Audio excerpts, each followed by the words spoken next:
The weather is getting a little cooler, and it's time to prepare food for the winter. Song Yuehua counted the silver they had saved. There were 45 taels. Tomorrow, she plans to buy some cotton. They need to make winter clothes for her husband and also make 2 more quilts. Her 4 siblings' clothes from last year are too small now. She needs to remake clothes for herself and the little ones. Xiaoyu said she could wear last year's clothes, but Song Yuehua thought that wasn't good. Her 3 younger siblings should all have new clothes, and Xiaoyu should not wear old ones alone. Old cotton inside the clothes can be taken out and used to make quilts. They will buy some new cotton to make 2 sets of clothes for each person. They need to buy cotton, fabric, food, and also prepare cured meats, dried fish, salt, sugar, and oil for winter. Luckily, they have plenty of dried vegetables, radishes, cabbage, and chili grown by themselves, so they won't need to spend money on those. Thinking about this, Song Yuehua feels that farming is better. Next winter, they probably won't need to buy food. They can raise some poultry, which will save a lot on cured meat. Living well still depends on farming. The next morning, Song Yuehua took the ox cart from Ma Yi to the county town. She first bought 4 bolts of cotton fabric and 35 jean of cotton, costing a total of 8 taels of silver after rounding. She carried the items to the general store and bought 300 jean of rice, 400 jean of millet, 100 jean of flour, 2 jars of rapeseed oil, 2 jars of salt, 20 jean of red sugar, 2 cans of soy sauce, and 2 cans of vinegar. The shopkeeper was happy to see such a big customer and gave her 2 jars of maltose. After returning home on the general store's ox cart, she divided the supplies: 100 jean of rice, 200 jean of millet, 50 jean of flour, 1 jar of rapeseed oil, 1 jar of salt, 5 jean of red sugar, 1 jar of soy sauce, 1 jar of vinegar, 22 jean of cotton, and 2 bolts of cotton fabric. Summer Lady looked at all these things and carefully asked, "Miss, what is this?" "Winter supplies. They should last 5 or 6 months. Since the weather is warm now, you 3 should each make winter clothes and sew 2 quilts for winter." After Meng Duan carried the items into the cellar below the bedroom, Song Yuehua said, "Next year, when I have free time, I will dig another cellar outside. That way, we won't have to go into your bedroom every time."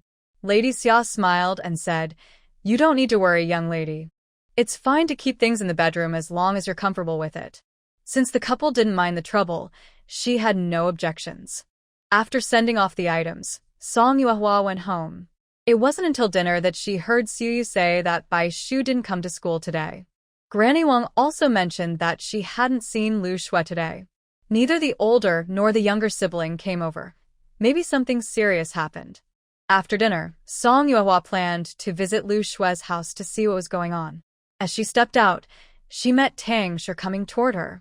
As soon as they saw each other, Tang Shi exclaimed, "This morning, I came by when you were out. Let me tell you, that Lu girl's family had a big problem today." Song Yuehua's heart tightened, and she asked, "What happened?" Tang Shi leaned in close and whispered, "Widow Lu was caught having a private meeting with Gu Tongxing.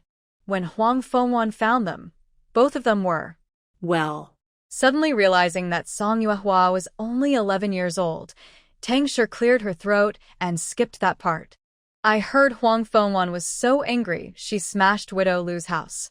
The Lu girl and Bai Xiao are probably very scared." Villagers called the village chief, who pulled Gu Qing out and asked him what was going on. That boy showed some responsibility and swore he wouldn't marry anyone but Lu Mainyang. They made vows right there, and Huang Fengwan fainted on the spot. "And then?" Song Yuehua asked. Tang Shi shook her head. "What else could happen? It's hard for officials to judge family matters. The village chief just told them to settle it privately. They can't just throw Widow Lu into a pig pen." Song Yuehua didn't speak. Lu Shui and Bai Shu were already disliked by the villagers. After going to school, things had eased a bit, but now, with this incident, they might be completely isolated. The Bai family's gate was half open. Song Yuehua knocked for a while, but no one came, so she pushed the door open. As soon as she entered the yard, she saw Lu Mainyang dressed flamboyantly, just about to leave. "What are you doing here?" Lu Mainyang asked sharply. Now everyone knew what had happened, and with no evidence against Song Yuehua, Lu Meinyang was confident in her words. Today, Lu Shui and Bai Shu didn't go to school. I came to see what's going on, Song Yuehua said. Not at your place? Lu Meinyang casually said, it's okay not to go. No point in studying when there's no money at home. Stop wasting words. Someone will come to take them away soon for a better life. Don't bother yourself. Better life? Song Yuehua remembered how, when she was almost sold before, Granny Song said the same thing. Song Yuehua coldly said, you're going to sell them. Puffed. Lu Meinyang spat and looked annoyed. I don't need to rely on selling my children to live. I'll tell you, their grandfather wants to take the 2 kids to raise. And I happen to be getting married. Seeing Lu Meinyang's careless attitude, maybe she truly didn't know where her brother and sister had gone. Where did Lu Shui and Bai Shu go? When she returned home, Xiaoyu told Song Yuehua that Lu Shui had just come back. She heard Lu Shui went to the mountain, looking quite disheveled. Xiaoyu even heated 2 steamed buns for her. What could Lu Shui be doing on the mountain at this time? Song Yuehua thought about visiting the Bai family again, but then reconsidered. Lu Shui wasn't hurt. It could wait until tomorrow. In the middle of the night, Song Yuehua suddenly woke up. She still couldn't understand, after such a big incident at home, why was Lu Shui still running to the mountain? Was Lu Shui practicing archery every day to hunt, to earn money, or for today? Bai Shu, Lu Shui. A pang hit Song Yuehua's heart. She opened the small cabinet beside her bed. The box originally held 11 taels of silver, but now only 6 remained. Good job, leaving me 6 taels. Song Yuehua sneered, pocketed the silver, and grabbed the oil lamp to go out. The night was pitch dark. She walked all the way to the Bai family's door, knocking for a long time before Lu Meinyang finally opened it. As soon as she opened the door, she scolded, not sleeping in the middle of the night? Are you trying to die? Seeing Song Yuehua's face, she got even angrier. It's you again? Coming twice a day. Are you bored? Song Yuehua asked sternly, has Lu Shui and Bai Shu come home? I don't know. They're grown-ups. Do I have to watch them all the time? Lu Meinyang rolled her eyes, acting as if it was obvious. Song Yuehua pushed the door open and went inside. There were 3 rooms in total. She quickly found the one Lu Shui was staying in. She pushed the door open, but the room was empty.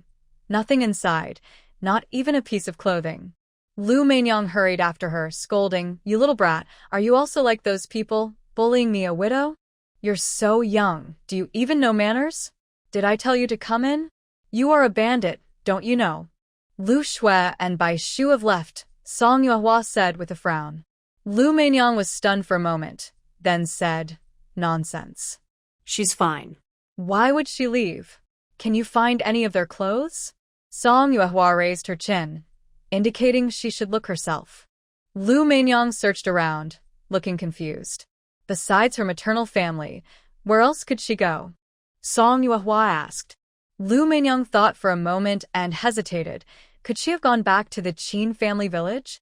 The Qin family village? Lu Meinyang shrugged, but still said, my ex-husband was from the Qin family village. After that unlucky man died, I married into Taoyuan village. It turns out Lu Shui's original name was Qin Shui. After asking for the address of the Qin family village, Song Yuehua turned to leave. Lu Meinyang hurriedly called out, tell Xiao Shui and Xiao Shu to come back quickly. Grandfather will pick them up the day after tomorrow.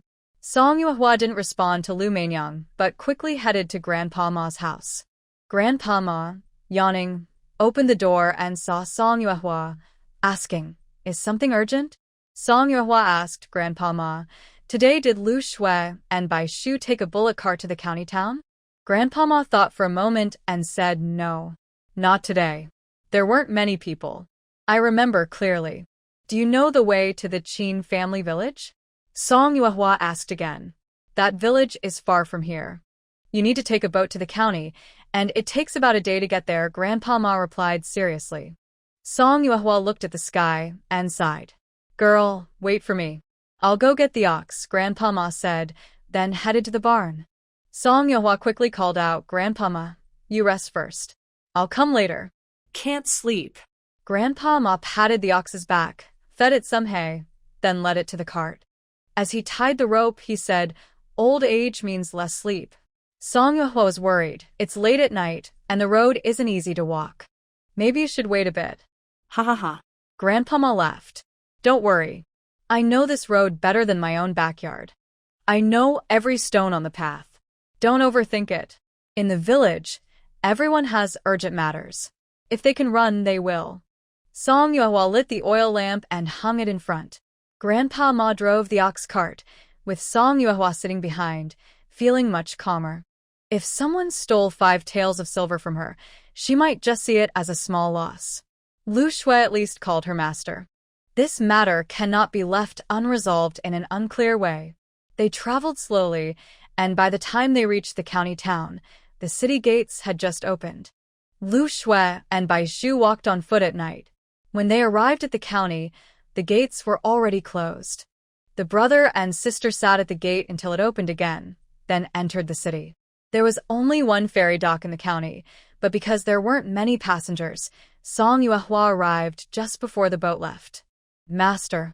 Lu Shui exclaimed in surprise, startling her and standing up quickly. Song Yuehua sat beside her, waved her hand to sit down, and asked, "Why did you run away?" "Master, I will pay back the money, I promise." Lu Shui lowered her head, her voice full of sorrow. "Older sister." Bai Shu held Lu Shui's hand, looking worried. Song Yuehua frowned and asked again, "I ask you, why did you run? Who mentioned money to you?" "Master." Lu Shui's eyes filled with tears. She bit her lip and stayed silent for a long time. Song Yuehua looked at her, without speaking. After a moment, Lu Shui spoke. "After my father died, my mother wanted to remarry and left me at home alone. My maternal grandfather came to take me away. I thought I would be cared for by family, but I overheard that my grandfather's family planned to sell me to a brothel." Lu Shui took a breath and continued, "When they weren't paying attention, I ran to Taiyuan village. Bai 80 is a very kind person. Without hesitation, he took me in. Sadly, good people don't live long. I told my mother about my grandfather, but she didn't believe me. Maybe she didn't care at all. Now she only cares if she can marry into the Gu family as a scholar's wife. If I fall back into my grandfather's hands, neither Xiao Shu nor I will have a good outcome. Master, I'm sorry. I really can't do anything." Song Yuehua rubbed her head and asked, "Can't you think of another way?" Lu Shui forced a smile and shook her head, saying, "My cousin is getting married. My maternal family is determined to take Xiao Shu and me. Master, how can blood ties make people hate each other so much? Can you avoid this by going to the Jing family village?" Song Yuehua asked. Lu Shui nodded and said, "I have an uncle. When I was young, he was very kind to me." It was already daylight. Inside the boat, several passengers came aboard one after another. "All right." Song Yuehua stood up and said, "Be very careful on the way. Once you settle down, find a chance to send me a message." "Master." Lu Shui also stood up. Song Yuehua left the cabin and jumped ashore without looking back. On the way, she bought 4 large meat buns and 2 bowls of wonton. She carried the bowls to the ox cart, handed a bowl of wonton and 2 buns to Grandpa Nyo. They didn't mind, and they squatted by the roadside to eat. "Girl, is everything done?" Grandpa Nyo asked. Song Yuehua chewed her bun and nodded. "Yes, it's done." Grandpa Nyo smiled. "That's good. As long as there's no mistake, that's all that matters." Today, she only pulled the cart alone. After they finished eating, they headed back home with the ox cart. When Song Yuehua returned home, she found Xiao Yu waiting inside. Seeing her, Xiao Yu hurried over and asked, "Sister, where did you go? I was so worried when I woke up and couldn't find you." "Just some errands. I went to the county town," Song Yuehua said simply. Xiao Yu didn't ask further and said, "Next time, tell me in advance before going out. Don't leave without saying anything." They prepared a simple lunch at home. In the afternoon, Xiao Yu finally felt at ease to go to school. Regarding Lu Shui, Song Yuehua only told a few people that her sister and brother had gone back to their hometown, and it was uncertain if they would return. Because of this, Xia Wenwu felt very disappointed. His junior sister was leaving without saying a word. Was he so unimportant? They used to have so much fun throwing mud together. But Song Yuehua didn't have time to feel sad now. There were only 6 taels of silver left at home. She had planned to go up the mountain soon, but now it was urgent. With so many people depending on her for food, how could she manage without money? Du Fu's injury had almost healed. To be safe, he needed more rest. This time, she didn't bring him into the mountain. Following tradition, she roasted 4 chickens. Looking at the declining flock in the chicken coop, Song Yuehua decided to raise dozens of chickens next year so she wouldn't worry about food anymore. If she couldn't raise chickens in the yard, she could move them to Dongshan. Once her house was built there, she could buy 2 acres of land nearby and raise some chickens. Sounds good. Putting her plan aside, Song Yuehua carried her basket and headed into the mountains. She entered the snake cave and called out to the white snake twice. The snake swam out and ate 4 roasted chickens, allowing Song Yuehua to check its wound. The wound looked to be healing well. New scales were growing back, just a matter of time. Song Yuehua said to the white snake, "Rest well. Next time, I'll bring you roasted chicken again. If you catch a big prey this time, maybe I can even bring you a piglet." After leaving the snake cave, she climbed up along the rope. Just as I emerged from the pit, I saw the white snake swimming out too. Song Yuehua let out a sigh. The white snake gently curled its tail around her waist, then released it and swam forward on its own. Does this mean I should follow it? Is it trying to take me to pick some spiritual mushrooms or fairy herbs? Song Yuehua thought. Indeed, the white snake is a great immortal. Knowing how to send me silver, kind-hearted people truly get good rewards. But I don't recognize many things. The spiritual mushrooms are fine, but I don't know the others. What should I do? I heard that digging for fairy herbs has its tricks. It's really true. I wish I had studied more. We ran for a long time. Even though it was the brightest noon, the tall trees blocked out the sunlight, making it dark and eerie. Occasionally, the sounds of rustling grass sounded strange. Great immortal, how much farther? Song Yuehua gasped and whispered. The white snake kept swimming forward, stopping now and then, waiting for Song Yuehua to catch up. All sounds around her disappeared. Only the sound of the snake moving through grass and her own heartbeat could be heard. Honestly, Song Yuehua felt both scared and regretful. She thought it would have been better to catch some wild chickens or rabbits to bring home. Why was she so obsessed with fairy herbs? She was really acting like Su Xian. Before she could decide whether to turn back, the white snake suddenly bent its body, opened its mouth wide, and lunged forward fiercely. By the time Song Yuehua saw clearly, the white snake was already entwined with a black snake. Song Yuehua thought, "Are you really that eager to eat roast pig?" The black snake looked bigger than the white snake, about twice its size. Seeing the white snake losing the fight, Song Yuehua ran to a nearby high ground, drew her bow, and shot an arrow at the snake's vital spot. The arrow hit the snake, but it only angered the black snake more. It viciously bit the white snake, then suddenly whipped its tail towards Song Yuehua. The tail struck hard, knocking her onto a large rock. Song Yuehua felt her internal organs seem to be crushed. Just as the snake's tail was about to strike her again, she rolled out of the way just in time. Turning over, she felt a sharp pain deep in her heart. Fortunately, she was a bit far away and rolled into a safe spot. The black and white snakes were tangled together, biting each other fiercely. Song Yuehua, enduring the pain, tried to get up, but every movement made her want to.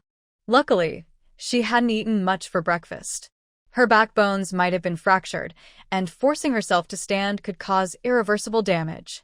But she couldn't just watch the white snake be killed. That was definitely not acceptable. After thinking for a moment, Song Yuehua endured the pain and crawled into the woods. Beads of sweat the size of beans kept forming on her forehead. After crawling for a while, she felt like she was about to fall apart. Song Yuehua looked back and saw that the white snake's shed skin had been bitten and was bleeding heavily. Ah! "I'll fight you." Gritting her teeth, her face pale with visible veins, she quickly crawled into the forest. She finally found a few suitable sticks, took out a dagger from her waist, sharpened it, cut it into several pieces, and tied them to her waist and back. After securing the sticks, Song Yuehua grabbed a tree and slowly pushed herself up until she was standing. The black snake on the other side was focused entirely on the white snake. Both snakes collided with a large tree at the same time. The impact was so strong that the tree tilted to one side. Song Yuehua swallowed hard, nocked an arrow, and drew her bow, constantly aiming and making mental calculations. This shot had to hit the vital spot. Otherwise, she and the white snake would be at the mercy of the black snake. Her stamina could only support one arrow. She could only aim at one spot, the 7-inch mark on the snake's body, near the heart. The pain in her back grew worse. Her clothes were soaked with sweat. She concentrated all her energy, every second feeling like an ordeal. She didn't know how much time passed before Song Yuehua's pupils suddenly widened. She finally released the arrow, aiming at the vital spot at the front. The black snake instantly collapsed. At that moment, everything went black in front of Song Yuehua's eyes, and she also collapsed. When she opened her eyes again, she found herself inside a snake den in a rocky pit. Turning her head, she saw the corpse of the black snake. Wow. Song Yuehua almost lost her life from shock. Calculating carefully, from yesterday to today, she had spent the night with a dead snake? Great immortal? She called out twice, but received no response. The white snake was probably not in the den. Her back couldn't straighten, so Song Yuehua could only crawl out slowly using her hands and feet. When she finally crawled out of the den, a pair of large feet suddenly descended from above and landed heavily in front of her. "Hey, girl, why are you crawling like that?" Duan Yidao bent down and looked at Song Yuehua, who was lying on the ground, from between her legs. Song Yuehua really wanted to curse. Yesterday, her basket was lost, and her handmade cart was gone. Just as Duan Yidao was about to leave after carrying her, he was reminded to take the black snake. To help the white snake fight, she almost lost her life. Taking the black snake as a reward was too much. Duan Yidao held the head of the snake tightly and pulled with all his strength. It didn't move. He took a deep breath and tried again, but still no luck. He put Song Yuehua down and tried once more, but it still wouldn't budge. "Miss, this thing probably weighs as much as 2 oxen. I can't carry it alone," Duan Yidao explained awkwardly. Song Yuehua sighed softly. Duan Yidao immediately became anxious, blushing and raising his voice to explain why a grown man couldn't lift this black snake. Just then, the white snake returned, holding a small deer in its mouth.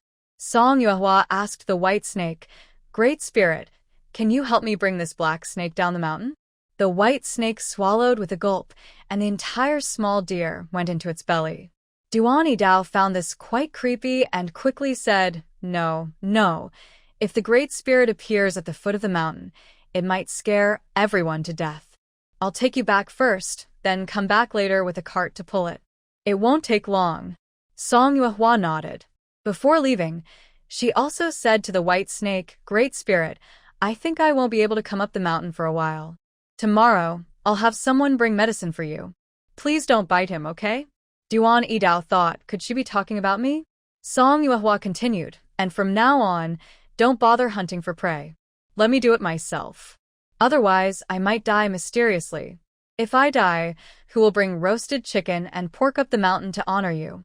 After saying this, Song Yuehua had Duan Yidao carry her away. On the way back, Duan Yidao asked, "You won't make me give it medicine, will you? You're the only man at home, so I can only rely on you," Song Yuehua said sincerely. Duan Yidao thought that was true, but still worried. "Can it understand what I say?" "It can," Song Yuehua replied. "It's all because I bragged that it wanted to take me to find the black snake." When Song Yuehua returned home, Xiao Yu and Xiao Yuyao looked pale with fear. Even Xie Wenwu was scared and said, "I'll ask Uncle Air to come and see the master." "Hey," Song Yuehua called to stop him. "No need to call Uncle Air. Just send a message to your dad to come and pick up the goods. I need to take this to the clinic." Ma Shu's ox cart hadn't returned yet. Song Yuehua asked Duan Yidao to gather a few people to go up the mountain and pull the black snake. Duan Yidao called Zhou Dafu, Zhou Ergui, and even Ma Yong eagerly followed to see the excitement. Unexpectedly, after pushing the cart for only half an hour, they all came back. Song Yuehua asked and found out that the body of the black snake was simply placed at the mountain entrance. Without much thought, it was definitely done by the white snake. It could drag the black snake into the cave and then pull it out easily. After waiting for a long time, Grandpa Ma's cart still hadn't returned. Duan Yidao decided to carry Song Yuehua to the county seat. Xiao Yu and Xiao Yu insisted on coming along. Seeing their red eyes, Song Yuehua had no choice but to agree. Grandma Wang saw her like this and secretly wiped her tears, saying, "You all go ahead. With me here, De Bao and Xiao Bao don't need to worry." After thanking her, Song Yuehua took the remaining 6 taels of silver from home. Duan Yidao walked quickly all the way. Song Yuehua asked, "Are you okay physically?" "Nothing's wrong." Duan Yidao couldn't help but complain, "I rested my foot for 2 months and got better. But you went into the mountains without telling anyone. If Xiao Yu hadn't seen the smoke this morning and come to find me, and if I hadn't accidentally found the snake cave, what would you have done? Would you have climbed back alone?" Song Yuehua kept her lips pressed together and said nothing. She really had thought about that. Xiao Yu remained silent all the way, but finally couldn't hold back and cried as they walked, crying so hard she almost lost control. Even with her eloquence, Song Yuehua's words had little effect now. Letting Xiao Yu vent her feelings was good. Unexpectedly, Xiao Yu wiped Xiao Yu's tears and couldn't hold back herself and started crying too. Mississippi Duan Yidao was at a loss and had to ask Song Yuehua for help. Song Yuehua sighed and said, "It's nothing." When both of them had cried enough, Xiao Yu, with red eyes and choking, said, "Sister, please don't go into the mountains anymore. I can exchange 10 coins for a handkerchief." Grandma said that more intricate patterns can be exchanged for 50 coins. "I embroidered 20 handkerchiefs this month." Xiao Yu. Song Yuehua interrupted. "Don't worry, sister. I won't take risks anymore. I have my own ways to earn money. You don't need to worry about that. You should focus on learning embroidery from Grandma Wang. I'm waiting for the day you embroider famous works." Xiao Yu responded softly, and Xiao Yu squeezed her hand. At the clinic, the old doctor gave injections and applied medicine. Finally, he strapped a bamboo board on her, making her stiff and rigid. The old doctor specially advised her to come back in 3 months, and during this time, she should rest more and avoid standing or sitting too much. After finishing, the old doctor also checked Duan Yidao's condition again, patted his shoulder, and said, "Strong and powerful, as sturdy as an ox." But Duan Yidao smiled and raised his eyebrows at Song Yuehua, showing a confident look, as if to say, "See, I told you I'm fine." Song Yuehua turned her face away and lay stiffly. She was too stiff to carry comfortably, so Duan Yidao called a bullock cart and carefully placed Song Yuehua on it. Then everyone sat on the cart and headed back to the village. The next day after returning home, the Zhang family arrived early with several baskets of food to visit Song Yuehua. They sat inside the warm Kong bed and talked for a long time.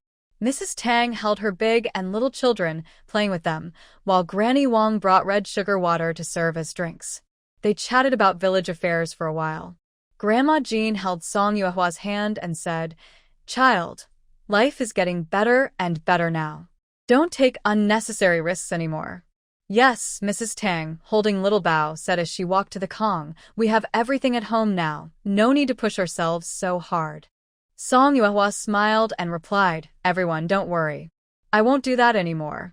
Soon, Ma Yang's wife, Qin Xiuxiu, also came over with a small basket. Qin Xiuxiu was very friendly and greeted everyone happily as soon as she entered the house. "Oh, Tang girl and Zhang sister are here too. Grandma Jean doesn't come so far often." Afterward, she touched the bamboo on Song Yuehua's waist and asked, "Yuehua, are you feeling better?" "Except for not being able to move, I'm doing well," Song Yuehua said with a smile. Qin Xiuxiu took the red sugar water from Granny Wang with both hands and said cheerfully, "Grandma Wang lives at the end of the village, and I live at the front. It's rare for us to see each other. I always think about visiting more often. When the time comes, Yuehua and Grandma, don't mind me bothering you. Qin Xiuxiu's words made everyone in the house laugh happily. For the first time, Song Yuehua realized what kind-hearted Qin Xiuxiu was. From far away, I can hear the laughter from inside the house. It must be important guests arriving. Zhou's eldest daughter-in-law, Lin Shi, and second daughter-in-law, Zhang Shi, also came over with 2 baskets. Mrs. Tang hurriedly invited everyone to sit down and said with a smile, "Luckily, this house is built big enough, or we wouldn't fit so many people." Lin Shi pulled Mrs. Tang to sit and said, "Don't work so hard. Just sit and chat." Then she looked at Song Yuehua and asked, "What did the doctor say?" "Just rest lying down for a few months, and there's no serious problem," Song Yuehua replied. Lin nodded and said, "That's good. You should rest well. Since the family split, I haven't stopped for a moment. No matter how capable you are, you can't keep going like this. If you need any help, just ask." "Yes, if you need anything, don't hesitate to ask," Qin Xiuxiu added. "Father goes to the county town every day, so bringing things back is easier." Grandma Jean smiled and said, "Girl, if you really are that polite to us, then you're being too formal." Song Yuehua smiled and responded politely. They chatted for a while longer before leaving together. On the 5th day, Xia Feng sent over the money. A full 500 taels of silver. Song Yuehua was stunned. She remembered that De Xiong's reward was only 60 taels, and his worth was just 200 taels. A big snake was worth 500 taels? Xia Feng explained that Xia Quan had heard that someone in the capital wanted snake gallbladders and skins from a giant python king. To get a good price, Xia Quan called several merchants to bid. The price reached 300 taels and couldn't go higher. Just as Xia Quan was about to pay 300 taels, a person claiming to be a local official tried to seize the black snake. "Calling it a seizure sounds nice, but it's just theft," third brother Xia and said disdainfully. Xia Quan natural y disagrà. In the end, the third son of the county magistrate, Yan Fengjian, bought the black snake for 500 taels. What happened afterward was none of their concern. Yan Fengjian. Song Yuehua remembered the person who had caused trouble and paid money at Drunken Fragrance House. How did he get involved? Could it be Xian? Just as Song Yuehua spoke, Xia Feng nodded and said, "Third brother and Yan Fengjian exchanged a condition." "What condition?" Song Yuehua asked.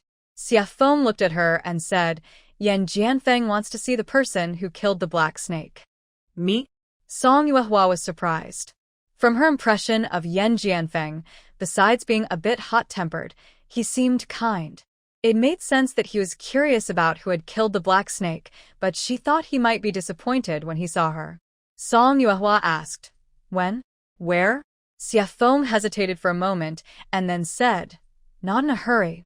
After Xia Feng left, Song Yuehua touched the shining silver, feeling as if she had suddenly fallen into a world of wealth. 500 taels. Oh my goodness, 500 taels. In the following days, Song Yuehua lived very leisurely. Apart from eating and using the bathroom, Song Yuehua spent all her time lying in bed. She was happy because her older and younger brothers stayed with her all day, playing and tumbling around next to her. The older brother ate a lot and grew strong. Once, he tripped and fell, landing right on Song Yuehua's stomach like a heavy weight. She gritted her teeth and let out a muffled groan. If she heard correctly, the board under her seemed to creak. Frightened, Granny Wang quickly pulled the older brother away and asked anxiously, "Are you okay? Does it hurt? Turn over so I can see." "Oh, I really shouldn't have put this chubby kid next to you." Seeing that the board hadn't broken, Granny Wang felt relieved. From that day on, the older brother was not allowed to be near Song Yuehua anymore. Since her younger brother started speaking, he occasionally used 1 or 2 words to express himself. In comparison, the older brother still couldn't call anyone by name and babbled all day long. This made Song Yuehua worry that her older brother's mind wasn't developing properly. When people have free time, they tend to think more. After lying in bed for a few days, Song Yuehua became worried about Lu Shui. She called Duan Yidao and asked him to go to the Qingjia village to check on Lu Shue's situation. She also gave him 10 taels of silver to bring to Lu Shue. The next evening, Duan Yidao returned with bad news. Yesterday, he went to Qingjia village and asked the villagers about Qin Shui and Bai Shu, the brother and sister, but everyone was very secretive about them. Duan Yidao immediately sensed something was wrong. He finally found Lu Shue's uncle's house, but they refused to admit anything, insisting that Lu Shui and Lu Manyang ran away and never returned. They even threatened to report him to the authorities, but the village chief said he had never seen Lu Shui and her brother. At first, I thought maybe they really didn't come back, Duan Yidao whispered. He spent the whole day asking around, but no one had seen them. He searched for a long time. That night, he stayed in an abandoned temple. In the middle of the night, a 6-year-old child approached and asked, "Uncle, where are you from?" Duan Yidao replied, "Taoyuan village." The child asked again, "Is that the village where the Song family lives?" "Yes, that's right," he answered. Hearing this, the child relaxed and told Duan Yidao what had happened to the brother and sister in the village. It turned out that after Lu Shui and her brother returned to the village, they found that their uncle had taken over their house. Although I felt a bit uncomfortable inside, I thought living with my uncle was okay. The two siblings had only been living there for 2 days when my aunt started arguing and scolding all day. My uncle didn't say anything. It was supposed to be their home, but my uncle eventually drove them out. Liu Xue was so angry that she went to the village chief to try to get the house back. I don't know what the village chief or the local elder said, but they temporarily held Liu Xue back, and my aunt stayed calm for a few days. Then suddenly the brother and sister disappeared. People in the village said that before dawn, a strange ox cart came into the village and 2 children were taken away. "How many days has it been since they went missing?" Song Yuehua asked. Duan Yidao replied, "It should be 2 days." Song Yuehua closed her eyes and said, "Go tell Ma Yi that we will rent his ox cart tomorrow and leave early to come pick me up." "Are you going too?" Duan Yidao asked. Song Yuehua answered in a low voice, "Yes, I am going." Duan Yidao saw her determined look, said nothing more, and turned to leave. The next morning, before dawn, Ma Yi arrived at the village and with his ox cart. After Song Yuehua was helped onto the cart by Duan Yidao, she said to Ma Yi, "Thank you again, Ma Yi." Ma Yi smiled and said, "No need to be polite. I'm not just doing this for nothing." When they reached the city gate and waited a moment, the gate finally opened. Duan Yidao carried Song Yuehua across the streets and alleys directly to the pawn shop. Hou thought he was early enough, but Song Yuehua arrived even earlier. After meeting, she got straight to the point, asking Hou to find the brother and sister who had just been bought from the Qingjia village. She also described their appearances in detail. Halfway through, Hou hesitated and said, "Miss Song, our pawn shop usually doesn't do forced sales. Everyone who comes to our shop has clear backgrounds. What those rural traffickers do has nothing to do with us." Song Yuehua changed her words, saying, "Everyone has their own way.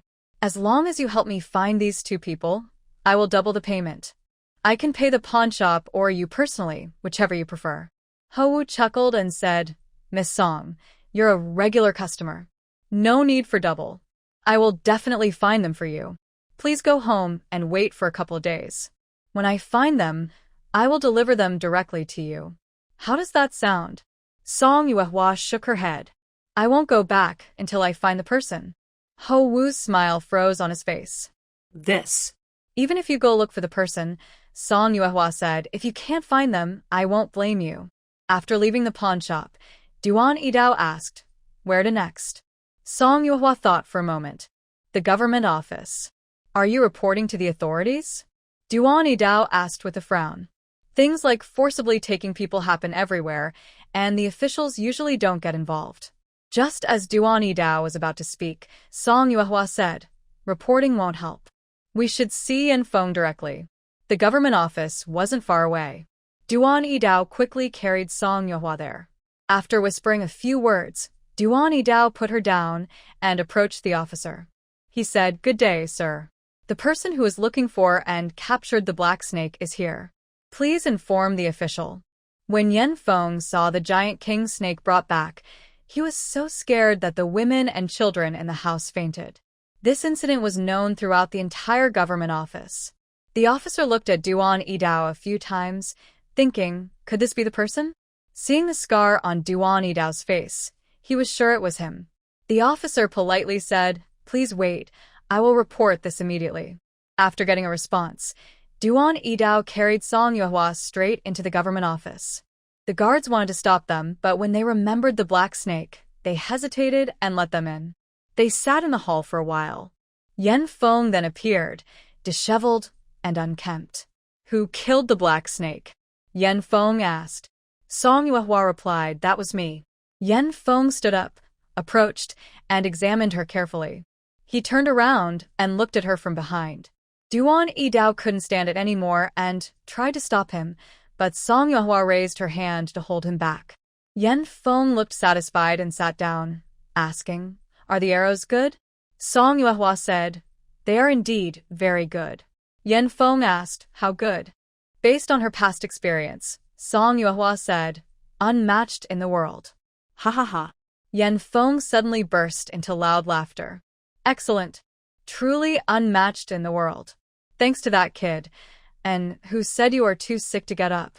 Yen Feng rested one foot on a chair and one hand on his knee, asking, you came to find me voluntarily. What do you want? Please, young Master Yen, help me find 2 people, Song Yuehua requested. Why should I help you find people? Yen Feng picked up an apple, took a bite, and asked casually. Song Yuehua asked back, young Master Yen, how can you help me find someone? Yen Feng saw someone casually toss away an apple and said, I never cheat. You are good with a bow, so let's compete with arrows. Best of 3 wins. All right. Song Yuehua immediately agreed. Duan Yidao got nervous and hurriedly said, no, you forget you have an injury on your waist? Yen Feng also realized this and suddenly lost interest. That's true. Let's wait until you recover from your injury. After saying that, he turned to leave. Song Yuehua quickly said, 3 arrows. I only need 3 arrows. He was too confident. Yen Feng grinned and said, okay. Then he shouted outside, Demao, bring the bow and arrows. In the backyard of the county office, there was a large practice field. When they arrived, Song Yuehua looked at the target and said, young Master Yen, please go ahead. Yen Feng took the bow and arrows lightly and said, if I lose, I will accept 3 big hits myself. Hearing this, Duan Yidao looked up sharply, about to speak, but Song Yuehua raised his hand to stop him, smiling and saying, fine, after all, I am unmatched in the world. Yen Feng raised an eyebrow and smiled, finding the girl quite amusing. With his archery skills, Yen Feng was indeed good. In 3 shots, he hit the target every time, 1 in the center, 2 with 9 rings, and 3 with 6 rings. It was impressive, but still not perfect. Song Yuehua picked up the bow and arrow, stood still, took a deep breath, focused, knocked the arrow, and drew the bow. He performed this familiar movement smoothly and effortlessly. All his strength was concentrated in his fingers. Then he released suddenly, and the arrow shot straight into the center of the target like a breaking bamboo. After 1 shot, Yen Feng suddenly stood up, stunned. If it was just 1 arrow, perhaps it could be explained as luck, but the next 2 arrows were all precise, hitting the center without fail. Servants brought a straw target.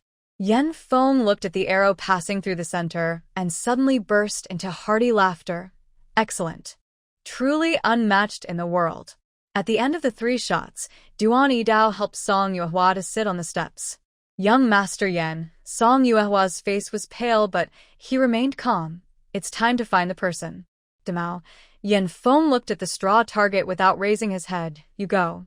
Demao had Duan Yidao carry Song Yuehua to a guest room, and then called a doctor.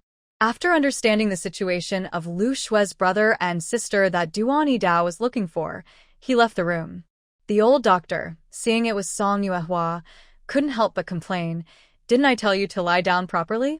Your ribs are cracked. Do you still want your waist? Song Yuehua helplessly said, my younger sister and brother were kidnapped by bad people. I have to find them. Old doctor. That day, Yen Feng practiced archery on the playground all day until evening. His hands were also injured, and he looked very tired. When he came to find Song Yuehua, she had just taken medicine and was just falling asleep. In her drowsy state, Song Yuehua felt her face hurt. When she opened her eyes, she saw Yen Rufuing's face. "I just fell asleep," Song Yuehua said with a blank expression. "I know," Yen Feng replied. Song Yuehua sighed and asked, "Is there something wrong?"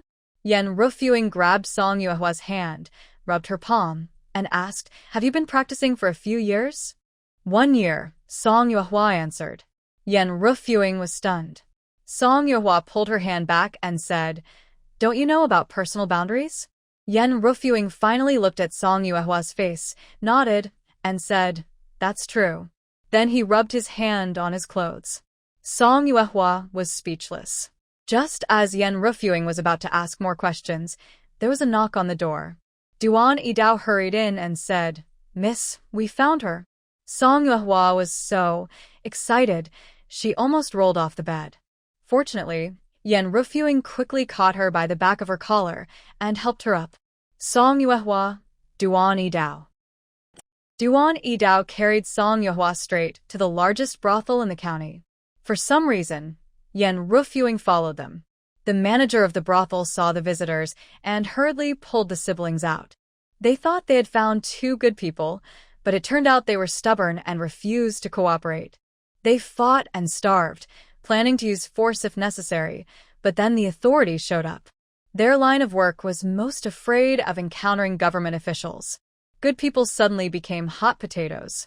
Now that young Master Yen was involved, they dared not hold anyone. When they were pulled out, Lu Shui was already badly injured, her clothes torn apart, blood seeping from her back and staining it red. She was barely alive, but her hands still tightly held by Shu in her arms. "Big sister Song, save sister, save sister." Bai Shu's face was pale, and her voice was hoarse. Song Yuehua suppressed her trembling body, looked coldly at the manager, and asked, "How much silver to redeem them?" The manager felt a chill run down his spine, and flattered young Master Yen, "It's just a contract. 3rd young master can take them if he wants." "How much silver?" Song Yuehua said, "Give as much as needed, but remember one thing. From now on, they will have no connection to this place." 10 taels. Bai Shu spoke up. 2 people, 10 taels. Song Yuehua asked, "Is that so?" "Not a penny less," the steward hurriedly replied. Song Yuehua took out 10 taels of silver and exchanged it for the steward's deed. Since this was her first time doing such a thing, Song Yuehua asked Yen Fengjian, "Can we go directly to the government office to cancel this deed and restore the household registration?" Yen Fengjian nodded. Bai Shu quickly said, "Sister Song, don't cancel it. Please don't cancel it." Master. Lu Shui opened her eyes weakly, her voice like a mosquito's buzz. The siblings' thoughts, Song Yuehua could probably guess. Instead of being controlled by family ties, it might be better to use restrictions to protect herself. Yen Fengjian turned to Song Yuehua and asked, "Have you taken on a disciple?" She nodded and asked Yen Fengjian, "Can I register under my name?" Yes. After Yen Fengjian finished speaking, Demao added, "Next time, when the young lady comes, bring your household registration book. I'll ask the officials to help transfer it." Song Yuehua carefully folded the deed and handed it to Bai Shu, saying, "Come again tomorrow with Master Duan. We'll transfer it to my name first." Bai Shu trembled as he took the deed and softly mumbled, "Thank you, Sister Song." Song Yuehua asked Mao to pass a message to Ho Wu, saying the person had been found and not to look for him anymore. They then went to the medical clinic. Bai Shu had only been hungry for a few days and was frightened, but he had no external injuries. The most serious injury was Lu Shui's. When the senior doctor saw them, he immediately called his wife.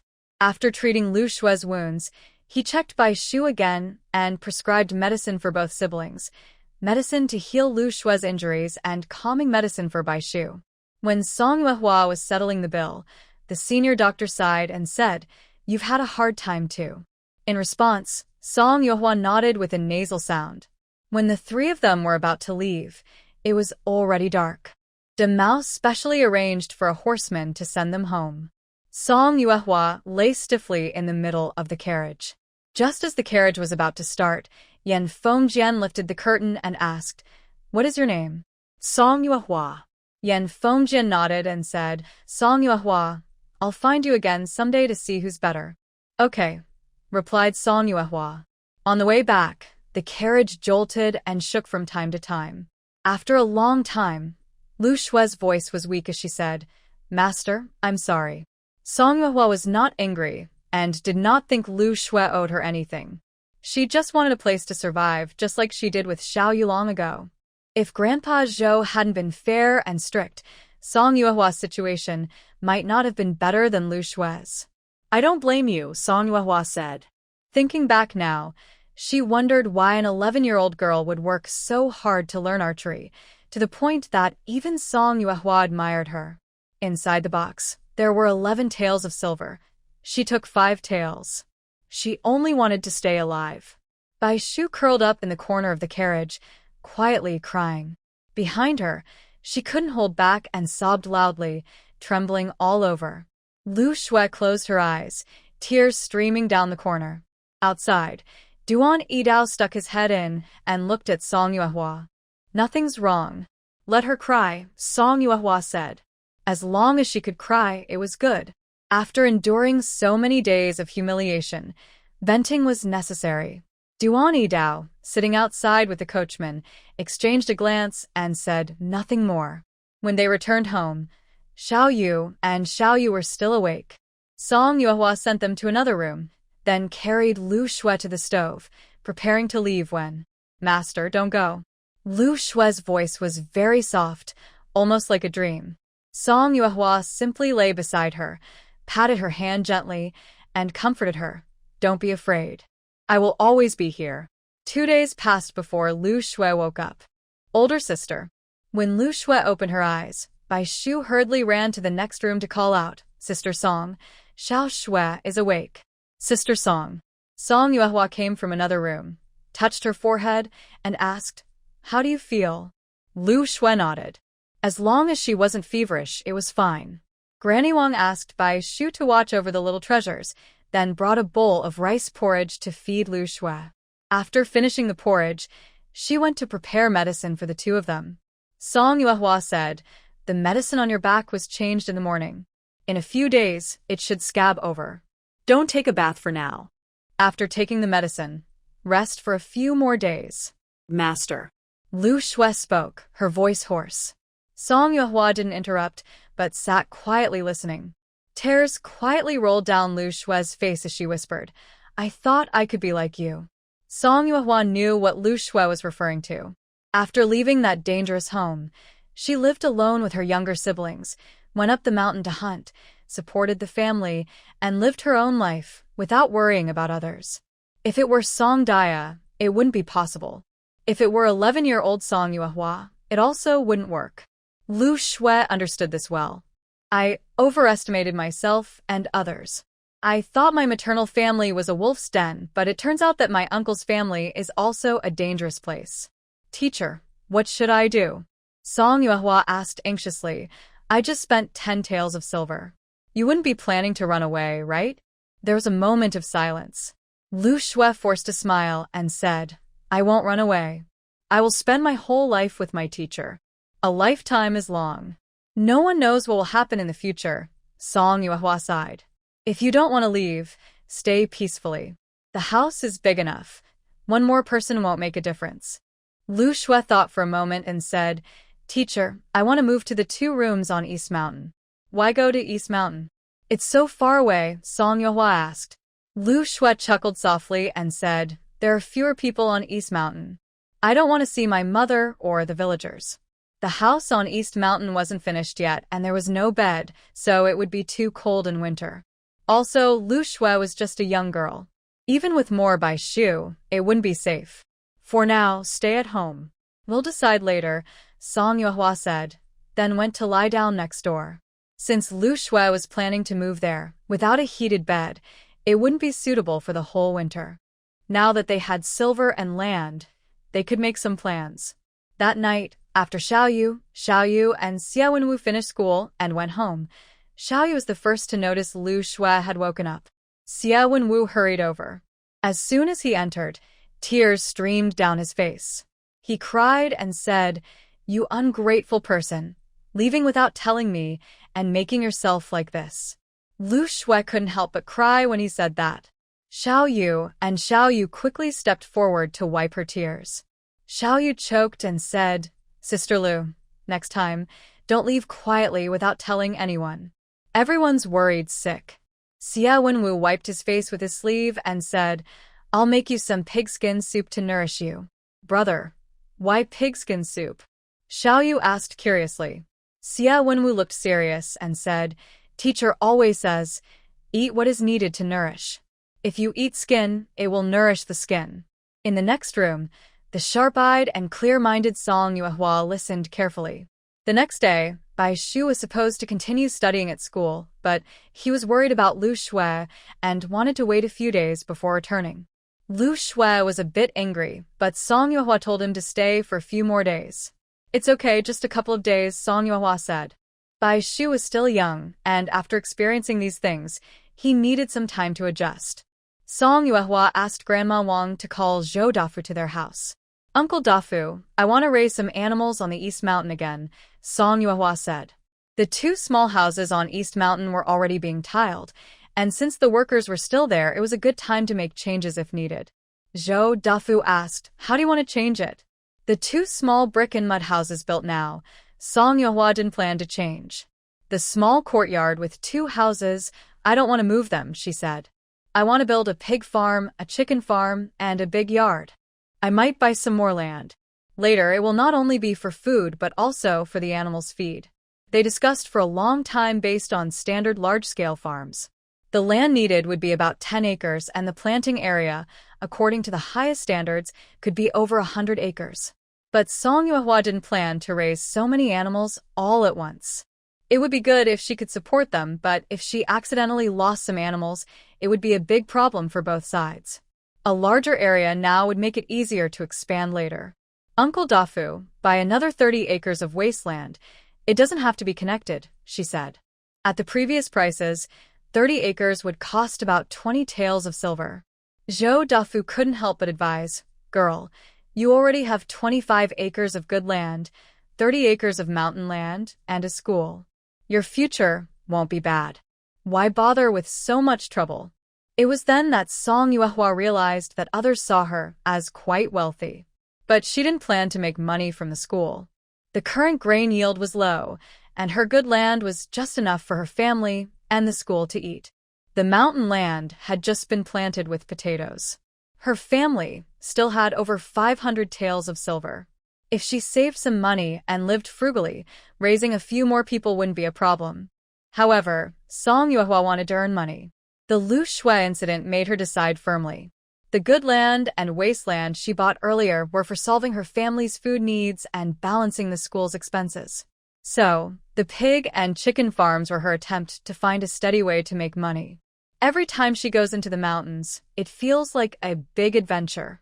She has family, including younger brothers and sisters who are very small. She is only 11 years old herself. Life is long and uncertain, so she hopes for a safe plan.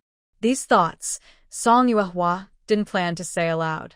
She simply reassured Uncle Dafu, "Don't worry. I have my own plan." Zhou Dafu thought about what his father had said and stopped talking. The two of them used charcoal on rough paper to sketch out plans, discussing the pig farm and chicken farm. They roughly decided that the pig and chicken farms could be next to each other, but must be separated into 2 areas. Each pen could hold up to 5 pigs, and they also needed to consider keeping warm in winter. To keep the animals healthy, good hygiene was important. Building a large yard was partly for easy supervision and partly to make a big storage house. As they planned to raise more livestock in the future, they knew they would need more workers and better housing. Use bricks for the houses. 6 big Kong beds, 6 large warehouses, a firewood shed, a kitchen, a toilet, and a bathroom are needed. Also, dig 2-layer cellars, bigger is better, just like the school standards. Zhou Dafu hesitated and wanted to say more. Song Yuehua asked, Is there anything wrong with that? Zhou Dafu said, the school is fine, but the houses on Dongshan are built better than yours. Isn't that a bit unfair? Song Yuehua turned to look at her house, which she had lived in for nearly a year. Compared to most houses in the village, hers was quite nice. When they had no money, they built with half bricks and mud. Now that they had some, they naturally built better. It's okay, Song Yuehua smiled. Living comfortably gives us strength to work.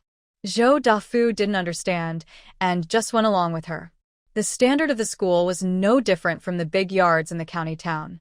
White tiled floors, white walls, and heated Kong beds. These weren't just for working people. They seemed more like places for enjoyment. If only their own Kong beds were set up properly, Zhou Dafu even considered going to see how Song Yuehua raised pigs. He estimated it would cost about 77 taels of silver. Song Yuehua gave him 80 taels. 3 taels were for supervision fees. Zhou Dafu put away the money and hurried back. After he left, Song Yuehua lay down next to Lu Shui and talked about the plans for the pig and chicken farms. She got excited and said, later, we can also plant plum blossoms at the gate of the big yard. Does Sister Song like plum blossoms? Bai Shu asked. Yes, I do, Song Yuehua replied. The white book said, Master Yi often says that the fragrance of plum blossoms comes from harsh cold, and people who like plum blossoms must be very strong inside. But there isn't much deeper meaning to it. Song Yuehua said, behind the big courtyard is the pigsty and chicken coop. Growing plum blossoms helps mask the smell. The white book fell silent. Master, Lu Shui asked nervously, is it because of me? Because of what? Song Yuehua asked. Once the house is built, you'll go feed the pigs. Lu Shui was speechless. Little Treasure climbed next to Song Yuehua, obediently lying down, and smiled, showing 2 small teeth. Big sister. That call of big sister almost melted everyone's heart. Song Yuehua hugged Little Treasure, took a deep breath of milk scent, making Little Treasure giggle happily. Big Treasure was not allowed to get on the bed, watching the play, and was so anxious, he kept bouncing around. White Book sat on the ground, playing with Big Treasure. After Duan Yidao's injury healed, the villagers came to visit, including Ergua Tu and Go Wazi. The wasteland was cleared, firewood was chopped, and the master was well again. It was time to teach them martial arts. Duan Yidao, having finally taken on 2 students, knew he had to teach well, or his reputation as a master wouldn't hold. Practicing martial arts requires suffering, so Duan Yidao gave the 2 a warning first. Then he tested their strength, agility, speed, and stamina. Ergua Tu responded quickly and was fairly fast. Gowazi was terrible at everything. Duan Yidao looked serious and asked him, are you sure you want to learn martial arts? Gowazi's eyes were firm. Yes. Duan Yidao was speechless. Fine, let's just learn. Strength and speed can be improved gradually through practice. After 2 days, Master came over to discuss with Master Duan. Old Duan practicing martial arts here every day in the front yard isn't very suitable. Master Duan was a little annoyed. If not in the front yard, then I'll go to the backyard? This scared Master, who kept waving his hands. The front yard might scare the students, and the backyard might scare the lady of the house. Shuehan wanted to suggest, why don't you go outside? If he said that, old Duan would probably just throw him out immediately. Master cleared his throat and forced a smile, saying, Old Duan, you should understand. My lessons are quite lively, but they're not as interesting as your martial arts practice. Plus, our classroom is well ventilated from north to south. With you there, which student would still want to attend my class? Don't you agree? Duan Yidao thought for a moment. Old Yi's words were rough but true. His teaching was indeed better than those fancy, superficial lessons. It seemed I am quite suitable to be a teacher. Duan Yidao raised his eyebrows and said to Old Yi, the school is so small. Why don't we let Lady Xia come out, and we can practice in the backyard? Old Yi covered his chest, looking pained, and said, my wife cooks for you during the day and sews cotton cloves for you at night. Do you really want to chase her out? Duan Yidao felt guilty and said awkwardly, where can I go then? Old Yi pointed outside and said, beyond the wall is open space.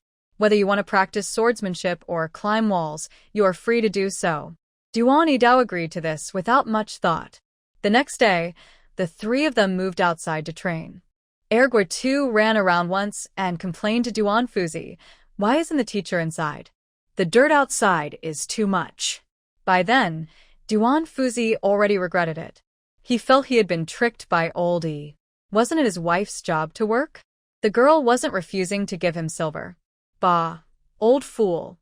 Duan Fuzi cursed silently in his heart but kept a serious face and said, "Endure hardships to become a superior person." Huh? Ergwa too was confused. Are we supposed to endure hardships or eat dirt? Calm your mind. Both of you run 20 more laps, Duan Fuzi said calmly. The young boy, just having finished running with his heart pounding, felt terrible when he heard he had to run 20 more laps. Outside there was chaos.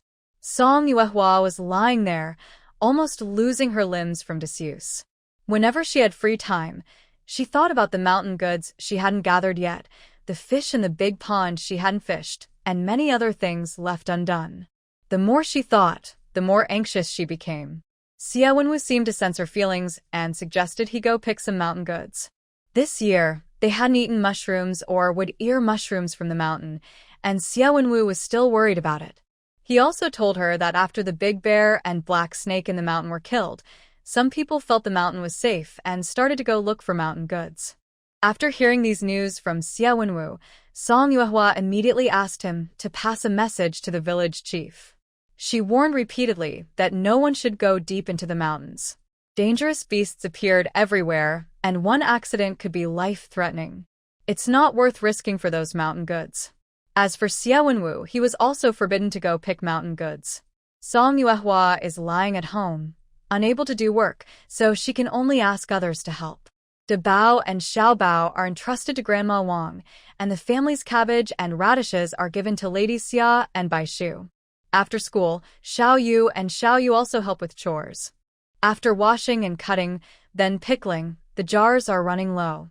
Song Yuehua sends Duan Idao to the county town, where he collects 40 jean of old cotton, buys 2 bolts of coarse cloth, 10 large jars, and also brings back half a pig and over 200 duck eggs. The 40 jean of old cotton is given to Xiao Yu, and Grandma Wang to sew 4 large beds for the school. All the vegetables grown inside and outside can be harvested. To have fresh vegetables for winter, the whole family is busy all the time.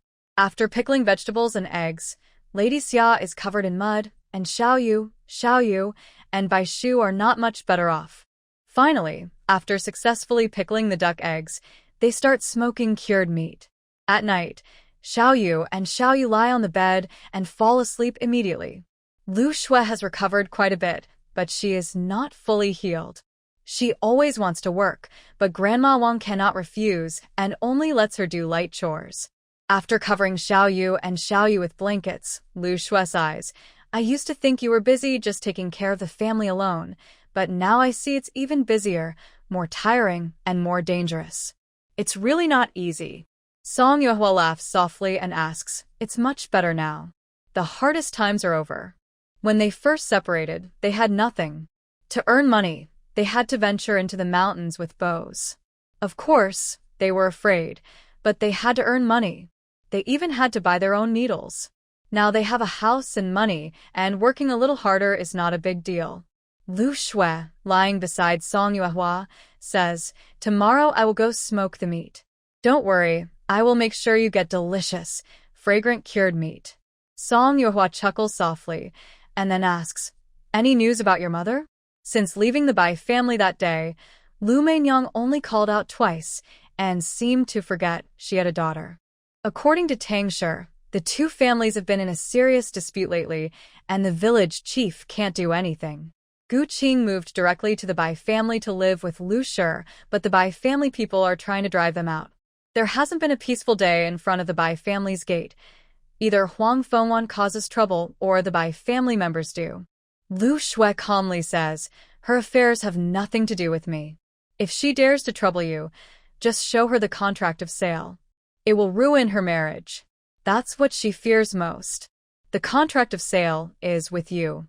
When the time comes, Go to the government office to see how to cancel it. Even if Lu Mainyang comes to your door, there are ways to deal with her. There's no need to use such methods. Lu Shui softly nodded. After winter began, the weather grew colder. The family's fire beds and the school's heated beds were all lit. Besides the two teachers' rooms, 2 large heated beds were also burning. The children huddled on the beds to study, feeling warm and no longer shrinking away. The windows of the heated rooms were covered with translucent paper, making the room both warm and bright. Originally, students ate lunch at home, but after Zhu Qingqing's family delivered a meal once, other parents also started sending lunch. Even in the cold, they could reheat their food on the small stove in the school. Grandma Lan sent a meal once, but was persuaded to go back home by Lan Yu. Since the ground wasn't frozen yet, if it froze later, the old lady might fall. When Lan Yu asked Grandma Lan to prepare breakfast, he also made lunch at the same time. They carried the meals to school together, and at noon, they asked Lady Xia to help reheat. Grandma didn't need to worry about herself, nor did he worry about Grandma. Such a thoughtful child. Lady Xia also felt affection and casually added a fried egg to the lunchbox. When Lan Yu saw the lunchbox, he was momentarily at a loss. He said to Lady Xia, "Madam, there's more." Lady Xia smiled and said, "Eat it. I made a bit extra." The fried egg was mixed with the porridge in the lunchbox. Lan Yu said, "After I finish eating, I'll wash the dishes for you, madam." "All right," Lady Xia replied with a smile. Lan Yu carried the lunchbox to the dining hall, just about to eat when He Lei and Su Yuanbao approached, peeking into his bowl. He exaggerated his tone and said, "Oh, even the little beggar can eat meat dishes now." Yes, probably from the school's trash bucket, huh? Su Yuanbao hugged He Lei's shoulder and laughed loudly. Lan Yu looked at them angrily, trying to remind himself not to get mad or to hit them.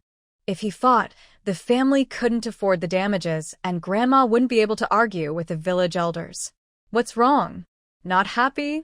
He Lei plopped down in front of Lan Yu, looking smug. Su Yuanbao clicked his tongue and said, "Even the little beggar has a temper." Lan Yu clenched his fists, holding back his anger. Just then, a small, white hand reached over their heads, grabbing their hair and pulling back hard, causing both to cry out in pain. Zhu Qingqing scolded, "Are you all just bored and looking for trouble? Want to fight? Just say so. Don't beat around the bush. Your lady will play along." "Zhu Qingqing, you little brat, you're good for nothing." Su Duanbao shouted angrily. He Lei also got up from the ground, furious, and reached out to grab Zhu Qingqing. Suddenly, someone pushed him hard. He lost his balance and fell flat on his face. "Who's there?" He Lei angrily looked back. No one was behind him. When he turned around again, Lan Yu was already pulling Zhu Qingqing away and running off. After leaving the dining hall, Zhu Qingqing her hand free and scolded, "Why don't you fight back when someone insults you? You look like a fool. So embarrassing." Zhu Qingqing stomped back angrily to her bed. Lan Yu was still holding a bowl of rice, thinking it might be better to go to the kitchen to eat. Song Yuehua, free and easy, kept teaching Debeo to call her sister over and over. The silly boy was just poking her nose, which made Song Yuehua feel nervous again. What's wrong with his mind? Even little Bao could say simple words like hungry, water, sleep, but Debeo was still babbling nonsense, which seemed strange. Just as Song Yuehua was deep in thought, there was a knock on the door.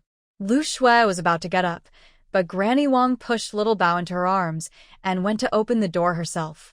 People outside were talking, their voices faint and unclear. Soon, the door of the room was pushed open. Song Yuehua turned her head and recognized an old acquaintance. "Wow, Debeo and Xiaobao have grown so big. My little nephews, you're getting cuter and cuter." Zhu Yanli hugged Debeo and rubbed him, then held Xiaobao and kissed him. This time, Zhu Yanli was dressed less flashy than usual and looked thinner. Looking further back, there were 2 children standing at the door, one big and one small. Song Yuehua couldn't understand what was happening. "Ah, your place is still warm," Zhu Yanli said as she took off her shoes and got onto the bed smoothly and naturally. Seeing Song Yuehua lying stiffly on the bed, Zhu Yanli realized something was wrong and asked, "Is it broken?" Just out of breath, Song Yuehua replied irritably. Then she looked at the two children at the door and asked, "Have they been kidnapped?" Zhu Yanli snorted and said to the two children, "Close the door. Come sit on the bed. Standing there isn't cold?" The children obediently closed the door and stood nervously by the bed. Zhu Yanli clicked her tongue, lifted the two children onto the bed, and then told them to take off their shoes. The two hesitated for a moment but finally took off their shoes. Their yellowed, torn socks couldn't be hidden anymore. The little girl hid behind her brother, her face flushed red, and she lowered her head shyly. Lu Shui brought 3 bowls of tea. The two children carefully drank from them. "Whose children are these?" Granny Wang asked. Zhu Yanli quickly finished her tea before saying, "They are Zhu Jinjin's kids. It took a lot of effort to find them." Granny Wang suddenly looked at the children, her throat choked up, and her eyes filled with tears. She wanted to reach out but was afraid of scaring the children, so she hesitated and asked Zhu Yanli, "What exactly happened?" Zhu Yanli casually replied, "The Lu family sold the kids to pay gambling debts. I searched for a long time to find them. Now I have no money left to buy them back." After hearing this, Granny Wang hugged the children and cried loudly. Dabao and Xiaobao were frightened and started crying too. Granny Wang then took the children to the room next door with Lu Shui.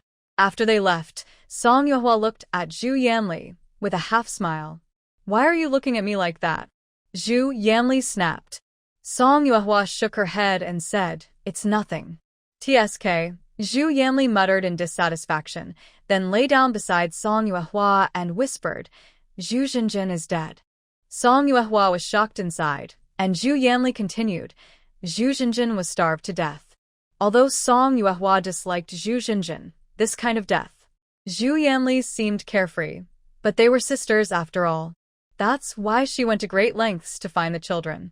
After a moment, Song Yuehua only responded with a soft "This new year, I plan to stay here." Zhu Yanli closed her eyes, touching her belly, and softly said, "It might take a while." Song Yuehua said, "If you can't leave, then don't. You can stay anywhere." Zhu Yanli suddenly opened her eyes and asked, "Is the room next door yours too?" "That's the schoolroom," Song Yuehua explained. "They're building houses in Dongshan. You can stay there when it's ready." "Oh my god!" Zhu Yanli exclaimed. "Did you strike gold?" Song Yuehua smiled without speaking. Tears welled up in Zhu Yanli's eyes as she laughed. "You're amazing. You've been through a lot, huh? Not too bad." Looking back now, Song Yuehua felt it wasn't so hard. It was all worth it. After school, Xia Wenwu, Xia Yu, and little Jade all returned. Seeing Zhu Yanli, they all became excited and eagerly asked her questions. Song Yuehua then realized that Zhu Yanli was truly popular with children.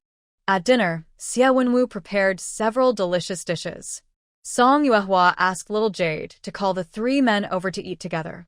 Duan Yidao hurried over, wanting to discuss martial arts class matters with Song Yuehua.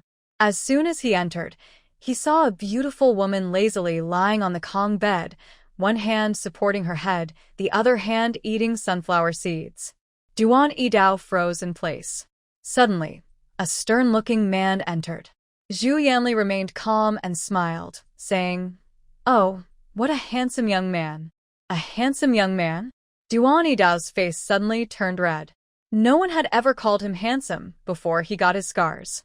He thought to himself that she was a perceptive woman. "Master Duan?" Song Yuehua lifted the curtain and came from the next room. "Is there something you need?" Duan Yidao instinctively shook his head, then desperately nodded. Yes, I have something." "Come into this room," Song Yuehua said, letting someone inside. Before entering, Duan Yidao looked again at the woman lazily lying on the Kong, casually cracking sunflower seeds. Dinner was very rich. Dompa pork, braised fish, spicy shredded rabbit, pork and lotus root soup, oil-braised eggplant, steamed meat with eggs, and pickled radish skins. Everyone outside was eating happily, laughing and chatting. Big Treasure and Little Treasure also ate meat and egg custard outside. Song Yuehua could only lie inside, listening to the sounds from the wall. When little Jade brought pork rib soup to Song Yuehua, she sighed deeply. Since her injury, she had been drinking various bone broths every day. You all eating what vegetables? Song Yuehua asked casually while gnawing on a bone. Little Jade quickly replied, Sister, you want a light diet, you shouldn't. I know, I'm just asking, Song Yuehua said. Little Jade listed the dishes, and Song Yuehua swallowed hard. The ribs in her bowl looked duller and duller. After dinner, Zhu Yanli went home with Granny Wang. Song Yuehua asked Xie Wenwu to carry a few bundles of firewood to Wang's house. The next morning, Zhou Dafu brought the land deed from Dongshan Head to Song Yuehua, along with 3 house deeds. Song Yuehua was a bit curious. The house isn't built yet, can you register it? Yes, it can. Uncle Zhou Dafu said, as long as the foundation is solid, the 2 houses are already built. I checked, and there are no problems. The main courtyard won't be finished until next year. For now, focus on the pigsty and chicken coop. Song Yuehua smiled. Uncle Dafu and Uncle Ergue handle things well. I always trust them. Zhou Dafu also smiled. After building a few houses, I could even build one for myself. When everyone went back, Granny Wang came to take care of the little ones. Song Yuehua asked Granny, those 2 kids are still young. Why not send them to school? Stone and Little Mian?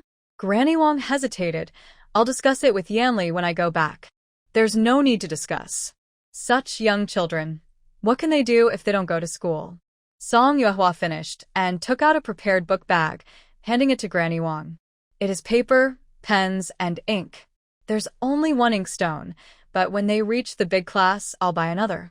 Granny Wang quickly took out the inkstone, which cost 4 taels of silver.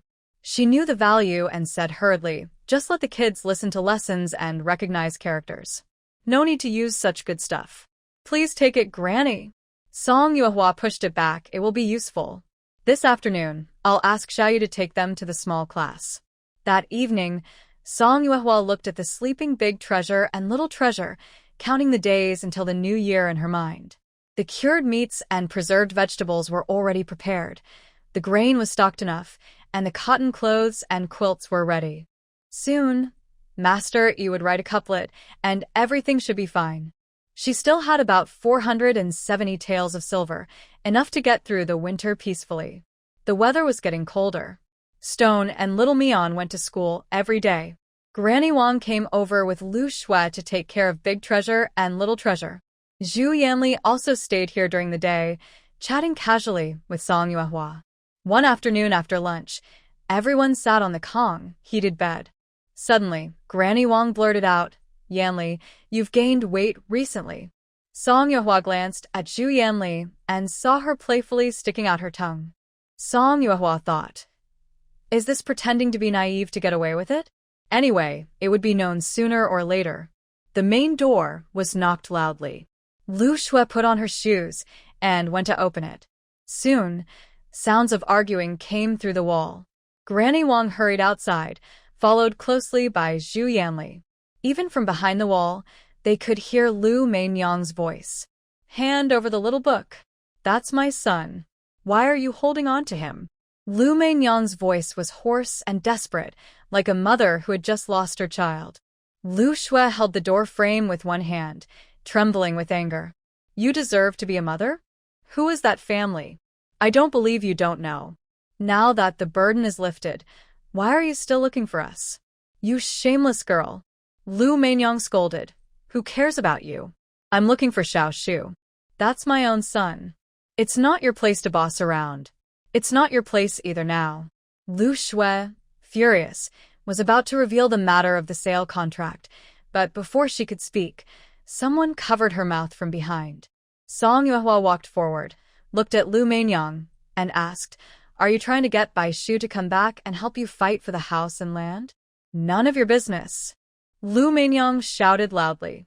Of course it's related to me, Song Yuehua replied, taking out a piece of paper and waving it. Bai Shu, Lu Shui has spent a total of 20 taels on studying and living here. Until she pays back the debt, she definitely can't be taken away. Lu Mainyang didn't believe it and shouted, How can 20 taels cover food? You're lying. Song Yuehua calmly said, Ask Gu Qing. Studying costs more than 20 taels, doesn't it? When they mentioned Gu Qing, a few people gathered around to watch and laughed mockingly. Lu Mainyang was angry. Isn't the school supposed to be free? It is free, Song Yuehua said. Villagers work to pay their fees. Have you opened the land in Dongshan? The villagers have paid what they owe. Have you paid? Lu Mainyang refused to admit it. You're talking nonsense. It's fake, definitely fake. Lu Shui, do you admit this IOU? Song Yuehua turned and asked. Lu Shui loudly said, I admit. Then Song Yuehua turned to Lu Mainyang. It has Lu Shui's handwriting, Bai Shu's signature, and the village chief's seal. This is a formal notice to the authorities. The money owed will not be less. Do you want to try? Lu Mainyang only wanted to take Bai Shu back and confront the Lu family. She didn't want to cause trouble with the authorities. Song Yuehua stretched out her hand. As their mother, shouldn't you be the one to pay this debt? Lu Mainyang snorted coldly. Wronged people have debts, and debts have owners. Whoever owes the money should pay it. What does it have to do with me? After saying this, Lu Mainyang turned around and quickly left. After she left, Song Yuehua held Lu Shui's trembling hand and said, It's okay now. Lu Shui sniffled and nodded heavily. When everyone returned to the room, Song Yuehua handed the IOU to Lu Shui and said, This should keep things quiet for a while. But it's better to go and talk to the village chief first. Zhu Yanli leaned over and took a quick look. Is the writing still not dry? The IOU was written less than half an hour ago. After blowing on it for a moment, Zhu Yanli still noticed something was off, but fortunately Lu Mainyang had no such intentions. Song Yuehua smiled and said, It just is written. How could it be dry so quickly? Oh, I see. Everyone instantly understood. Lu Shui was silent for a moment before asking, Master, is it only about cutting ties? Cutting ties, huh? Song Yuehua murmured, If it can be avoided, maybe it's better not to do it. Breaking ties in this era has a big impact. If Bai Shu participates in the imperial exams later, this will be a stain he can never erase. Someone who has cut ties, no matter the reason, will never be viewed objectively by others. Whether it's about settling in the village or marriage, it's very difficult. Song Yuehua looked at Lu Shui seriously. One day, if I can no longer protect you, don't hesitate. Go immediately to the village head and cut ties. I will talk to the village head. He will surely help you. Master. Lu Shui lowered her head, biting her lip tightly. Her whole body was overwhelmed by strong emotions, tears falling one after another, wetting the floor. Grandma Wang and Zhu Yanli were first stunned, then also wiped their faces. Zhu Yanli joked, You scared me. I thought eating at your house was really that expensive. Song Yuehua's eyes lit up as she looked at Zhu Yanli, a smile forming on her lips. Zhu Yanli, what a terrible mouth. Ha ha ha. Song Yuehua laughed loudly. I won't take your silver anymore. Really not taking it? Really not. The atmosphere finally eased a lot. When Bai Shu returned home, Song Yuehua asked the brother and sister, What are your thoughts about Bai's house and land? Lu Shui said, That has nothing to do with me. Song Yuehua nodded, then looked at Bai Shu.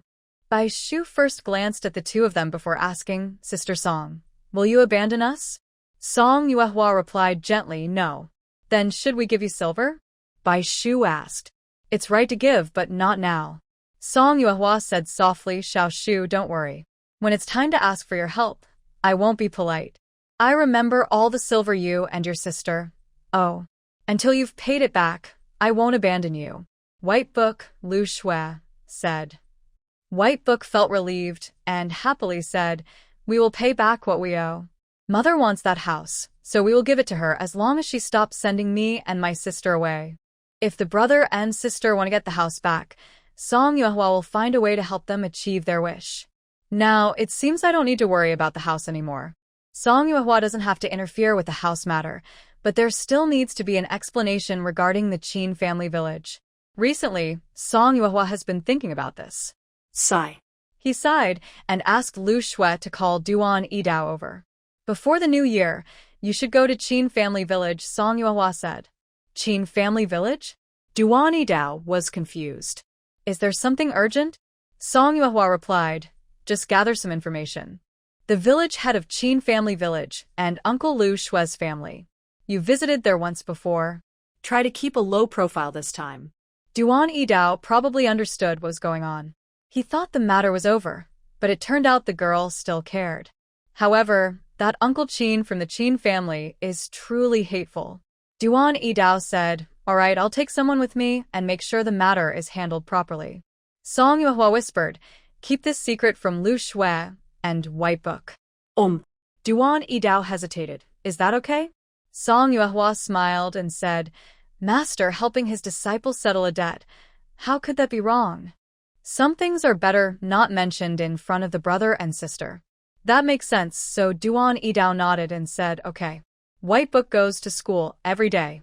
During Lu Shue's free time after chores, she also learns a few skills with Duan Yidao. Xiaoyu is busy with teaching and classes, so she's overwhelmed. Xiuyu's younger sister, Xiuyu, also has a hard time studying and practicing calligraphy during the day and embroidery at night. Lu Shitu and Lu Xiaomian just entered the small class. Xiuyu specially tutored the siblings at night.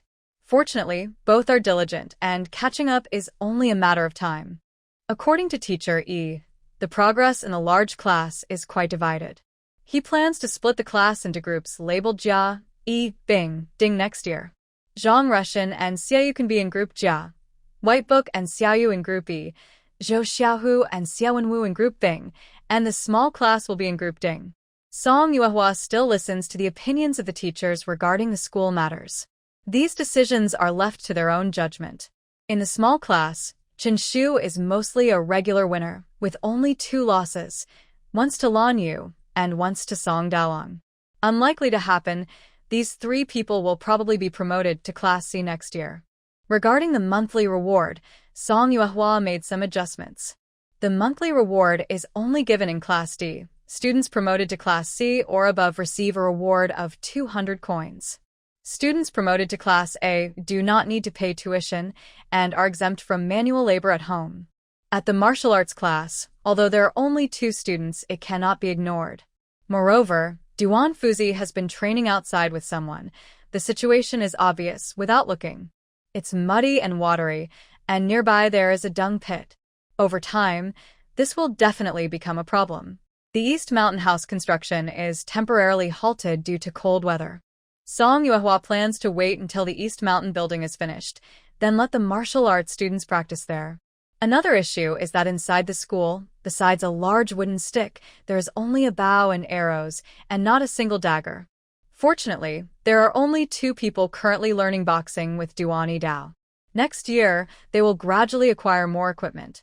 Duan Fuzi, who had been missing for a few days, has returned. Song Yuehua called him into the kitchen, where she was boiling tea and talking. According to the news Duan Fuzi brought back, first is Uncle Lu Shue's family, for people relying on farming, with 1 son and 1 daughter. Next is the village head of Lihua village in the Xing family area. He is a heavy drinker and has a very bad reputation in the village. Most villagers dislike him intensely. His family has 6 members, 2 sons, a grandson, and 2 daughters-in-law. Who did you bring? Song Yuehua asked. Duan Yidao replied, Ergote. Song Yuehua was speechless. Why did you bring such a troublemaker? Thinking about it, Duan Yidao indeed has few contacts. Compared to Goa, Ergotu seems more reliable. She quietly whispered something to Duan Yidao. The water in the stove had already boiled, and steam was rising in white mist. Lihua village. A luxurious carriage entered the village, and the villagers, rarely seeing such a sight, stopped to watch. The carriage stopped in front of a house. A well-dressed young man got out, walked to the Zhu family's door and knocked. Zhu Xiaomao, the 6-year-old son of the Zhu family, answered the door. Is there something you need? Zhu Xiaomao asked. The young man said, passing through your town, feeling very thirsty. I'd like to ask for a glass of water. Would that be okay? Just a moment, Zhu Xiaomao replied, then ran into the yard. The young man waited outside the door. The villagers nearby whispered among themselves, he says he's here to ask for water. Why don't you come to my house to ask for water? I don't have that luck. Or maybe you could bring some water here. Forget it. I haven't dealt with important people before. Offending them isn't good. You're so brave. You deserve to spend your life digging in the fields. Go ahead if you think you can. After a moment, Zhu Damao, Zhu Xiaomao's father, brought a bowl of water. The young man took it and drank it quickly. He looked very thirsty. The man took out 2 silver coins and said, "Thank you, sir. Would it be possible for my horseman and horse to also have some water here?" Zhu Damao took the coins, surprised. Just for drinking a bowl of water, he received 2 silver coins. He quickly told his son to lead the nobleman's horse to the backyard. At this time, the crowd watching also started to get excited. Many people regretted not doing the same. Zhu Damao hurriedly invited the young man inside and said, "If the noble person doesn't mind, you can rest here for a while." The young man chuckled and said, "That would be very kind of you." Then he strode inside confidently. Some brave villagers wanted to come closer. Zhu Damao was about to chase them away when the man said, "It's okay. We're neighbors from the same village. Let's have a chat." Only then did Zhu Damao let a few people come in. The villagers of Xingjia village didn't expect this noble person to be so friendly. According to what the noble said, he was a trader dealing in medicinal herbs. He was passing through here on his way back after settling some accounts, taking a shortcut. If the noble person isn't in a hurry, you can stay for lunch before leaving, a nearby villager flattered. This person gave silver just for drinking water. Maybe if he stayed longer, he could earn a bit more. The young man smiled and said, "Thank you, but it's getting late. I should be going. I just settled my accounts, and carrying too much money might attract trouble at night." Money attracts trouble. Many villagers swallowed hard. Just then, Zhu Xiaomao suddenly ran in and shouted, "Something's wrong. The horseman is sick." The young man quickly stood up and asked, "How did he get sick?" Zhu Xiaomao looked confused and explained, "I don't know. He suddenly started convulsing all over." It's an old problem. First, find something for him to bite on," the young man said, then turned to the villagers and bowed. "It seems I can't stay long. I should take my leave now. If fate allows, I'll visit your homes again." Are you heading along the official road?" a villager asked nervously. The young man said, "To go to the county town's clinic, of course. We should take the official road." The villager replied, "There are many bandits along that route. It might not be safe for you to go." Bandits. The young man was stunned and muttered, "It's probably too late to turn back now. I need to see a doctor first." He looked up at a group of villagers and asked, "My coachman needs urgent medical help. Could I leave some valuables at someone's house and pick them up after I return?" "What's there to store?" someone asked. "A gold Buddha statue." As soon as he finished speaking, the crowd gasped in shock. The young man continued, "If anyone is willing to help store it, I will pay 50 taels of silver as a reward." Although he was still surprised by the value of the gold Buddha, earning 50 taels was a big fortune. Many people stepped forward, eager to take on the task. At this moment, the young man pointed to someone in the crowd, his uncle, Xing Shan. He smiled and said, "I feel like we are old friends. Why not leave it at your house?" Before Xing Shan could be happy, he heard a hoarse voice say, "Why should a noble person deal with someone who doesn't understand literature? I am the village head, and it would be more suitable to leave it at my house." The young man cupped his hands and said, "Since it's settled, I can't break my promise. I have urgent matters, and since the village head is here, let's quickly draw up an agreement, so I can leave quickly and return soon." The village head, Xian Lijing, was annoyed because he felt the young man didn't respect him. The young man came out from the backyard, holding a contract. He said, "There are ink and a brush on the cart. I'll write it out now. Please check if there are any issues." Xian Lijing reluctantly took it and read it aloud. It basically stated that the valuables would be left at his house, and if they were damaged or lost, compensation would be paid at full value. When he saw that the contract valued the gold Buddha at 1,000 taels, Xing Shan hesitated. If it was lost, he wouldn't have enough to cover it. A villager nearby said, "Noble person, you should find someone else. Old Xing's family isn't reliable." Xing Shan angrily replied, "How am I unreliable? I work honestly and do my duties. I'm much better than someone who steals and cheats." Hey. The villager wanted to argue, but the young man spoke first. "Everyone, please forgive me. I am in a hurry. If there are no objections, I need to leave soon." Qingshan rode. "Did you check it before storing it?" The man nodded and said, "Of course. The item isn't big. Mainly I was worried about encountering bandits. I wish I had known earlier. Taking this route only caused more trouble." After speaking, the man took the Qingshan, and together they examined the golden Buddha beside the carriage. It was a finely crafted, antique-style sandalwood box with a small lock on it. The man opened it, revealing layers of silk and cotton wrapping the contents. Carefully, he lifted the covering, and a delicate 6-inch-high Buddha statue appeared before Qingshan. The man wrapped the golden Buddha in silk, then held it up for Qingshan to look at.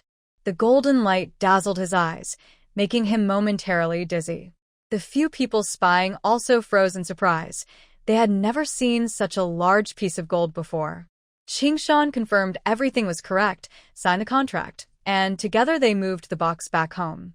Before leaving, the man clasped his hands and said to Qingshan, "It will take 10 days at most, 3 days at least, to reach the county town. Please, brother, take good care of it." "Certainly, certainly," Qingshan hurriedly promised. After the carriage disappeared into the distance, inside the carriage, the coachman, with a headscarf covering his face, suddenly sat up outside. How was I? "Was my acting good?" said Erguitu, dressed as a wealthy merchant, with a mischievous smile. The coachman, with a scar on his face, pulled off his scarf. Duani Dao said, "Don't get cocky. Remember, no one is allowed to tell anyone about this. Don't worry, your big apprentice's mouth is sealed tight." Erguitu shook his head confidently. Duani Dao also smiled and said, "Not bad at all. If it weren't almost New Year, I'd stay and watch the show."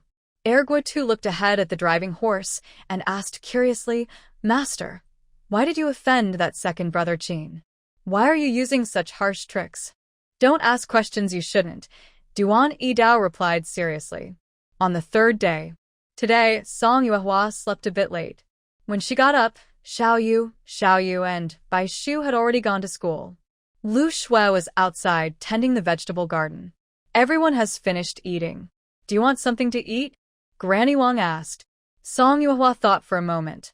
"Grandma, I want to eat Yangchun noodles." Xia Wenwu had cooked it once, so it wasn't hard to make. A half-spoon of pork fat, chopped green onions, and a spoonful of soy sauce. Even if only boiled water was used as the broth, the aroma alone would make anyone drool. Big Bao was watching eagerly, saliva dripping down in a long silver strand. Zhu Yanli gently wiped his face and said with a look of sadness, "Look how much my big kid has become greedy. Maybe I should give him a small bowl too. He's not allowed to eat anymore." After Granny Wang brought over the noodles, she casually took to Bao and walked away, muttering as she went, "You greedy little boy, you ate the most this morning. Your stomach is already full, and if you eat more, you'll get sick." Song Yuehua was slurping her noodles loudly, while Zhu Yanli played with little Bao nearby, smiling. "They're both kids, but why isn't little Bao greedy?" Song Yuehua said, "Everyone loves treats. Little Bao loves sweet soup. If you cook some longan and red date soup, you'll see how much she craves it." "Is that so?" Just as they were talking, there was a knock on the kitchen door. The two looked up and saw Duan Yidao, with a red face, standing at the door, grinning at them. Song Yuehua looked a bit uncomfortable. Seeing that Duan Yidao had something to discuss with Song Yuehua, Zhu Yanli wisely took little Bao away. Before leaving, Zhu Yanli winked at the blushing Duan Yidao, who turned redder than ever. It was only when Song Yuehua called out that Duan Yidao snapped back to himself. As he entered the room and hadn't sat down yet, Song Yuehua handed him an empty bowl. "Fill this for me again." Duan Yidao was a bit stunned. His eating speed was a little excessive. Song Yuehua took the bowl and asked, "Is there something you want to tell me?" Duan Yidao also filled a bowl for himself, took a bite and said, "Something happened in Jin family village." Song Yuehua paused with her chopsticks. "This is only the third day, right?" Duan Yidao shook his head. It was the night before last. That night, it was the second night after Duan Yidao and Ergua Tu left. Song Yuehua originally thought it would take at least 4 or 5 days, but she didn't expect. Most of the news Duan Yidao had came from Zhu Xiaomao. Zhu Xiaomao was the little boy who came to the broken temple in the middle of the night. According to Zhu Xiaomao, since Jinshan received the golden Buddha, he wouldn't let go of the box holding it, even taking it to the toilet. He was just waiting for the merchant to return in 3 days, so he could claim 50 taels of silver. It was unthinkable for Jinshan to give up that golden Buddha. Anyone doing business outside would have a strong background. Just looking at that person's attire, you could tell they came from a wealthy family. No ordinary person like him would dare oppose such a person. No one in the whole village wanted the golden Buddha to be returned safely to Zhao more than Xingshan did. Unexpectedly, the next night, 3 groups of people broke into Xing's house. The first group not only stole the golden Buddha, but also beat Xingshan badly. The following 2 groups couldn't find the Buddha, so they Xing's family of 4 and tortured them for a long time. They left only when dawn was near. That night, there was a lot of noise at Xing's house. The neighbors kept their doors shut and pretended not to hear anything. Even the next day, no one came to check on Xing's family. It was only when Zhu Damao passed by and saw the gate wide open that he went inside. He found everything in the house was stolen, leaving only mess everywhere. Xingshan was covered in blood and barely alive. Zhu Damao also saw Xingsun standing silently in the corner, not responding to any questions. Zhu Damao didn't bother him and left. The most urgent thing was to take Xingshan to the county clinic for a checkup. Zhu Damao took him there. The doctor only gave a few injections and some medicine costing almost 300 coins. Zhu Damao paid the money. The doctor said Xingshan might have to stay in bed for the rest of his life. That money was probably wasted, as no more medicine was prescribed. They just took Xingshan home, and Zhu Damao did his best to help. When they returned home, only Xingshan's son was left, too scared to speak. The villagers told Zhu Damao that right after they left, Xingshan's wife and daughter also left the village. Whether they will come back is unknown. Duan Yidao said to Song Yuehua, "I still have a contract here." Song Yuehua shook her head and asked, "Are there really bandits on the official road?" "Not bandits, just a few people hiding at the mountain pass blocking the way," Duan Yidao replied as he got up and served himself a bowl of noodles. Song Yuehua said, "Then we don't need to worry. As long as people know the golden Buddha is in the hands of the official." Duan Yidao ate his noodles and said, "Won't the fake Buddha be exposed soon?" "So what if it is?" Song Yuehua put down her chopsticks. "The fire is already burning." After that, Song Yuehua didn't ask about Xing's village anymore. Time passed quickly. New Year was just a few days away. Although Song Yuehua still couldn't go out, she could at least walk around her yard and not get scolded. Lu Shui was busy every day washing clothes and feeding chickens, never resting. A few days ago, Song Yuehua last applied medicine to her wounds. The scabs on her back fell off, leaving deep scars. On the back of a 12-year-old girl, there are many intersecting scars. Song Yuehua gently touched these scars with concern and said, "I'm sorry. I wish I had found you earlier." "Master." Lu Shui turned around and smiled. "You already saved me." Song Yuehua asked Duan Yidao to buy good scar-removing medicine in the county. The doctor said honestly that the medicine here could only treat the wounds but not remove the scars. Lu Shui took it lightly, saying, "As long as I don't get married, no one can see my scars. I can't see them myself, so it doesn't matter." Song Yuehua disagreed. "The future is uncertain. I just hope that when you want to get married, there won't be any worries." "I don't want to, so don't worry about it," Lu Shui firmly replied. Song Yuehua didn't want to argue with her about this. Whether she thought about it or not, if there's a way to remove the scars, it should be done. If they can't find medicine in the county, they will try to find some in the prefecture. If that doesn't work, they might ask someone to inquire in Beijing. Recently, Xiao Yu and Xiao Yu sleep in another room, and late at night, faint whispers can often be heard.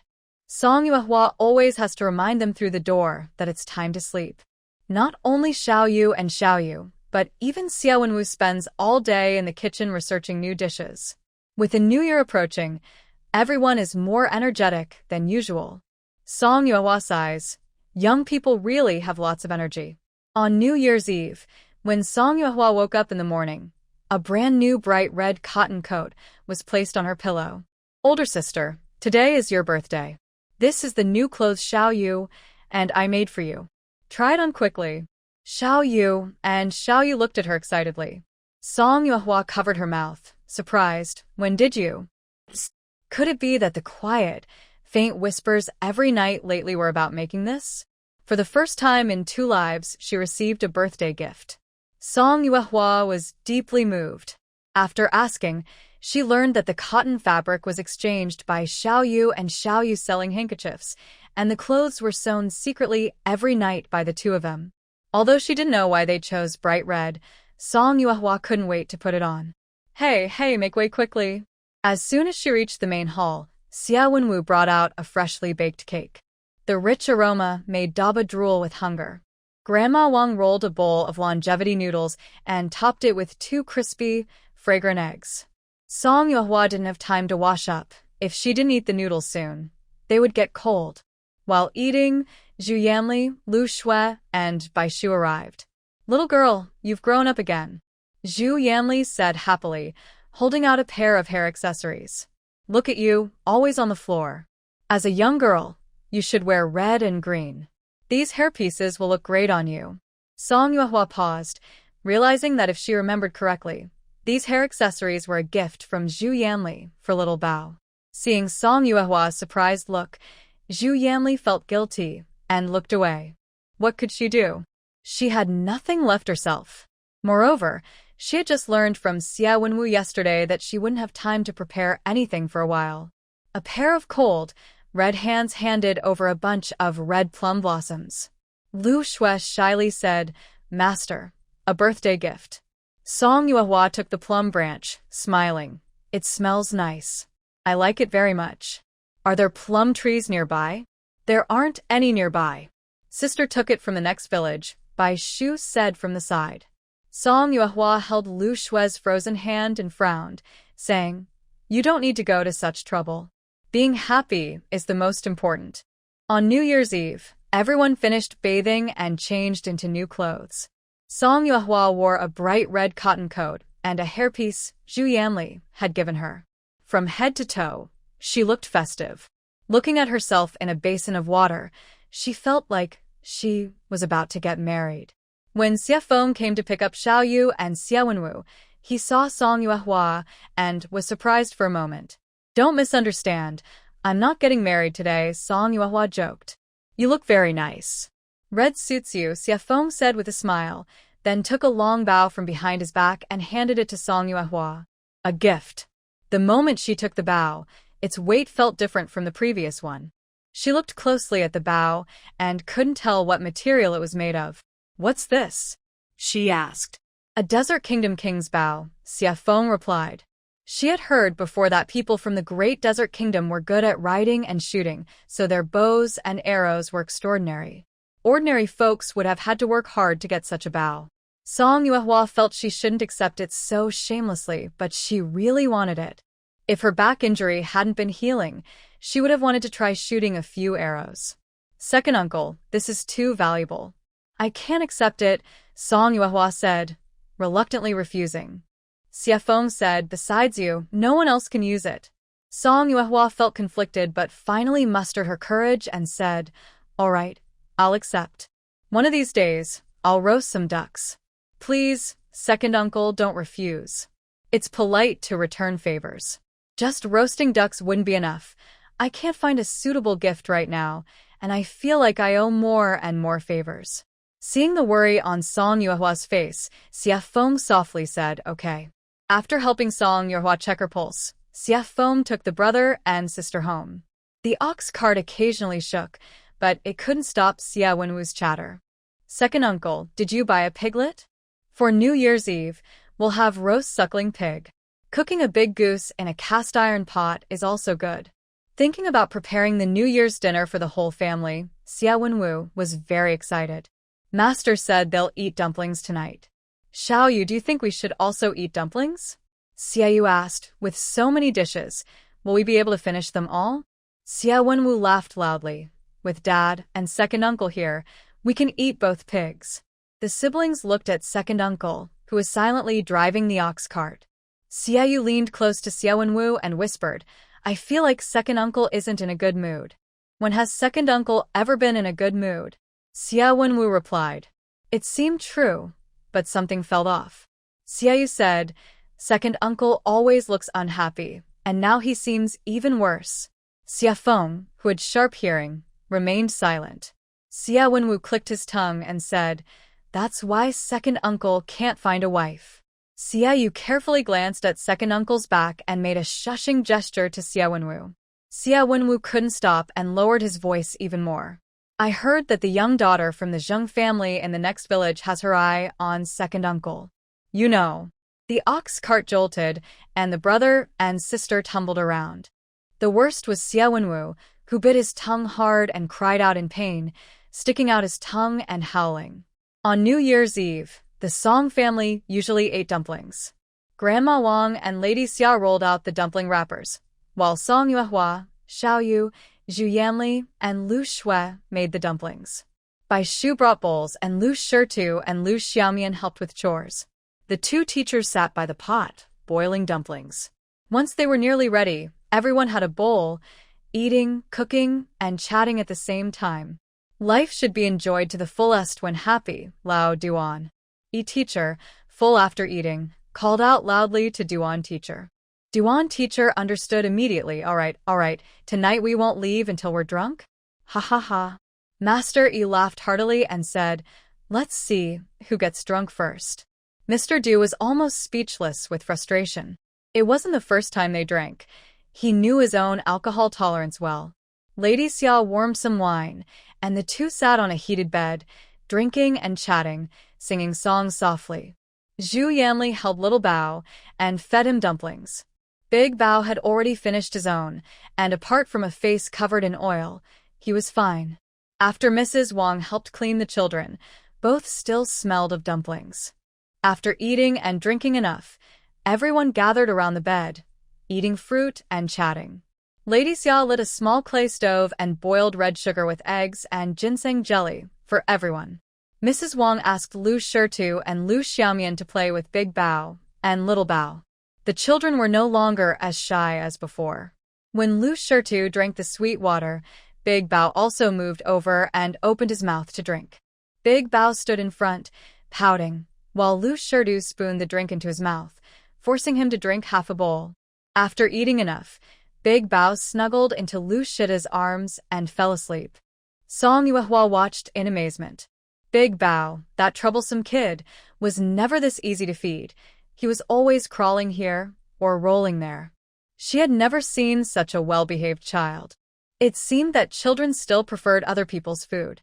Song Yuehua asked, Shitu, Xiaomian, is school still comfortable for you? Lu Shitu, speaking to Song Yuehua for the first time, was a bit nervous. It's okay, but it's troublesome that teacher Xie keeps giving us extra lessons. Lu Xiaomian blushed and whispered yes. Hearing that the siblings studied diligently, even though one was 6 and the other 4, she wondered how Zhu Zhenjin could have such a sensible little girl.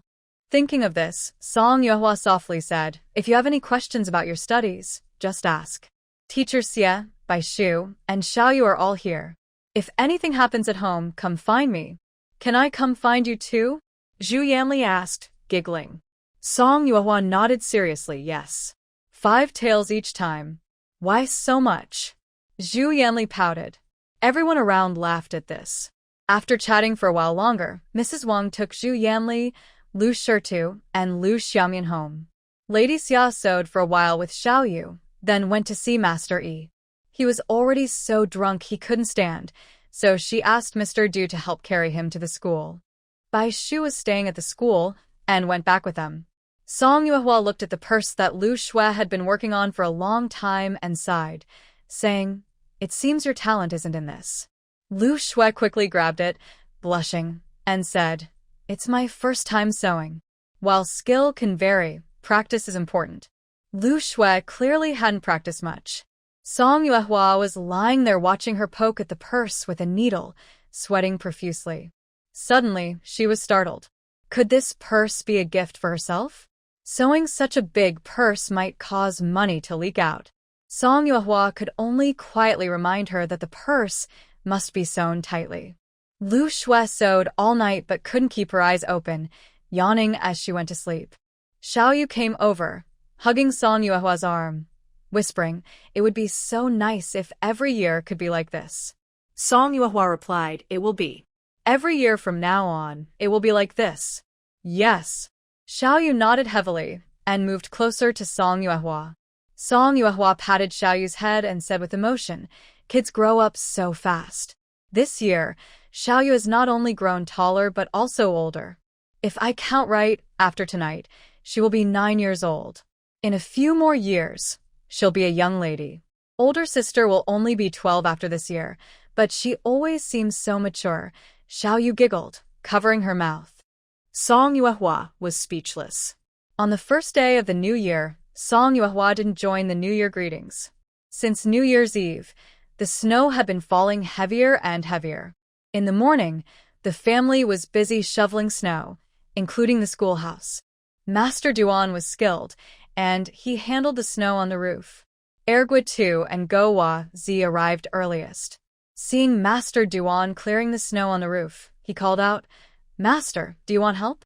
Master Duan waved his hand, twirling a bamboo pole in his hand, then swung it forcefully, drawing a semi-arc that caused the snow on the roof to fall down in a rush, astonishing the two and making them clap and cheer. The snow on the roof was falling down, and Gowazi looked around and asked, "Master, where's the ladder?" Duan Yidao leapt forward and landed in front of them, brushing snow off himself and asking, "Why so early? Did you clear the snow at home?" The two were momentarily stunned. It was Master Duan who finally called out, and they snapped out of it.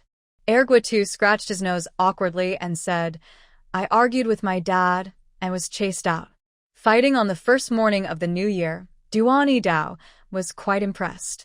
Gowazi didn't hesitate and asked, "Is it because of your eldest uncle again?" Erguatu slapped him on the back of the head and asked, "What are you doing here?" "Don't say you're here to see the master." The boy chuckled and replied, "There are many people at home, so it's not my turn. Staying here just causes trouble." Master Duan was speechless. "I really don't know what kind of apprentices I've taken." The two stayed behind and helped the teacher clean the school. After sweeping the snow, Lady Xia brought a heated brick bed and served red bean paste balls, which made them feel very comfortable. Master Yi wanted to have a few more drinks, but Lady Xia brought over fermented rice egg wine. "Madam." Master Yi looked pleading. Lady Xia smiled and said, "Let's drink tonight." On the first day of the new year, students come to pay New Year's greetings. Seeing a tipsy master doesn't look good. "I'll make some snacks for you tonight, and we can enjoy a good drink." Ah. Master Yi nodded helplessly. After resting for a while, they went to the Song family to help sweep snow. The Song children were quick and efficient. Once Master Duan finished clearing the snow, it was done in no time. Master Duan was skilled in martial arts and was noticed by Granny Wang. She wanted him to help clear snow from her roof too. Before she could ask, Master Yi ran over happily and said, "Auntie, let me help clear the snow from your roof." Granny Wang was speechless. This master was really kind-hearted. After enthusiastically helping Granny Wang home, Master Yi jumped onto the roof and cleared all the snow. Granny Wang brewed him some hot tea. Just as she brought it over, Master Yi jumped down suddenly, startling her almost to drop the cup. Fortunately, Master Yi caught her and laughed. "Auntie, we're family. No need to be so polite." Master Yi's enthusiasm was a bit overwhelming for Granny Wang. After sweeping the snow, villagers started to move around. Firecrackers burst, greetings were exchanged, children ran around, dogs barked. The whole village was lively and busy. The most lively place was at the end of the village. Parents brought their children to the school to pay New Year's greetings to the master, then went to visit the Song family. Jia Fugue, the father of Erguotu, respectfully greeted the masters at the school and then took his unruly son away. As he left, He scolded, "Why are you getting more unmanageable as you grow? Your big uncle was so good to you when you were little.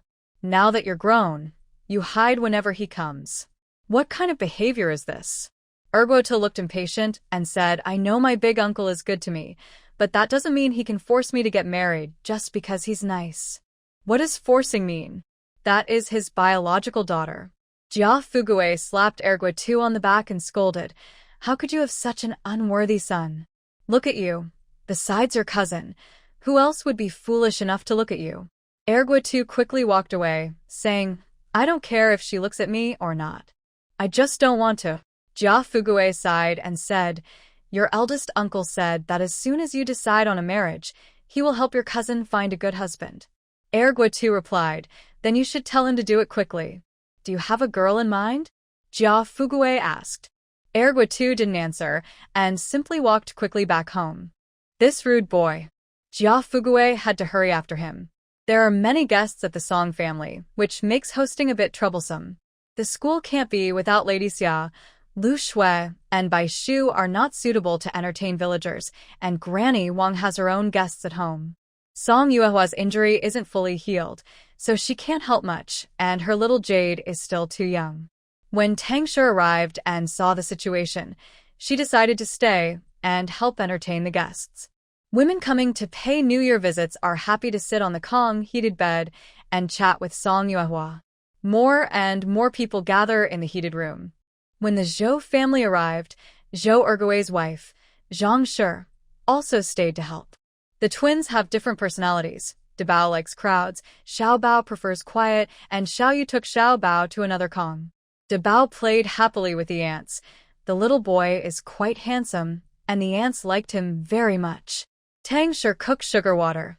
Zhang Shi brought fruits, and after eating, drinking, and chatting once everyone left, Tang Shi also served Zhang Shi a bowl of red bean paste. Zhang Shi, small and thin, drank 2 bowls at once. Tang Shi was surprised, saying, "You really can't tell, huh?" Seeing Zhang Shi's shy expression, she immediately guessed, "Are you pregnant?" Zhang Shi nodded. Tang Shi whispered excitedly, "How many months?" "Almost 4 months," Zhang Shi whispered back. Tang Shi quickly told her to lie on the Kong, took the empty bowl from her hand, and asked, "Want some more?" Before Zhang Shi could answer, Song Yuehua hurriedly said, "Don't keep drinking red bean soup. I'll make some snow fungus, lily, and lotus seed soup. Everyone should eat some." Snow fungus, lily, and lotus seed soup are nourishing tonics, and they are not cheap. Zhang Shi quickly refused, No, I'm full. No need to trouble. It's okay. I just want to drink some to cool down," Song Yuehua said with a smile. Little Treasure loves drinking sweet soup made from white fungus and lotus seeds. The family always keeps some prepared and cooks a jar every now and then for Little Treasure to enjoy. Big Treasure walks over on his short legs toward Zhang's house. Song Yuehua quickly pulls him back and asks Little Jade to take him to the next room. Song Yuehua goes to the kitchen, and Tang quickly goes to help. While they chat, Tang asks Yuehua, "How do you know so much?" Song Yuehua calmly replies, "I learn from books. Reading is important." Tang sighs. Books have everything written in them. "No wonder Russian said there's a treasure house in books." Zhang nods in agreement. When her children grow up, whether boys or girls, they must study. Their nephew Chen Shu studies hard and earns prize money, 100 coins a month. A man working outside earns only about 350 coins a month. But Zhang understands that not every village is as lucky as theirs. By noon, the white fungus, lotus seeds, and lily bulb soup is ready. Lu Shui brings a bowl of sweet water to feed the little ones next door.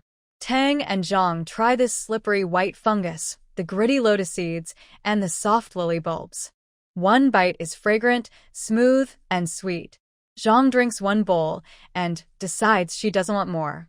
1 bowl is enough. If she drinks more, she'll be greedy.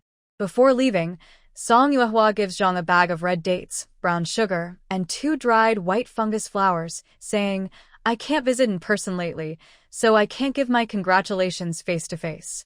Please accept this small gift. It's from my heart, so don't refuse." Zhang is hesitant because the gift is so valuable. She doesn't dare take it and doesn't know how to refuse, feeling a bit overwhelmed.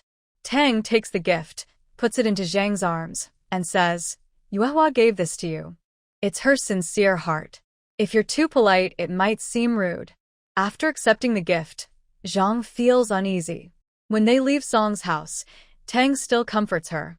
Yuehua gave you this to help you stay healthy. Don't overthink it.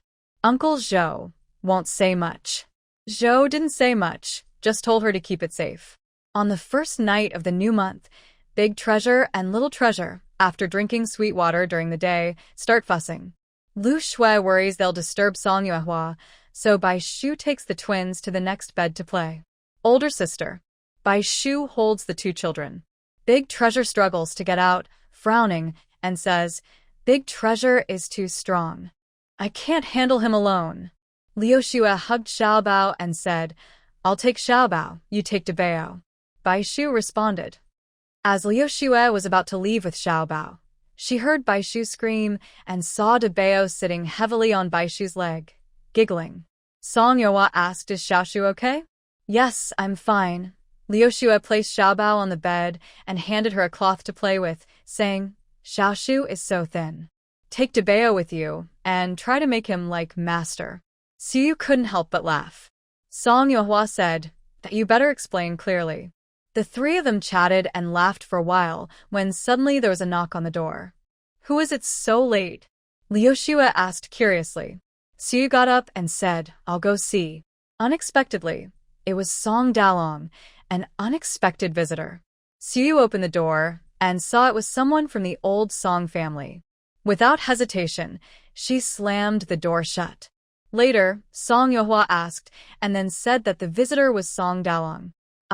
Song Dalong. Everyone from the old Song family knew well that when the older ones came, they probably couldn't even get inside, so they targeted Song Dalong. After thinking, Song Yuehua told Xiaoyu, let him come in. Liu Xue took Xiaobao to the next room. Seeing the visitor, Song Yuehua simply said, Xiaoyu, pour some tea for the guest. Xiaoyu nodded softly and went out. Song Dalong was nervously clenched fists, and Song Yuehua didn't plan to say anything to him. The atmosphere became tense. Father wants you to come home for dinner tomorrow.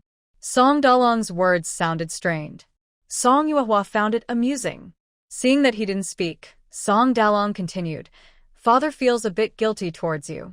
Our family and yours don't need a close relationship. Isn't it better if we don't interfere with each other? Song Yuehua said calmly. Then why do you want me to study at the school? Song Dalong seemed to want to prove something. Song Yuehua looked at him seriously and said, Because you are also from Taoyuan village. Song Dalong replied, I. They fell into silence again. Big sister, do you hate father and mother? Song Dalong asked without thinking. Before coming here, old Song had told him, just ask directly, it's to give the grandparents an explanation. If she doesn't come, then forget it. Big sister is very angry with our family now, so it's normal if she doesn't come. I don't hate them. Song Yuehua spoke softly. Hatred is a very intense and lasting emotion. I don't have the energy for it. To be precise, I should say I dislike them. As long as they don't appear in front of me, everyone stays peaceful. She looked at Song Dalong and slowly said, Go back, before I become truly annoyed. Just as Song Dalong left, Xiaoyu, who had been holding tea, appeared and poured a cup of hot tea for Song Yuehua. Everyone is gone, she said with a smile. Xiaoyu nodded and replied, I only came in after I saw he left. One night passed, and snow covered the ground again, thick and heavy. Fewer people were out and about. Song Yuehua told Granny Wang not to come over for now because the icy roads could cause someone to slip and fall. While she still could walk, she had workers fetch several loads of firewood to the Wang family. On the third and fourth days of the month, the heavy snow showed no signs of stopping. The snow on the road was knee-high. Song Yuehua felt uneasy inside, sensing something strange about the snowfall. On the sixth day of the month, Zhou Lijing, leaning on his cane and panting heavily, came looking for her. The snow had fallen heavily these days. Zhou Lijing was worried that the snow might collapse the houses, so he took some people to check around the village. They found that several houses had cracked beams and were now unsafe to live in. People could no longer stay there and had to be moved to spare rooms in the village. Zhou Lijing thought about the empty rooms at the school and wanted to arrange some people there too. Without hesitation, Song Yuehua agreed, saying, "But if they want to use the Kong beds, I don't have extra firewood here." Zhou Lijing waved his hand and said, "As long as they have a shelter from the wind and rain, that's enough. No need to burn Kong beds." Song Yuehua didn't say more. She knew her limits in helping others. Sometimes lending a hand was fine. The firewood at the school was calculated for 4 Kong beds, 2 large ones and 2 small rooms for the teachers. The extra 2 rooms didn't have firewood prepared. They planned to stay there until spring. Earlier, some poor families had used the Kong beds, but now they wouldn't, which might offend some people. Just as Song Yuehua was about to ask for more details, there was a commotion outside. Zhou Lijing hurried out. Soon after, Lu Shui ran into the house, anxious. "Grandma Lan's house has collapsed, and the village is calling for help," she said urgently. Song Yuehua stood up quickly. "Then I'll go too." Lu Shui grabbed the person and said, "Your back still isn't fully healed. There are many men in the village, so you're not the only one. Besides, Master Duan has already gone. Xiao Yu also advised, sister. You really shouldn't go." Lu Shui pushed Xiao Bao into Song Yuehua's arms and said, "Stay at home and rest well. I'll go check on things." Just as Song Yuehua was about to speak, Lu Shui left.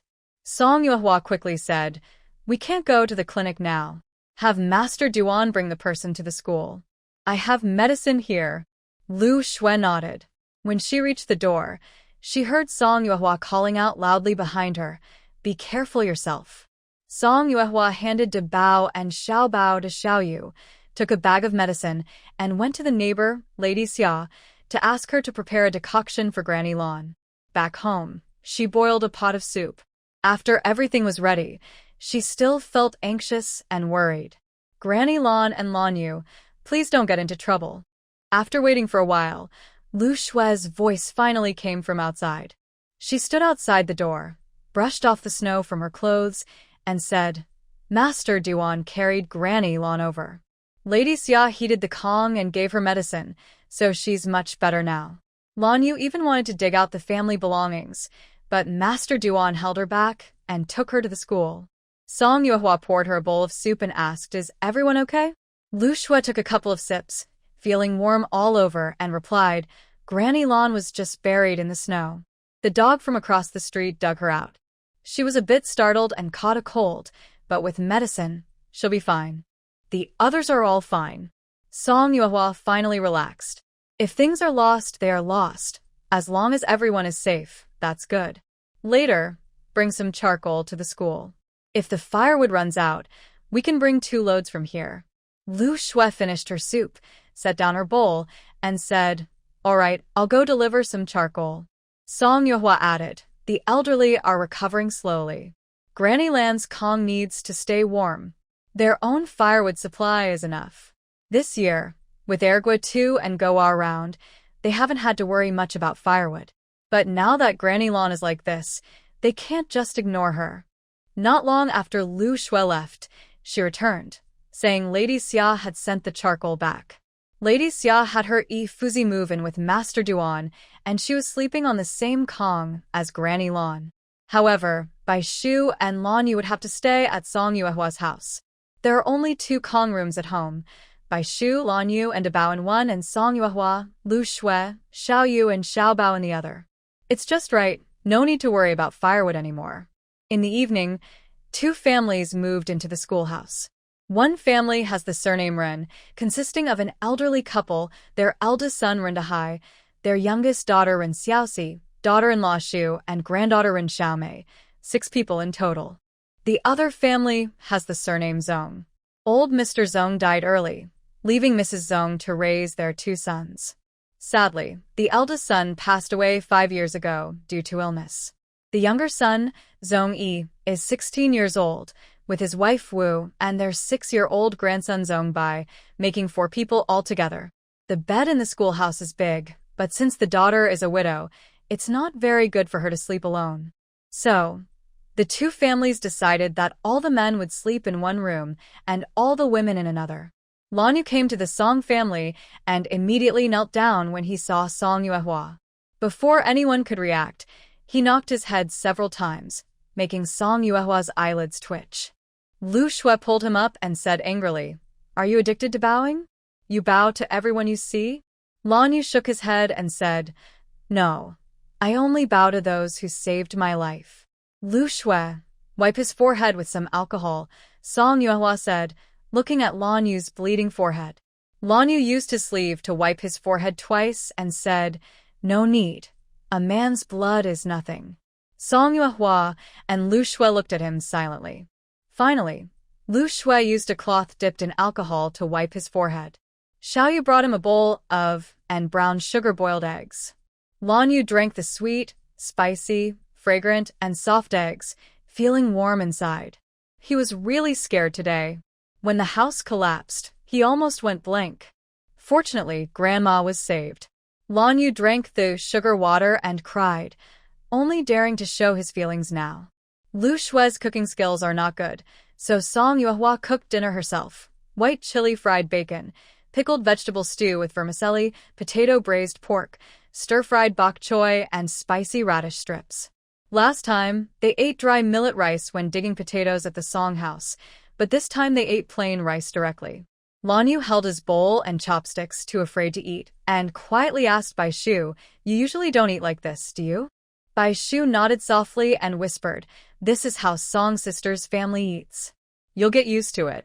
Lanyu was silent. That night, Bai Shu was kicked by Daba, causing him to hurt his bottom and rub it. Just as he was about to get up and check if Daba had wet the bed, he saw Lanyu staring at the ceiling with wide eyes. "Why aren't you sleeping yet?" White Book yawned and said. Lanyu sniffed and said, "I'm worried about Grandma." White Book asked Lanyu to help him give Daba a bath. After they finished, the two leaned on each other and fell asleep. White Book said, "Don't worry. Grandma Lan is sleeping on the Kong, and Sister Song brought her medicine. With so many people taking care of her, she will be fine." Lanyu understood in his heart that the teachers at the school, Sister Song, Sister Lu, and White Book, all are good people who can take better care of Grandma than he can. But he just couldn't help but worry. The next day, the village chief asked villagers to clear the road in front of their houses. Then, he organized some grown men to help those who found it hard to clear the snow from their rooftops. Duan Yidao also joined in. Mrs. Wang and Zhu Yanli arrived early. Mrs. Wang was busy inside and outside as usual, but ignored Zhu Yanli. Song Yuehua looked at her with a questioning look. Zhu Yanli helplessly nodded. Mrs. Wang was angry, but it was understandable. She didn't chase her away, which was already good. While no one was looking, Zhu Yanli asked, "Can I stay at your house? My mother cried all night yesterday, and this morning she didn't say a word. I really can't stand it." "You have to endure it," Song Yuehua whispered. "Besides, there's no place for us to stay at my house." Oh. Zhu Yanli sighed sadly. Song Yuehua comforted her. "Once the house on Dongshan is built, you can move there. It's not crowded, and you can go out sometimes. You won't have to stay in your room all day like now." Zhu Yanli hugged Song Yuehua's arm happily and said with a smile, "You're still the most reliable." Mrs. Wang came in and saw her expression, her face turning serious. Zhu Yanli immediately behaved herself. "Girl, with this weather, I probably can't come often." Mrs. Wang sat by the Kong and spoke gently to Song Yuehua. "If anything happens, just ask Lu Yada to find me." Song Yuehua smiled and said, "Don't worry, Grandma. My injury is almost healed. Also, Xiaoyu, Lu Shui, White Book, and the others are here." That night, after Mrs. Wang and Zhu Yanli left, Song Yuehua asked Lu Shui to pack 2 jean of brown sugar and gave her a piece of big red cotton cloth. The heavy snow kept falling, and the road to the county was blocked. Many families' firewood was almost gone. Some people were so cold they developed fevers and had to endure it at home. Inside Song Yuehua's cellar, there are 2 jars of wine. She asks Lu Qing to deliver the wine to the village chief's house, and then the chief will distribute it and teach them to use white liquor to wipe their bodies to reduce fever. After hearing the news, Lady Xia comes over and says to Song Yuehua, "There are 2 more jars in the cellar of the school. If you don't have enough here, I can bring some over." Song Yuehua tells her to wait and see how things develop before acting. Someone spread the word that Song Yuehua has cold medicine, and soon many people are waiting outside the Song family's door, hoping for medicine. The people inside dare not open the door casually. Lu Shui loudly says through the door, "Everyone go back. We really don't have medicine. Please don't stand here and catch a cold." Outside, someone pleads, "Miss, I know your family has medicine. Please have mercy and save people." Lu Shui patiently explains, "Our family is not a pharmacy. We don't have medicine. Don't be misled." Suddenly, someone outside shouts loudly, "Which girl is talking inside? Open the door. We're looking for Miss Song." "Yes, who are you? Is it that girl named Lu Shui? Lu Meinyang's daughter?" No wonder. Lu Shui gets angry and says, "You bunch of people blocking the door, are you here to beg? Or are you here to do harm? Who dares to open the door for you? Hey, Lu girl, stop talking nonsense. Hurry up and open the door. All right, everyone calm down. We're here to ask for medicine, not to fight. Don't be so aggressive. It might scare the children. Ho Jinxian, you sure know how to pretend to be a good person. Can you honestly ask for medicine from them?" The noise outside continues. Lu Shui storms into the house, annoyed, and says, "I don't know who is spreading lies, claiming we have medicine. We just sent wine, and now they come to block the door, asking for medicine. What is this? Returning kindness with enmity. The family does have medicine. Since Xiaoyu had a fever in the middle of the night and Granny Wang fell, Song Yuehua has been very attentive to stockpiling medicine. There are 5 packs of cold medicine in total. 1 was given to Granny Lan, leaving 4. But there are more than 4 people outside, so how could they possibly have taken all of it?" Song Yuehua sits up from the Kong, a traditional bed, gets off, and Lu Shui blocks her. "I'll go talk to them again." "Don't go." "No, they're looking for me." "Naturally, I will go," says Song Yuehua, putting on her shoes and getting up to leave the house. The voices outside are noisy. When Song Yuehua opens the door, everyone falls silent. Duan Yidao is about to throw someone, holding him up. Song Yuehua is stunned but still tells him to put the person down. "Ladies and gentlemen, I have only one question. Who told you that I have medicine here?" Song Yuehua asked loudly. The people below argued among themselves, some saying me, some saying him. Suddenly, someone asked Song Yuehua, "Big sister, do you really have no medicine?" Song Yuehua replied, "Answer my question first." The crowd started arguing quietly again. Song Yuehua stood silently at the door with a cold face. After a while, the crowd quieted down. Someone said it was asked, and it was second brother Song who said it. Oh. Song Yuehua nodded meaningfully and looked at everyone. "Isn't the answer obvious? What is the relationship between the old Song family and my family? Don't tell me you don't know." Someone in the crowd asked, "Big sister, are you really out of medicine?" Second brother Song said, "He saw you take medicine to Granny Lan." "That's correct," Song Yuehua said. The crowd became restless again. "Since you saw it, you should know that the only packet of medicine I have has already been given to the villagers," Song Yuehua explained. "Unless I plan to open a pharmacy, I can't possibly have more medicine." "Is that hard to understand?" Some people started to believe her. Song Yuehua continued, "When the village was in trouble, I gave my only jar of wine and a packet of medicine to the villagers. I am sincere to the village, but how do you all treat me?" Everyone felt ashamed. The wine was brought by Big Sister, and she built the school. As she said, she hadn't wronged the village in any way. At this moment, someone shouted, "Everyone go back, don't block the door."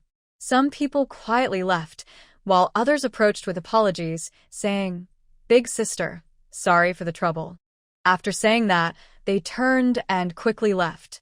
When Zhou Lijing arrived, no one was left at the door.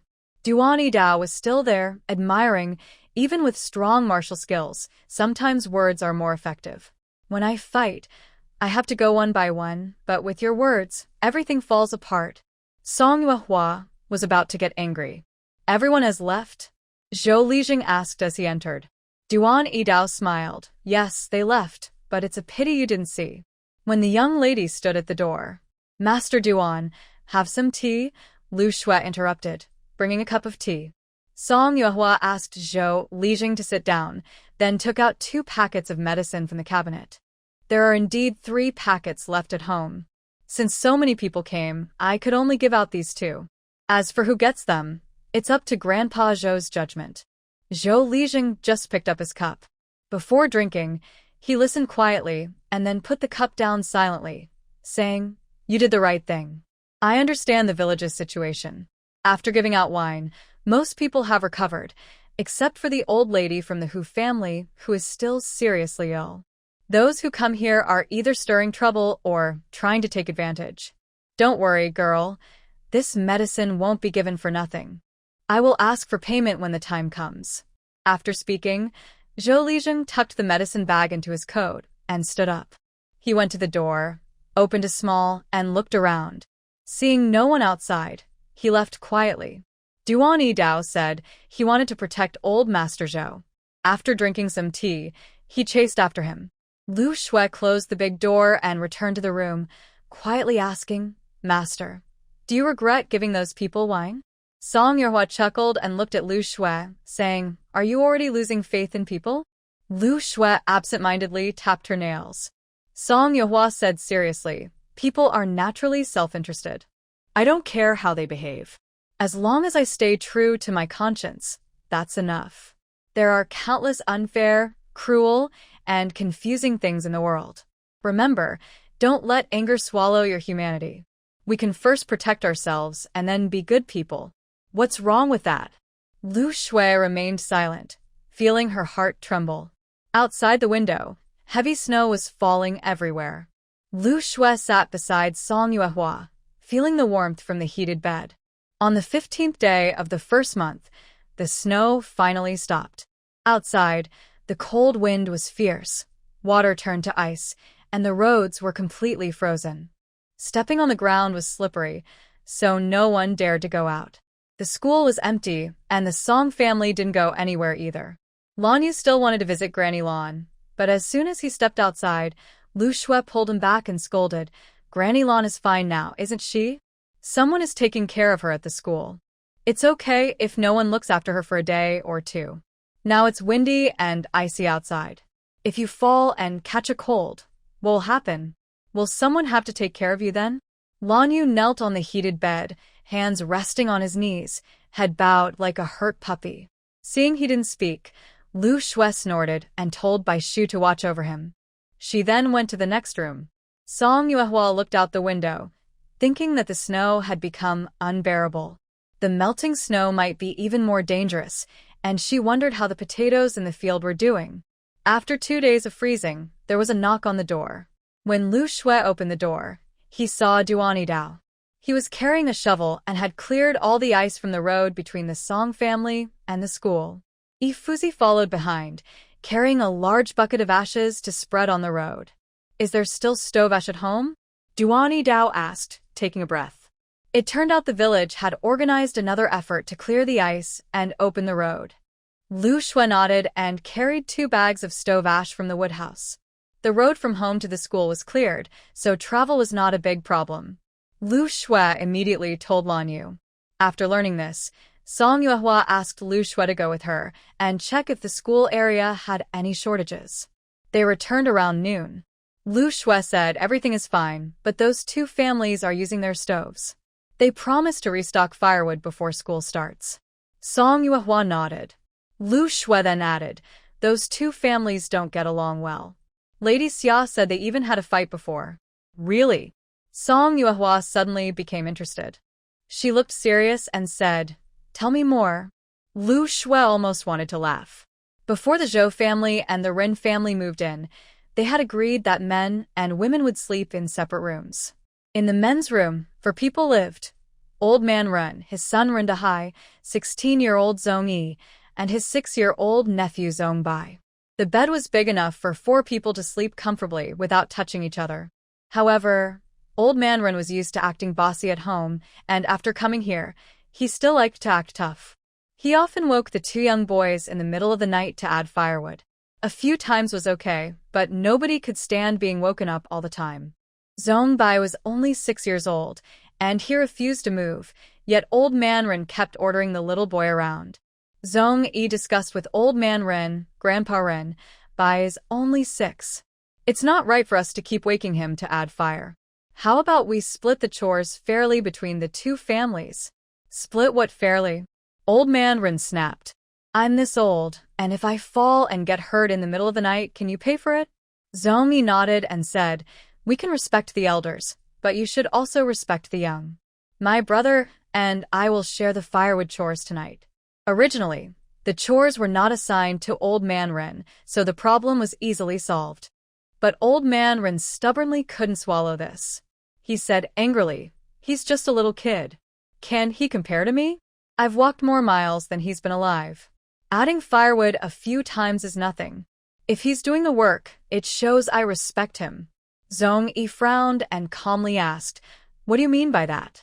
What does it mean? Old Man Ren said confidently, I'm teaching you how to behave. Zong Yi didn't answer, and Old Man Ren immediately felt a great sense of pride. Little uncle. Xiao Zong Bai was very angry. Zong Yi looked calm and said, our father has passed away, but mother is still here. You don't need to worry about how we should behave. Since our 2 families live together but don't get along, we will each have our own room. Old Man Ren's face stiffened. He didn't expect this young man to be so ungrateful. The Zong family has 4 people, and their family has a total of 6. Although sleeping in the same bed is possible, it's nowhere near as spacious as this. Your father died early. Didn't anyone teach you about the differences between men and women? Old Man Ren sat on the bed and scolded, sleeping with your own widow. What kind of dirty thoughts are you having? A sharp glint appeared in Zong Yi's eyes. He looked at Old Man Ren with a cold, sinister stare. Old Man Ren on the other side was oblivious, still talking loudly. Today, I need to teach you a lesson. Don't grow up without understanding the basics of being a decent person. Zong Yi walked to the corner of the room where firewood was stacked. When Zong Bai saw this, he quickly ran outside. Old Man Ren didn't notice and thought his scolding was effective. He knew he should add more firewood, feeling proud. Young people should listen to their elders. Don't always think so highly of yourself. If you really want to say. Zong Yi picked up a long, thick stick. Just as he grasped it, he heard Old Man Ren's loud cry behind him, startling him to turn around quickly. Mrs. Tian was holding a wooden basin and was about to hit Old Man Ren, cursing and hitting him at the same time. You old troublemaker! How dare you order my son around? You must have eaten something bad to think like that. Seeing Old Man Ren being beaten and crying out in pain, the Ren family members quickly came over to stop her. Zong Yi thought for a moment and put down the stick, stepping forward to stop Mrs. Tian. This old woman is really strong. I feel pain all over. Old Man Ren was helped to lie down. Mrs. Tian glared over Zong Yi's shoulder and cursed, try saying one more word, and you'll see if I tear you apart. You old fool. Be careful or you'll fall and hurt yourself. What's going on here? Xianyang asked as she came from across the yard. Seeing everyone in the house like this, she said, this is a good day. Why are you fighting again? Everyone in the house didn't dare speak when they saw the wife of the master. Zong Bai quickly stepped forward and explained everything clearly. Old Man Ren suddenly sat up and pointed at Zong Bai, scolding, Lil, what nonsense are you talking about? I haven't said anything wrong. You tell me, where am I wrong? Zong Bai retorted, feeling unfair. When Madame Fu heard this, she knew her old man was never a peaceful person. Seeing another argument about to start, she had to apologize to Zong Yi. Lady Xia also suggested if it comes to that, each family should have their own house. She and Granny Lan lived across the yard. They listened to the 2 families argue every day and couldn't stand it anymore.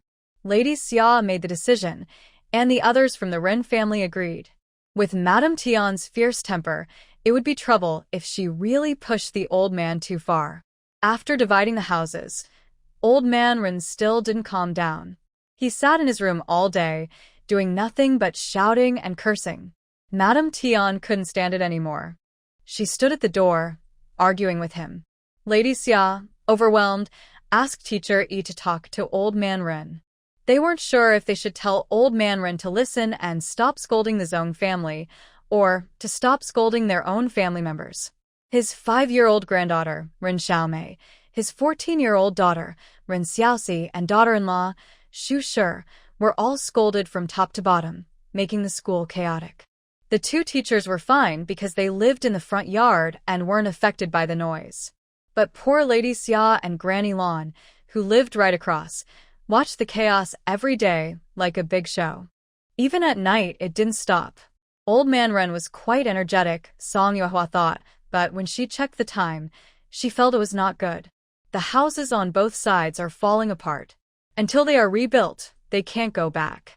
If this arguing continues, when the students return for classes, it will definitely affect everything. She thought for a moment and added, there are 2 empty rooms on Dongshan. Let them move there until their own house is built, then they can move back. The 2 rooms on Dongshan had been empty since they were built. Lu Shui asked, aren't there no beds there? Song Yuehua smiled and said, that's for them to figure out. I'm not a housekeeper. I don't control everything. But the bamboo bed in the shed can be moved over.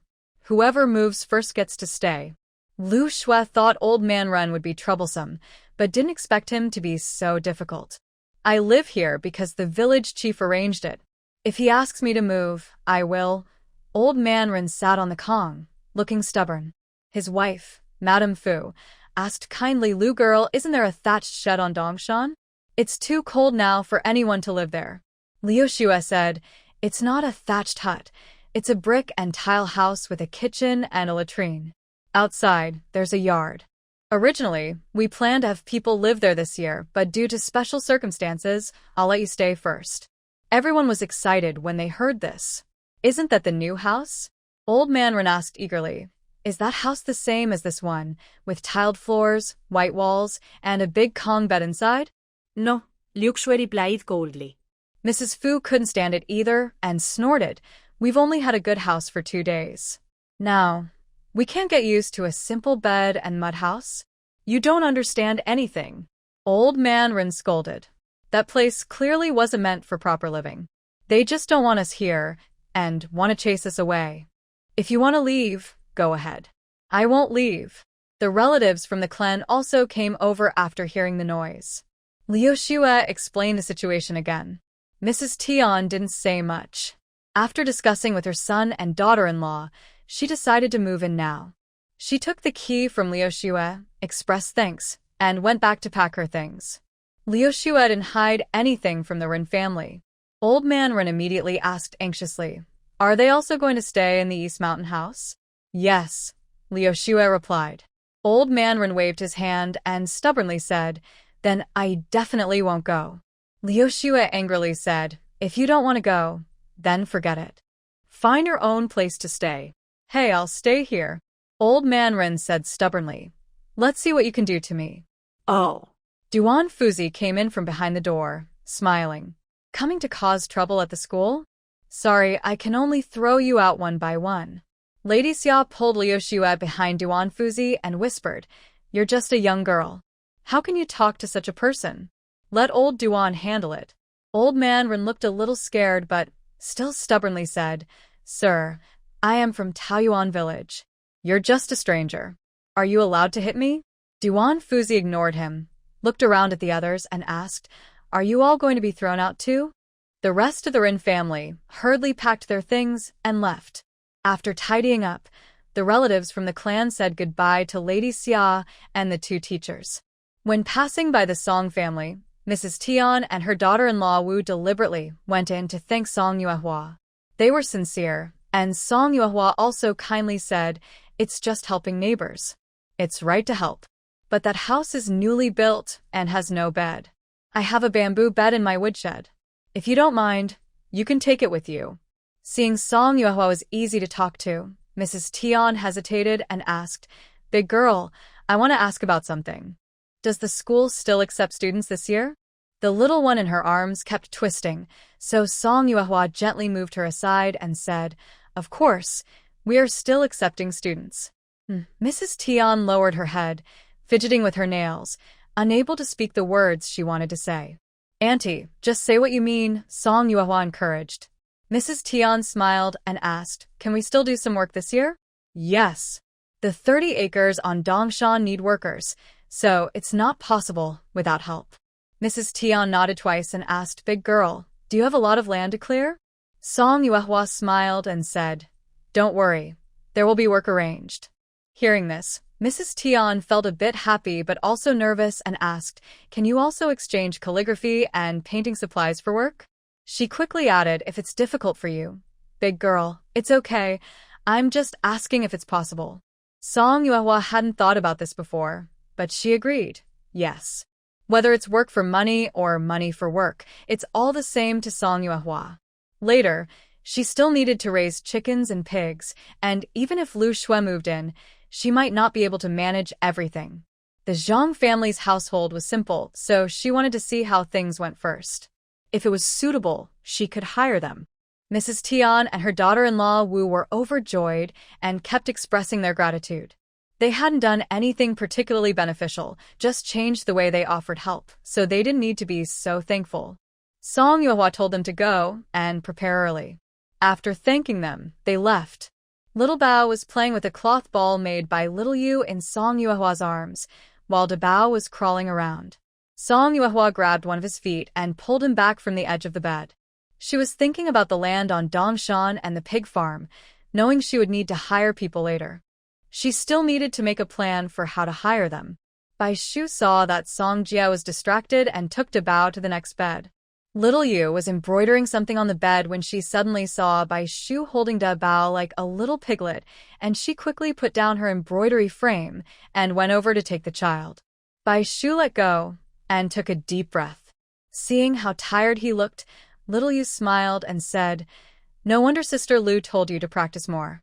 Bai Shu blushed and smiled shyly. After a while, Lu Shui returned. Song Yuehua asked, "Have they all left?" Lu Shui replied, "Yes, they have all gone." After Duan Yidao spoke, the Rin family, led by Fu Shi, packed up their things and headed eastward, ignoring Old Man Ren's loud shouting and scolding behind them. Once everyone had left, Duan Yidao chuckled to himself, clasped his hands, and cracked his knuckles. Before he could make a move, Old Man Ren was so frightened he ran away in a panic. The 2 rooms on the east side were not small. Originally, besides living there, Song Yu also planned to use one as a storage room. After the relatives arrived at the 2 rooms, they chose one, placed a bamboo bed inside, while Tian Shi and Wu Shi cleaned and tidied up. Zhong Yi carried a water bucket to find water outside. "Mother, now everything outside is frozen. Where can we find water to carry? Don't let little uncle freeze." Wu Shi looked outside with worry in her eyes. After wiping down the bamboo bed and laying out the bedding, Tian Shi blew on her hands to warm them and helped Zhong Bai, whose face was red from the cold, into the quilt. She sighed helplessly. "We have to cook rice and get water. I just checked the kitchen. There's plenty of broken wood and firewood for now. As long as we have water, it's fine." Wu Shi let out a soft sigh and looked at the bamboo bed, worried again. There's only one bed. How are we supposed to sleep? Tian Shi had also thought about this problem. She gritted her teeth, took out 200 big coins, and handed them to Wu Shi, saying, "Go buy a bamboo bed from Lao Zhu Tu's house." Wu Shi nodded, took the money, wrapped her head and face with a scarf, then grabbed a bamboo pole before leaving the door. Tian Shi was worried and advised, "Be careful on the slippery road. Take it slow. Once you buy the bed, have Lao Zhu Tu bring it over." After everyone left, Tian Shi continued tidying up. When she was almost done, she squatted in front of the bamboo bed and asked with a smile, "Little White, aren't you cold?" Zhong Bai reached out from under the quilt, covered Tian Shi's face with his hand, and said obediently, "It's warm inside the quilt." "Grandma, do you want to come in?" Tian Shi put Zhong Bai's hand back into the quilt and softly said, "Grandma isn't sleepy yet." We'll sleep later. Outside, there was noise and commotion. Tian sure got up to see what was happening and saw a group of children from the Rin family had also arrived. Old man Rin entered the room, looking disgusted. What kind of mind do they have? Leaving us in this broken place.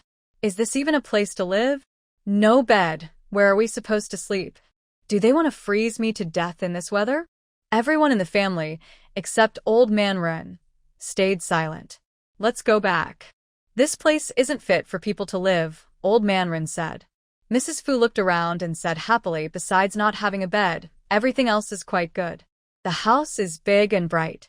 The stove and even the pottery pot are new, much better than ours. Old man Ren snorted coldly. Daughter-in-law Shu frowned and said, Only 2 rooms? After Mrs. Fu had her things moved inside, she arranged for Shu and her daughter, Ren Xiaoxi, to tidy up. She then went next door to talk to Tong Tian. Oh, Mrs. Tian, do you still have a bed? Mrs. Tian replied calmly. Why do you ask? Since we'll be living in the same yard, with only a wall between the rooms, I thought I'd ask. By the way, do you still have the key? Mrs. Fu asked. Yes, Mrs. Tian said. Miss Song gave it to me. Is there a problem? Mrs. Fu awkwardly smiled and said, No problem, just asking. The Tian family left fairly well-mannered, but they were basically being pushed out. When they left, they were anxious and didn't think to thank the Song family. Now, it's definitely impossible for them to go back. At that moment, Zhong Yi carried a basket of water back. Mrs. Tian hurried to meet him. After setting down the basket, she led him to the kitchen. She lit the stove, stuffed in 2 pieces of wood, and the fire grew stronger. Soon, smoke rose from Zhong Yi's cotton coat, and he looked more relaxed. Mrs. Tian poured water into a pot and asked, Is this well water? Zhong Yi reached into the stove and said, Yes, there's a well at the potato field. I drew water from there. How do you know there's a well? Mrs. Tian asked. Since they were all new to Dongshan, they didn't know much. Zhong Yi's face turned red from the heat. I guessed. We need water to clear the land, either from a stream or a well. I looked around the potato field and found a well. When I drew water, it was still warm. Mrs. Tian smiled happily. Her son was clever from a young age. If her eldest son were still alive and sent to school, he'd surely be the most talented. It's a pity. Now, just letting Xiaobai go to school is already doing their best. After a while, Ren's 5-year-old granddaughter, Rin Xiaomei, also came into the kitchen. She asked Zhong Yi, Uncle Zhong Yi, Can I stand here for a while? Zhong Yi pulled her closer and asked, Is it warm enough? Xiaomei smiled happily and said, Yes, it's warm. Mrs. Tian boiled some water and filled 2 hot water bags, one for Zhong Yi and one for Zhong Bai's quilt. While she was boiling porridge, Madame Shu came in and asked Auntie Tian, Can you share some water? If not, we need hot water soon. Everyone at home, old and young, is struggling. No sharing. Auntie Tian replied immediately. There is a well in the field. If you want water, go fetch it yourself. We only have 1 bucket, and it's not enough for us. But Madame Shu looked sad. Auntie Tian rolled her eyes, tired of talking, and focused on making the porridge. Seeing that Auntie Tian ignored her, Madame Shu turned to Zhong Yi, who was pretending to sleep with his eyes closed. Only Rin Xiaomei was watching her with wide eyes. After Madame Shu left, Auntie Tian couldn't help but laugh. Zhong Yi smiled slightly and moved some firewood inside the stove. Unaware of everything, Rin Xiaomei reached out her small hand and waved in front of the stove. Soon, the bamboo craftsman carried in a bamboo bed, followed by Wu Shi and Duan Yidao, who was carrying firewood. Duan Yidao put down the firewood and said to Wu Shi, The firewood should last a while. When it's gone, you'll have to figure it out yourselves. Wu Shi quickly agreed. After finishing his work, Duan Yidao turned to leave, but the bamboo craftsman shouted for him to wait. Fu Shi hurried over and asked, Old Bamboo, can you bring 2 more beds? If it weren't for Wu Shi, a woman, no one would want to travel so far in this cold snow. 200 coins per bed. Send your man to carry them, said Bamboo Leaf Green, and then left. Their previous house had already collapsed. They couldn't even move a door, let alone dismantle a piece of it, or Fu sure wouldn't want to spend this money. They could only go inside to discuss with Old Man Ren. The old man sat on a straw mat, wrapped in a quilt, scolding. Who told you to come here? If you had listened to me and stayed at the school, would you still need to spend money and suffer? Are you going or not? Fu Shi angrily said, if you hadn't hesitated so much, someone else would have taken the bed first. We stayed at the school for 2 days and started to treat it like home. If there's no bed, the whole family can sleep on the ground tonight. Do whatever you want, die or live. After saying that, Fu Shi stormed out. Old Man Ren was left speechless, only managing to say one thing. When Ren Dahai returned, Old Man Ren called him over, and the father and son quietly left the house. The Tian family now has 2 beds. They brought all their bedding from home, so 2 beds are enough. At night, they drank porridge, washed their faces with hot water, and shared a bed with Wu. Zhong Yi and Zhong Bai shared another bed, each with a hot water bag. After a tiring day, all 4 quickly fell asleep. In comparison, the Ren family had more trouble. Their bamboo bed was wide, but 6 people squeezed onto 2 beds, making it hard to turn over at night. Old Mr. N kept scolding all night. Originally, school started on the 15th, but it was delayed until the 20th. Luckily, the villagers cleared the roads and sprinkled ashes on them. It was a bit cold, but it was safe to go out. Once the road was clear, Granny Wang came over. Because many people were around these days, Zhu Yanli didn't plan to go out. She stayed at home to watch over Shitu and Xiaomian.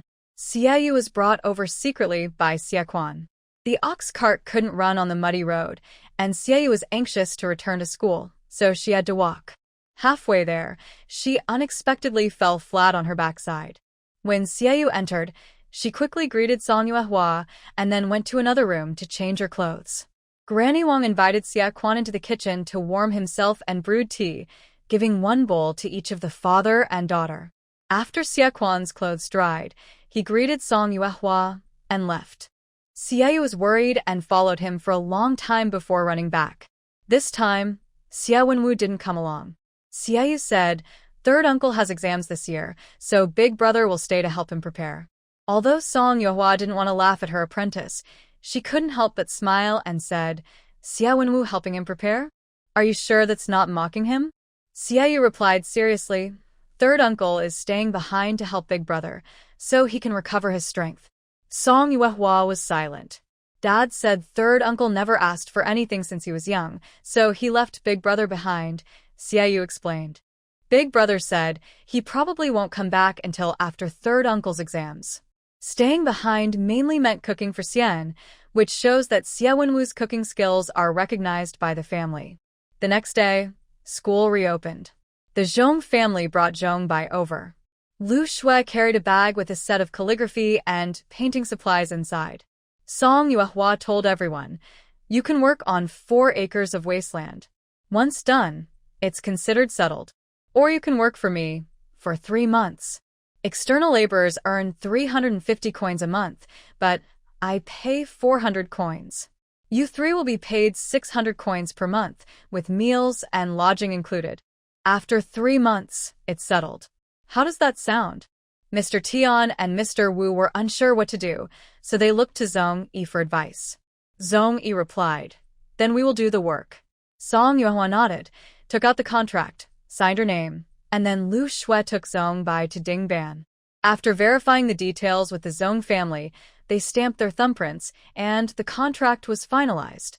After the Zhong family signed the contract, they would start working next month.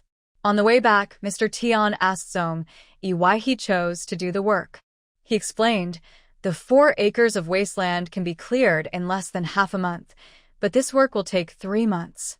Zhong Yi said, men working outside earn only 350 coins a month, and women like my mother and sister-in-law earn at most 300 coins a month. Also, there are 2 unfinished areas on the hill that look quite large. We don't know what they are for, but they definitely need people. Miss Song is testing us. Testing? Mr. Tian didn't quite understand. Zhong Yi smiled and said, If she's not satisfied after 3 months, she can say the work period is over and settle accounts with us, ending the relationship. Even if it's just one village, it won't be awkward. Mr. Tion seemed to understand a little. And if she's satisfied, then she'll hire us for long-term work, Zong Yi replied. Long-term work? Is it 400 coins a month? Mr. Tion asked in surprise. Exactly, Zong Yi confirmed. Earning over a silver coin a month, both she and Wu Shi can make money. The family won't have to rely only on the second son and live frugally anymore. Mr. Tion whispered, Wow, there are so many tricks in one sentence. But luckily you're here. We'll work hard for these 3 months and not worry about her rejecting us. Not just these 3 months, Zong Yi said. We need to work well in the future too.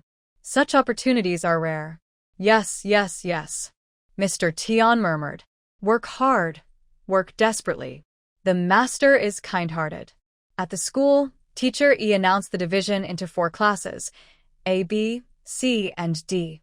The list of students was soon released.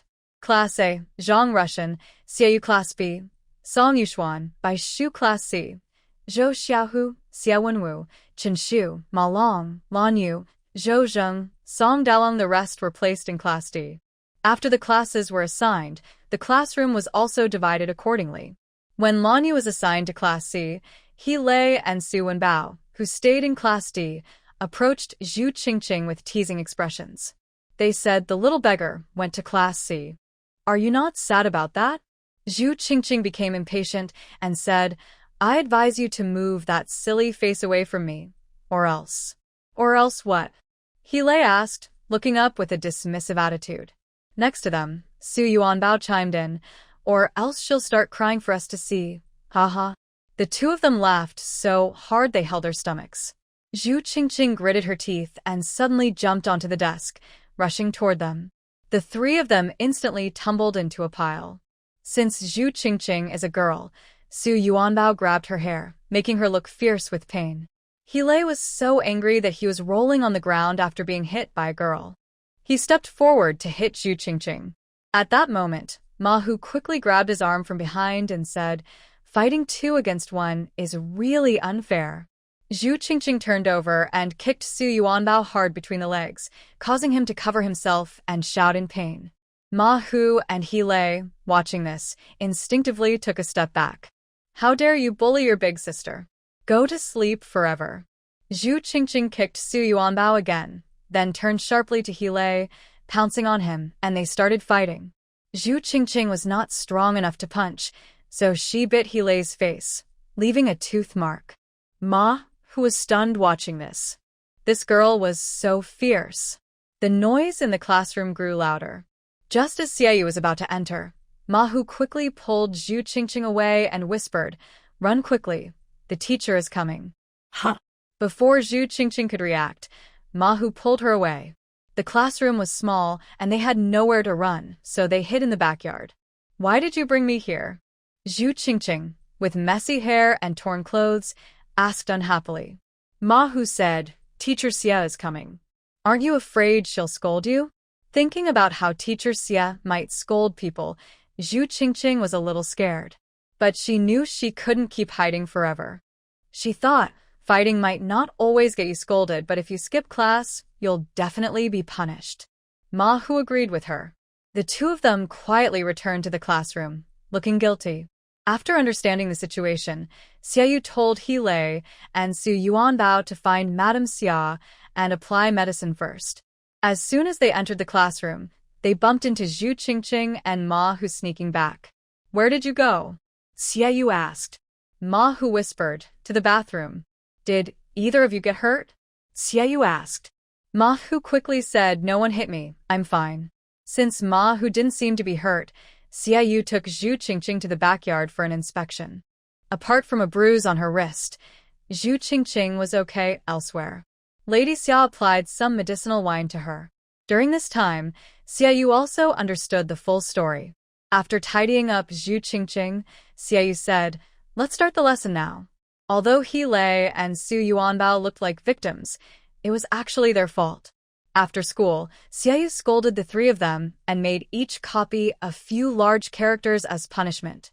Back at the Song family, Xiaoyu told Song Yuehua everything that happened at the school. Song Yuehua remembered Zhu Qingqing, the granddaughter of the bamboo craftsman, who seemed lively and active. Older sister Song, I feel I didn't handle things well this time. I shouldn't have punished Qingqing, Xiaoyu said, resting her head on Xiaoyu's shoulder with a helpless look. Song Yuehua said, copying a few characters and punishing her is fine. We need to set rules and try to prevent this kind of thing from happening again. How do we set the rules? Xiaoyu immediately became interested. Song Yuehua smiled and said, you should discuss it carefully with teacher E. That's right. As a teacher, how could she ask Sister Song about everything? After thinking it over, Xiaoyu stood up and said, I'll go see teacher E. Then she left the house. Xiaoyu asked Sister, do you have a solution? I don't have that many ideas, Song Yuehua said with a bitter smile. This kind of problem is hard to completely prevent. It's better to ask teacher E. Teacher E has many years of studying experience, so his advice is usually reliable. Also, no one knows how the He family, Su family, or Zhu family feel about this. After school, the group returned home. The Zhu family was fine, but the He and Su families were nearly exploding with anger. Their precious grandchildren, one covering his lower body, the other covering his upper body, scared both families badly. The He family, with He Lei, and the Su family, with Su Yuanbao, stormed over to confront Zhu Yeqing. The Zhu family was having dinner when they suddenly heard shouting outside. Old Zhu, come out here. Old He shouted outside. His eldest son, Zhu Baiji, and his daughter-in-law, Jiang Shi, asked, Father, what's going on? Zhu Yeqing put down his chopsticks and went outside. He saw a crowd gathered at their door, and it was clear they were not here with good intentions. Zhu Baiji saw the scene outside and also went out. After Mrs. Jiang covered the food on the table, she heard Zhu Qingqing stand up and say, it must be those two little troublemakers coming to cause trouble. Then she hurried to run outside. Mrs. Jiang quickly grabbed her and asked, tell me what happened? Outside, Old He pulled He Lei over to Zhu Yeqing and said, this is because your girl bit him. You see how to settle this? Qingqing? Zhu Baiji thought for a moment and believed it was very likely. Zhu Yeqing looked at her and said calmly, your little boy got bitten. And what about that second egg from Su? What are you here for? Second egg is Su Yuanbao's father. He was just a junior in front of Zhu Yeqing, so he didn't dare speak like Old He. But he still pulled Su Yuanbao over and said, Uncle Zhu, your little girl kicked my son's private parts. I want an explanation. Are you sure she kicked him badly? Zhu Yeqing asked. Second egg hesitated. How could he admit it was bad? If he did, how would his son find a wife later? Seeing second egg's awkwardness, Old He said, besides others, look at the clear bite mark on Lei's face. Zhu Yeqing looked at the two and asked, my girl is 6 years old. Your little boy was just standing there. Did she bite him? Old Zhu, stop talking nonsense. A little girl being so fierce and you don't care? Now something happened. Are you planning to be irresponsible? Old He shouted. Second egg nodded vigorously beside him. Baiji shouted loudly, we haven't figured out what happened yet. Why should we take responsibility? Ask your girl if she hurt someone. She's beaten up so badly. Why shouldn't she be responsible? Second egg said angrily, spitting as he spoke. Exactly. Old He agreed. Call your girl out here. Zhu Yeqing's face darkened. A bunch of grown men coming to find a 6-year-old girl. That's really impressive. More and more people gathered to watch, including Zhao Ergu. He quickly ran home, called Zhao Daodu, and after hearing the full story, said, go and testify in front of everyone, and make old Zhu owe us a big favor. Why should I go? Daodu asked unhappily. Zhao Ergu leaned close and whispered, as long as you handle this, I'll get your mom to agree to get a cat. Daodu's eyes lit up and asked, really? Really? I spoke, but they didn't listen. What should I do? Zhao Daodu asked. Zhao Ergo slapped his head and muttered softly, show your usual skill of blaming others. Who can argue with you? Zhao Daodu nodded in agreement. Seizing the moment, Zhao Ergo jumped out and said, Master He, I'm not saying, But which young girl dares to come out in this situation? Maybe we should ask a student present. Before old man he could speak, Zhao Ergo added, "My little kid is here, so let's ask him." After saying that, Zhao Daodu was pulled out again. All three adults looked at Zhao Daodu and he said, "He lay, Su Yuanbao was picking on Zhu Qingqing at school. When he couldn't win, he hit her, and when he couldn't beat her, he ran home to find an adult." Everyone was silent. "Can it be more lively?" He quickly retorted, "You're talking nonsense. Why would I lie? I don't even know Zhu Qingqing well." Zhao Daodu replied, "Clearly, Zhu Qingqing was the one who started it." Su Yuanbao also spoke. Zhao Daodu asked, "Did you two find Zhu Qingqing first?" Su Yuanbao said, "Yes." "Was Zhu Qingqing grabbed by both of you?" Zhao Daodu asked again. Su Yuanbao hesitated for a moment but still said, "Yes." "Yes." "So, you started it and the two of you boys beat her up," Zhao Daodu said. "And you won, right?" He and Su Yuanbao were momentarily speechless. They didn't want to admit they didn't beat a girl, so how could they say that? At this moment, Zhang's family also came out holding Zhu Qingqing. She cried and said, "Our girl was beaten like this. We haven't even found you, and now you're blaming us." Everyone looked over.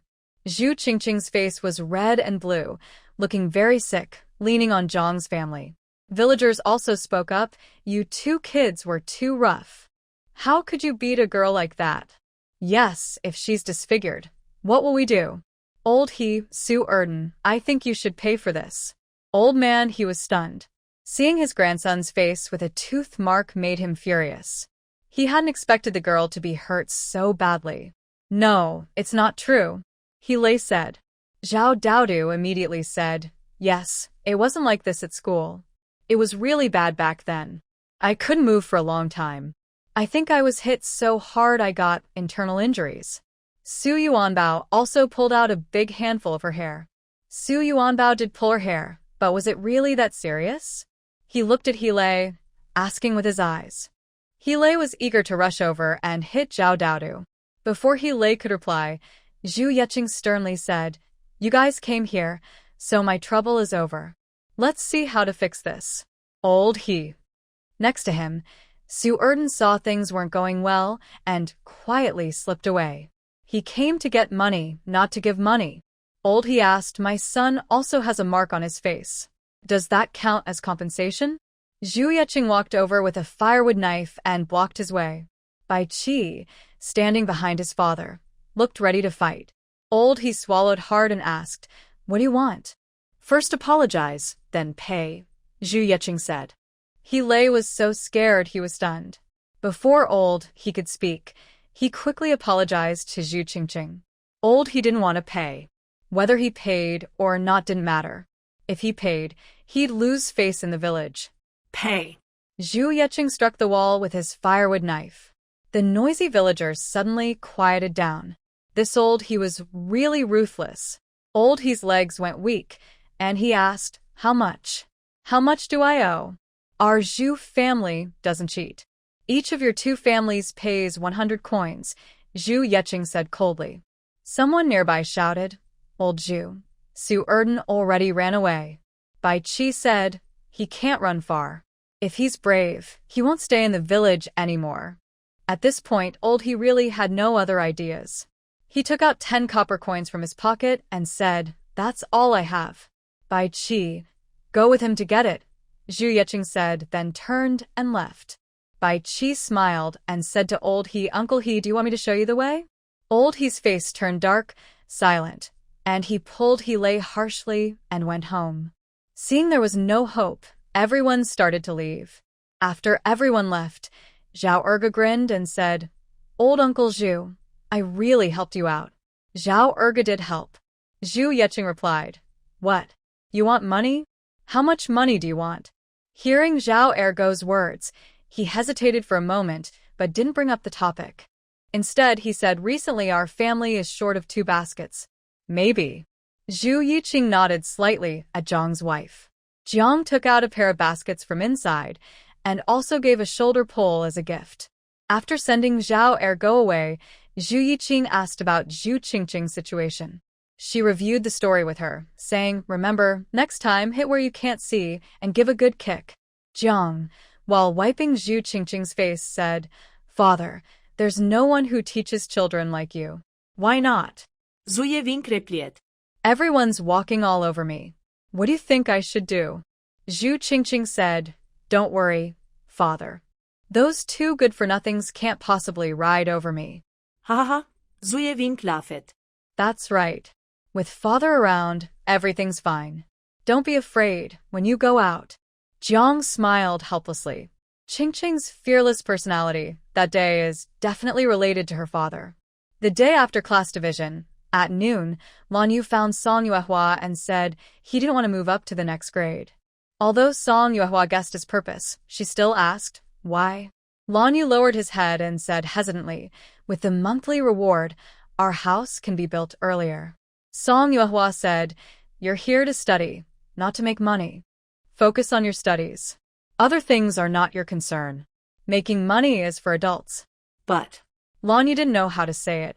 His mother-in-law could no longer earn silver, and they could only rely on a few acres of land to exchange for some food. Song Yuehua said, "On Dongshan I am building a pig farm and a chicken coop. When the time comes, I will definitely need more workers. The monthly wage is 400 won, and you'll live and eat on Dongshan. Ask Lan's mother if she's willing to come work for me." Lan Yu's eyes lit up, and he immediately smiled happily. He wanted to nod but said, "Sister Song, I will go ask Grandma right now." "Good." Unable to contain his excitement, Lan Yu ran into the schoolyard. When Ergua Tu and Go Wazi faced each other, they were squatting in horse stance. They were holding a stick, with Duan Fuzi sitting in the middle, legs crossed, supporting his chin with his hand. Seeing Lan Yu's quick-running figure, he sighed, "Young kids really have a lot of energy." Go Wazi almost wanted to cry. "Oh, Master, no matter how young I am, I can't take this kind of treatment anymore." Grandma Lan was sweeping the backyard when she saw Lan Yu Hong running over with a happy face. She smiled and asked, "What happy thing happened?" "Grandma, how did you know?" Lan Yu asked, looking up.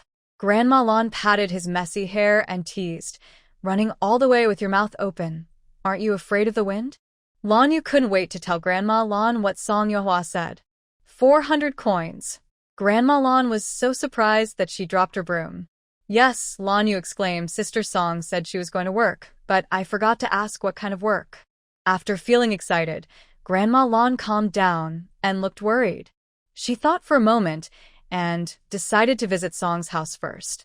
Song Yuehua didn't expect anyone to voluntarily lower their pay.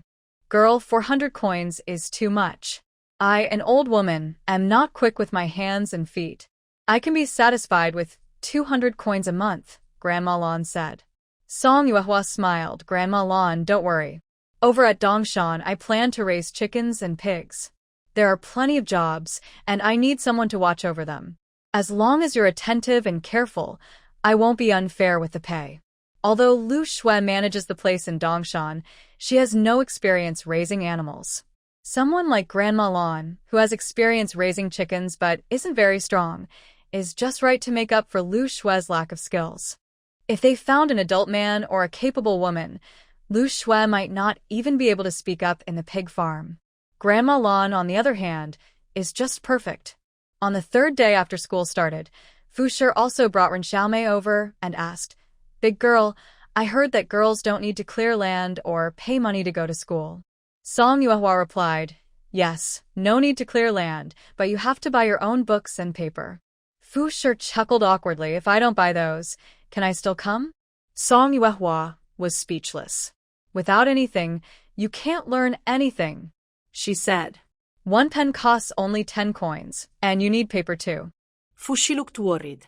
Although the school sometimes made exceptions, if everyone did this, it wouldn't be fair. The Rin family has many members, and they can't compare to Grandma Lan's family. How about paying for the books, pens, and paper with work? Song Yuehua suggested. Fu Shi shook her head and said, "Let's see how it goes first. I need to discuss with my family." "That's fine," Song Yuehua agreed. After the others left, Lu Shui said, "The Rin family is really interesting. They won't take money, but they won't do work either. They don't know how to get something for nothing properly. Looks like Little Book has taught you a lot recently, Song Yuehua said with a smile. You even know how to get something for nothing. Lu Shui blushed and hummed softly. On the way back to Dongshan, Fu Shi whispered to Rin Xiaomei, Girl, Grandma is willing to risk her reputation for you. Doing work is impossible, and the people at home definitely won't agree. I have some private savings. Take it with you. When we get back, I'll talk to Granny Tian. Starting tomorrow, you'll go to school with Zhong Bai and learn to read and write well. Only then can you marry into a good family. Ren Xiaomei pressed her face against Grandma's neck, listening half and forgetting the rest. Back at the Dongshan house, the Ren family also knew about Xiaomei going to school. Not even a copper coin? Old Man Ren asked. No, Fu Shi replied. Old Man Ren smiled. That's good. Shu Shi looked unhappy, but could only say to Old Man Ren, what's the point of her studying? She'll be able to do farm work in a couple of years anyway. Sending her to school now is just nonsense. Old Man Ren said casually, if she wants to go, let her. Your parents have no objections. Why are you arguing? Ren Xiaoxi didn't care whether Xiaomei went to school or not. She was worried about her own marriage. Today she was 14 years old. If she wasn't married soon, she really wouldn't be able to find a husband. That night, Fu Shi asked Zhong Yi to take Zhong Bai, and also brought Rin Xiaomei along. Tian Shi agreed readily. That little girl was quite likable. Going to school was better than staying at home doing nothing, even if Old Man Ren scolded her. This year, every village was very busy. The heavy snow had damaged many houses, and everyone was busy rebuilding. Families with some money bought a few carts of mud bricks, called some villagers, and didn't fuss over details, just wanted to get the houses built. Villagers weren't paid for their work, but they were fed well. However, not everyone could rebuild their houses easily. The village was bustling with activity. The craftsmen's team from Dongshan had returned, and Zhou Dafu and Zhou Ergui were so busy they couldn't keep up. The villagers were running back and forth on the mountain. The houses of Zhong Ren's family were close to the construction site. Several members of the ancestral family not only took the initiative to handle tea service, but also went to clear land whenever they had free time. They worked from morning until evening, only returning after the sun set. When Zhou Dafu came to report progress to Song Yuehua, he casually mentioned, the members of the ancestral family are quite grateful. They are busy all day long, working hard as if it were their own land. They're doing a good job. After they left, Song Yuehua looked out the window and sighed. She has never been good at handling others' kindness, and in this era, she prefers not to take on too much responsibility. De Bao finally returned to the bed. Just as he was about to stand up, Lu Shui pulled him back and asked, Why are you sighing? Someone is working hard for you, and you're not happy? It's fine, Song Yuehua replied softly. After a moment of silence, she added, If things get worse someday, they will find work again, Lu Shui said. How they live now is how they will live in the future. The world doesn't revolve around just you. Seeing Lu Shui speak confidently, Song Yuehua smiled and said, Then even you will have to go find work. I'm not going, Lu Shui snorted. No matter what you become, I'm sticking with you for life. That's not right, Song Yuehua said. We just talked about there being many masters, and now you're relying on me? Lu Shui rested her chin onto Bao's head and hummed, If you really feel pressured, let me be your pressure. Remember, I've entrusted my whole life to you. You'd better work hard in the future. Song Yuehua laughed and scolded. Why do I have to work hard now? Who's really the master here? Fine, fine, fine. You're the master, Lu Shui said with a smile. What do you mean, fine? You're the master, and I've always been the master, Song Yuehua replied. Okay. Master, Lu Shui said. Why do I feel like you don't agree? Ido agree. Ido. Look at your attitude. That's how you show respect to the master? All right. In February, the snow gradually melted. Song Yuehua spent 10 taels of silver to have Uncle Ma order 3 sets of farming tools. Behind the pig and chicken farms, they left 13 acres of land to grow vegetables. Once the tools arrived, She asked Lu Shui to deliver them to the ancestral family so they could start clearing the 10 acres of vegetable land first.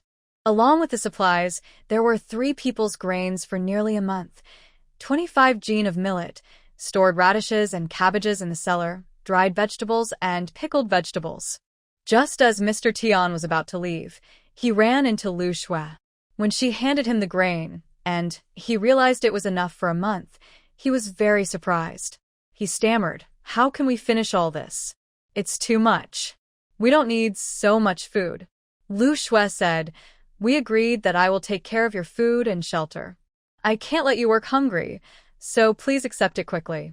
After Lu Shui left, Mr. Tian put the things in the room, locked the kitchen door, and was about to leave with his basket. "Hey, did that girl Lu bring you some grain?"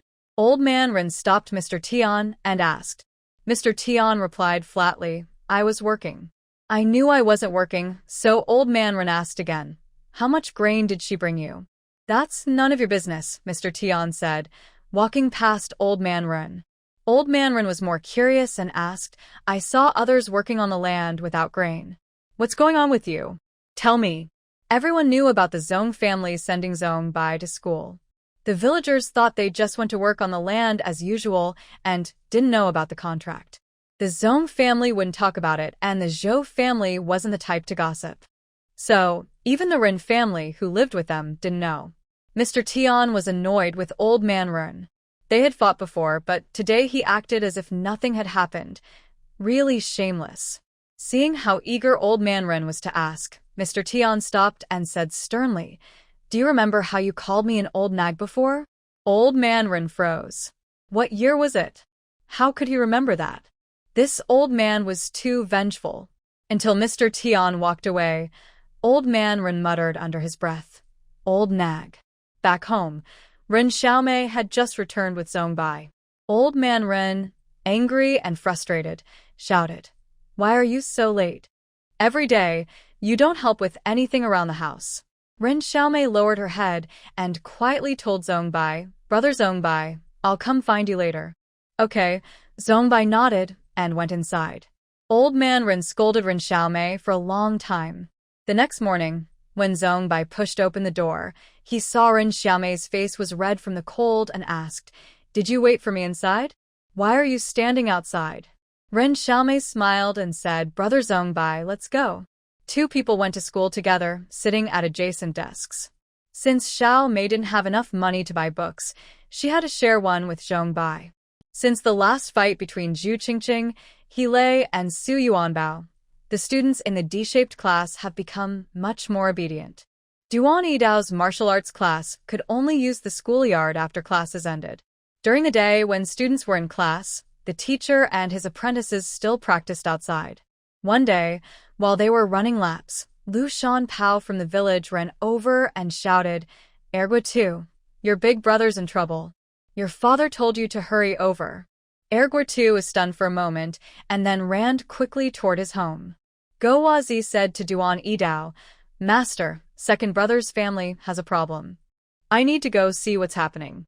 I won't practice today." After saying that, he also ran off. Before Duan Yidao could finish speaking, both of them had already gone far away.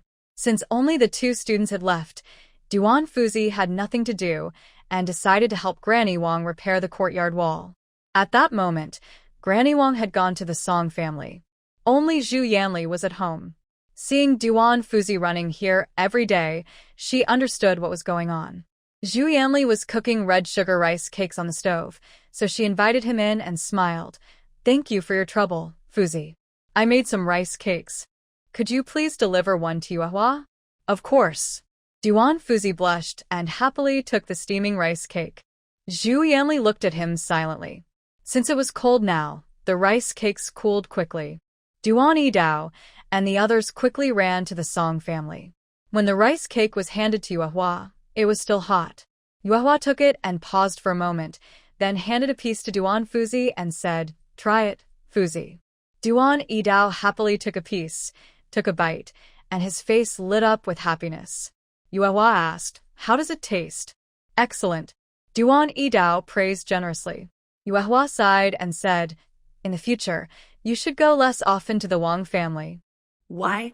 Duani Dao took another piece of rice cake and bit into it. Yuehua hesitated for a moment before replying. The Wang family are mostly women and children. It's not good for you to keep influencing them. The real reason Yuehua didn't say directly was that the rice cake hadn't been fully steamed and was taken out early, clearly to send him away. Unfortunately, Duani Dao was too stubborn to understand. He thought about it and nodded. All right, I won't go as often in the future. Yuehua looked at him and wondered, can't you just not go at all? Erguatu's older brother lives in the neighboring Hongya village, not far away. It's possible to run there, but it takes some effort. The two of them ran all the way until they reached Hongya village, and by then, they were almost out of breath. Gawazi was gasping so hard that his tongue almost couldn't go back in. Erguatu led him a little further, until they reached his older brother's house. Big brother. Erguatu leaned on the doorframe, feeling relieved when he saw his older brother sitting half on the bed.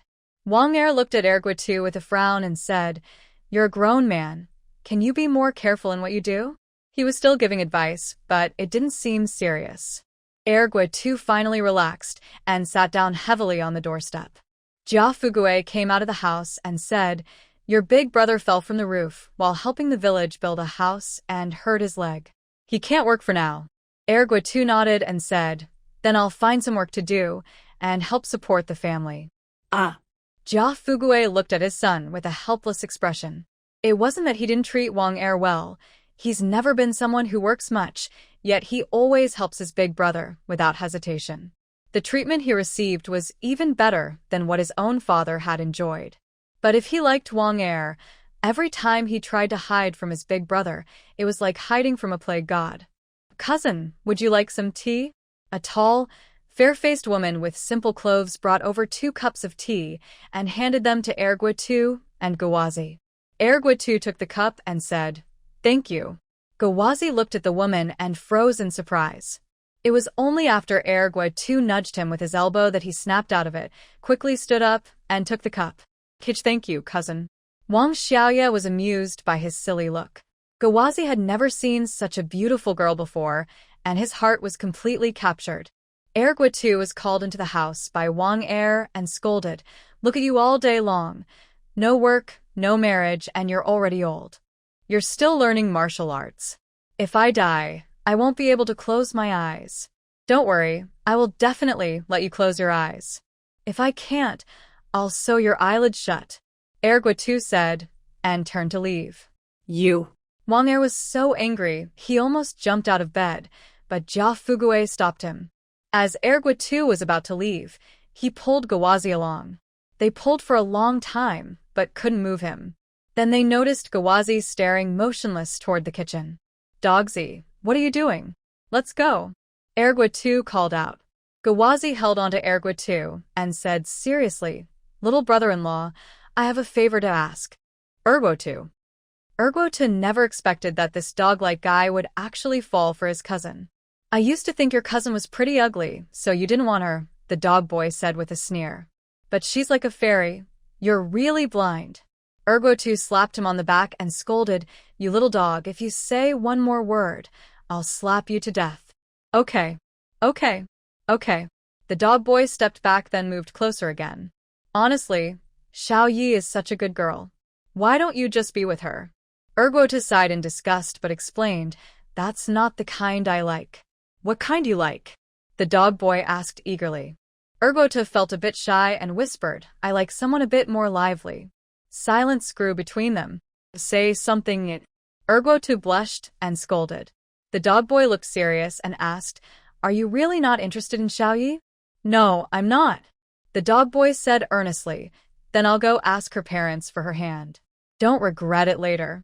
Erguatu was silent, thinking, he just started liking her, and now he's talking about marriage. No way. He thought dog boy is my brother, so I know how useless he is. If he marries Wang Xiaoya, it'll only hold her back. Seeing Erguatu silent, the dog boy frowned and said, You still say you don't like Xiao Yi? Erguatu quickly covered his mouth and whispered, I've got someone in my heart. It's not Wang Xiaoya. I just think you're not good enough for her. Those words felt like a needle piercing his heart. The dog boy looked dejected and said, "Yeah, I'm just a frog in a pond, daring to think I can catch a swan." Seeing his brother like that, Ergotu comforted him. "You're not really a frog, maybe just a little green frog." "Thanks, second brother," the dog boy said listlessly. Suddenly, the dog boy looked sharply at Ergotu and asked, "You said someone's in your heart. Who is it?" "None of your business," Ergotu replied, and walked away. The dog boy chased after him and asked, "You're the first to know if I have someone. How can you hide it from me? Come on, is it Widow Lu?" "Get lost," Ergotu snapped. "Widow Lu is older than my mother. Am I crazy?" The dog boy kept asking, "Then who is it?" "You wouldn't know. That's not from our village." "Which village is it from?" "Ergotu." "I really don't like it when my brother occasionally shows flashes of intelligence." The two of them playfully argued, and then returned to their village. "Are you going to find the master now?" Gawezi asked. Ergotu said, "Let's go after we finish eating. Don't let him relax too much." They returned to Ergotu's house, lit a fire, and cooked some rice soup. Gawezi was still sighing. "Little Yi is both pretty and kind. I just don't understand why you don't like her." Ergotu stuffed some firewood into the stove and said, "It's not that I don't like her. I just don't want my eldest uncle to get involved." "Isn't your eldest uncle good to you?" Gawezi asked while stirring the porridge. Ergotu looked at the flames inside the stove, which grew brighter and hotter.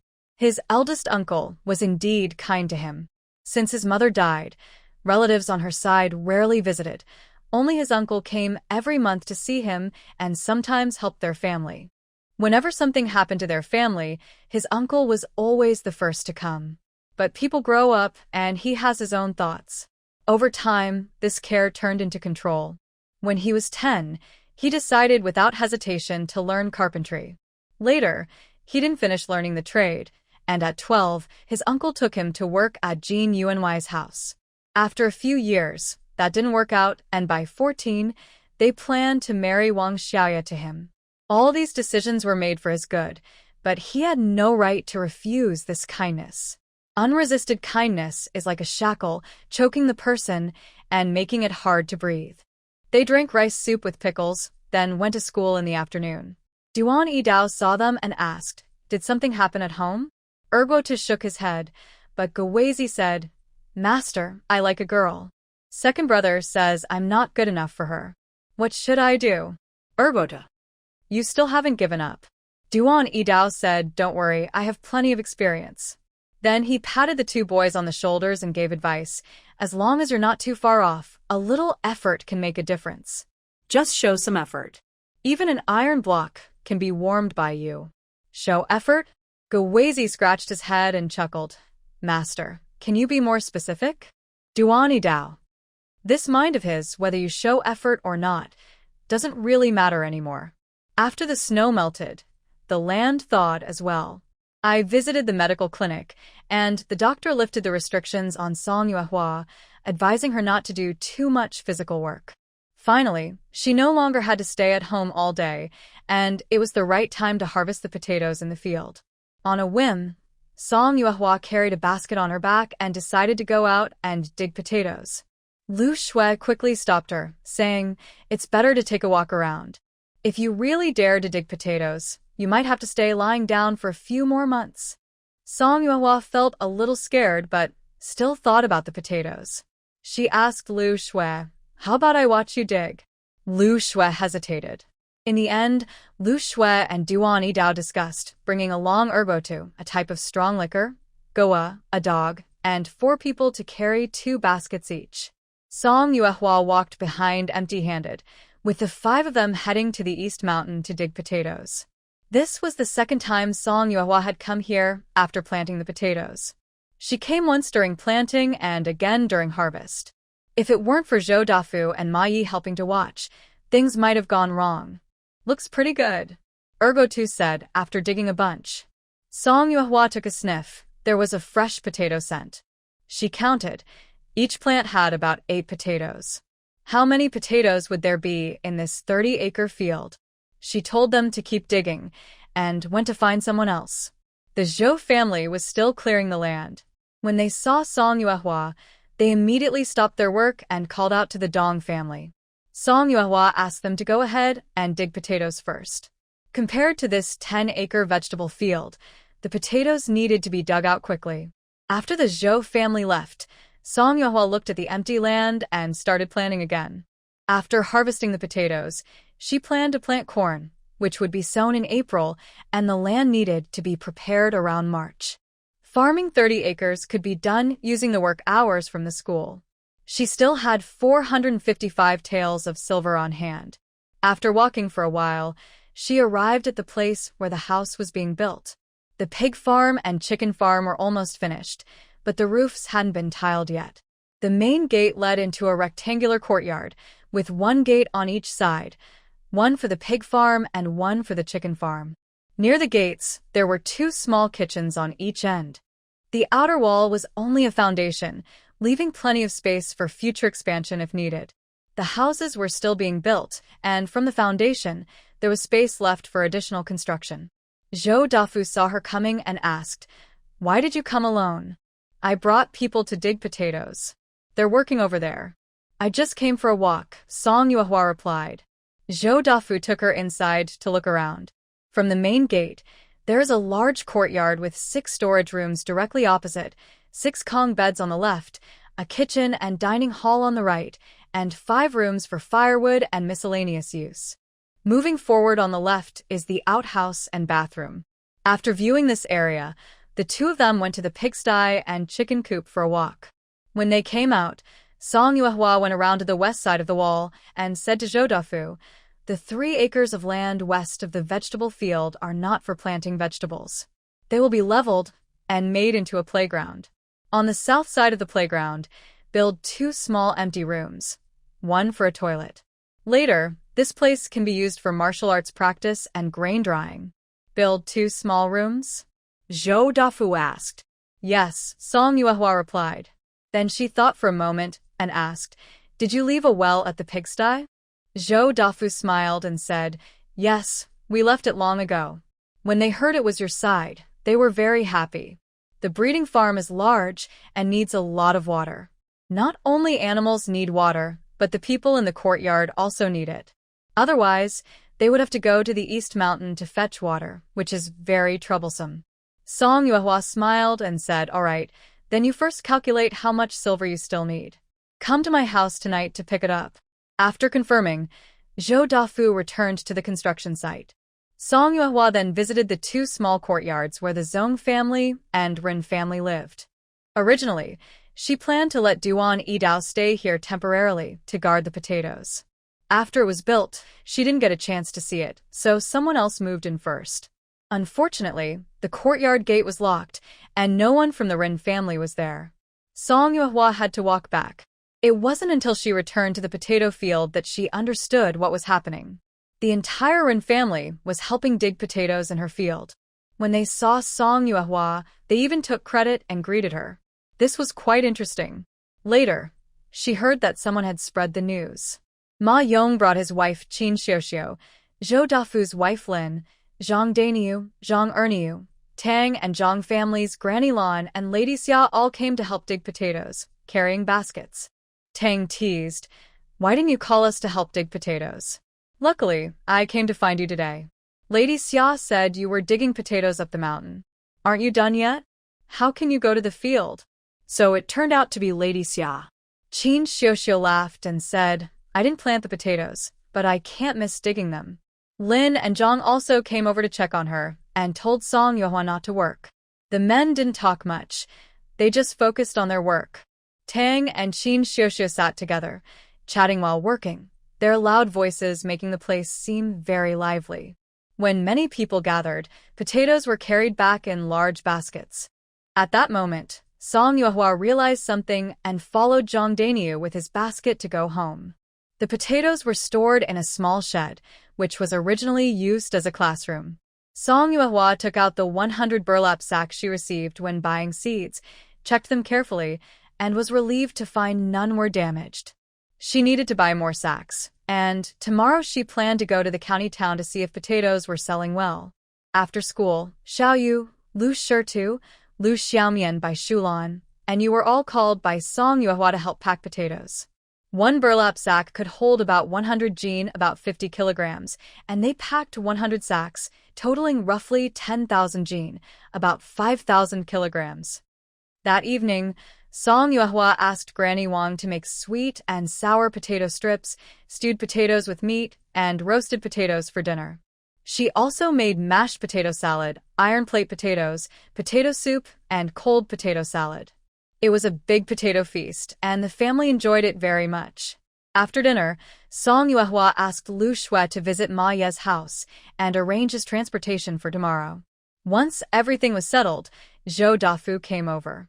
He calculated that just clearing the land and building 2 small brick houses wouldn't cost much. He planned to buy a few more carts of bricks and some tiles while the craftsmen were all there. 1 tael of silver would be enough. Song Yuehua gave him a total of 13 taels of silver, and the water well at the farm could now be started. The next morning, Song Yuehua and Lu Shui took 4 bags of potatoes and rode in Ma Ye's ox cart to the county town. This year's heavy snow had killed many vegetables, and the land had just thawed, so there were hardly any fresh vegetables available. Although some people were planting potatoes, the supply was limited, which made potatoes very popular and in high demand. They sold all 400 jin, about 200 kilograms, of potatoes by noon, earning 400 won, small money. They planned to bring another cart of potatoes tomorrow, which they were sure would sell out again. They also had dried vegetables from last year's harvest. Since they hadn't sold them then, they made them into dried vegetables to sell in winter. They had planned to keep them for winter, but since they stayed at home all winter, they decided to sell them now. After selling the potatoes, the 2 of them went next door to have a bowl of tofu pudding. When paying, they noticed the price had risen to 2 won per bowl. The shopkeeper explained with a smile, this year's snow disaster caused food prices to rise. When soybeans go up, even my small business has to raise prices. After settling the bill, Lu Shui asked, Master, should we also raise the price of our potatoes? I see others are selling them for 2 won per jin. Let's not increase the prices for now, said Song Yuehua. The 2 went to the grocery store, where burlap sacks cost 1 coin each. They bought 2,000 sacks and then inquired about the grain prices. White rice increased from 40 to 50 coins per unit, brown rice from 20 to 25 coins, and millet from 15 to 18 coins. After thinking, Song Yuehua decided to buy 200 jin of millet and 100 jin of brown rice, spending a total of 8 taels of silver. The shopkeeper offered to deliver the goods home. Song Yuehua asked Lu Shui to tell Uncle Ma, and she also inquired if the shopkeeper would buy potatoes. The shopkeeper replied, we can take up to 10,000 jin, but more than that might be hard to sell, since this is a general store. Song Yuehua nodded and said, then you can deliver me home and bring some along. The shopkeeper's mouth twitched slightly. They replaced the planned single ox cart with 2 double ox carts. The potatoes were already packed in bags. After they returned home, they would pack 4 more bags to reach 100 bags total. 10,000 jin equals 10 taels of silver. After weighing, the shop assistant led the ox carts away majestically. Today, the family's potatoes filled 2 rooms. Song Yuehua called over a few young helpers to assist with packing the potatoes, marking 100 sacks to keep the best-looking ones for planting. That evening, they had a feast of various potato dishes. Although they had been eating potatoes every day lately, Song Yuehua loved experimenting. There were many ways to prepare potatoes, making the meals more delicious and addictive. Xiaoyu was eating potatoes and sighed. Big Brother would love these fried potato strips. If he knew we're eating so many delicious things without him, he'd be so angry he'd jump for sure. Xiaoyu said next time he comes, we can make it again. Xiaoyu replied, no, that's not good. I want to write him a letter while Uncle San is holding him close, telling him he wants to eat but can't. Xiaoyu thought seriously and said, that would be really fun. Song Yuehua thought, are these 2 really this sneaky? After dinner, Granny Wang and the teacher from the school helped with packing the potatoes. Song Yuehua asked Lady Xia and Duan Dao to go home and rest first. They had just dug potatoes all day, and now they were helping pack them. She felt guilty about making them work so hard. Duan Dao said, I'm strong and healthy. Digging potatoes is nothing. Back in the day, I was in the army. Cough, cough. Song Yuehua interrupted with a cough and scolded, "Go home now." Duan Yidao realized he almost said the wrong thing and decided not to insist. The quality of this batch of potatoes was very good overall, and the 10,000 gene of seed potatoes were quickly selected. After a few people carried the seeds into the cellar, Song Yuehua told them to go back first. So far, they had packed a total of 600 sacks, and it was impossible to finish packing in one night. They wouldn't be able to sell that many in a single day. The next morning, Granny Wang arrived early and saw Song Yuehua and Lu Shui looking tired, with big dark circles under their eyes. "Did you two stay up all night?" Granny Wang asked. Song Yuehua smiled wearily and said, "We stayed up late and got up early."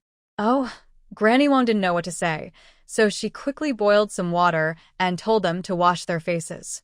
Lu Shui boiled 4 eggs, 2 for each of them. After breakfast, just as they were about to leave, Granny Wang called out. Both women turned around and were splashed in the face with cold water. They shivered from the cold, and all their sleepiness disappeared. Granny Wang handed them a cloth and said, "It's better to stay alert when you're outside." Song Yuehua and Lu Shui nodded silently.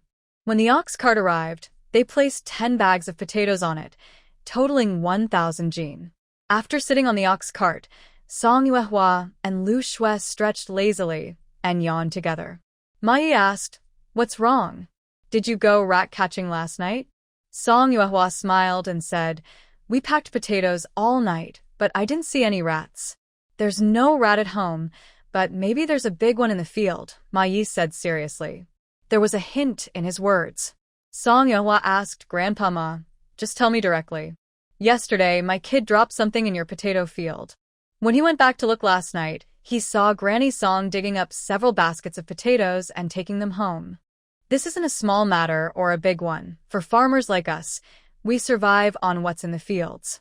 Although Granny Song's behavior was quite unpleasant, Song Yuehua didn't have the energy or time to confront her over a basket of potatoes. As long as she hadn't done anything too outrageous, she could let it go. "Let her have that basket of potatoes," Song Yuehua said. Ma Yi nodded and said, "But we still need to be careful, so her thoughts don't get bigger." Song Yuehua agreed deeply. This matter was a reminder for Zong Yi to stay alert and watch out for any trouble from the old Song family. Once the potatoes are harvested, everyone will have a good meal together. Thinking of this, Song Yuehua asked again, "Grandpa Ma, do you know which family in the village raises pigs for sale?" "Winter is tough for everyone this year, especially pigs," Grandpa Ma replied. After a moment, he added, "Whose pigs have always been well raised. You might want to visit their place. Maybe you can buy some." There was only one family with a surname Hu in the village, and Song Yuehua remembered that. When they reached the county town, the city gates were much stricter than usual. People were carefully questioned, and even bags of potatoes were opened and checked one by one. Once inside the city, the atmosphere felt different from usual. As usual, Song Yuehua set up her stall at the market, leaving Lu Shui to watch it. She went across to buy 4 meat buns from a nearby bun shop and also asked the shopkeeper about the city's situation. The shopkeeper was from the county town. When asked, he whispered, "This year there have been snow disasters everywhere. I heard that bandits from the Desert Kingdom are causing trouble. The court sent a young general to the border, and he's passing through here." He then sighed. If only the young general could pass by and eliminate the bandits from Centipede Mountain, my father-in-law wouldn't have to worry so much. "Bandits?" Song Yuehua was startled. "There are bandits here?" The shopkeeper waved his hand and said, "Not here, but in the neighboring county. Because of this, merchants dare not go south, and those from the south don't dare to come here. It's good there are no bandits. Nothing is more important than personal safety." After clarifying the situation, Song Yuehua returned to her stall and handed Lu Shui 2 meat buns. Lu Shui only took one. "One is enough for me," she said. Song Yuehua quickly finished 1 bun and stuffed the remaining 2 into her pocket, handing one to Lu Shui. "Eat it, I know you can finish it." Lu Shui blushed and asked, "Master, did you find out anything about what's happening?" "Nothing special," Song Yuehua replied after swallowing her bun. "The general is passing through here because of a war." "Isn't that a big deal?" Lu Shui was about to speak, but stopped when someone approached the stall. Hey. A handsome man dressed in black, holding a red-sheathed sword, stood in front of the stall and asked, "How many potatoes do you have left?" "A big deal?" Song Yuehua replied, "About 40,000. The man asked again, "Where are you now?" "It really is a big deal." Song Yuehua responded warmly, "How many do you need?" "However many there are," the man said. Feeling more enthusiastic, Song Yuehua asked, "Does the customer have a cart or carriage? If it's convenient, you can take it directly from my home." After asking Song Yuehua for her address, the man paused and said, "How much do you still have here?" Since they just arrived and haven't sold the 10 bags yet, Song Yuehua pointed to the 10 bags in front of her and said, "All here, a total of 1,000 jin." The man handed Song Yuehua 2 taels of silver and told her to stay here for now. After he left, Lu Shui packed up the potatoes that had been displayed, tied them into sacks, and said happily, "Master, business is really good this year." Song Yuehua replied, "That's because of the snow disaster this year. Fresh vegetables are scarce, grain prices are up, so more people are eating potatoes." She then recalled her experience selling vegetables last year. Lu Shui asked curiously, if there was no snow disaster this year, wouldn't the potatoes sell? "No, they would still sell," Song Yuehua said. "As long as the potatoes are stored properly, they can last a year without problems. Compared to vegetables and fruits, potatoes can fill people's stomachs. Someone will buy them, and even if no one does, they can be kept as food." While they were talking, the man from before returned with a cart pulled by oxen, took away the 10 bags of potatoes, and said to the 2 women, "Let's go. The cart is at the city gate. We'll take the potatoes to your home." So, Song Yuehua, Lu Shui, and the man sat on Ma Ye's ox cart, left the city gate, and saw 3 double-horse carriages. What a grand sight! Both women thought to themselves, amazed. The man suggested changing to a different carriage. Song Yuehua clenched her teeth and told Lu Shui to sit on Ma Ye's ox cart, while she rode in the man's carriage. Lu Shui was about to speak, but Song Yuehua gently shook her head. Song Yuehua sat outside to guide the way, while the man, holding a sword, sat inside motionless. Bored on the road, he started chatting with Song Yuehua, asking, "How old are you?" She replied, 12 years old. He asked curiously, "At 12, you're out doing business. Where are your parents?" She answered, "They are all dead." The man was silent. When they arrived home, Song Yuehua pushed open the door and saw women from the Wang, Zhou, and Zhang families busy packing potatoes. They looked up and greeted her when they saw her, not stopping their work. Song Yuehua counted, adding yesterday night and this afternoon, there were over 380 bags in total. There were still many left, and they needed to be packed into sacks. The man, after learning this, didn't say much and called others to help pack. With help, the work went faster. Song Yuehua took the sacks directly to the field to pack the potatoes. Song Yuehua arrived in a carriage.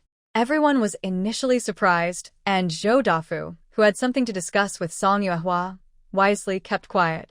The potato diggers worked hard, and Song Yuehua helped pack the potatoes into bags. In the end, they carried back dozens of burlap sacks filled with potatoes. In total, they packed 420 bags of potatoes. After Lu Shui returned and saw that Song Yuehua was safe, she finally relaxed. Suddenly, Song Yuehua thought of something and asked the man, "Are you buying dried vegetables?" "What dried vegetables?" the man asked. Song Yuehua directly took Lu Shui into the cellar, picked out a large handful of dried vegetables, and explained, "This is dried radish, which can be steamed with cured meat. This is preserved mustard greens, good for steaming with pork. There are dried beans, dried eggplant, dried cabbage. How much do you sell them for?" The man interrupted her and asked directly. 20 coins per jin, Song Yuehua replied. The man frowned and asked, "Isn't cabbage only 1 coin per jin?" "This is dried vegetables," Song Yuehua explained. "These vegetables need to be soaked first, then salted and fermented, and finally sun-dried for 49 days. It's rare. 20 jin of fresh vegetables might only produce 1 jin of dried vegetables. Plus, it takes salt and labor. The man waved his hand impatiently and said, "How much do you have here?" "About 500 jin or more," Song Yuehua said.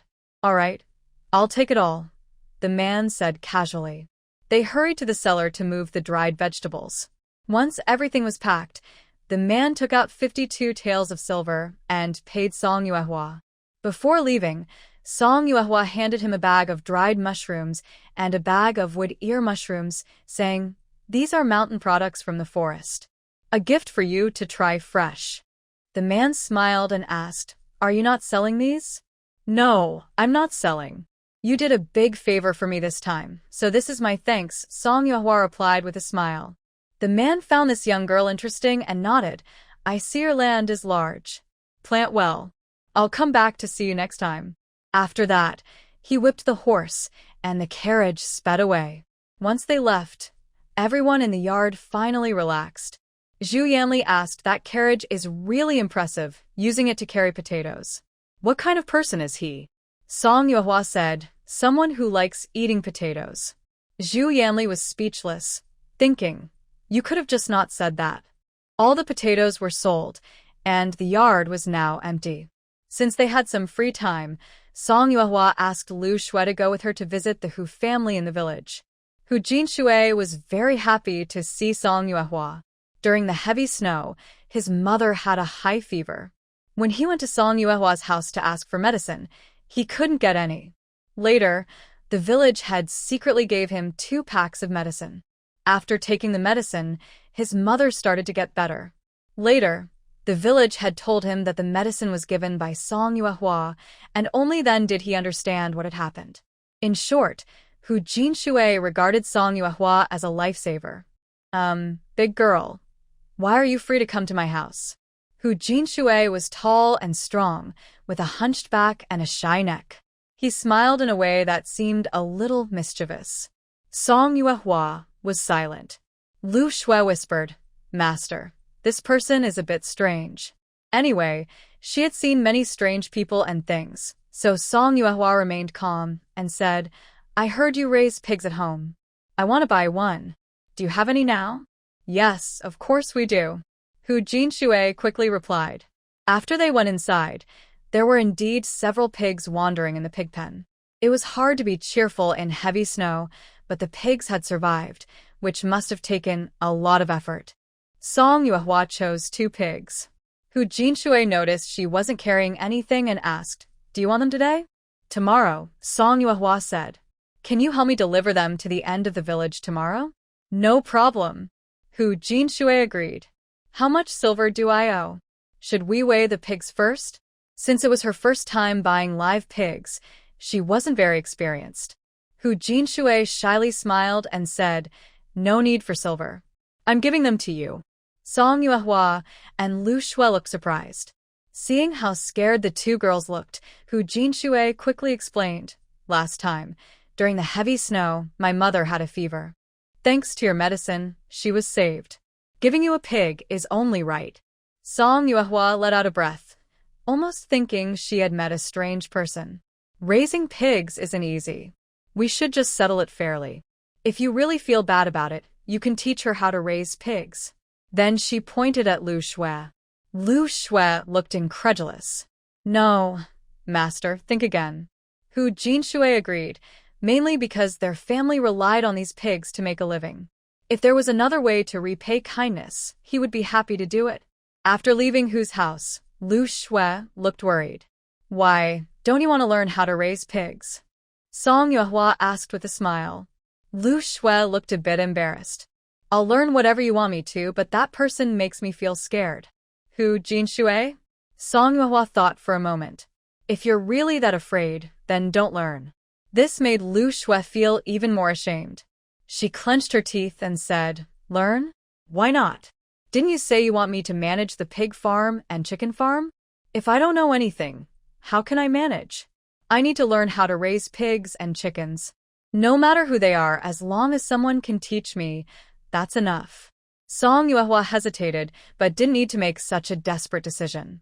Ma Yi letting her come to buy pigs from Hu Jinshui showed he wasn't a bad person. Song Yuehua praised, "Really worthy of being in charge of pigs and chickens."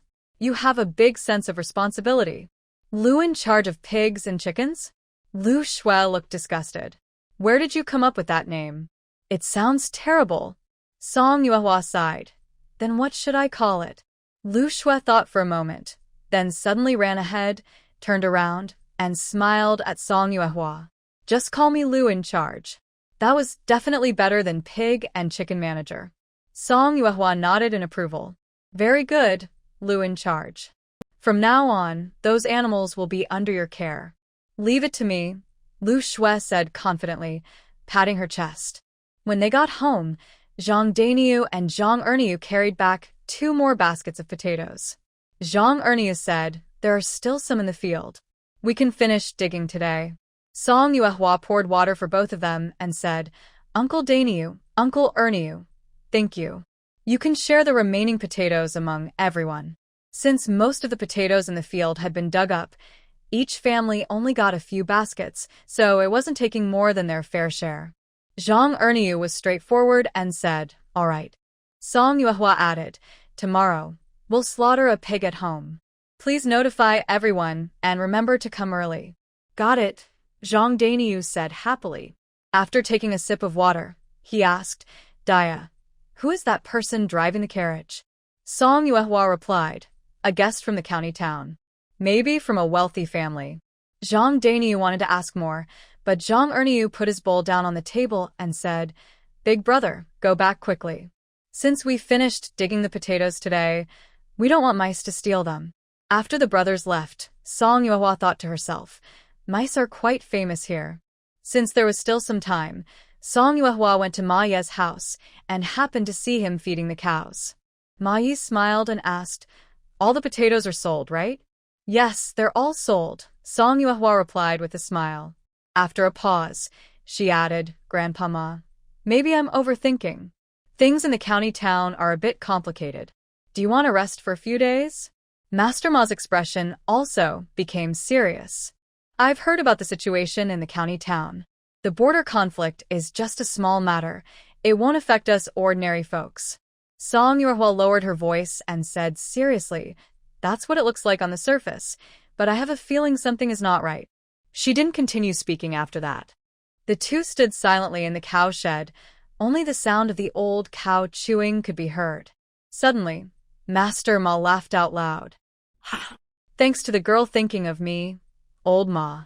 A few days ago, I was exhausted, so I let the old cow rest for a few days. Hearing this, Song Yuehua finally relaxed and said in a light tone, tomorrow, we'll slaughter a pig at home. Master Ma, you must come and help. Of course, of course. Master Ma replied happily. That evening, the young ones prepared to come and dig up potatoes, but they found only a few bags left in the 2 storage rooms. Xiao Yu asked Sister Song, have the potatoes all been sold? Lu Shui came out of the house and said, yes, they've all been sold. Song Yuehua smiled and said, tomorrow, we won't have a potato feast. Instead, everyone will enjoy a pig slaughtering feast. How does that sound? A pig slaughtering feast sounds very delicious. The children cheered immediately.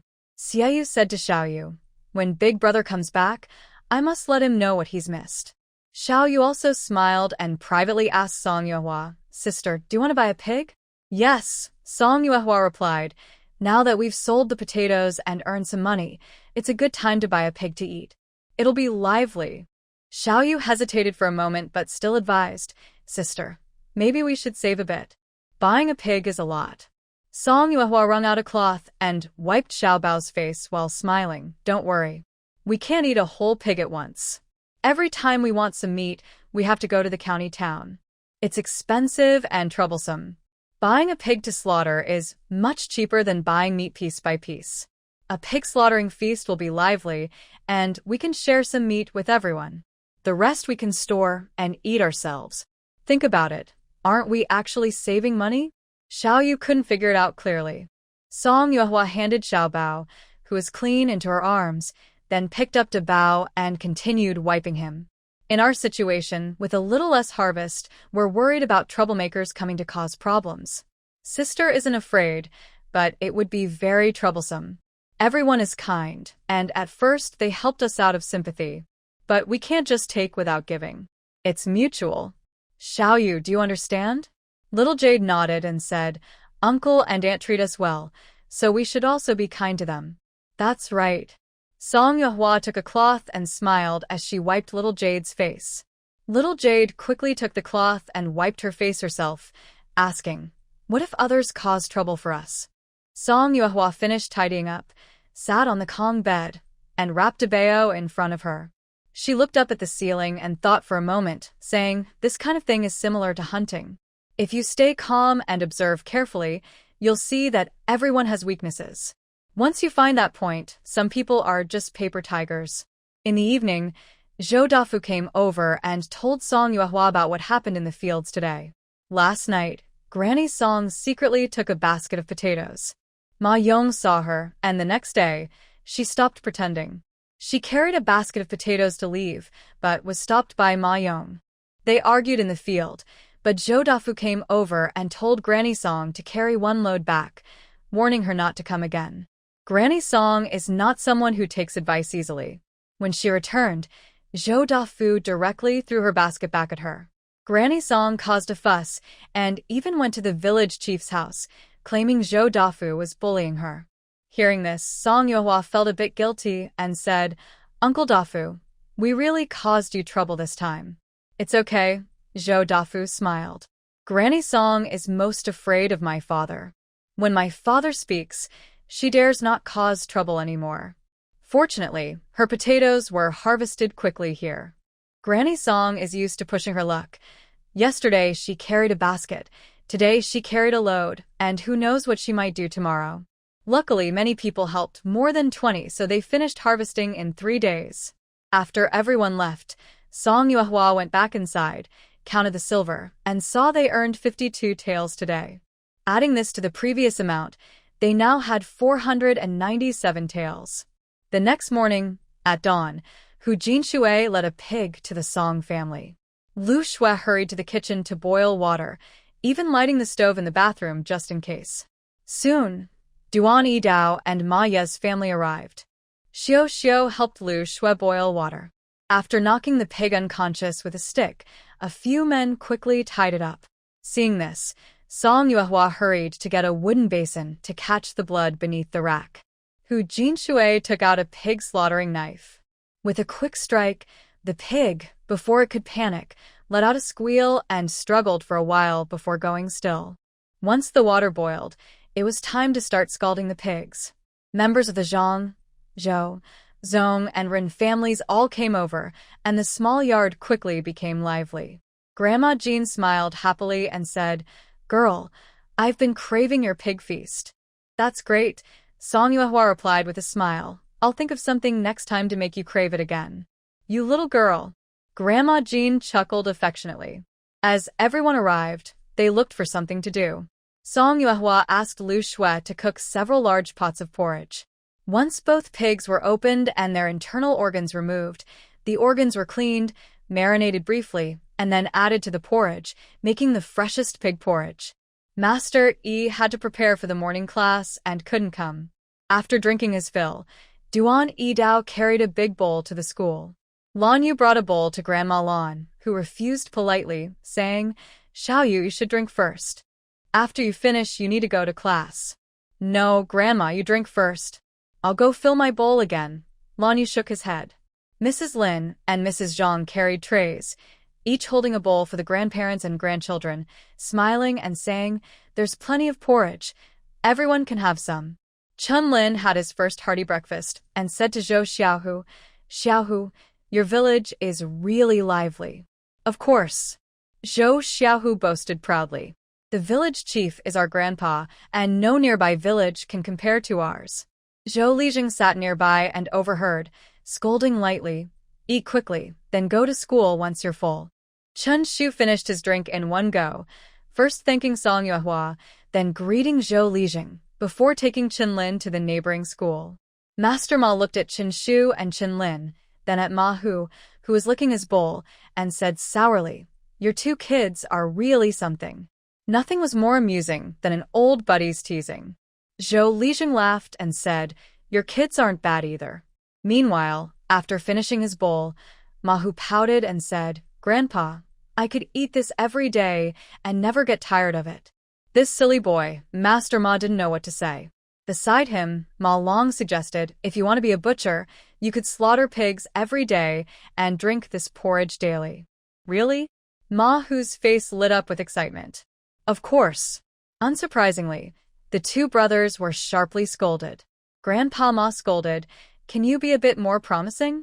Song Yuehua was amused and called the two brothers over, filling each of them with a big bowl.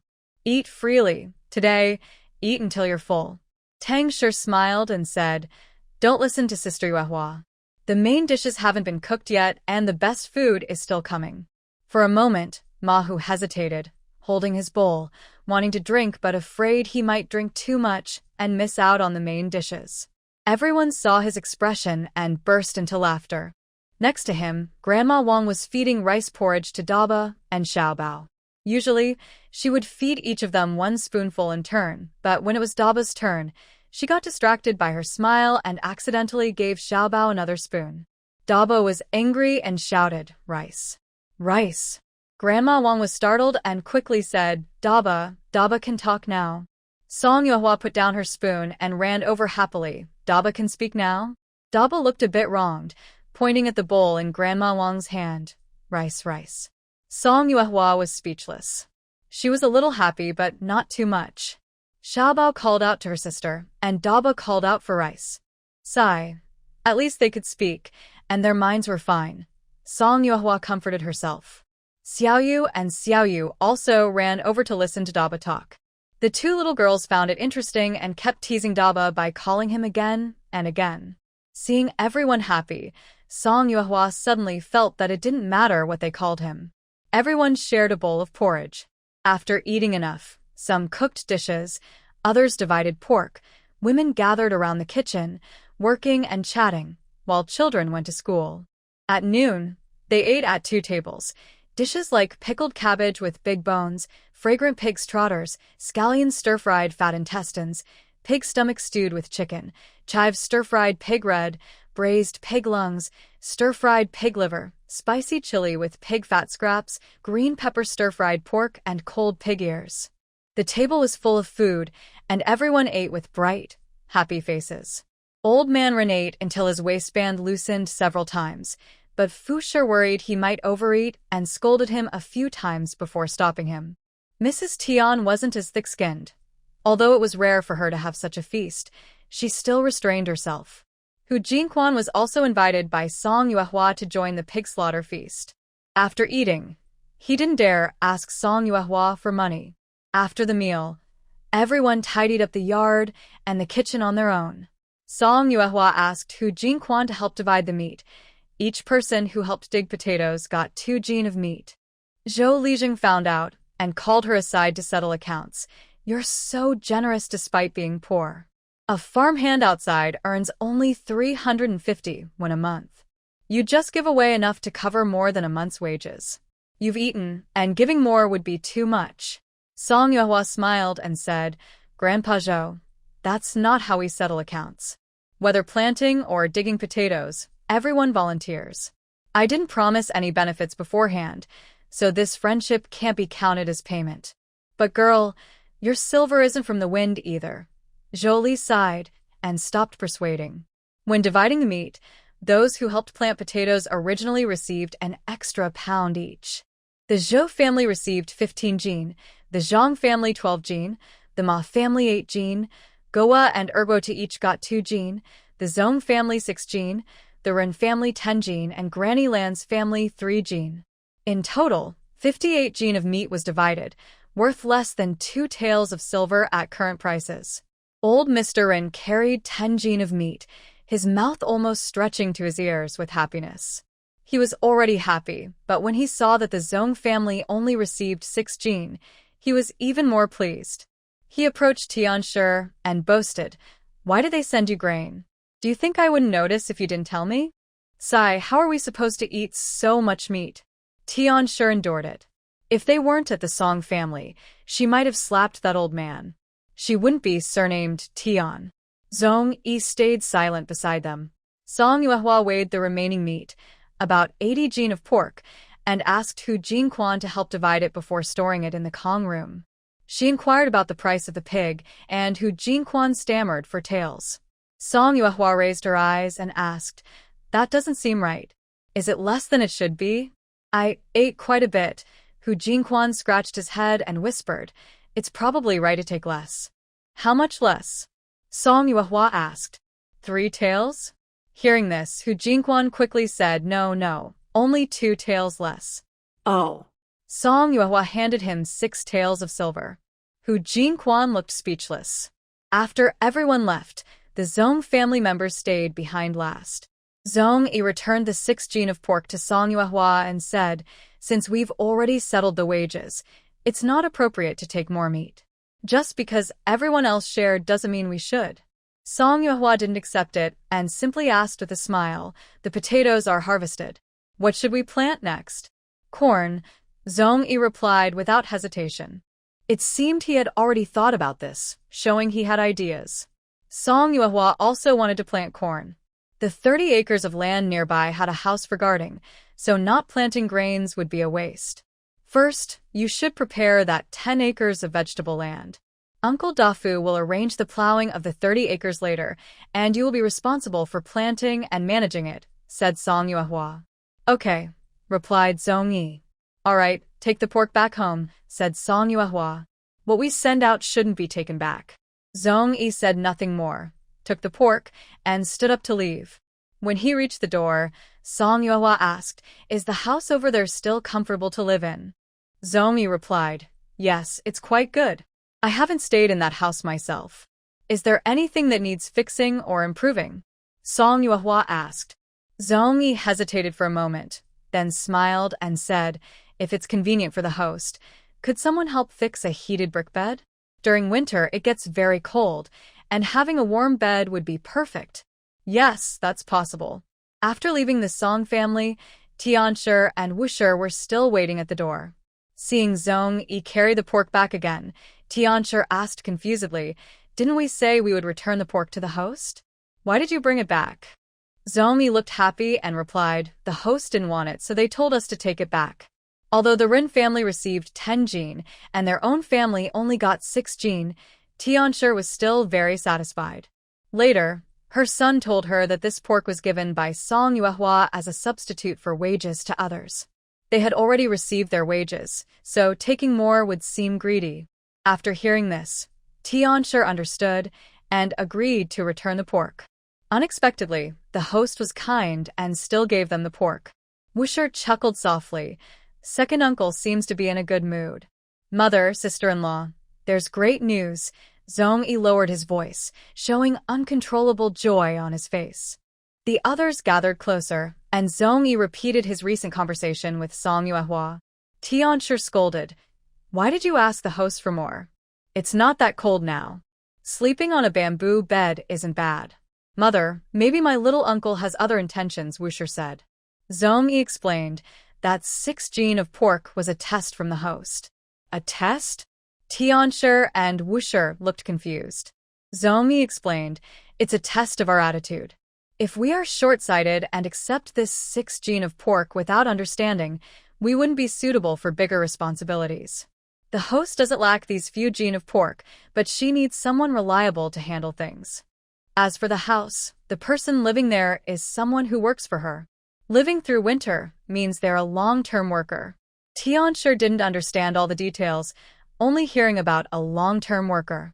Excited, she said, "The host wants us to be long-term workers?"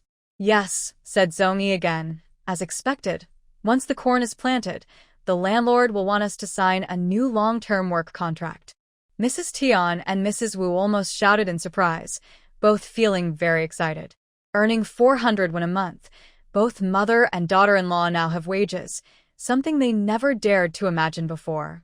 Zong Yi thought to himself, "After finishing the vegetable field, we will plant 30 acres of corn. Before that, we need to prepare good base fertilizer. We're not afraid of hard work." Mrs. Tian said, "We must work hard and do our best. Only by doing better than the men can we prevent the landlord from taking advantage." Mrs. Wu nodded and replied, Yes, mother. Zhong Yi spoke kindly. There's no need to worry too much. I will take care of everything. Back at the Song family's place, after the pig slaughter feast, everyone cleaned up the yard thoroughly before leaving. Song Yuehua called Lu Shui and divided the remaining 80 gene of pork into two parts, one for making cured meat and the other for making preserved meat. They talked while rubbing salt on the meat. Lu Shui knew about the 6 gene of meat from the Zhong family and was a bit confused. She said, "Master, you are too generous. Giving wages and sharing meat might make them expect more." Song Yuehua put down the meat and explained seriously, "You know this principle, but can others not see it? If they only care about these few gene of meat, then they're just greedy. If they understand when to step back, have a plan, and are clever, I will naturally use that."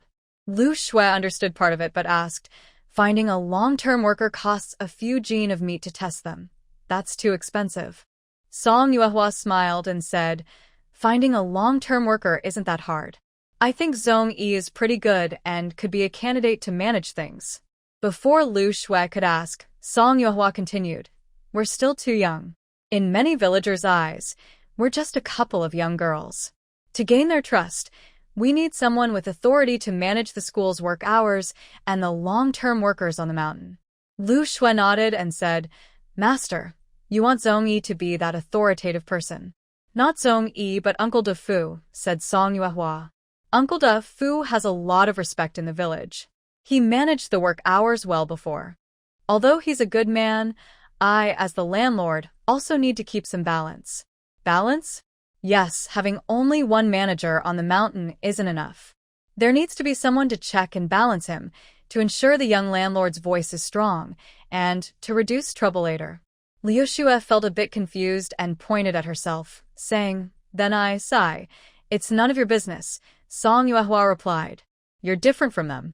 The pig farm and chicken farm are the most profitable industries. I naturally trust the best people to handle this. Unfortunately, you're still young and easily led astray. Zhong Yi is the person I use to balance Uncle Dafu." Liu Xue sighed softly and said, "Do whatever you want. I can't think so many things at once. I'll just focus on raising pigs and chickens. Is that okay?" Seeing her like this, Song Yuehua sighed and said, "You still need to use your brain more, so you don't fall into others' traps later." At that moment, the door was knocked loudly. It was clear someone was not friendly. Liu Xue was about to open the door, but Song Yuehua waved her hand and went to the front yard. She opened the door and saw Granny Song's old face. "That stubborn girl, if you're brave enough, hide inside and don't open the door." Granny Song scolded loudly. Song Yuehua didn't say a word. She pushed the door open and was about to close it.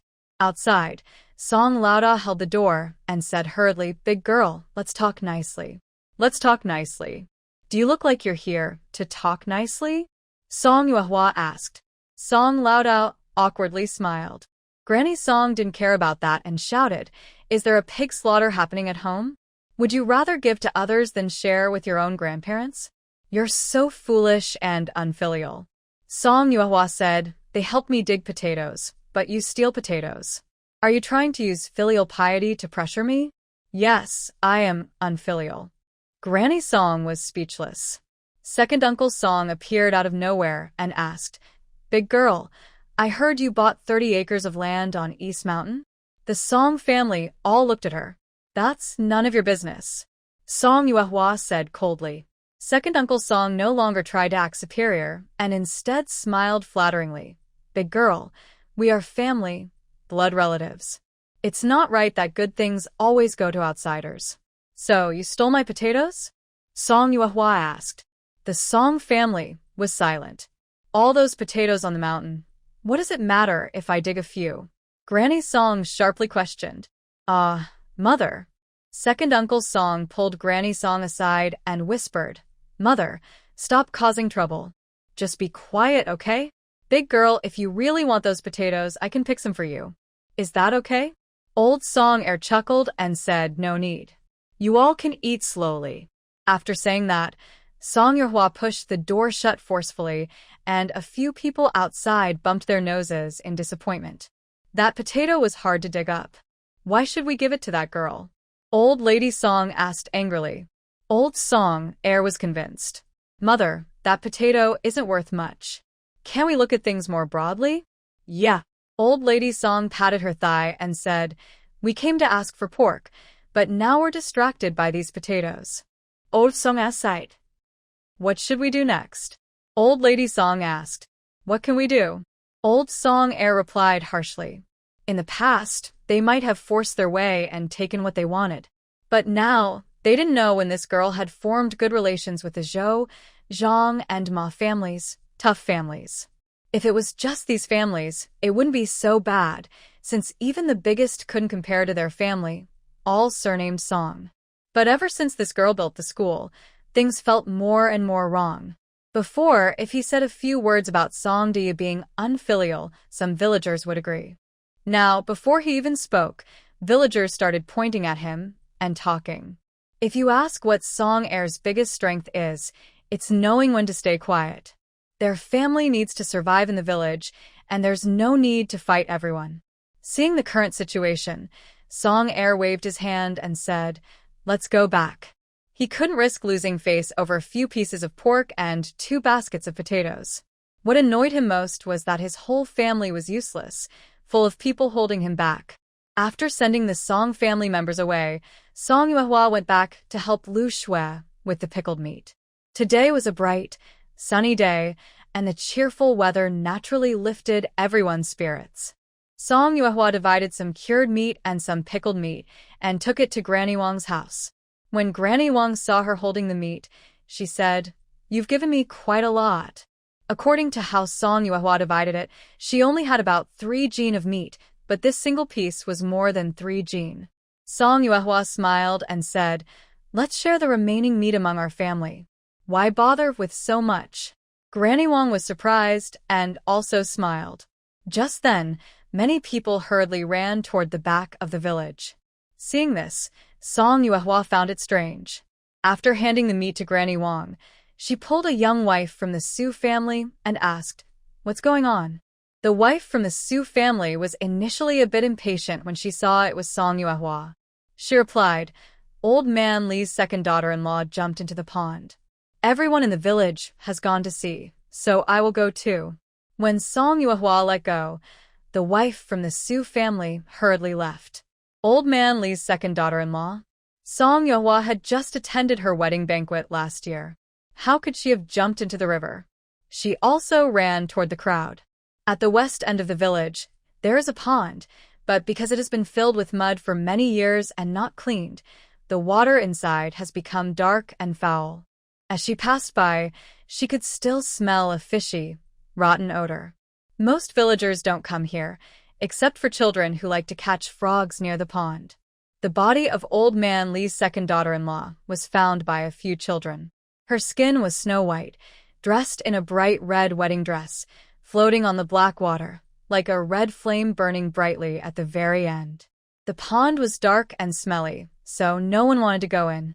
Only a few men from the village tried to poke her back to the shore with bamboo poles. Someone nearby complained, why didn't she jump into the big pond in front? She had to come here to do it, just to annoy people. A woman nearby scolded, nonsense. Has Li's family come yet? That person nodded toward a direction with his chin. Look, she's been sitting there since earlier. Old man Li's second son stared blankly at the woman in the pond. He couldn't understand why she would jump in when life was good. Life was really good. When Song Yuehua arrived, Zhou Lijeng also came quickly. He angrily shouted at the man holding the bamboo pole, Lu Shanpao, try poking her again, and I'll cut off your hand. Lu Shanpao trembled in fear, dropping his bamboo pole. He looked at Zhou Lijeng with a grievance, village chief. I'm just helping to fish out the body. Zhou Lijeng glared at him, and then asked Li Er, if you don't pull your wife out, are you just going to watch others disrespect her body? Li Er snapped out of his shock and stammered, she's already dead. And the pond is so dirty. Song Yuehua was silent. That's your wife. Zhou Lijeng scolded. Not some stray dog. Where is old man Li?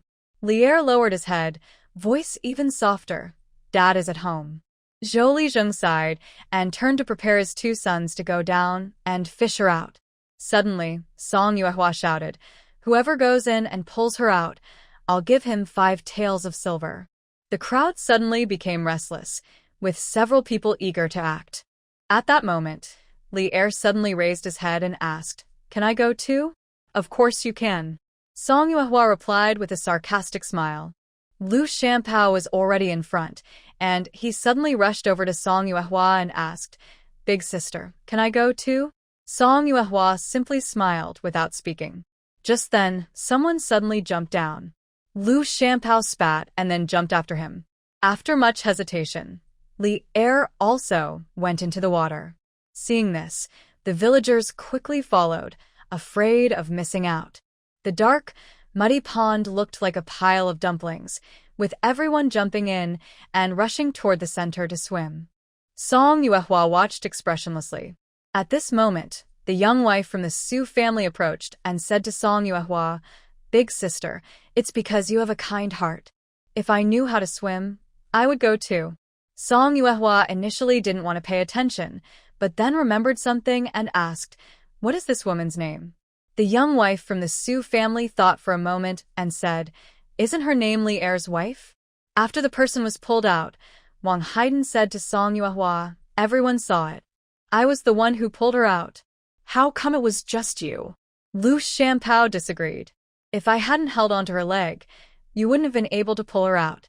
Then I was holding her head. The dress was so heavy, it's all thanks to me."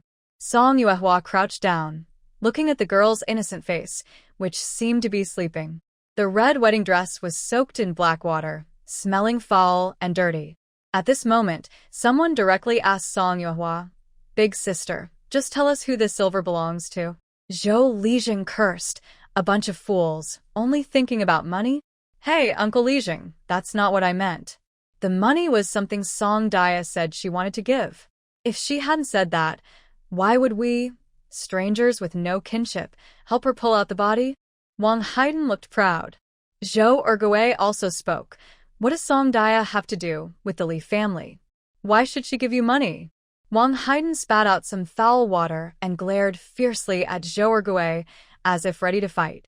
"The silver will be given, of course," Song Yuehua said. "But I really don't know who to give it to, so." She took out a small silver piece worth 5 taels and stepped in front of Li Er, addressing everyone. "I will give this silver to the family of the deceased, and let them decide." After placing the silver in Li Er's hands, Song Yuehua stepped back from the crowd. A group of waterlogged people quickly gathered around Li Er and started arguing. Song Yuehua approached Zhou Lijing and softly said, "Grandpa Zhou, let the Li family handle this matter." Zhou Lijing sighed and nodded. Later, Lin Shi said that a group of waterlogged people had gathered at Old Li's house, causing a lot of trouble for the Li family. Li Er handed the silver to Old Li, but such a stingy old man wouldn't easily part with the money. It was a total of 5 taels of silver. Li Er was beaten bloody by Wang Haidan, but Zhou Lijing stepped in to scold Wang Haidan, so no one dared to act so wildly again. Even now, a crowd still caused trouble at the Li house. "Has the body been taken care of?" Song Yuehua asked. Lin Shi shook her head and said, "Old Li just left the body in the yard and didn't do anything. The woman's family came to take her away." Song Yuehua asked, "Did her family cause trouble?" Lin Shi helplessly replied, "That woman's family has no brothers." It was the village head and a few women from the village who came to ask for an explanation. The Li family refused to admit responsibility. In the end, my father-in-law mediated, and they paid 2 taels of silver. The person is dead, so what more can they do? It's better to accept some silver. Hearing this, Song Yuehua was upset. How can they do that? That's a life lost. A pig could be exchanged for at least 5 taels, a sheep for 3, but a human life was worth only 2 taels of silver, so light and easy. Song Yuehua sat down heavily, feeling dizzy and unsteady. Lin Shi sighed. "People have married and now, life and death are up to fate." Song Yuehua's heart skipped a beat as she looked sharply at Xiaoyu, who was quietly embroidering, and at Xiao Bao and De Bao, who were grabbing De Bao's ears. The death of Li's second daughter-in-law was talked about in the village for several days, then gradually forgotten. As for how the 5 taels of silver were divided, Song Yuehua didn't care. It was worth letting the Li family cause a fuss for a while. That night, Song Yuehua counted her savings, 486 taels of silver. While she was preparing to settle accounts, the lamp oil suddenly burst. Xiaoyu was on the side, pouring lamp oil and chatting with Xiaoyu about amusing stories from Dingban. Xiaoyu was embroidering flowers and occasionally looked up, smiling happily as she exchanged a few words with Xiaoyu. De Bao, though strong, often made Xiao Bao cry. She wanted to tease her but was a little afraid, so she only rolled around nearby. White Book sat across from the oil lamp, writing. Lu Shui sat nearby, watching, occasionally exchanging a few words with Xiaoyu and Xiaoyu. The dim yellow light flickered softly, and the scent of ink filled the air. Song Yuehua clenched her pen tightly, then looked down at the account book in her hand. Starting next month, she would not only pay the monthly allowance for the schoolmaster but also wages for the Zhong family members. At the end of this month, she would settle the wages for the Zhong family, deduct 600 and pay 600, resuming normal payments in May. Since March, Duan Fuzi and Yi Fuzi have been calculating monthly wages, which are 4 taels of silver per month. Xia Nyangzi's wages will start in October, at 400 coins per month. From now on, she would need to keep track of the accounts and wages each month. Song Yuehua looked up at Lu Shui and said, "You should go study. When you come back, you can help me with the bookkeeping." Lu Shui jumped up quickly, waving her hands to refuse. "I can't study well. I only know how to write my own and Xiao Shu's names. You should find someone else." Song Yuehua snorted and said, "Who else can I find? Xiaoyu goes to school during the day and learns embroidery at night. Xiaoyu also has classes and teaches lessons.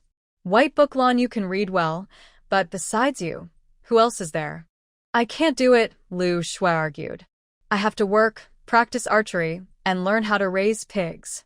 You can't expect me to do the work of 8 people." That seems about right." Xiaoyu spoke up, "Sister Song. Maybe I can help you. Students in Dingban are the hardest to manage, and Song Yuehua knew this well. The school is enough for you to worry about. If I ask you to do this too, it would be like squeezing you dry." Xiaoyu hadn't spoken yet, but Song Yuehua anticipated her response and said, "Just focus on your own work. I'll handle this. You don't need to worry."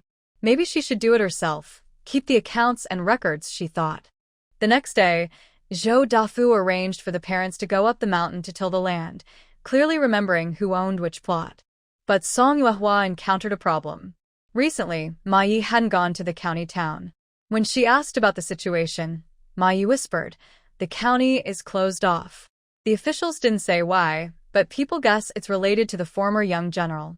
The city is in chaos now. Luckily, you warned me, or who knows what might happen or who to turn to for help. Song Yuehua thought for a moment and said, "It's better to stay home for now. The county is sealed off, and the countryside might not be safe either." "Girl, do you know something?" Ma Yi asked curiously, unable to contain her curiosity. "Grandpa Ma, don't ask anymore. I was just guessing. Since we're from the same village, how could I know things you don't?" Song Yuehua said. Seeing that she didn't want to talk, Grandpa Ma didn't insist. Sometimes, knowing too much isn't always good. Actually, Song Yuehua was just guessing blindly.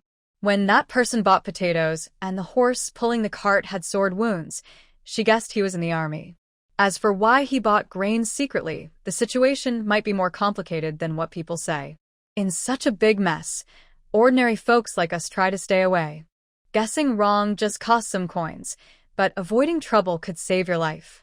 She couldn't go to the county, so Song Yuehua rented Grandpa Ma's cart and went to different villages to collect corn seeds. The city might be sealed off for a long time, and if planting is delayed, it would be bad. After a few days, she collected about 140 jin of corn seeds, just enough. Farmers usually keep some for themselves and don't sell all. Once she bought the seeds, Song Yuehua had some free time. She roasted 2 chickens and took Lu Shui up the mountain. First, she went to the rocky pit area. After entering the snake cave, she called out to the great immortal twice, but there was no response for a long time.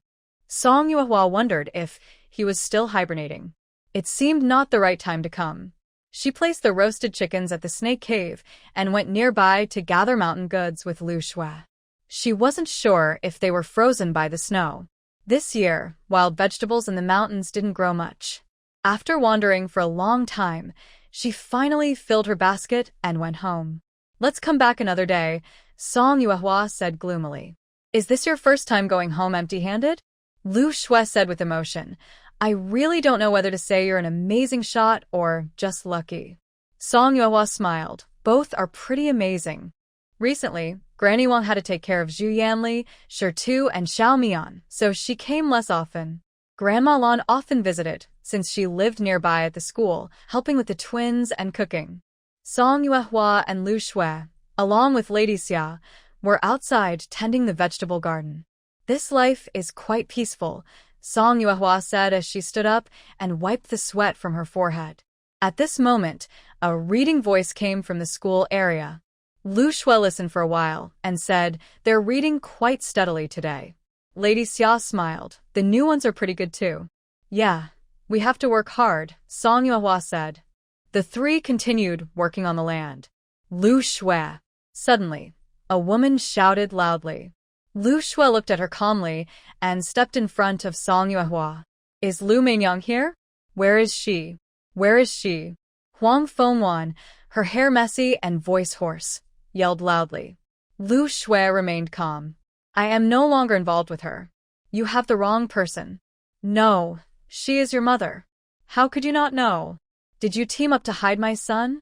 Huang Fengwan muttered to herself, then seemed to realize something and said fiercely, "Hand her over quickly, or no one will have a good time. Tell me how I can make things worse for myself." Song Yuehua grabbed Lu Shui and said sharply, "Lu Meinyang still owes me 20 taels of silver. She ran off with your son. I haven't come to you yet, and now you're coming to me. Speak. How will you pay back this money?" "The money Lu Meinyang owes has nothing to do with me," Huang Fengwan shouted loudly. Song Yuehua sneered, "You better find them soon. If you don't, I will. If they run away without paying, once I report to the authorities, they will be in big trouble. If you're looking for Lu Meinyang, my son has nothing to do with this," Huang Fengwan said angrily. Song Yuehua grabbed A and slammed it into the ground, speaking harshly. "Whether it concerns you or not, I just want my silver back." Huang Fengwan was so scared she stepped back. After Song Yuehua finished speaking, she exchanged glances with Lu Shui and Xian Yangzi, then they moved out one after the other. Until they entered the house and closed the door, Song Yuehua finally let out a sigh of relief. Xian Yangzi looked outside through the door and said, "I think she's still outside." Lu Shui frowned and muttered, "What is she up to now?" "We'll find out sooner or later," Song Yuehua said. If Gu Qing and Lu Meinyang ran away, it probably meant the city gate was open. Song Yuehua called Duan Fuzi to borrow a cart from Ma Yi. Ma Yi frowned and said, "You told me not to go, and now you go yourself? What's going on?" "I have urgent matters and must go," Song Yuehua replied. "Besides, with Duan Fuzi with me, nothing will happen." Duan Yidao strongly agreed. With him there, nothing could go wrong. He said confidently, "Don't worry, Ma Yi. I can handle 10 enemies alone. It's completely safe." "What about 11? Ma Yi asked curiously. Duan Yidao hesitated. Song Yuehua couldn't help but laugh. Ma Yi sighed helplessly. "All right, just be careful." 2 people drove a bullock cart back home. That night, Lu Shui was worried and asked to go along. Song Yuehua smiled and asked, "Who can better protect me, you or Duan Fuzi?" Lu Shui realized she should stay quiet. Song Yuehua continued, "That Huang Fengwan, I think she doesn't seem quite right. You stay at home to watch De Bao and Xiao Bao. Don't go out unless necessary. Tomorrow, I'll ask Grandma Lan to come early. Before I return, no one should open the door." "You mean, Huang Fengwan has gone crazy?" Realizing what she had just said, Lu Shui quickly covered her mouth. Song Yuehua said, "Not exactly crazy, but I think her mental state isn't right now. I'm worried she might do something extreme. Remember, don't get close to her." The next morning, Duan Yidao drove the bullock cart and took Song Yuehua to the county town. When they arrived, the big shops were still open, but the small shops had closed, creating a lonely scene. They went to a general store. Luckily, it was open. Since they were regular customers, the shopkeeper was very friendly. 70 jin of corn seeds, 50 jin of various vegetable seeds, and a jar of lamp oil. While the clerk was weighing the items, a man hurried over to the shopkeeper, asking for 2,000 jin of cotton seeds. The shopkeeper smiled helplessly and said, "The cotton seeds are sold out. Only about 300 jin left." Recently, many people want to buy cotton seeds because they want to plant a crop. Although disappointed, the man bought all 300 jin of cotton seeds. Curious, Song Yuehua asked, "Is cotton seeds so popular this year?" The shopkeeper whispered, "This year, due to the snow disaster, cotton prices have doubled or more. The border areas are almost out of cotton. Next year's cotton prices probably won't be low either. Everyone wants to plant cotton to make quick money. Since cotton seeds are so in demand, why don't you get more to sell?" Song Yuehua asked. The shopkeeper looked troubled and whispered, "There's something you might not know. Earlier, there were spies from the Desert Kingdom in the city. They led a group of people trying to capture the major general. Later, some bandits appeared, and a fight broke out among the three groups. I heard many bandits and spies escaped. Now, the water and land routes nearby are blocked, and no one can go anywhere. No one knows when the roads will open again." Song Yuehua felt a bit interested. She also wanted to plant some cotton. Cotton here is considered a luxury item, worth several taels of silver easily. Besides, gaining some experience in planting cotton would be good. Corn seeds cost 20 coins per jin, vegetable seeds cost 10 coins per jin, totaling 2 taels of silver. The shopkeeper helped carry the items onto the ox cart. After settling the bill, the shopkeeper cheerfully said, "Your family's cow is really well cared for. My nephew also deals in cattle, but with the heavy snow and city lockdown, the cows can't be sold." Oh. Song Yuehua showed interest. "I wonder what the price is. If it's reasonable, I might buy 2. We're all friends, so it should be cheaper than others," the shopkeeper said warmly. He was just speaking casually, but unexpectedly, he really found a good deal. For now, they put aside the matter of the cotton seeds. The shopkeeper accompanied Song Yuehua, and Duan Yidao went with them to the cattle market. Just at the entrance, a young man approached and asked, "Uncle, why are you here?" The shopkeeper stroked his small mustache and said, "Of course, to buy cows. This young lady is a regular customer of my shop. I can offer a better price than others, you know?" Of course, of course." The young man bowed and led them to the cattle pen. Inside, there were about 7 or 8 cows, all looking good, each healthy and strong. Duan Yidao looked experienced in choosing cows. He examined their heads, hindquarters, stomachs, and thighs, then squatted in front to look into the cow's eyes. Song Yuehua felt worried he might get kicked. In the end, Duan Yidao pointed to 2 cows, 1 male and 1 female. "These 2 are good. The female has a big backside, good for calving." Song Yuehua didn't understand much, but saw he was serious, so she thought it might be a good choice. Since they had chosen the cows, Song Yuehua asked about the price. The young man smiled and said, "Since your uncle brought you, I won't charge much. 2 cows for 100 coins. Hearing this, Song Yuehua felt a little embarrassed and asked, "Can it be cheaper?" The man quickly waved his hand. "That's really not possible. I didn't plan to bargain. These are mature cows. Usually they sell for 60 coins each. Today, 50 coins is the lowest I can go." The shopkeeper also said nearby, "Miss, my nephew is honest. He really isn't making much profit this time." Song Yuehua had bought pigs and sheep before, so she roughly compared the prices and thought they were about fair.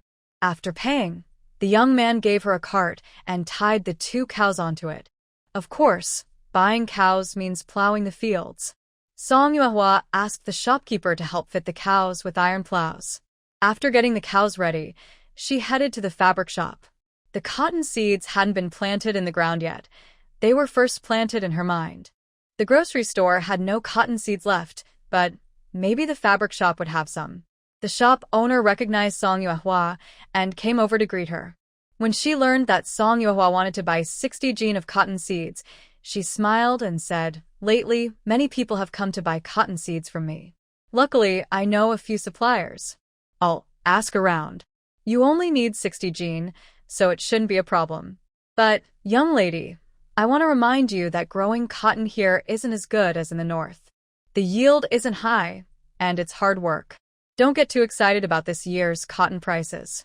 Song Yuehua smiled and said, "Thank you for the reminder, but I still need to trouble you for the seeds." After paying a silver tael as a deposit and arranging to come back in 3 days, she left. She rode in a cart pulled by Ma Ye's oxen, while Duan Yidao drove his own 2 oxen. Together, they headed home in a grand procession. After returning the ox cart to Ma Yi, she entered her house and immediately heard Duan Yidao bragging to everyone inside, "This ox, you see, it's all about looking and feeling." Lan Yu asked, "Master, how do you look and feel them?" "First, see if they look good," Duan Yidao said. Song Yuehua thought, "I've been tricked." A group of people gathered around Duan Yidao, listening to his bragging. Song Yuehua called Lu Shui and said, "Go call Zhongyi over." After Lu Shui left, Song Yuehua closed the door of the room, took out the remaining silver and counted it. There were 382 taels left. She sighed and locked the silver away.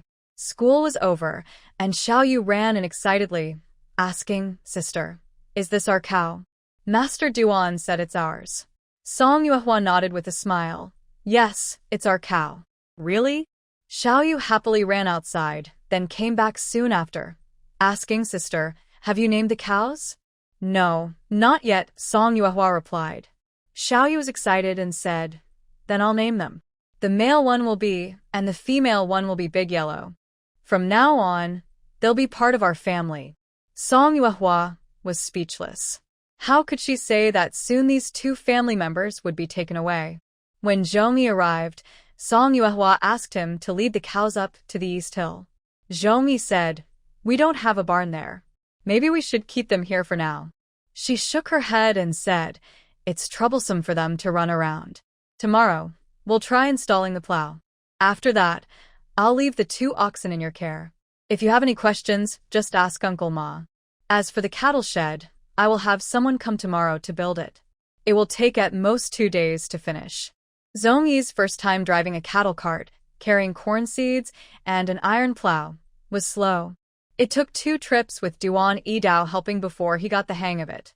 After settling the 2 oxen, Song Yuehua went to Zhou's house again and told Zhou Dafu, "Uncle Dafu, I want to plant cotton." Zhou Dafu was surprised and asked, "Not planting corn anymore?" Song Yuehua smiled and said, "I plan to plant 10 acres of cotton to gain experience. Later, I thought a few acres wouldn't matter, so I decided to buy 30 acres to grow cotton." Zhou Dafu didn't have time to comment on Song Yuehua's spontaneous ideas. He just considered the problems. Buying land isn't a big issue, but we need to clear the land, plow it, add fertilizer. The schedule is tight, and later we'll need people to take care of it. The Zhong family already struggles to manage the cornfield, let alone the cotton field. He quickly summarized the issues. The work was indeed a bit rushed.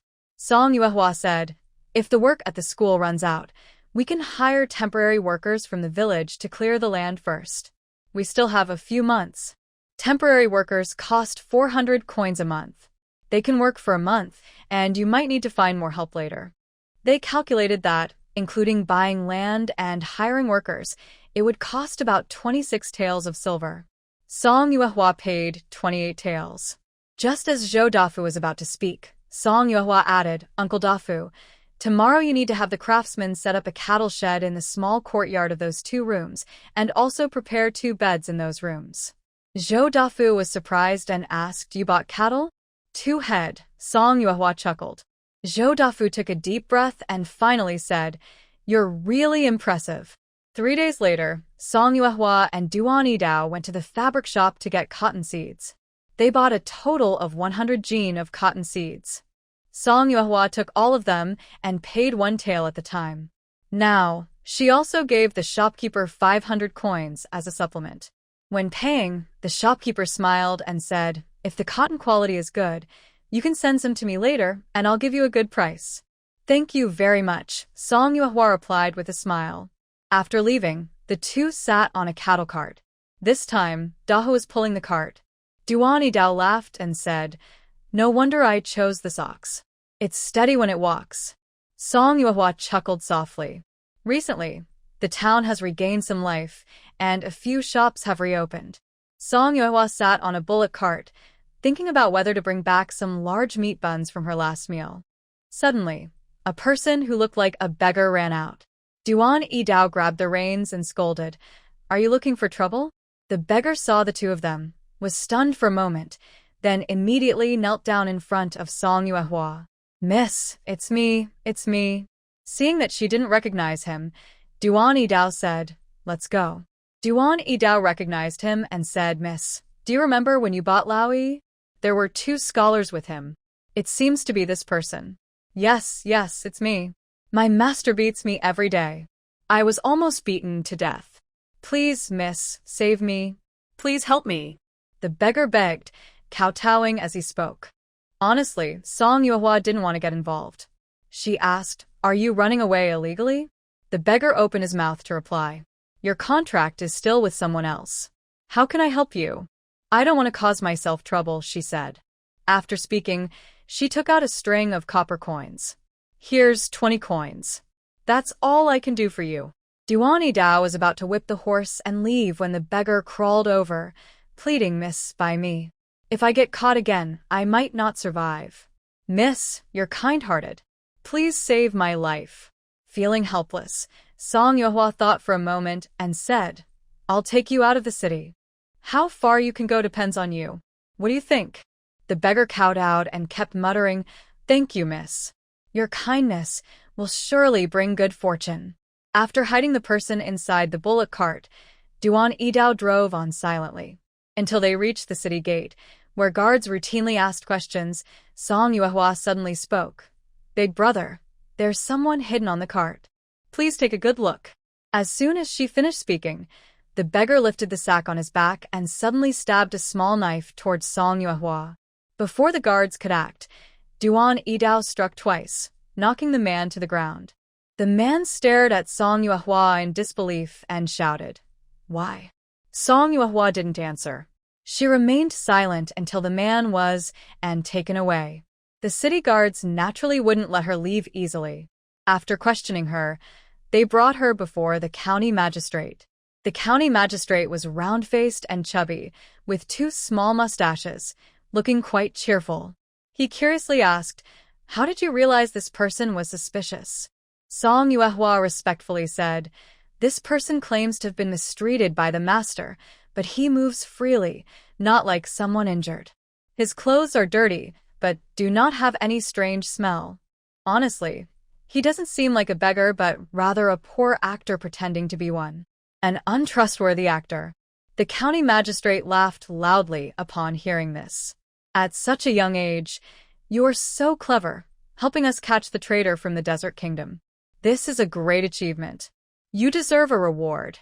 When Song Yuehua left, she carried 20 taels of silver as a reward. It was a small comfort. On the way back, Duan Dao felt guilty. Did the girl realize it long ago? She didn't want to cause trouble. "If I hadn't spoken up, I wouldn't be involved in this. This matter isn't much to do with you," Song Yuehua said. "Deciding to let him get in the cart was my choice. Catching the enemy's spy and getting the reward is pretty good." Duan Dao looked serious. He had been in the army for years and knew the temperament of the people from the desert. They are quick to take revenge. Getting involved with them is never a good idea. When they returned home, it was already late. Xiaoyu and Xiaoyu were waiting at the door. After Song Yuehua got out of the cart, Xiaoyu ran over to ask why she was so late. Song Yuehua said it was because it was hard to buy cotton seeds. After visiting several places, Xiaoyu didn't ask further. Duan Dao nodded at her and herded the oxen inside. The land deed for the 30 acres hadn't been issued yet, but Zhou Dafu had already gathered workers to start clearing the land. The wages were 400 won a month, and temporary workers were easy to find. A few days later, The cattle shed on Dongshan was built. It had walls made of mud bricks and a tiled roof. When Old Man Ren went to the backyard cattle shed, he envied. Both animals can live in such a good place. Why isn't your house good enough? Song Yuehua's voice came from behind. Old Man Ren was startled, turned around, and smiled with many wrinkles on his face. My house is quite nice. Yesterday, I even helped build a heated brick bed. I won't be cold in winter. Song Yuehua asked, Aren't you fixing up your own house? Old Man Ren chuckled awkwardly. Still saving money. That landlord, you've hired members of the Zong family, why not hire our family too? We're all from the same village, you know. The people over there have already been hired, Song Yuehua said. Old Man Ren felt resentful inside. That dead man Zhou Dafu didn't even look at him, despite him digging potatoes for 2 days straight. He didn't even get asked. Song Yuehua smiled and said, Go ask Zongyi. Maybe they still need 1 or 2 people. Ah. Is he going to work under that young boy, Zongyi? No. Lately, he has given that boy a lot of advice, and maybe the boy holds a grudge. But when he thought about the monthly payment of 400 coins, Old Man Ren hesitated again. Wait, why is he going to Zongyi when everyone else is looking for Song Dia? While Old Man Ren was hesitating, Song Yuehua had already left with Lu Shui. After leaving the small courtyard, Lu Shui asked confusedly, Old Man Ren is troublesome. If we accept him, aren't you afraid he'll cause trouble later? That's why I asked him to find Zongyi, Song Yuehua replied. Lu Shui was silent. The farm had already been roofed, and it was almost finished. The water well outside was still being dug. Once it was finished, they could buy piglets and chicks.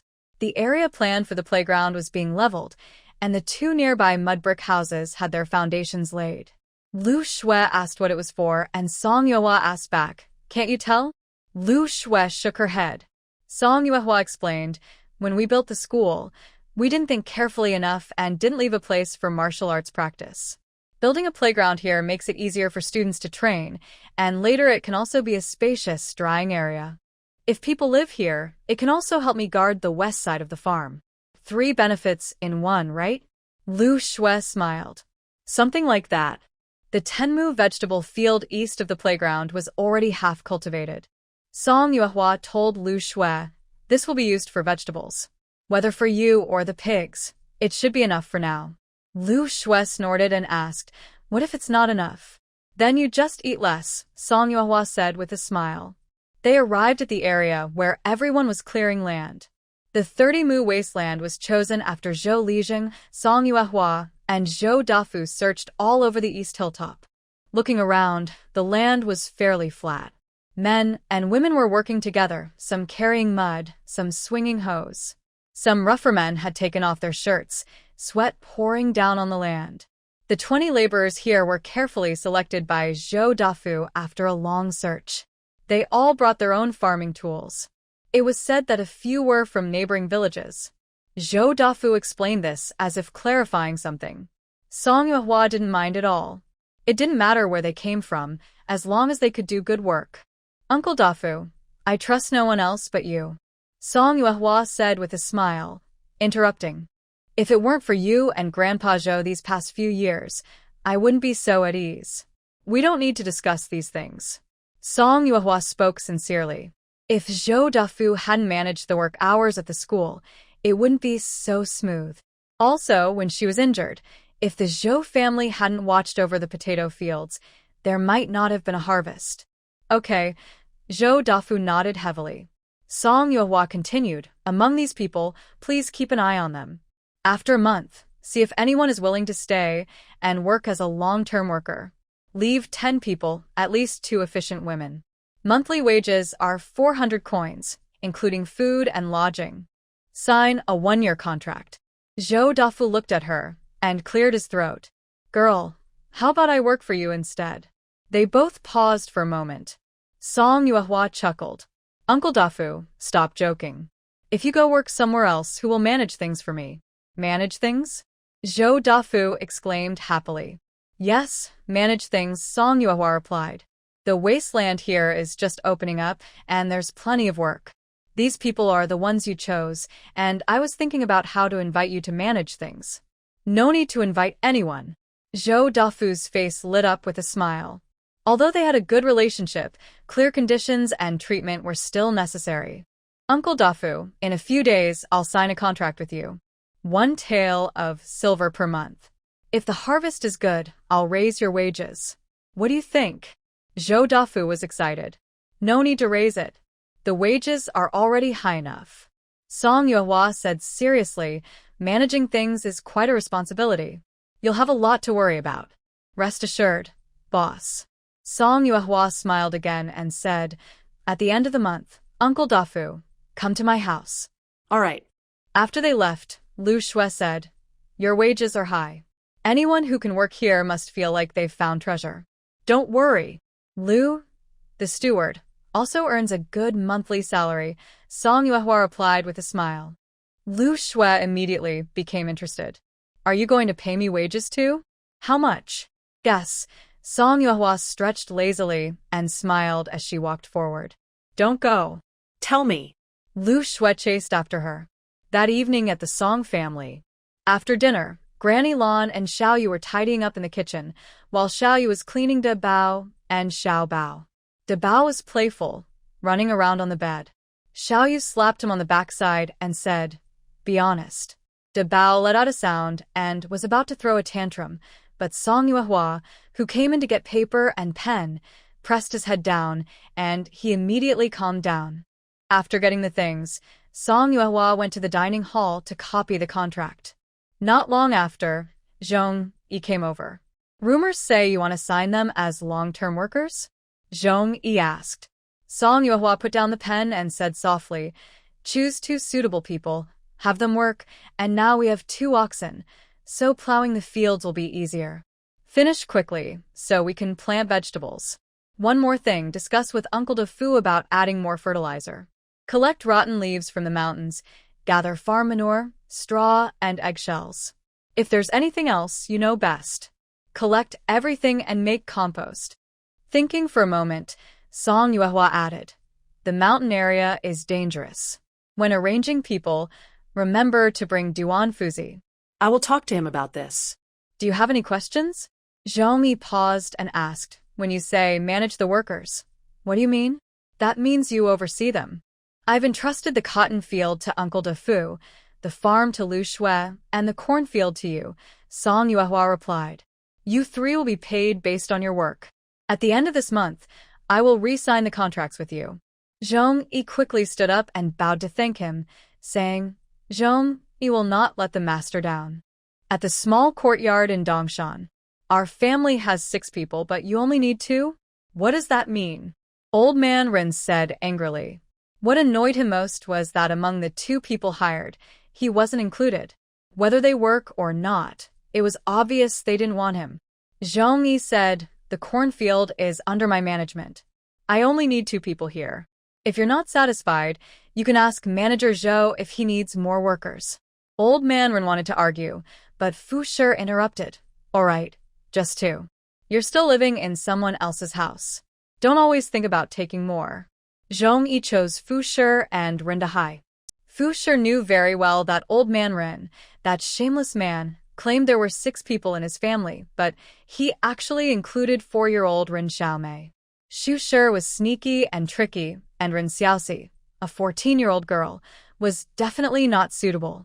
As for old man Ren, he was always talking nonsense, which was annoying. The only other suitable person was her and Ren Dahai. Listening to Zhong Yi's words, from now on, she and Deng Hai would be under his care. Fu Shi smiled and said, that old man is just a chatterbox. From now on, Auntie and Deng Hai will work with you to plant corn? Zhong Yi nodded and said, it's not just corn. There are many other tasks on the farm. Just follow my instructions. Hey. Old man Ren was about to speak, but Fu Shi shot him a look.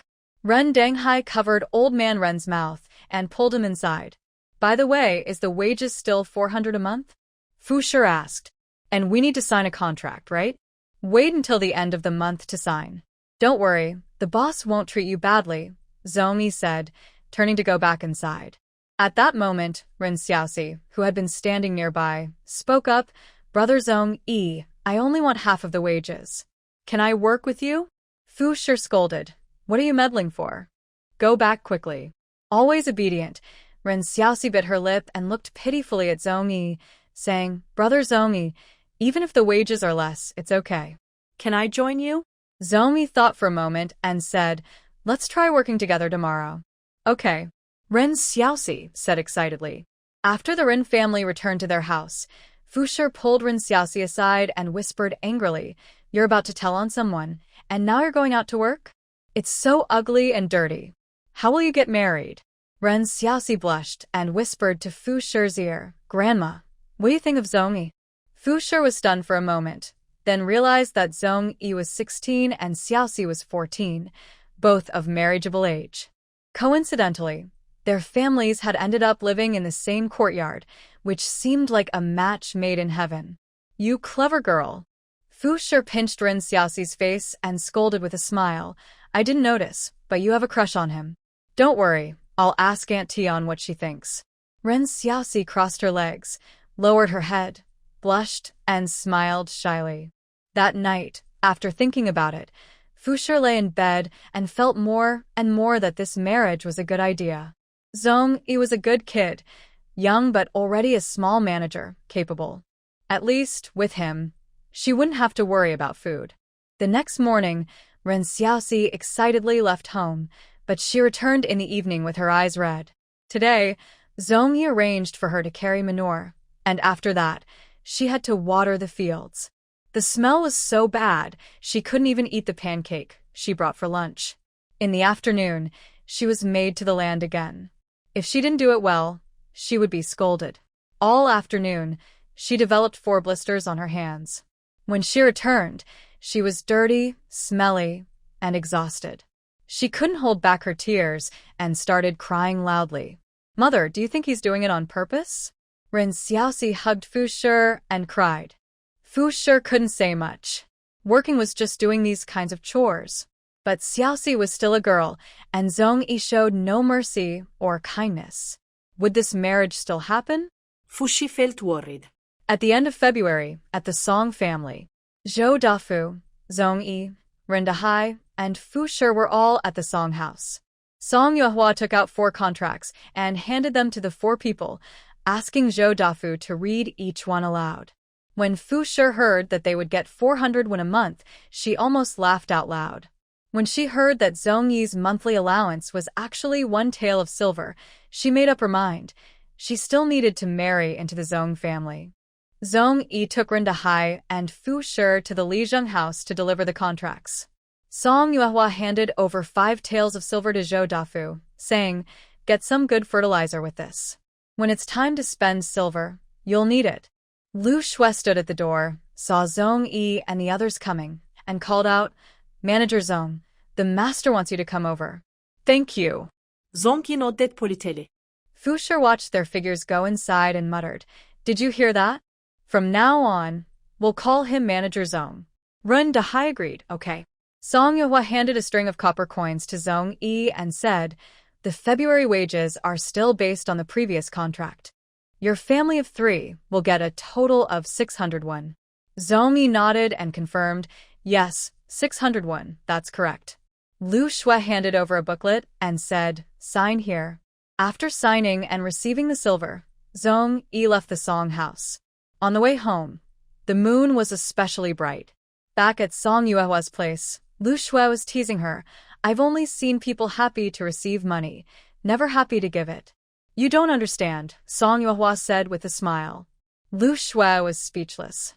All right, I don't understand. Song Yuehua took out a contract and handed it to her, saying, Sign it. Once you do, you'll be Manager Lu. Finally, it was her turn. Lu Shui quickly took the contract and looked at it for a long time before asking, 1 tael of silver? Seeing Song Yuehua smile without replying, Lu Shui showed the contract to Xiaoyu. After Xiaoyu read it aloud, she smiled and said, Master treats me really well. Tomorrow, go to the Hu family first to learn how to pick pigs, then learn how to raise pigs. Song Yuehua said, in about 10 days after the big courtyard and pig farm are finished, you can buy piglets and chicks. At that time, you will move into the big courtyard. Just me? Lu Shui asked. Little Shu will naturally go with you, Song Yuehua replied. She added, Uncle Dafu and Zong Yi have people under them. I've assigned Granny Lan to you. She and Xiao Yu will also live in the big courtyard. Zhu Yanli, who lives at the village end, is afraid to go out because there are many people there, so I'll have her stay in the big courtyard too. Lu Shui smiled and said, I was a bit reluctant to leave you before, but now I don't miss it at all. Song Yuehua raised an eyebrow and said, Of course I know. The next day, Lu Shui brought Granny Lan to sign the contract together. Since the big courtyard wasn't finished yet, she had no work on the mountain for now. When she learned Lu Shui was going to learn how to feed pigs, she asked if she could go with her. Lu Shui was very happy. If Granny Lan was there, she wouldn't be too afraid of Hu Jinshui. Have you experienced the joy of managing things? Song Yuehua smiled. Yes, Lu Shui quickly added, I guess being the head of the household is also very happy. After settling the contract, Ifuzi and Duan Fuzi came to visit again. Song Yuehua thought something had happened at the school and asked quickly, Did something happen? It turned out that recently, the county's kiln was recruiting apprentices. Erguatu's father, Jia Fugue, and Zhou Zheng's family from the Bing class all wanted their children to learn a trade to make a living. What did Erguatu say? Song Yuehua asked. Duan Yidao looked a bit troubled and said, This is what his father told me privately. From what I hear, Erguatu doesn't plan to go to the kiln. It's Jia Fugue's own decision. So, the father and son had different opinions. He was 19 years old and could make his own decisions. Song Yuehua said, Erguatu's family matters are his own business. Let him decide, and the school won't interfere. Duan Yidao didn't quite understand and asked, If he comes then all the firewood for this year has been delivered, and the work hours are done. The tuition fee should be paid, and I will teach him, Song Yuehua said. Duan Yidao understood, and everything continued as usual. Master Yi sighed. Zhou Zheng is doing quite well. He's only 11 years old this year. His family probably doesn't expect him to become famous or successful. In this place, it's normal for boys to be engaged at 14. Before that, it's understandable if they want to learn a skill to make a living. If they can read a few words, it gives them an advantage when looking for work. Song Yuehua asked Master Yi, Have you talked to Zhou Zheng? Master Yi shook his head and said, They only came after school today. I will ask them tomorrow.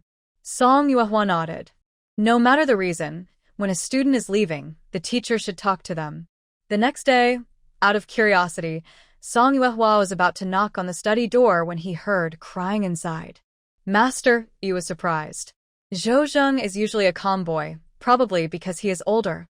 But after only a few words, Zhou Zheng started crying loudly. Master Yi quickly took out a cloth and helped wipe his tears. Are you really so unwilling? No, it's not.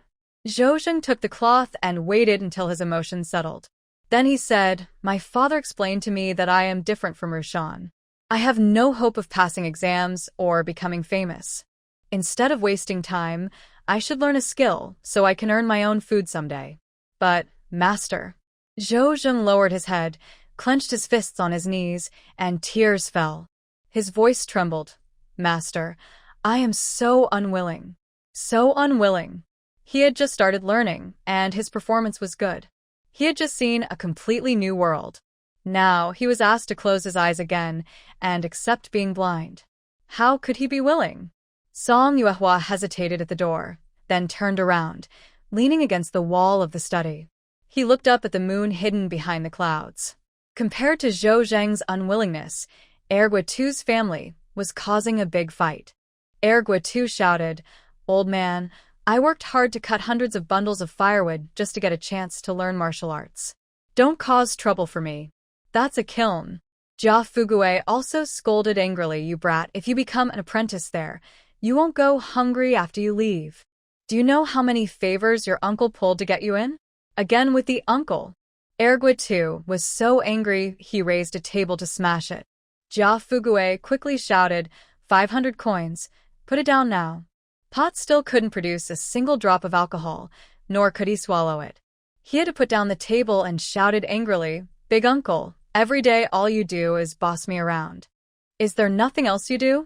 His leg isn't fully healed, so how can his hand reach so far? Isn't he just trying to help you? Jia Fugui also shouted back. "Please, I beg you, stop doing things for me. I'm just a worthless person. Please leave me alone." Jia Fugui angrily said, "I've shared more with your uncle than you have with your food. If you listen to your elders, won't you benefit? You are my elders all my life. When can I make my own decisions? Do I have to listen to you forever?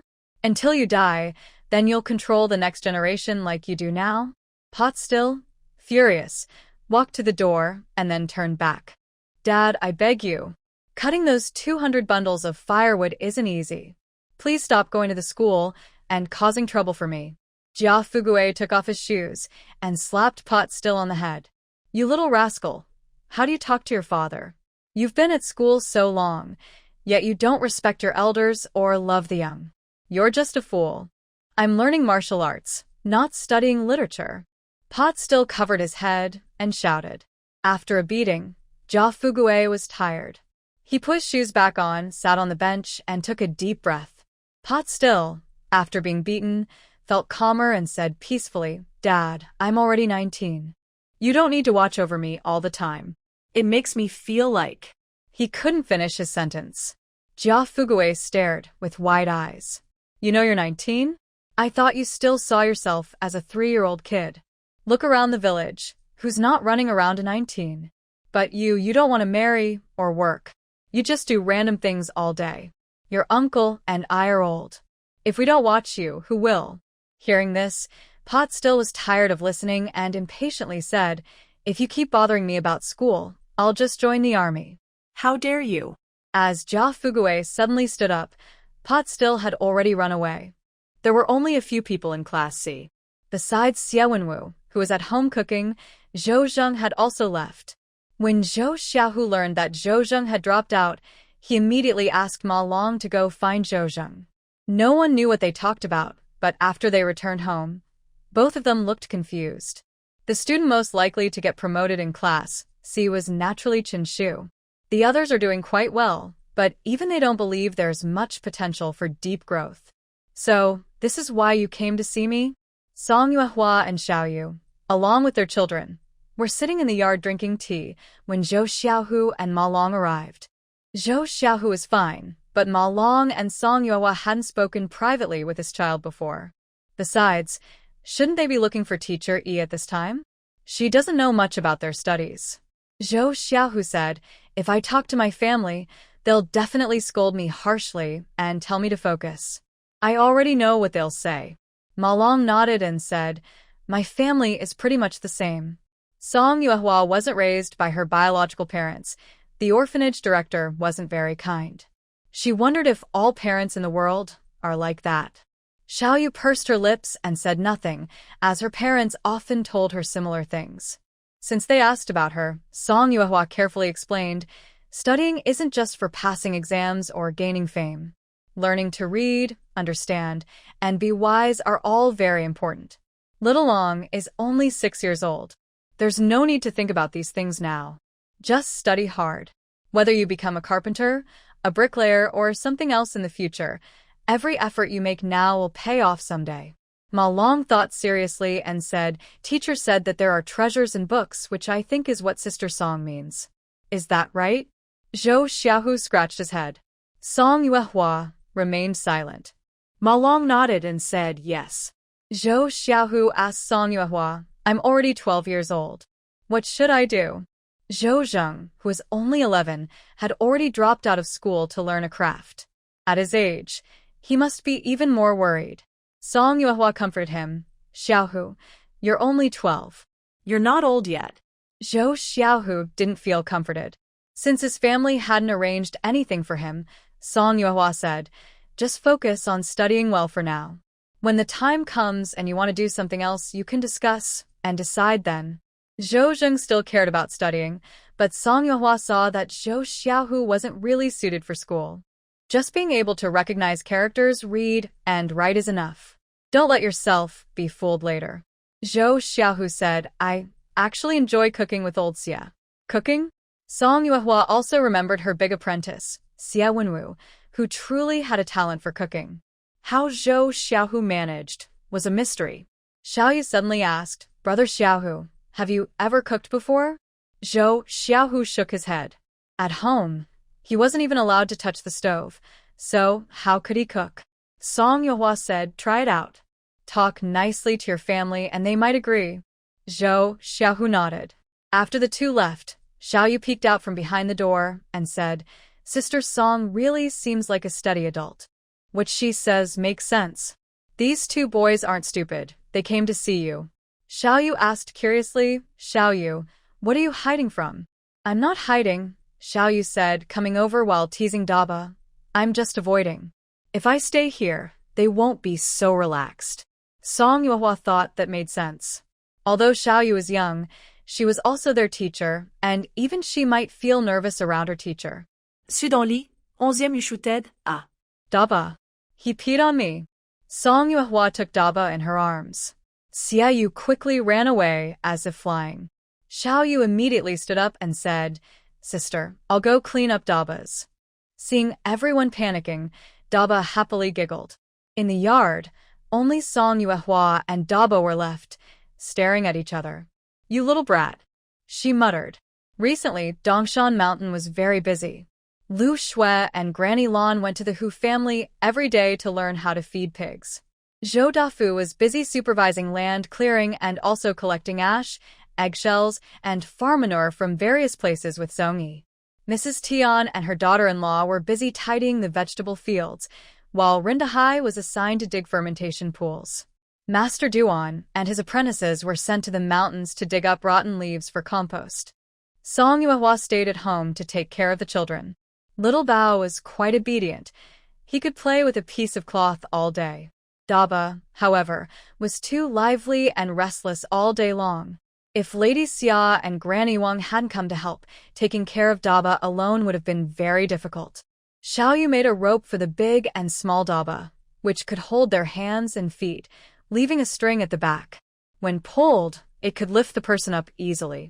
Xiaoyu loved walking Daba with the rope. When he returned, they would put him on the bed, and he would fall asleep right away. Song Yuehua watched silently, saying nothing. She had seen this kind of thing before. In modern times, many people used it to walk dogs or cats. Now it was used to walk Daba and Xiaobao. Overall, it worked quite well. After a few days, Lu Shui said she wanted to go with Hu Jinshui to select piglets. Song Yuehua thought it was about time to buy some, so she agreed, let's go together tomorrow. The next day, the three of them rode in Ma Ye's ox cart. Big girl, didn't your family just buy 2 oxen? Why are you riding someone else's cart? A woman asked with a silly smile. A few other women traveling with her exchanged glances, feeling awkward. They didn't want to offend Song Big Girl, so they turned their faces away and said nothing. Sitting on the cart frame, Zhao Erga spoke up. They have a good relationship. So how can a foolish woman like you cause trouble? Big girl, do you agree? Song Yuehua was silent. The woman seemed to realize too and quickly explained, Big girl, I didn't mean it like that. Song Yuehua chuckled softly. Having oxen doesn't mean you can just use a cart. You think it's just a matter of waving a whip, but if someone else does it, not only will the people suffer, but the oxen will too. If you don't believe me, ask Grandpa Ma if he's willing. I can drive for the rest of the journey. Grandpa Ma had been listening and laughed. Come on, you big girl. Don't cause trouble for my ox. The people in the ox cart also laughed. When Song Yuehua looked up, she saw Zhao Ergu smiling brightly at her. She felt a bit uneasy inside. Zhao Erga chuckled, Big girl, your school is really good. Our village's future depends on you. His words made Song Yuehua want to ignore him. She still remembered how Zhao Ergu had tricked her out of 2 taels of silver with half a bowl of wine. Seeing she didn't respond, Zhao Erga didn't mind and chuckled. Look around nearby villages. Our village is better. We're lucky to have such a fortunate girl like you. Don't you think so? The villagers in the cart had children, and even those who hadn't sent their kids to school had some hopes in that direction. They could only awkwardly agree. This flattery made Song Yuehua feel uncomfortable all over. Then she turned around and saw Lu Shui smiling so broadly her face was almost covered. Song Yuehua was speechless. The pig farmer hesitated and said, "1 tael of silver isn't expensive. Here, we usually have piglets that are 2 to 3 months old. If you take good care of them, they can be raised easily. Otherwise, brother, who wouldn't have brought you here? Don't you agree?" Seeing that the other person wouldn't lower the price, Song Yuehua sighed but said nothing. The pig farmer was unsure of Song Yuehua's intentions, so he quickly offered, "The price really can't be lowered. How about this? You buy 20 piglets, and I'll give you 200 pounds of bran for free." "Hey, old Jew." Hu Jinshui started to protest, but was interrupted. "All free. All free," the pig farmer said with a bow. "Brother, who also gets 100 pounds of grain. Please don't say more, or I might lose money." Hu Jinshui felt a bit better after that. Lu Shui chose 20 piglets, Hu Jinshui picked 8, and the pig farm had special cages for transporting pigs. After loading the piglets onto the cart, they paid the money. Song Yuehua told Hu Jinshui to go back first, and she and Lu Shui would pick out another batch of chicks. After they left, the pig farmer cheerfully approached and asked, "Do you still need chicks?" Song Yuehua asked, "Really? You still have chicks here?" "Of course, how could I not have chicks?" the pig farmer replied. Song Yuehua smiled and said, "You're quite versatile. Besides piglets and chicks, what else do you sell?" Hearing this, the pig farmer got excited. "Ducklings, kitten cubs, puppy pups, even mice, whatever you want, I can get it." "And dogs?" Song Yuehua thought that was useful. "Besides chicks, please find me 2 guard dogs, preferably fierce." "Got it." The pig farmer took 2 big steps forward, making a welcoming gesture. "Please, this way." The place to buy chicks was not far. They crossed 2 alleys and finally stopped in front of a house. The pig farmer explained, "This is where Master Tongxing lives. His family keeps over 100 chickens in the countryside. They lay eggs and hatch chicks, and when they have too many, they bring them to the city to sell. Rest assured, I often do business with him. If the chickens aren't good, I wouldn't be able to recommend them to you." Just as he was about to knock on the door, someone called out to him, "Pig farmer?" They all looked toward the voice. When Song Yuehua saw who it was, she exclaimed, "Oh, isn't that Guo Huai? He once spent a lot of money to visit a fine restaurant just to find a teacher." "Old Master Guo." The pig farmer eagerly stepped forward. "Is the old master at home? I brought a guest to see him." Guo Huaizhong did not look at Song Yuehua and the others directly, only nodding slightly. As soon as they entered the house, they heard chattering sounds. An old man dressed plainly came out carrying a basin. Seeing the visitors, he hurried over and asked, "Little Zhu, are you here to buy chicks?" Yes, the pig farmer smiled. "We wouldn't bother you if it wasn't important." "What nonsense!" the old man scolded with a smile. After a few polite words, the pig farmer and Gualeoi took Song Yuehua inside. There were dozens of shelves filled with small chicks, all looking lively and healthy. "How many do you need, miss?" the pig farmer asked. 200, Song Yuehua replied. "You pick them out for me." "Ah." The pig farmer scratched his head, looking a bit embarrassed. "You trust me that much, miss?" "Of course I trust you," Song Yuehua said with a smile. "If you pick them well, I'll keep doing business with you. I won't say much, but next year I need at least 100 chicks. Can I trust you?" "Don't worry, miss." The pig farmer rolled up his sleeves and was about to go choose the chicks, which made Gualeoi laugh and shake his head. Each chick cost 20 coins, so 200 chicks cost a total of 4 taels of silver. They carried baskets of chicks toward the ox cart. On the way, the pig farmer boasted, "Miss, don't underestimate this family. The old man Gua is a scholar with official recognition." "I know," Song Yuehua replied. The pig farmer looked confused. "Do you know him?" It was hard to tell at all. Lu Shui also became curious. Song Yuehua simply said, "When I was looking for a teacher at the school, Hou introduced him. As for Guo Huaizhong coming to find her later, she didn't mention it." Lu Shui understood, but the pig farmer was even more confused, so he asked, "May I ask which school you belong to, miss?" Their own school had never been named. Just as Song Yuehua was thinking about how to answer, Lu Shui said, Yuehua Academy. Song Yuehua was speechless. Yuehua Academy? The pig farmer muttered. I've never heard of it. Lu Shui confidently said, Of course you haven't. If it was an old school, there wouldn't be a need to find a teacher. That's true, the pig farmer chuckled. Song Yuehua glanced at Lu Shui. Lu Shui turned her face away, scratching her nose and adjusting her clothes, busy with her own things. When they reached the ox cart, a few people carefully placed the chicken cages. The pig herder said to Song Yuehua, Miss, the puppies will need a few more days. When the time comes, I can bring them to you, is that all right? Yes, Song Yuehua replied, then gave the herder her address. After they left, Lu Shui leaned close and whispered to her, You're only sending 2 dogs. Maybe you're just trying to find out some information. Let them try, Song Yuehua said. I haven't lied to him about anything. Besides, once he sees everything, he'll be even more eager to help next time. That's true, Lu Shui agreed. The pig farm and chicken coop were finished, just in time to put the chicks and piglets inside. Song Yuehua brought Da Bao and Xiao Bao to play. Without paying attention, she overheard Lu Shui crying out and saw Da Bao grabbing a chick and putting it in his mouth. By the time the chick was rescued, it was barely breathing. She had intended for the children to play with the animals, but it turned into this situation. Song Yuehua quickly took the children away. Lu Shui was still holding the chick, blowing on it and rubbing it gently. Song Yuehua couldn't stand it anymore. Put it somewhere warm so it can recover on its own. Stop messing with it. Lu Shui sighed and found a place to put the chick down. Where did Da Bao go? Lu Shui asked. Song Yuehua pointed toward the front yard. Ah! Lu Shui shouted and ran over. Song Yuehua also reacted.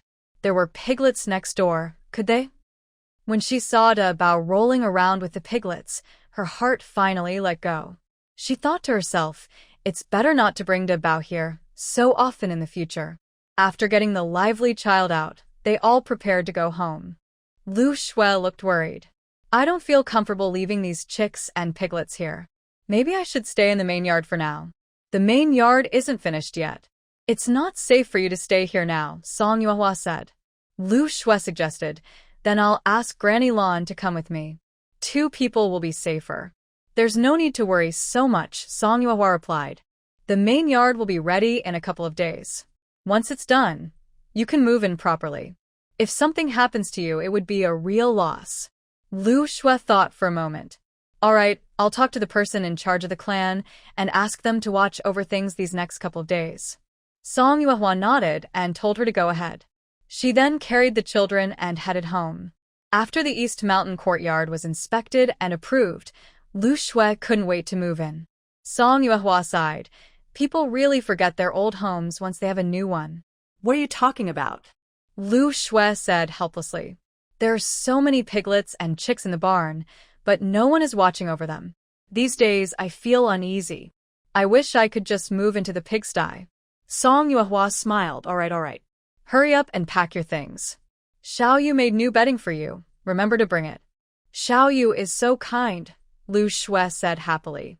Song Yuehua replied, of course, especially since she's my sister.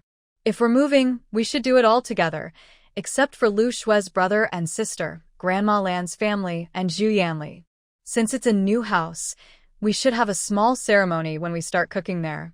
While the school was letting out, they invited the 2 teachers and Lady Xia to have a meal on the East Hill, making it lively. The courtyard was big and clean.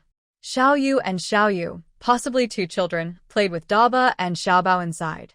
Song Yuehua, Grandma Wang, and Grandma Lan were busy in the kitchen. Lady Xia instructed, the 2 big men shouldn't be idle. Go fill the water jars in the kitchen. Since they needed water from the pigsty, Lu Shui put down her things and said, the back is locked. I'll open the door for you and check on the piglets and chicks. Bai Shu and Lan Yu also brought cloths and said, we'll go tidy up the rooms first. Although the rooms were clean, there was still some dust. Now was a good time to sweep, so they could lay the beds later. Lu Shitu and Lu Xiaomian also said, Auntie, let me help tidy the house too. Go ahead, Zhu Yanli said. The two children carried bundles into the house. Song Yuehua smiled. You're getting closer to them. Zhu Yanli chuckled softly. Someone like me, who's loved by everyone and admired by all, who wouldn't want to get close. This confidence was quite impressive. Song Yuehua said, You rest first. I'll prepare dinner. Zhu Yanli sighed. Why rest? I'm not sick. We finally moved up the mountain, so I can't just sit around. Tonight's dinner will also be my treat to show off my cooking skills. You cook too? Song Yuehua asked in surprise. Zhu Yanli sweetly said, To win a man's heart, you first need to win his stomach. Oh. It made people feel unexpectedly excited.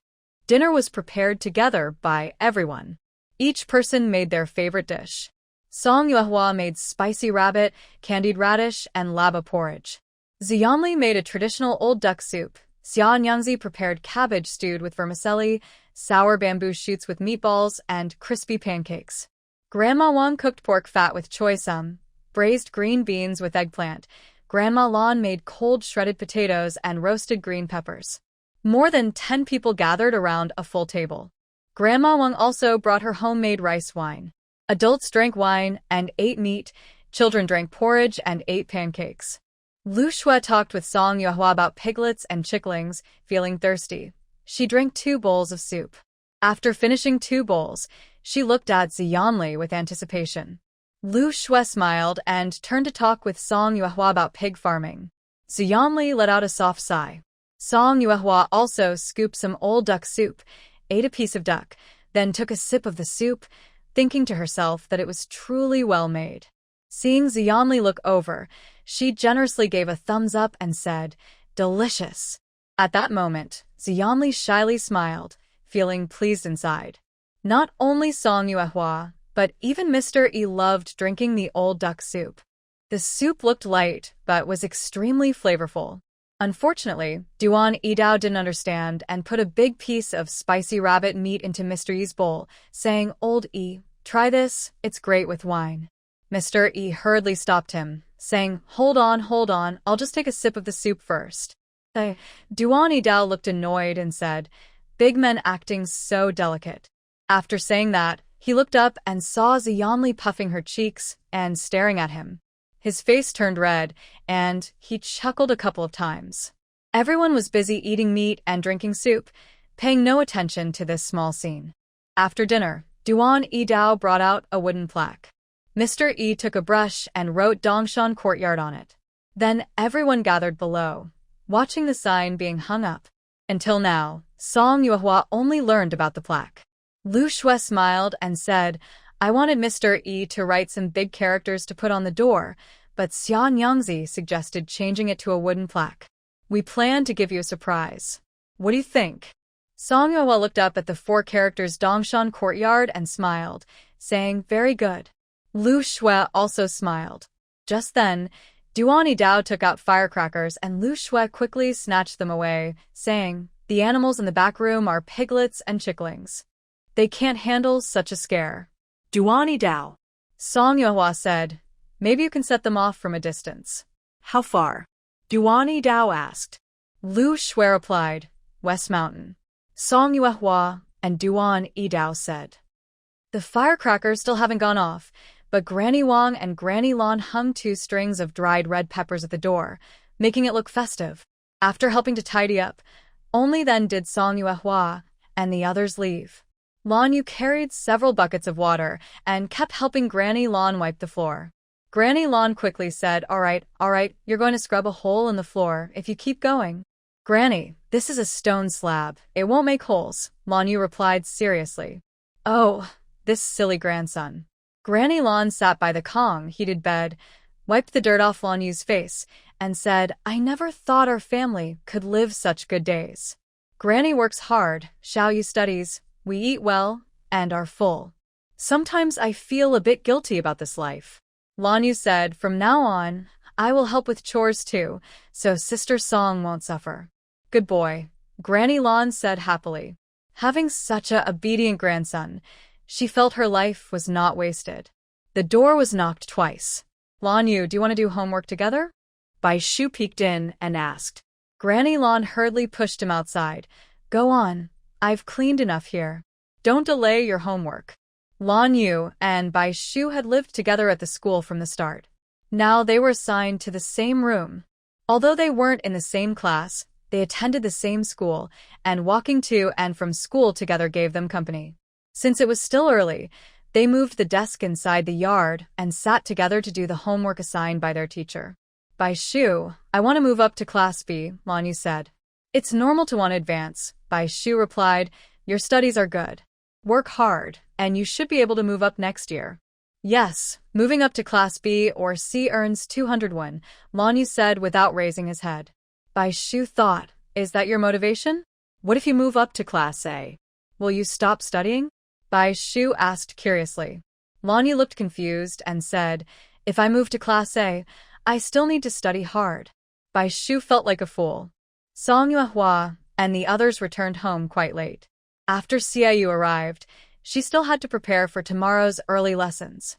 Right now, aside from the new students Lu Shitu, Lu Xiaomian, Zhong Bai, and Rin Xiaomei, the rest had already moved up a class. Song Xiaochao and Zhang Ruochu had been at the school from the very beginning. Now they had failed to advance twice. Song Yuehua asked, is it that hard for Ruochu and Xiaochao to move up? There is a little, but not entirely, Xiaoyu said. Their books and ink are borrowed. Usually they practice calligraphy with water on the table. After moving up a class, their expenses increase a lot. It's better to strengthen their basics first so they can handle things more easily when they reach Class C. Although Xiaocao's paper and ink are not many, the Zhou family still buys some every year. Even at Chu's place, she shouldn't be lacking. When school started, she still had her books. Song Yuehua said, they should move up when it's time. Staying in Class D will affect their mindset. Okay, Xiaoyu noted down. Chun Lin and Zhou Qi are not very hardworking, but they are not behind either. They are average and usually don't cause trouble. Since older brother Zhou Zheng dropped out, Zhou Qi has become much more serious about his classes. Dao Zhao is usually lazy and likes to play with cats and dogs. His face is often marked with old wounds and new ones. He is not diligent in studying or active in chores. He often can't finish his homework, which makes Xiaoyu angry enough to slap his hand several times. This boy is very smart, but he is too lazy by nature. Since Chun Shu, Lan Yu, Ma Long, and Song Dalong moved up a class, Dao Zhao easily got first place in monthly exams. Song Yuehua thought, no wonder Zhao Daodu was smiling like he found money last time he saw her. Turns out he really did find money. The others, Ma Hu, Zhu Qingqing, Su Yuanbao, and He Lei, are just a bunch of lively kids. They fight and make noise from home to school every day. Even during lessons they argue. Xiaoyu thinks her temper is good, but she still feels like she might explode every day. Class D has the most students and is the hardest to manage. Managing such a class is indeed difficult for Xiaoyu. Teacher Yi has to manage 3 classes, and he's extremely busy. Song Yuehua muttered, maybe we should find another teacher? There's no need, Xiaoyu said. One good scolding can keep them obedient for a long time. Song Yuehua and Xiaoyu looked at each other. The next morning, the pig herder came with 2 puppies. Seeing Song Yuehua, the pig herder quickly apologized. Miss, I'm really sorry. Something came up at home, and I was delayed for 2 days. I only managed to bring them today. Xiaoyu took a look at the puppies. They looked healthy, with clear, bright voices. One was pure black, and the other was black and yellow. They seemed quite healthy. How much are these 2? The pig farmer chuckled and said, little pup, you're not worth much. You did me a big favor, so I should return the kindness. After saying that, he rubbed his hands together and forced a laugh. Song Yuehua was clever and asked, is there something you need? The pig farmer hesitated and said, I heard you opened a school before, but only found out in the village that you run it yourself. You charge a small fee, and I have a nephew who just turned 10. I wonder if you could accept him? Song Yuehua smiled and replied, whether I accept him or not depends on the teacher's opinion. The fee is 2 taels of silver a year. Living and eating at the school costs 1 tael per month. If that's too expensive, you can discuss with neighbors to find a place for him to stay. Books and writing supplies can be bought at the school at lower prices than the bookstore. If everything is okay, you can bring him tomorrow at noon. The villagers, including Zhou Lijing, kept watch at the gate, while outsiders could only be checked by Teacher E. All right. The pig farmer said happily. He was quite satisfied, since Bailu Academy charged over 10 taels of silver, and his son had already been enrolled. If he dared to send his nephew there, his wife would definitely cause trouble. But here, at 2 taels a year plus a place to stay with a farmer, the total cost was only a few taels. In that case, even his wife wouldn't complain, and he could feel he was honoring his late older brother. Feeling pleased, the pig farmer asked, "May I ask, young lady, when did you go to find Guo Huaizhong?" Song Yuehua paused and replied, "Guo Huaizhong?" I was a bit surprised. "What did you say to him?" The pig farmer said, "Old Master Guo doesn't usually talk to people like us." It was mentioned during a chat with the old master, but the next day, the old master came to me, insisting I was talking nonsense. "That's why I came to see you." He stopped mid-sentence and realized, "Miss, did I cause you trouble?" Song Yuehua sighed and said, "It's not really a problem. But before he looked for me, I was planning to find him." Then, the pig farmer finally realized he had spoken too much. Song Yuehua said, "It's fine to tell you. It was the day young master Yen kicked down the door. I was chatting with him at the restaurant, and he scolded me." Nothing more came of it. The pig farmer was shocked. What kind of trouble was Guo Huaizhong involved in? Even after leaving the Song family, he kept feeling guilty for talking too much. Song Yuehua said, "I didn't tell you to keep it a secret. If I told you, just say it. It's not a big deal. Bring your nephew over tomorrow." To ensure Song Yuehua is not blamed, the pig herder left peacefully. 2 dogs were sent to Lu Shui, one to guard the courtyard, the other to watch the pig pen. Lu Shui looked at the puppies and worried. Won't they eat the chicks? Probably not. Song Yuehua also worried. Lu Shui said if they dare to eat the chicks, we'll make a dog meat hot pot. Song Yuehua was speechless, feeling the remark was quite harsh. The puppy whined, seeming to understand human speech. The next noon, the pig herder brought a boy named Zhu Wenyang. He looked quiet and not very talkative. Zhu Wenyang had not gone to school before. Teacher E only asked some basic questions to make sure he was healthy, then arranged him in classing. The pig herder also bought him a set of writing tools and paid for taels of silver in total. Through Song Yuehua's introduction, the pig herder arranged for him to stay at Granny Wang's house. After discussing, they agreed on 200 won per month, totaling 2 taels of silver per year. The pig herder paid a year's rent happily. After signing the contract, the pig herder asked Zhu Wenyang, "Do you want to go home and rest a few days before coming back?" Zhu Wenyang shook his head. "Uncle is busy running around. Since I've started school, I shouldn't slack off. You can go back first." Having paid the money, he thought it was best not to waste it. After giving a few instructions, the pig herder left with his ox cart. On Zhu Wenyang's first day at school, something happened in class ding. It was caused by Su Yuanbao, who had caused trouble before. Now, only Ren Xiaomei was sharing a book with Zhong Bai. During class, they naturally sat together. Recently, Zhong Bai performed very well, while Su Yuanbao was scolded a few times by teacher Xia. Previously, He had been beaten by Zhong Bai, so Su Yuanbao dared not provoke him. Instead, he sneered at Ren Xiaomei, saying, "You don't even have a book. What are you studying for?" Ren Xiaomei replied seriously, "That's because my family has no money." Su Yuanbao scoffed, "If you have no money, why are you studying? Why come to school? It's embarrassing." Ren Xiaomei said, "Maybe we should sit at the back so you can't see us, then you won't think I'm embarrassing." You. Su Yuanbao's face turned red with anger, and he suddenly stood up. Just then, someone loudly shouted behind them, "What are you doing?" Su Yuanbao quickly turned around, and the bag beside him was forcefully thrown onto Ren Xiaomei's head.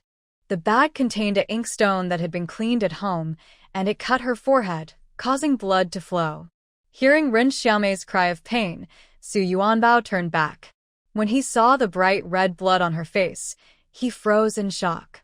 He just wanted to cause some trouble, not to hurt anyone. After Zhong Bai came over and saw what happened, his eyes turned red. He suddenly pushed Su Yuanbao to the ground and frantically pulled at his hair. The other students in the class also gathered around. Once they saw what was going on, Zhou Qi quickly took Ren Xiaomei to Lady Xia for medicine. It was the first fight in the school that caused bleeding. Lady Xia was almost scared to death and hurriedly applied medicine to Ren Xiaomei. She dabbed alcohol on the wound, which made Ren Xiaomei gasp in pain. Lady Xia softly said, "It might hurt a little. Just bear with it, okay?" Ren Xiaomei smiled sweetly and said, "Teacher, I don't feel pain." Sigh. Lady Xia sighed. Meanwhile, in the classroom, Su Yuanbao was still fighting with Zhong Bai. Lu Shitu saw this and hurried to the backyard to call Xiaoyu, Zhu Qingqing, and Ma, who cheered for Zhong Bai from the side. When Xiaoyu was called into the classroom, he heard Zhu Qingqing loudly shouting, "Kick him! Kick him hard!" Qingqing. Xiaoyu scolded. Seeing Xiaoyu coming over, Zhu Qingqing immediately jumped down from the desk, acting obediently. Su Yuanbao and Zhong Bai were still fighting fiercely on the ground. Xiaoyu looked around at the students and loudly said, "Hurry up and separate them." Everyone then stepped forward and pulled the two apart. Zhong Bai's face was covered in bruises. Su Yuanbao's clothes were torn, and he was holding his head and shouting loudly. Xiaoyu struck the table with a stick and sternly said, "Come with me." Before Ren Xiaomei left, Xiaoyu took Su Yuanbao and Zhong Bai to Lady Xia for treatment. Lady Xia was a bit angry and asked, "Are you here to study or to fight?" The three little ones didn't dare to speak. Su Yuanbao secretly glanced at Ren Xiaomei. After applying the medicine, Lady Xia scolded the three of them verbally, and they all nodded nervously. After leaving the backyard, Su Yuanbao called out, "Ren Xiaomei." Ren Xiaomei looked at him, but Su Yuanbao didn't know what to say. Zhong Bai pulled Ren Xiaomei behind him and asked, "What do you still want to do?" Su Yuanbao hesitated for a long time before finally stomping away. Zhong Bai sighed in relief and turned to Ren Xiaomei, asking, "Are you okay?" "I'm fine," Ren Xiaomei replied. Class is about to start. Zhong Bai nodded, and they both returned to the classroom. Xiaoyu asked a few students questions but couldn't find out much, so he called the three of them together to clarify what happened. Although it was an accidental injury, Xiaoyu was still very angry. "Su Yuanbao, do you feel uncomfortable if you don't cause trouble?" Su Yuanbao kept his head down and said nothing. "Copy the three-character classic 10 times for me." As soon as Xiaoyu finished speaking, Su Yuanbao started to wail. Xiaoyu struck the desk with his stick, and Su Yuanbao immediately quieted down. Next was Zhong Bai. Xiaoyu asked, "Do you know what you did wrong?" Zhong Bai respectfully bowed and said, "Master, I was too impulsive and acted recklessly." "That's right," Xiaoyu said. "Knowing your mistake is good. You can copy it 5 times. After teaching the two boys, Xiaoyu kept Ren Xiaomei behind and handed her a book, saying, "This is something I copied for fun. It doesn't have a cover, so you can take it and use it." Ren Xiaomei looked up and said, "Master, I don't have much money." "I know," Xiaoyu replied. "Every noon, come clean the study room to offset the cost of the book." How about that? Ren Xiaomei nodded repeatedly and said, "Okay, master." "Don't worry, I clean the house very well." That night, after returning home, Old Man Ren noticed the injury on Ren Xiaomei's forehead and casually asked about it. When he heard it was caused by Su Yuanbao, he immediately got an idea. He went to the Zhong family and saw Zhong Ba with a face full of scratches. He then encouraged Mrs. Tian to go cause trouble at Su's house. Mrs. Tian had already heard from Zhong Ba about the incident, so she asked, "Do you want me to help you seek justice?" Zhong Ba said, "No need, Grandma. "I have already taken care of it myself." Since that was the case, there was no need for adults to get involved. Old Man Ren saw that Mrs. Tian didn't plan to cause trouble, so he took Ren Xiaomei out, and as they left, he spat at the small yard and cursed, "Silly woman." Su Erden never expected that this little kid would cause him such a big problem. Old Man Ren unwrapped the gauze on Ren Xiaomei's forehead, revealing a bleeding wound that quickly soaked her face. This scared Su Erden, who hurriedly called Su Yuanbao out. After hearing Su Yuanbao admit to it, He had no choice but to take out 20 copper coins and toss them to Old Man Ren. Such a small amount, it's not enough to see a doctor. Old Man Ren said, unhappily. Su Erden replied, Old Ren, don't be so greedy. Why isn't 20 coins enough? At least 2 taels of silver, or this won't be over. Old Man Ren shouted loudly. Su Erden was angry. 2 taels of silver? Why not take 20 taels? Unless I didn't see your poor condition, do you think I only want 2 taels from you?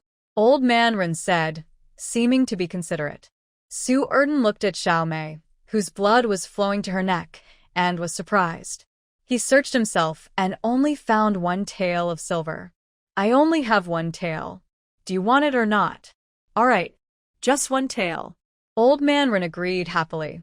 Su Erden, after giving the money to Old Man Ren, said again, here's the silver. This matter is settled. All settled. All settled. Old Man Ren happily put the silver into his pocket. On the way home, Xiao Mei pointed to her forehead and said to Old Man Ren, Grandpa, it's still bleeding. Her forehead had already been treated with medicine powder, and the bleeding had stopped. Old Man Ren, wanting to get more money, deliberately caused the wound to bleed again before coming, which is why it was bleeding now. Old Man Ren impatiently said, Go to the school. Isn't there medicine there? Old Man Ren left, leaving Xiao Mei alone. The blood was flowing into her right eye, making her vision blurry. She had no choice but to go to the school alone. When Lady Xia saw Xiao Mei covered in blood, she was so frightened her face turned pale. She quickly ran over, hugged her, and took her to the backyard. After cleaning the wound with alcohol and applying medicine powder, she asked what had happened. When she heard that Old Man Ren had reopened the wound for just 1 silver coin, she was so angry she wanted to go to Dongshan to argue with someone. However, Teacher Yi stopped her. What was originally just a small bump had deepened, and it might leave a scar in the future. For a woman, losing her beauty would make future marriage difficult. Xiao Mei touched Lady Xia's face and comforted her, Madam, I'm fine. Hearing this, Lady Xia hugged Xiao Mei tightly, tears streaming down her face. Teacher Yi silently went to the kitchen and boiled some eggs. After Lady Xia cried enough, Teacher Yi peeled some eggs and handed them to her. Lady Xia put the eggs into Xiao Mei's hand and pulled her to the kitchen to relight the stove, boiling a pot of noodles. The 2 teachers' portions were served out, and they went to the dining hall to eat. They each carried 2 bowls and sat together with Ren Xiao Mei in the kitchen to eat. This was the first time Ren Xiao Mei had noodles, and she was very happy. She pouted her lips, blew on the noodles, then ate them. The noodle soup had pork fat, chopped green onions, and eggs. After finishing a bowl, Ren Xiaomei's belly was round and full. Madam, this is really delicious. Ren Xiaomei finished all the soup in her bowl. Madam Xiaomei looked at Ren Xiaomei with love and said, Next time, I will make it for you again. Suddenly, outside, Zhongbai's voice was heard. It turned out that after Old Man Ren returned alone to Dongshan, Zhongbai asked him why Ren Xiaomei hadn't come back. He then learned that her wound had torn open again, so she went to the school to get medicine. Zhongbai questioned, Was her wound already treated? Did you hurt her again just to get more money? Old Man Ren was startled. This Zhongbai was really clever. But what did it matter? He was just an outsider. Old Man Ren shamelessly said, So what? I am her grandfather. As soon as he finished speaking, a stool flew toward him. Luckily, he reacted quickly and stepped back, though he still fell to the ground. When he looked around, he saw it was Fu Shi. You wicked woman, may you never have good fortune. Fu Shi picked up the stool and threw it at Old Man Ren. Poisonous woman. Old Man Ren shouted, holding his head. The stool hit nearby, and Fu Shi didn't have time to argue with him. She chased after Zhongbai and ran outside. Although the injury on Ren Xiaomei's forehead had been treated, her face was still pale. Fu Shi hurried over, hugged Ren Xiaomei, and with tears in her eyes asked, Xiaomei, does it still hurt? No, Grandma. It doesn't hurt anymore, Ren Xiaomei smiled. Madam gave me medicine and cooked delicious food for me. Fu Shi thanked Madame Xia. After the 3 left, Ifuzi took a peeled boiled egg and rolled it near Madame Xia's eyes. This girl really has a hard life, Madame Xia muttered. Yi Fuzi sighed. In this world, her life is considered good. Although she had an unworthy grandfather, at least she had a caring grandmother. Compared to Song Xiaoqiao, she was much better. More students kept coming, often fighting and arguing. Xiaoyu wasn't afraid of trouble, but he was worried about not handling things well. The new student, Zhu Wenyuan, was quiet and reserved in the school. Although he was quite old and tall, even He Lei and Su Yuanbao didn't dare to provoke him. Song Yuehua heard from Xiaoyu at home that Zhu Wenyuan was hardworking, even though he had no background. With his effort, he should be able to move up to Class C by the end of next year. Song Yuehua smiled and said, "Could he be another Zhang Russian?" Xiaoyu shook his head. "His talent isn't as good. He's far behind."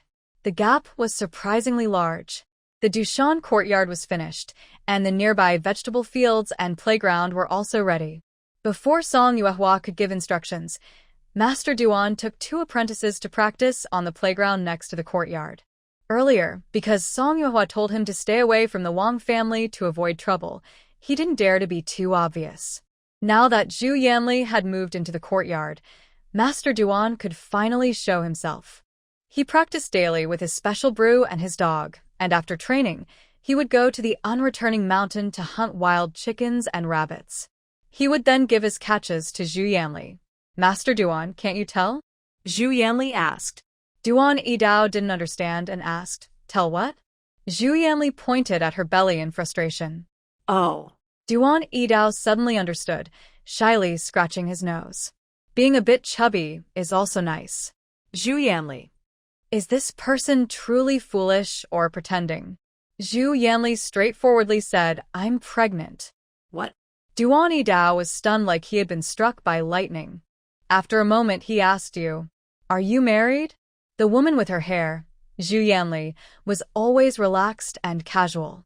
Duan Yidao had thought she wasn't married yet. "I'm not married. Zhu Yanli gritted her teeth and said after a while, "I'm his concubine. Are you satisfied now?" The door slammed shut loudly. Duan Yidao was stunned for a long time before realizing, concubine. When he got home, Duan Yidao sat blankly at the door. Lady Xia had prepared dinner and called him several times, but he didn't respond. Yi Fuzi came over and kicked him. Duan Yidao looked up at Yi Fuzi and asked, "Old Yi, what should I do?" Lady Xia came over to see what was wrong, and Yi Fuzi waved her away. Then he said to Duan Yidao, "Come, let's go to my study to talk." They sat in the study, and Yi Fuzi poured him a glass of cold tea. After drinking a cup of tea, Duan Yidao said, "Old Yi, I have my eye on a woman." Yi Fuzi nodded and said, "I know." "How do you know?" Duan Yidao was very surprised. He hadn't told anyone about this. Yi Fuzi pointed to his own eyes and said, "I'm not blind." Duan Yidao patted his head and asked, "Is it that obvious?" "So, is something wrong now?" Yi Fuzi asked. "I want to marry her."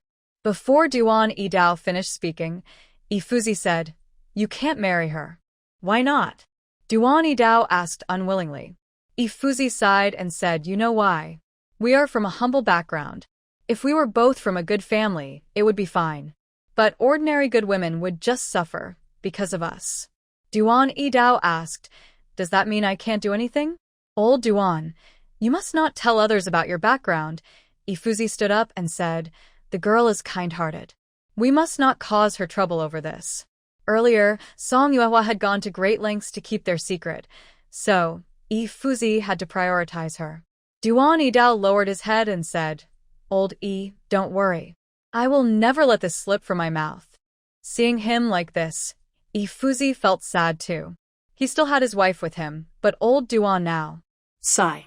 Duan Yidao chuckled and said, "Old Yi, I've thought it through. Whether I have a proper status or not, I will treat her well. When she gets married in the future, I promise not to bother her." Yi Fuzi sighed heavily and said, "Let's go. Tonight, we won't go home until we're drunk." Good. No matter what, we won't leave until we're drunk. At the Dongshan Manor, after revealing his feelings to Duan Yidao yesterday, Zhu Yanli actually felt very regretful and didn't sleep well all night. She had solved the problem, but if it got out, how would her mother handle it? Early that morning, she planned to warn Duan Yidao. Unexpectedly, he came to see her again. As soon as they met, Zhu Yanli pulled him aside and said fiercely, "The things I told you yesterday, if you dare tell anyone else, I will skin you alive." Duan Yidao said seriously, "Don't worry, I won't hurt you. Once words are spoken, they can't be taken back." Duan Yidao spoke sincerely, and Zhu Yanli had to believe him. Duan Yidao added, "I don't know if pregnant women have any food restrictions, but eating chicken should be fine. These days, I'll try to catch more wild chickens to make soup and help her recover." "Did you not understand?" Zhu Yanli asked with a strange expression.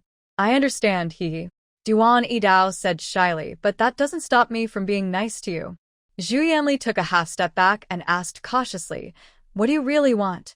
"I want nothing," Duan Yidao hurriedly explained. Zhu Yanli snorted and said, "Everyone has their own motives. Do you really believe what you're saying?" Duan Yidao didn't know how to explain, so he just said, "Talking won't help. Just watch and see." Then he left. Zhu Yanli was silent. During class, Duan Yidao was a bit distracted and Dog Baby was also a little distracted. Recently, Dog Baby went to the Wang family and was chased out by Wang Xiaoya's father. Wang Er not only drove him away, but also threw out the little rabbit belonging to Wang Xiaoya. He cursed, "Don't come to my house again, and try to hit on my daughter. Get lost." Dog Baby was stunned with fear. He was fine a few days ago, so why did everything change so quickly? He carried the rabbit home and asked Erguatu what happened.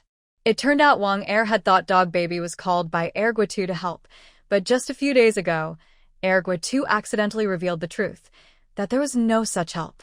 Everyone could guess why Dog Baby came, even a fool. Wang Er was furious and first scolded Erguatu, then when Dog Baby showed up, he drove him out again. Dog Baby was still not convinced and secretly asked Wang Xiaoya, "Little Yi, what do you think of me?" Wang Xiaoya looked indifferent and said, "No matter what, you still haven't caught my father's eye." Dog Baby asked again, "So, as long as your father approves, you will agree?" Wang Xiaoya nodded. Dog Baby's heart blossomed with hope. As long as Xiaoya liked him, that was enough. He's just a future father-in-law. How hard can it be? 3 days later, a cold splash of water made Dog Baby see the reality clearly. Wang Er was furious, not expecting Dog Baby to be so persistent. After splashing water, he grabbed a bamboo stick, limping on one leg, and chased Dog Baby around. "Dog thing, try showing up at my door again. If I don't beat you to death, I'll change my surname to yours." Wang Er shouted and cursed while holding the bamboo stick behind Dog Baby. Dog Baby was about to cry with no tears. He didn't even get a chance to discuss with his future father-in-law, just showing his face, and Wang Er was ready to fight him to the death. In this situation, Gawazi had to ask Erguatu for advice. Erguatu didn't have any good solutions either. "Keep trying hard. My older brother-in-law is a bit stubborn, but if you persist long enough, even an iron rod can be ground into a needle." Gawazi remembered Wang Er's angry look and didn't think he could wear him down. After practicing martial arts, Master Duan planned to go to Non-Return Mountain to hunt some wild chickens for soup to drink. "Master, can I go with you?" Gawazi asked. Erguatu, who was about to go home, paused and then heard Gawazi say, "Master, my future father-in-law doesn't like me. I'm thinking of giving him a gift to try to win him over." Master Duan wasn't sure if he felt sorry for him, but he replied, "All right. But we should just look around the outskirts. The deeper areas are too dangerous for you." Seeing this, Erguatu also said, "Take me along." "Why?" "Your future father-in-law also doesn't like you?" Duan Yidao asked. "Not exactly. My older brother-in-law hurt his leg recently.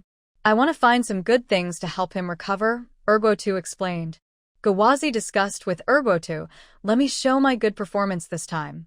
You can wait for next time." "Can I improve my family's meals a bit?" Erguatu asked with a smile. Gawazi immediately grinned and said, "Thanks, second brother. Thank you for your support. When I marry Sister Xiaoyi, I will definitely invite you to sit at the table." Erguatu chuckled. "Whether you invite me or not, I will be at the feast."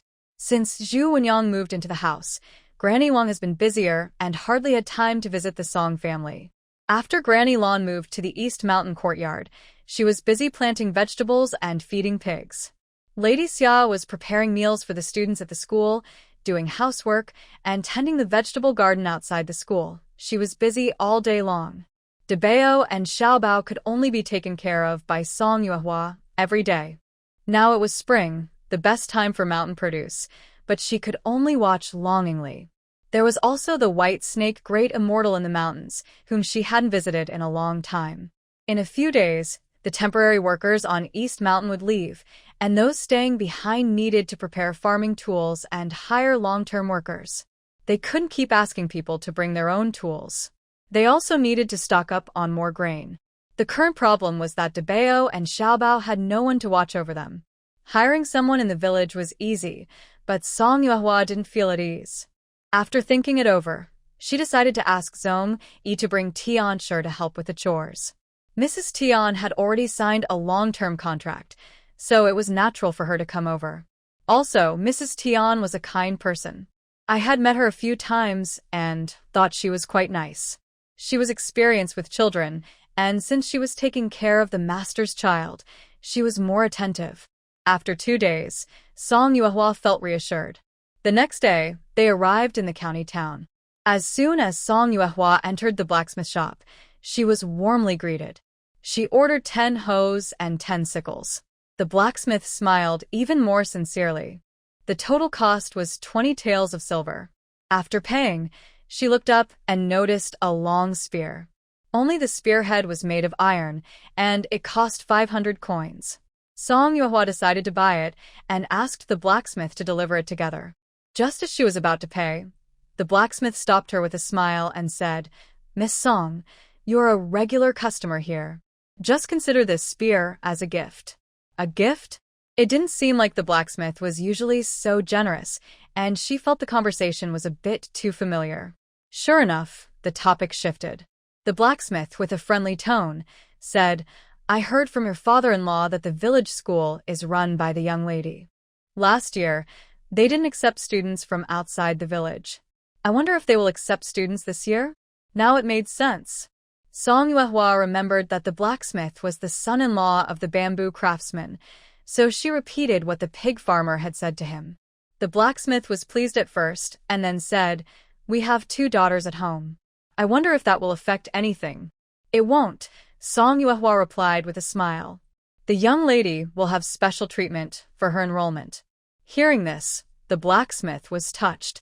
He looked around behind him, picked up an axe, and handed it to Song Yuehua, saying, "Miss Song, this is for you." Song Yuehua was surprised. "There's no need," she said, putting down the axe. "Tomorrow at noon, take the children to the school and bring the hoes and sickles to me." "Don't worry, Miss Song. I'll deliver everything to you," the blacksmith said happily. Next, they went to the general store. The price of rice hadn't gone down, but flour had dropped from 35 to 30 coins. They still had dozens of jin of rice at home, about 100 jin of brown rice, and not much flour. They had about 100 jin of millet. The school's food was running out fast, and the remaining supplies weren't much. With more people now, they needed to stock up more. They didn't have enough silver, so they could only buy millet. It was originally 15 coins per jin, but later increased to 18 coins. Song Yuehua planned to buy more. She discussed with the shopkeeper, wanting to buy a total of 1,000 jin of millet at the original price of 15 coins per jin. The shopkeeper wanted 1,500 jin to agree to a lower price. Song Yuehua thought for a moment and agreed. Since they needed to eat, stockpiling a little more was not a problem. They bought 1,500 jin of millet, 24 taels of silver, 2,000 burlap sacks, 3 jars of salt, and 10 jin of brown sugar. At checkout, the shopkeeper rounded the bill slightly, charging a total of 28 taels of silver. When the shop delivered the goods, Song Yuehua went back with the delivery truck. She shared 300 jin of millet with the school, kept 200 jin at home, and sent the remaining 1,000 jin of millet, 2 jars of salt, and 10 jin of brown sugar to the Dongshan courtyard. So far, she still had 286 taels of silver left. The next day, The blacksmith not only delivered sickles, hoes, and spears but also forcefully handed over an axe. The blacksmith's two daughters were 5 and 7 years old, named Zhao Xiaofu and Zhao Tiniu. They took the children to the school. After teacher Yi asked about them, she allowed Xiaoyu to lead the children to the Ding class. The blacksmith's daughters were very well behaved. When they started school, they wanted to buy yellow paper, but Song Yuehua advised against it. The little ones couldn't even hold a brush properly, so they didn't need such good materials for now. In the end, each girl bought an inkstone, a piece of coarse paper, 2 brushes, an ink stick, and a book. It was rare to meet such generous parents. Song Yuehua paid 40 coins, and they collected a total of 13 taels of silver. When the Zhao sisters entered the Ding class, they happily greeted Zhu Qingqing. Xiaoyu told the 3 sisters to sit together and warned them in advance. If they didn't study seriously or influenced each other negatively, they would be separated and moved to different classes. Zhu Qingqing quickly said, "Don't worry, Teacher Xia, I will study hard." Xiaoyu didn't fully believe her, but would keep an eye on them. The Ding class had a total of 16 students. This year, 7 students were new. Xiaoyu and teacher Yi discussed dividing the class, partly to keep up with the schedule and partly to separate the mischievous students. If the class was divided into more groups, their time would be split and teaching progress would slow down. After learning this, Song Yuehua checked each student's progress and said, "Promote those ready to move up." This year's new students will be split from last year's remaining students into 2 classes. Zhang Russian can come daily to share a lesson, review old knowledge, and learn new things. It's good for him. Then, let's promote Ruochu and Xiao Chao to Class C. Xiaoyu hesitated, but Russian wants to take the imperial exams. Will that delay his progress? Song Yuehua smiled and said, "I know. He's pushing himself too hard now." Previously, Song Yuehua was walking home from Zhang's house when he met Zhang Russian. At that time, Zhang Russian was holding a book and walking deeply engrossed in it. As a result, he walked straight into a muddy patch. After pulling him out, Song Yuehua smiled and said, "Studying hard is good, and it doesn't interfere with walking. But if you fall into a manure pit, I wouldn't pull you out." Zhang Russian quickly put the book into his chest and took off his shoes, saying, "A manure bed is impossible. This is already the worst situation." Song Yuehua crouched down, looked at the dark circles under his eyes, and asked, "What time do you go to bed at night?" Zhang Russian thought for a moment and replied, "Around the late hour." Song Yuehua said, "Sharpening the axe doesn't delay chopping firewood. Do you know that? People can also overwork themselves," he added. Zhang Russian was momentarily stunned and said, "Seriously, I hope to finish my tasks as soon as possible." "But Aunt Tang and second Uncle Neo." Song Yuehua hesitated. Zhang Russian stood up, shook his head, and said, "It's nothing to do with my parents. It's just that I need to prove something myself." Both teacher Yi and Xia and highly praised Zhang Russian, but he didn't expect that he would put so much pressure on himself.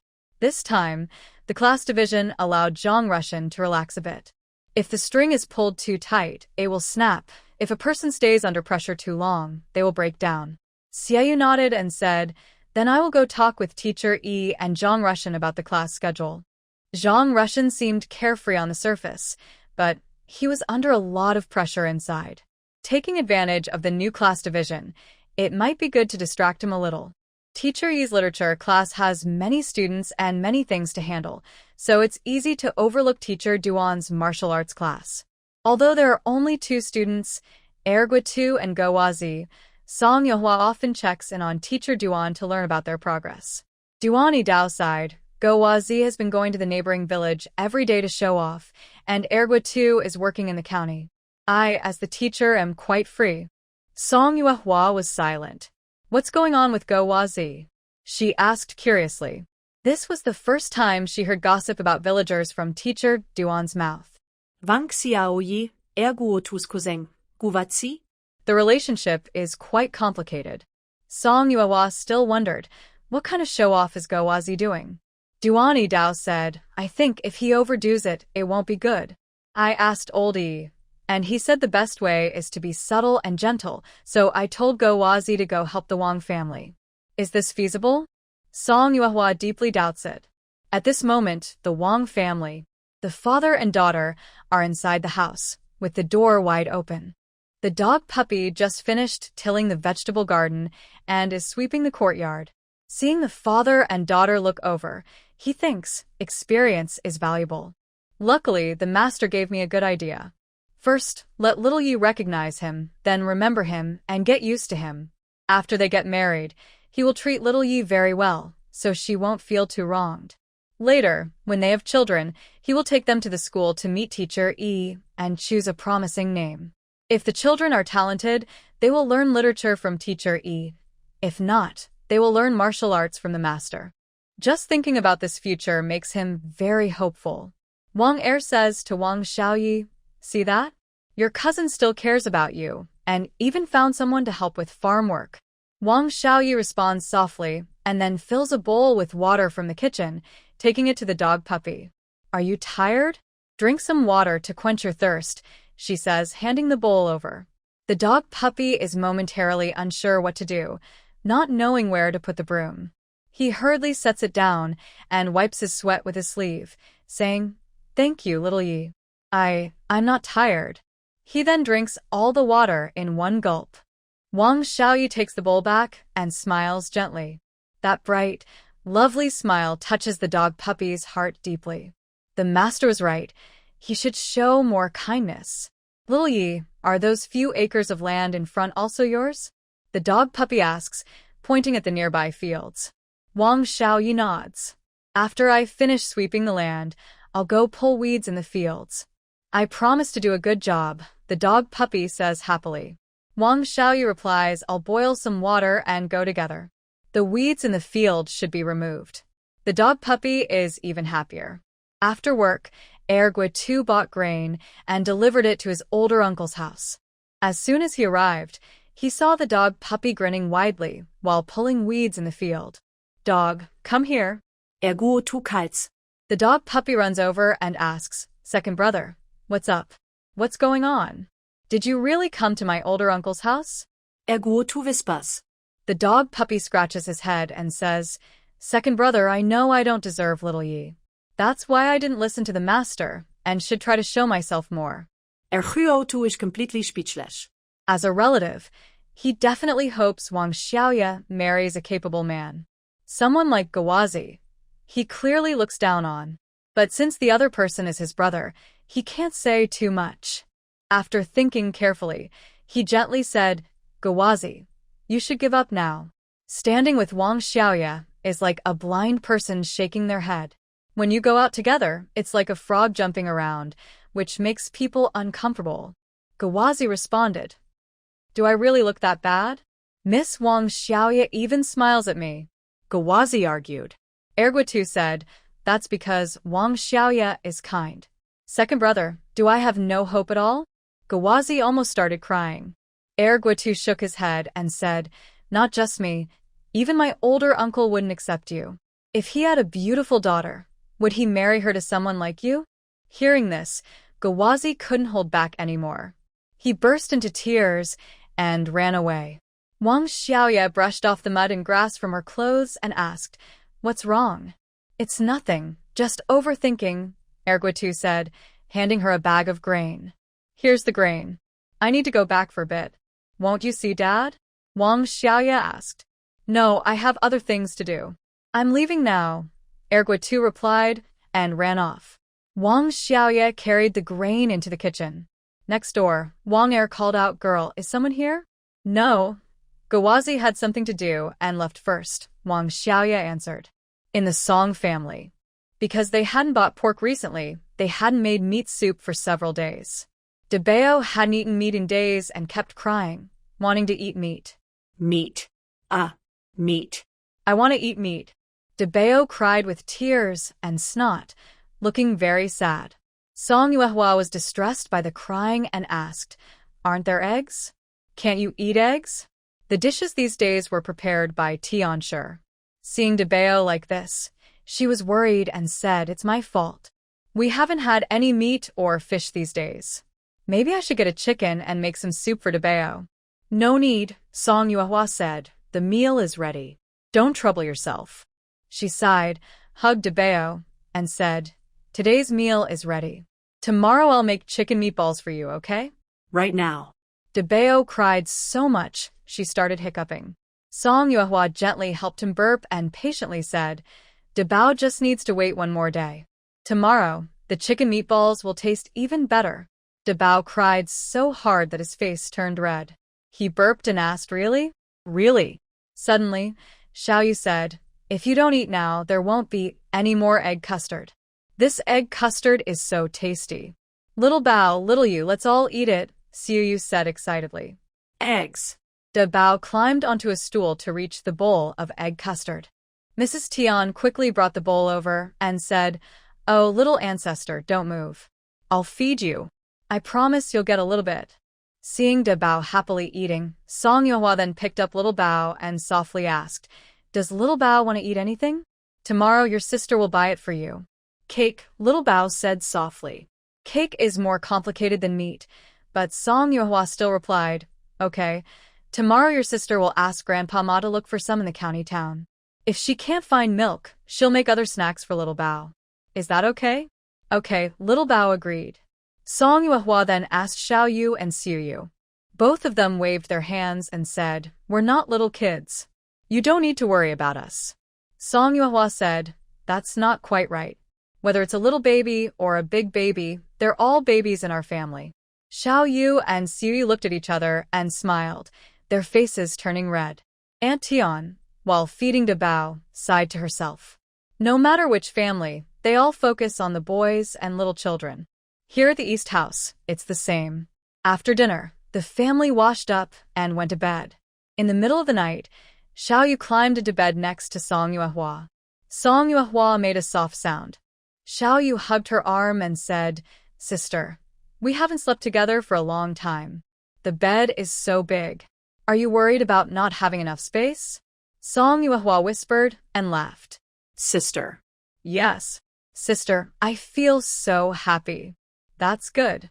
Zhou Dafu looked up and smiled, saying, In a few days, we can transplant the crops.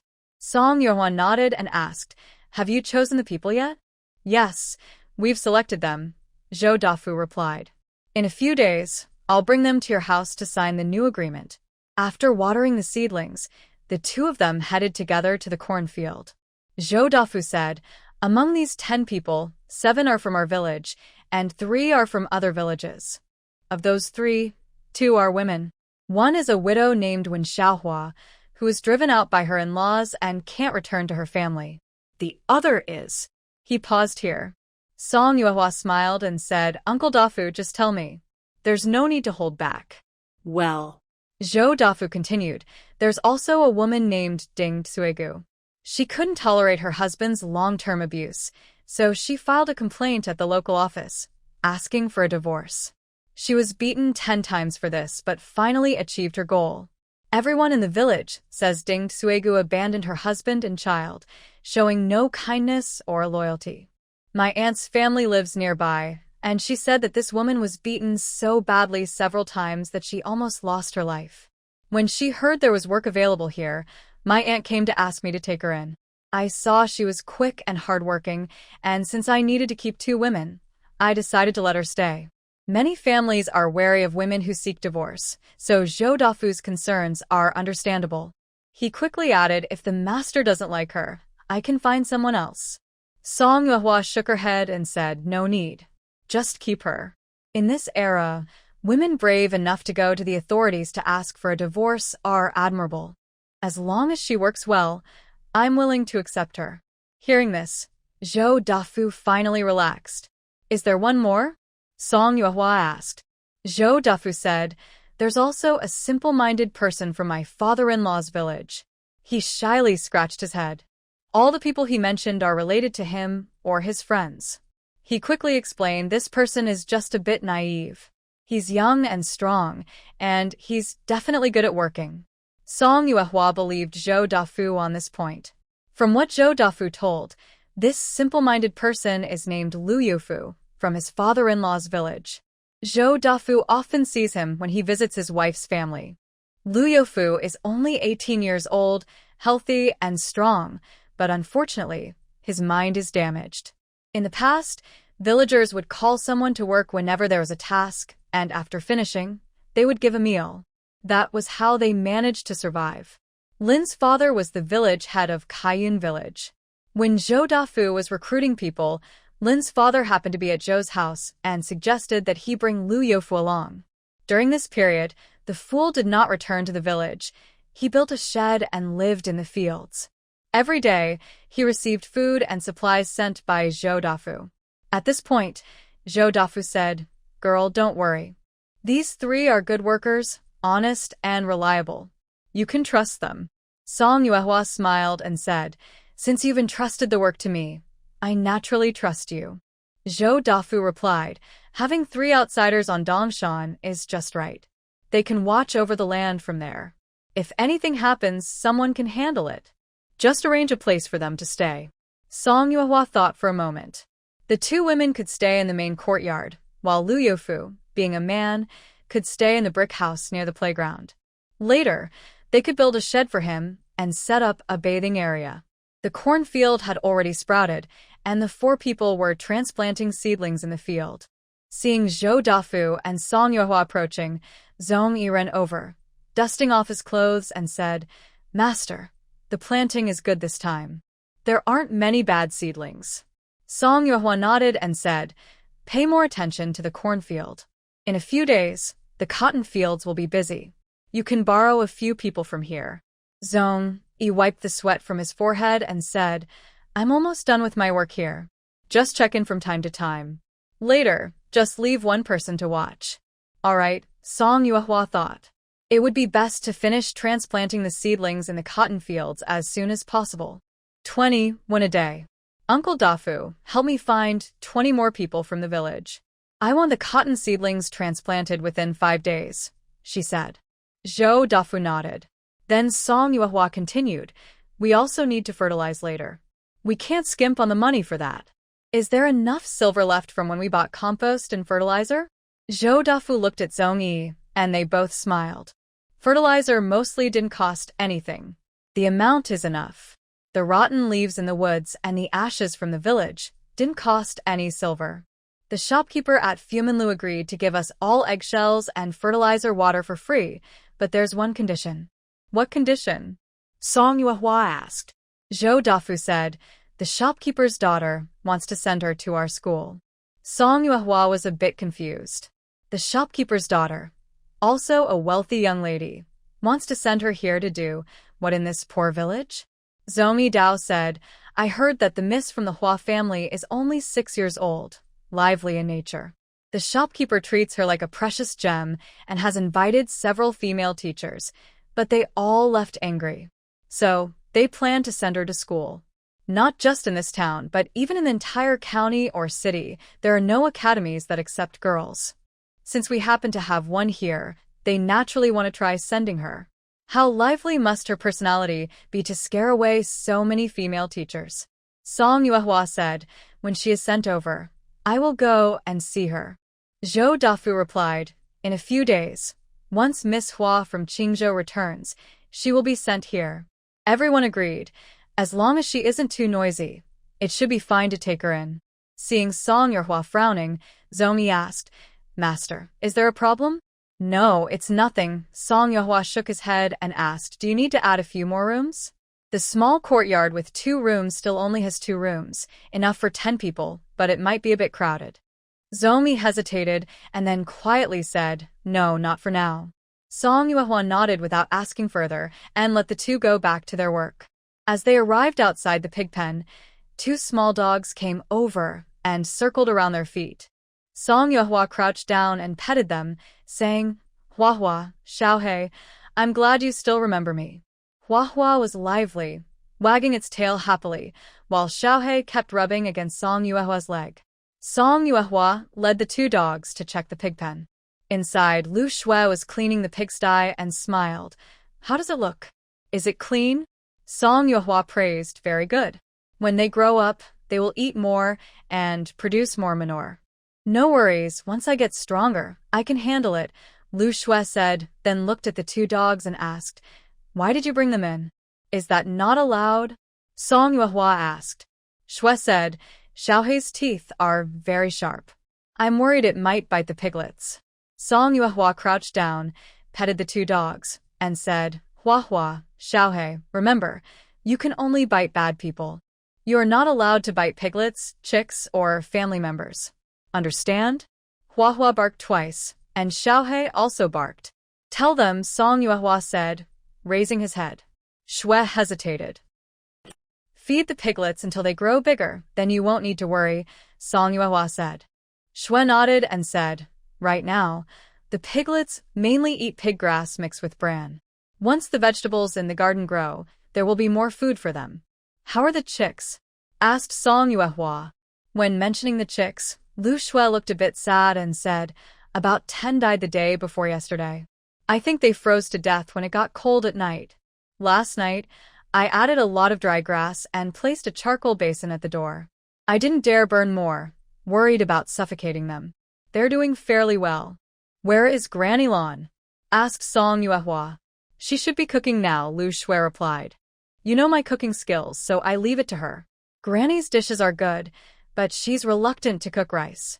Later, when she cooked, I added rice behind her, and that's how it turned out sticky.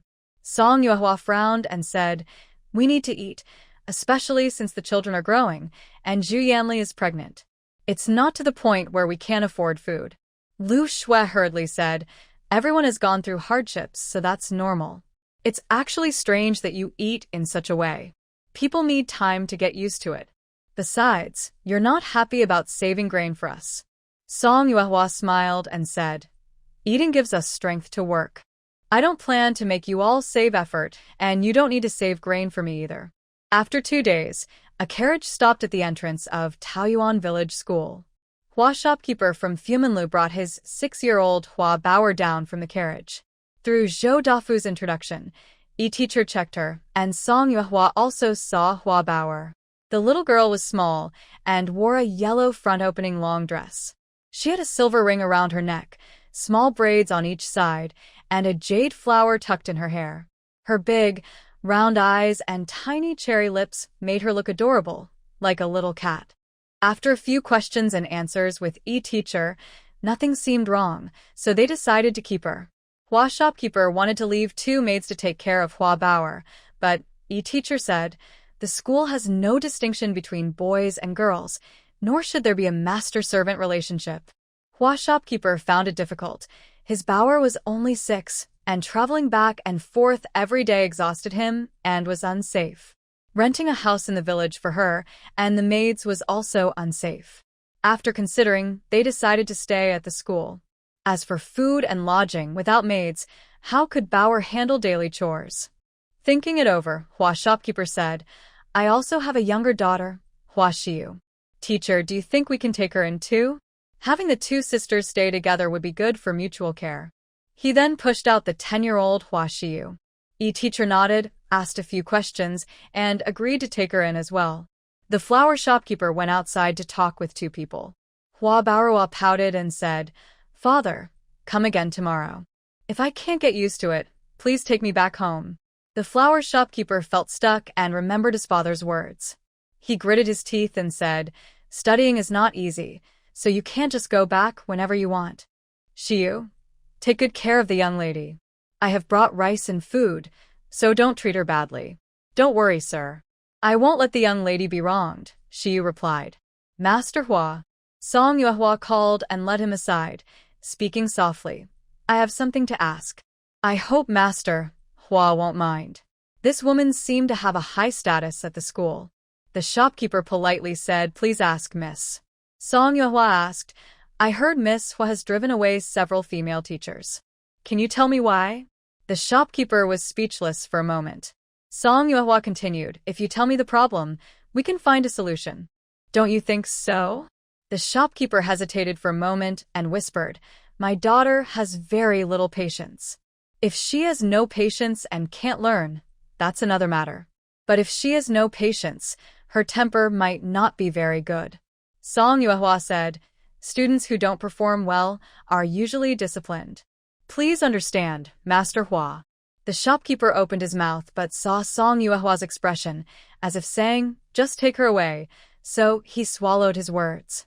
Please be gentle when you discipline her. Song Yuehua nodded, since it was agreed. The shopkeeper looked back at Hua Baoruo with a pitiful face. He clenched his teeth and jumped onto his horse, telling the coachman to leave quickly. Hua Baoruo immediately complained to Shiyu. Shiyu, look at how fast father ran away. Does he want to leave me behind? Master Hua just doesn't want to part with you, Shiyu comforted. Hua Baoruo snorted and turned back to her room.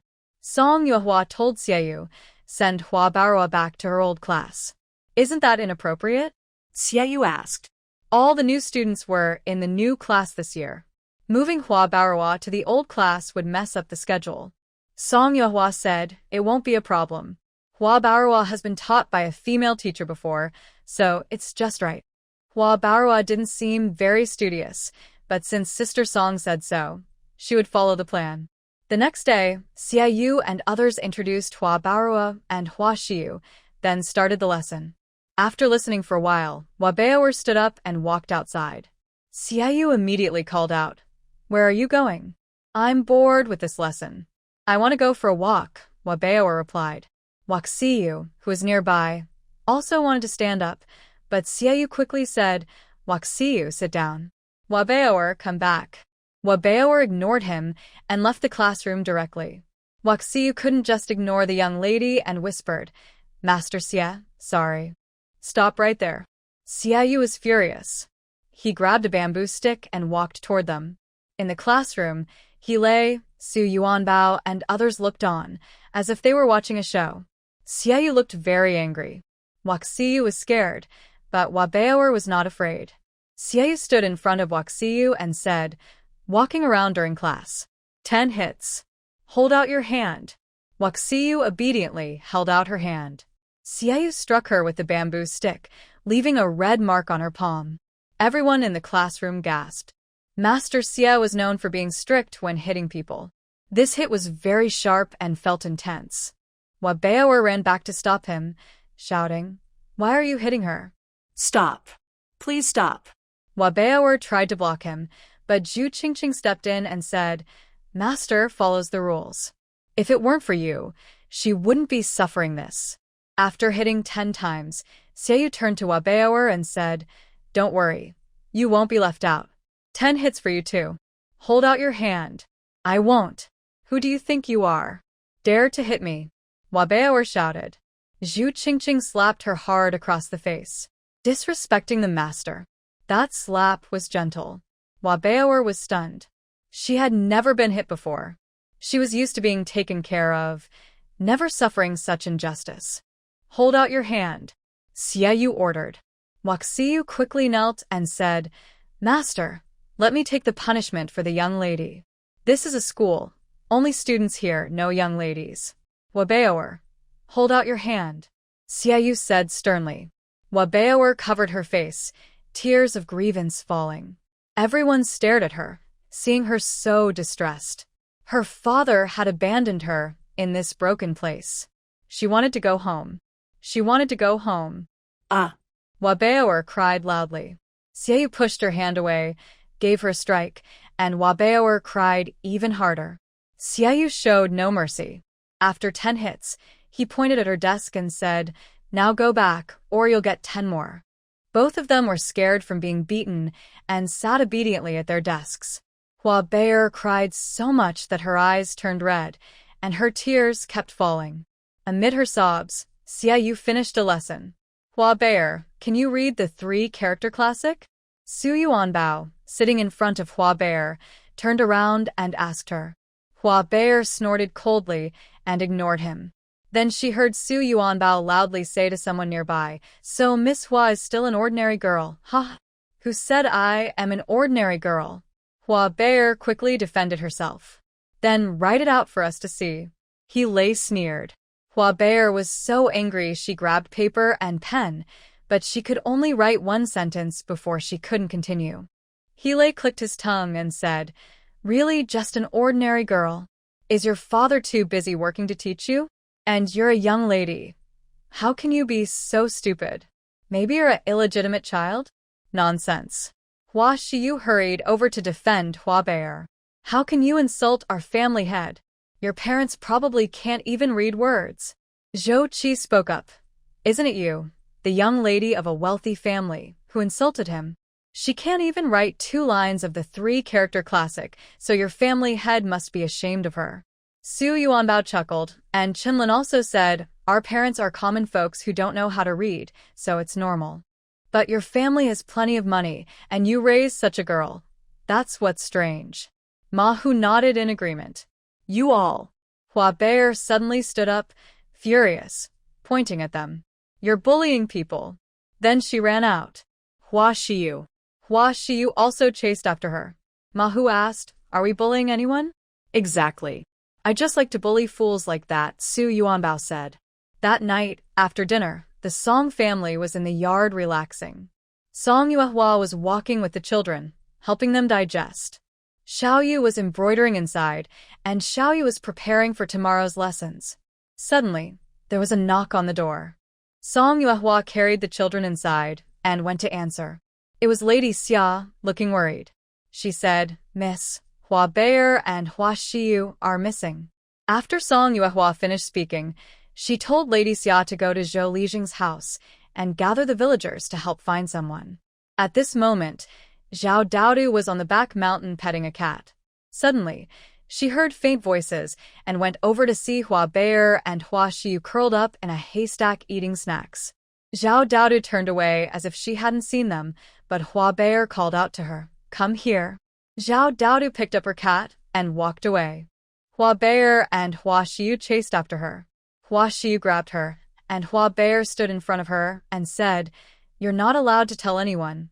I will give you silver. She then took out a few small silver coins from her pocket. The cat in her arms meowed, and Zhao Daodu pointed at her snack, saying, Give me that. Hua Bear hesitated for a moment, but then handed it over. Zhao Daodu took the snack and fed her cat with it. Hey, why are you doing that? Hua Bear said angrily. You gave it to me, so I can give it to anyone I want, Zhao Daodu replied, turning away quickly, worried Hua Bear might take it back. But it's just an animal. How can it compare to a person? Hua Bear said. Zhao Daodu snorted and said, You think people can't be compared to cats, and some even think men and women can't be compared. Do you think the same? Hua Bear looked confused. What do you mean? Seeing her puzzled face, Zhao Daodu felt annoyed and waved her hand. You really should read more books. Hua Bear wanted to reply, but didn't know what to say. When she was scolded as a fool by everyone at school, she never felt such shame. Unwilling, Hua Bear asked Xiu, What does he mean? Xiu looked embarrassed and said, I don't know either. An awkward silence fell between the master and servant. Hua Bear bit her lip, feeling very upset. Zhao Daodu was about to leave with her cat when Hua Bear shouted, You took my snack. Remember not to tell anyone. Zhao Daodu waved her hand without looking back. Hua Bear then asked Xiu, What does he mean now? Xiu stammered, He probably means he won't say. The two of them hid back into the haystack. Hua Bear, feeling wronged, said, Xiu, are we really this stupid? Xiu replied flatly, Miss isn't stupid. Hua Bear's eyes suddenly turned red. She had never felt so much frustration in her life. First she was beaten, then scolded, and now she couldn't even understand what others were saying. Flower baby. Flower drizzle. A loud shout suddenly rang out in front of the two people. Song Yuehua didn't hesitate and immediately took the two back home. They were grabbed by the waist and jostled all the way, almost scared out of their wits. When they arrived at the school, Song Yuehua threw them into the courtyard in front. Kneel. Song Yuehua was furious, her voice carrying an irresistible authority. Flower baby was so scared she couldn't speak, so she dared not argue and knelt down immediately. Song Yuehua then told Xiaoyu, who had arrived with her, let them kneel until they understand their mistake.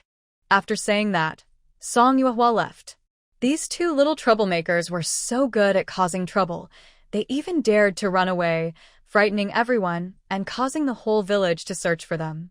Song Yuehua almost went all the way to the county town. If she hadn't met Zhao Daodu, she would never have guessed that these two were hiding in the grass pile behind the mountain. Xiaoyu was also very angry. He brought a small stool and sat in front of the two, asking, "Did they do something wrong?" Flour Drizzle whispered, "Master, we were wrong." "What's wrong?" Xiaoyu asked again. Just as Flour Drizzle was about to speak, Flour Baby suddenly cried out and accused, "I didn't do anything wrong. You hit me, and they scolded me. I just want to go home. How am I wrong? Did I hit you for no reason? What did they say to scold you? Did they say you lost face for your father? Isn't that true?" Xiaoyu replied. Flour Drizzle suddenly said, "Master, we were wrong. Miss is delicate and can't stand so much kneeling. She has such strong bones. How is she delicate?" Xiaoyu said. Flour Baby glared at Xiaoyu, looking unconvinced. "Just wait, I will tell my father." "So, what if you tell him?" Xiaoyu sneered. "Bring them back, as I wish. Whether you're here or not, I am still the teacher. Why should I make myself unhappy? If you miss this place, will another school take you? You will regret it, not me." Flour Baby was so angry, she couldn't speak. "Miss, let's just admit our mistake," Flour Drizzle advised. Flour Baby pushed her away and scolded, "You fool. If you want to admit fault, do it yourself." Xiaoyu suddenly stood up and said to Flour Drizzle, "Go kneel in the backyard." After Flour Drizzle left, Xiaoyu sat on a chair, staring at Flour Baby. If she didn't kneel properly, he would whip her with a bamboo stick to correct her. Hua Bear was exhausted and couldn't hold on any longer. She wanted to pretend to faint, but Xiaoyu pinched her middle and made her hurt badly. She really didn't want to kneel anymore, so she softened her tone and said, "Master, I was wrong." "Wrong about what?" Xiaoyu asked. Hua Bear whispered softly, "I shouldn't have hidden away and made everyone look for me." "And anything else?" Xiaoyu continued to ask. Hua Bear thought for a long time and then said, "I shouldn't have been so reckless." "And anything else?" Hua Bear truly couldn't think of anything else, so she cried and said, "Master, I was wrong. Tell me what I did wrong, and I will change." Seeing her tearful face, Xiaoyu finally relaxed and said, "All right, get up. Starting tomorrow, focus on your lessons. If you cause trouble again, don't blame me for being strict." Hua Bear was so tired she nodded, then swayed as she walked back. Xiaoyu yawned heavily. Her homework was still unfinished, and she didn't know when she would get to sleep tonight. The next day, Hua Bear came to see Xiaoyu, saying she wanted to sit next to Zhao Daodu. Besides being a little lazy, Zhao Daodu had no other faults. Hua Bear sitting there wouldn't cause trouble, so Xiaoyu agreed. Hua Bear's words often caused trouble, so Xiaoyu arranged Zhou Qi to sit in front of her and Hua Xiu behind her. Hopefully, she would behave herself in class from now on and stop causing chaos. A few days later, Huazhong the shopkeeper came with his wife to visit Hua Bear. "Bear, are you used to staying here?" Hua's wife asked with concern. Hua Bear gently nodded and took the snack box, saying, "Mother, next time bring more snacks."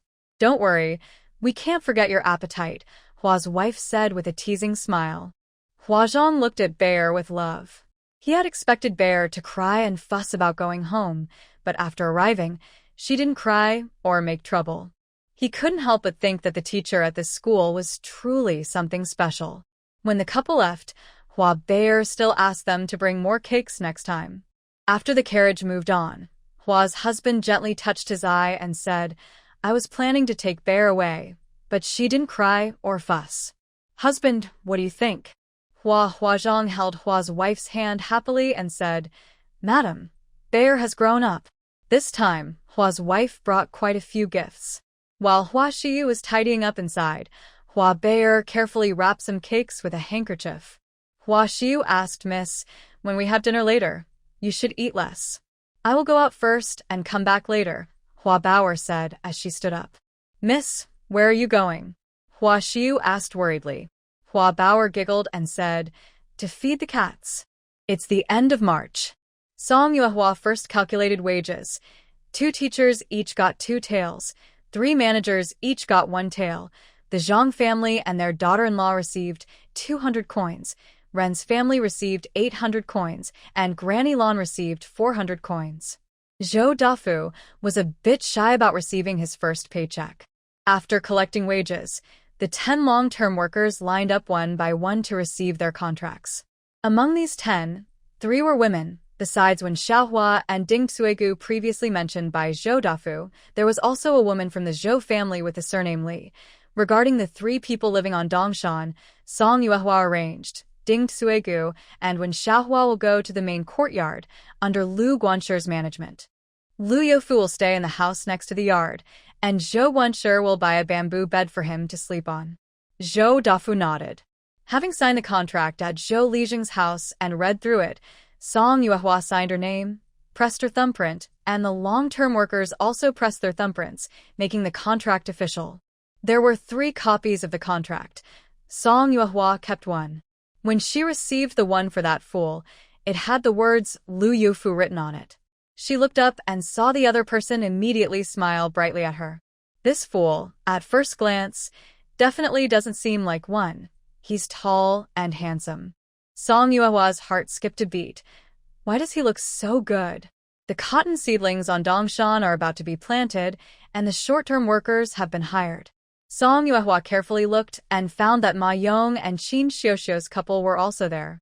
The Ma family is relatively well off in the village, owning a few acres of land and a cow. When they finish planting, they pull a cart, and sometimes Ma Yong goes to the county to work. The family is living quite comfortably. Earlier, Ma Yong wasn't among the short-term workers recruited by the village, and Ma Yi thought perhaps his son wasn't chosen because of lack of interest. In the past few days, Zhou Dafu was also recruiting short-term workers there, and Ma Yi couldn't help but ask. Zhou Dafu replied helplessly, Ma Yi, our families are connected, and whenever there's work, I always look for Yong first. If he doesn't want to come, I can't do anything about it. He doesn't want to? Ma Yi thought he hadn't heard clearly and asked again, are you saying my son doesn't want to come? After hearing this from Zhou Dafu, Ma Yi went home and called out Ma Yong, who was brushing the old ox. Earlier, Dongshan was recruiting people and Zhou Dafu asked for you. Was it you who said you didn't want to go? Master Ma asked. Ma Yong wiped his hands and said, we have a lot of work at home, so there's no one to do jobs for others. With just a few acres of land and a cow at home, what work is there for you to do? Master Ma scolded angrily. Ma Yong knew the situation at home well. Recently, he had been thinking about finding some work in the county. He used to help Song Yuehua with chores because he was loyal and felt it was right. But hiring workers was different. It was clearly priced, and he felt embarrassed to ask. If it was someone else, it might be okay. But the young girl was only a child, and calling her the master of the household was too much for him. After he awkwardly finished speaking, Master Ma didn't say a word and swung his stick to hit him. After the beating, he scolded, you're really foolish. The young girl, and we don't have a bad relationship. If you were a bit more ambitious, like Zhou Dafu, and became a supervisor, you wouldn't be stuck guarding this small piece of land every day. Even outside, you have to look at others' faces. After so many years working, do you think you'll find such a kind master as the young girl? Ma Yong still couldn't get past his mental barrier. The young girl is just a child, Dad. You want me to work with her? At that moment, Qin Xiuxiu finally understood why her husband hadn't gone to Dongshan to work or signed a long-term contract. This fool. Qin Xiuxiu pounced on Ma Yong, hitting and scolding him, you idiot. Don't talk about Zhou Dafu. What about the Zhong family's young master and Lu Shui, that girl? How much silver do they get a month? 1 tael. 1 tael. Qin Xiuxiu scolded and hit him at the same time. She thought others looked down on Ma Yong and was worried he'd feel bad, so when they talked casually, they avoided mentioning Dongshan. Who knew it was this fool's own doing? Not only Ma Yong, but even Master Ma was stunned. Ma Yong chuckled and asked, really 1 tael? Qin Xiuxiu glared at him, but said nothing. Both her and her father were so angry, they couldn't speak. Ma Yong comforted them. That's just the wages for a supervisor. I was going to work there, but with Dafu overseeing, I wouldn't be the supervisor. Don't you think so? Qin Xiuxiu was unconvinced. Then why can Zhong Yi and Lu Shui be supervisors, but you can't? Dongshan is so small, there's no need for many supervisors. Lu Shui and the young girl are close, so it's normal for her to manage things. I've met Zongyi. He's definitely better than me. Besides, the young girl has good judgment, Ma Yong said with a smile. Qin Xiuxiu said. Wait a moment. Go to the Zhou family and tell them you will work on Dongshan tomorrow. If they fill the position, you won't get paid. If not, you'll get an extra one. After Ma Yi finished speaking, he didn't wait for Ma Yong to reply and turned to leave. Ma Yong looked at Qin Xiuxiu and asked, Is this non-negotiable? Qin Xiuxiu stood up and coldly said, Aren't you leaving? Once the positions are filled, the 20 cents are gone. Ma Yong hurriedly followed and asked, What's going on? Do you want to go too, wife? Qin Xiuxiu didn't answer. She admitted she was jealous. Her husband was not very capable, and she wasn't sure if she would get a chance to do important work in the future. Since her husband was not ambitious, she decided to go herself. If she performed well, she might be considered for a management role later. The young lady would definitely think of her. 1 tael of silver a month. That's a lot of money. When Qin Xiuxiu saw Song Yuehua, she quickly went over warmly and said, Girl, come over here. Let's plant this piece of land together. Song Yuehua moved closer, thinking Qin Xiuxiu wanted to chat, but after waiting a while, she saw Qin Xiuxiu working very hard. Song Yuehua thought, maybe I was overthinking. I just wanted to hear some village gossip. Zhou Dafu had recruited 20 people, and his wife was also brought over. By the end of the day, everyone's back was sore, but they felt better after drinking a bowl of thick corn porridge at noon. Song Yuehua realized Qin Xiuxiu was very capable. She finished her own row of planting and even helped her plant more, which made Song Yuehua feel a bit embarrassed. After a few days, all the cotton was planted. Once they finished and received their wages, Qin Xiuxiu went to see Song Yuehua. Girl, are you still hiring long-term workers? Qin Xiuxiu finally gathered her courage to speak, but she only managed to say half before stopping. If Dongshan wasn't hiring people, that would put her in a difficult position. But if she didn't ask, she wouldn't know when she could go again. Song Yuehua understood and smiled. Annie, if you want to do it, just hire. Qin Xiuxiu was very touched by how good a girl she was. She quickly nodded and said, Yes, yes, yes. Qin Xiuxiu was quick and efficient at work. After talking to Zhou Dafu, Song Yuehua took her back to sign the contract. After signing, Qin Xiuxiu happily held the contract in her hands. At dinner time, Ma Long read it aloud in front of the whole family. Ma Yong was stunned. Zhou Dafu said he wouldn't hire long-term workers this time. Wife, how did you manage this? Humph. Qin Xiuxiu snorted and said, Of course, I fought for it myself. Then she exaggerated how she performed in front of Song Yuehua and asked her for work, which made Ma Yong clap enthusiastically. Wow, wife, you're amazing. You're really suited to be in charge, Ma Yong said sincerely. This praise made Qin Xiuxiu feel a little shy. Ma Yi smiled and said, Our family finally has someone capable. Good, good. That evening, the couple lay in bed. Ma Yong suddenly asked wife, Do you think I should go find Dia? Will she want me? Qin Xiuxiu also wanted Ma Yong to go work on Dongshan with her, but after thinking, she shook her head. We just finished busying ourselves. There isn't much work now. Why don't you wait for a better time? When they need someone, you'll be the first to go, and they'll definitely want you. Corn and cotton have been planted. Song Yuehua was a bit tired. These days, whenever she lay down, she would sleep until dawn. Today, just as she was about to lie down, Xiao Yu ran over and put something into her arms. Older sister, it's not much. Please use it for household expenses. Song Yuehua opened it and saw it was a bundle of copper coins strung together. Is this a full string? Song Yuehua asked. Xiao Yu nodded, blushing. Older sister, I know it's not enough.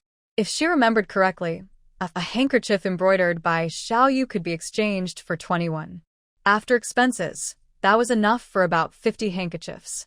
Xiao Yu is really talented, Song Yuehua praised. The monthly salary for managing Dongshan is just 1 string. This can exchange for 66 jin of millet, enough for a family to eat for 2 or 3 months. Xiaoyu, who had been a little ashamed earlier, now felt a small sense of happiness. She knew that the copper coins she earned over several months were just a drop in the bucket for the family's expenses. When she calculated, it didn't make much difference. Older sister, I wish I were a bit better at this. Xiaoyu looked at Song Yuehua happily, feeling guilty. She had worked hard to embroider 50 handkerchiefs and earned only one string of copper coins. Song Yuehua thought for a moment and asked, Xiaoyu, do you have any handkerchiefs ready to deliver? I have 2, Xiaoyu said, running to the next room and bringing back 2 handkerchiefs. I just finished delivering these. This one is for you. Song Yuehua took the handkerchief, squinting at it and looking at the oil lamp. She examined it for a long time. Xiaoyu felt a little nervous from her serious look. Just as Xiaoyu finished washing up and was about to speak, Xiaoyu quickly made a shushing gesture to her, signaling her not to disturb older sister. At first, Song Yuehua could roughly see through the stitches, but now, someone like her who is still learning can understand it clearly. She opened her eyes, folded the cloth, and said, Tomorrow, I will go see Grandma Wang and ask her what she thinks. Xiaoyu and Xiaoyu. There's no need to worry too much about the work in the Eastern Mountains for now.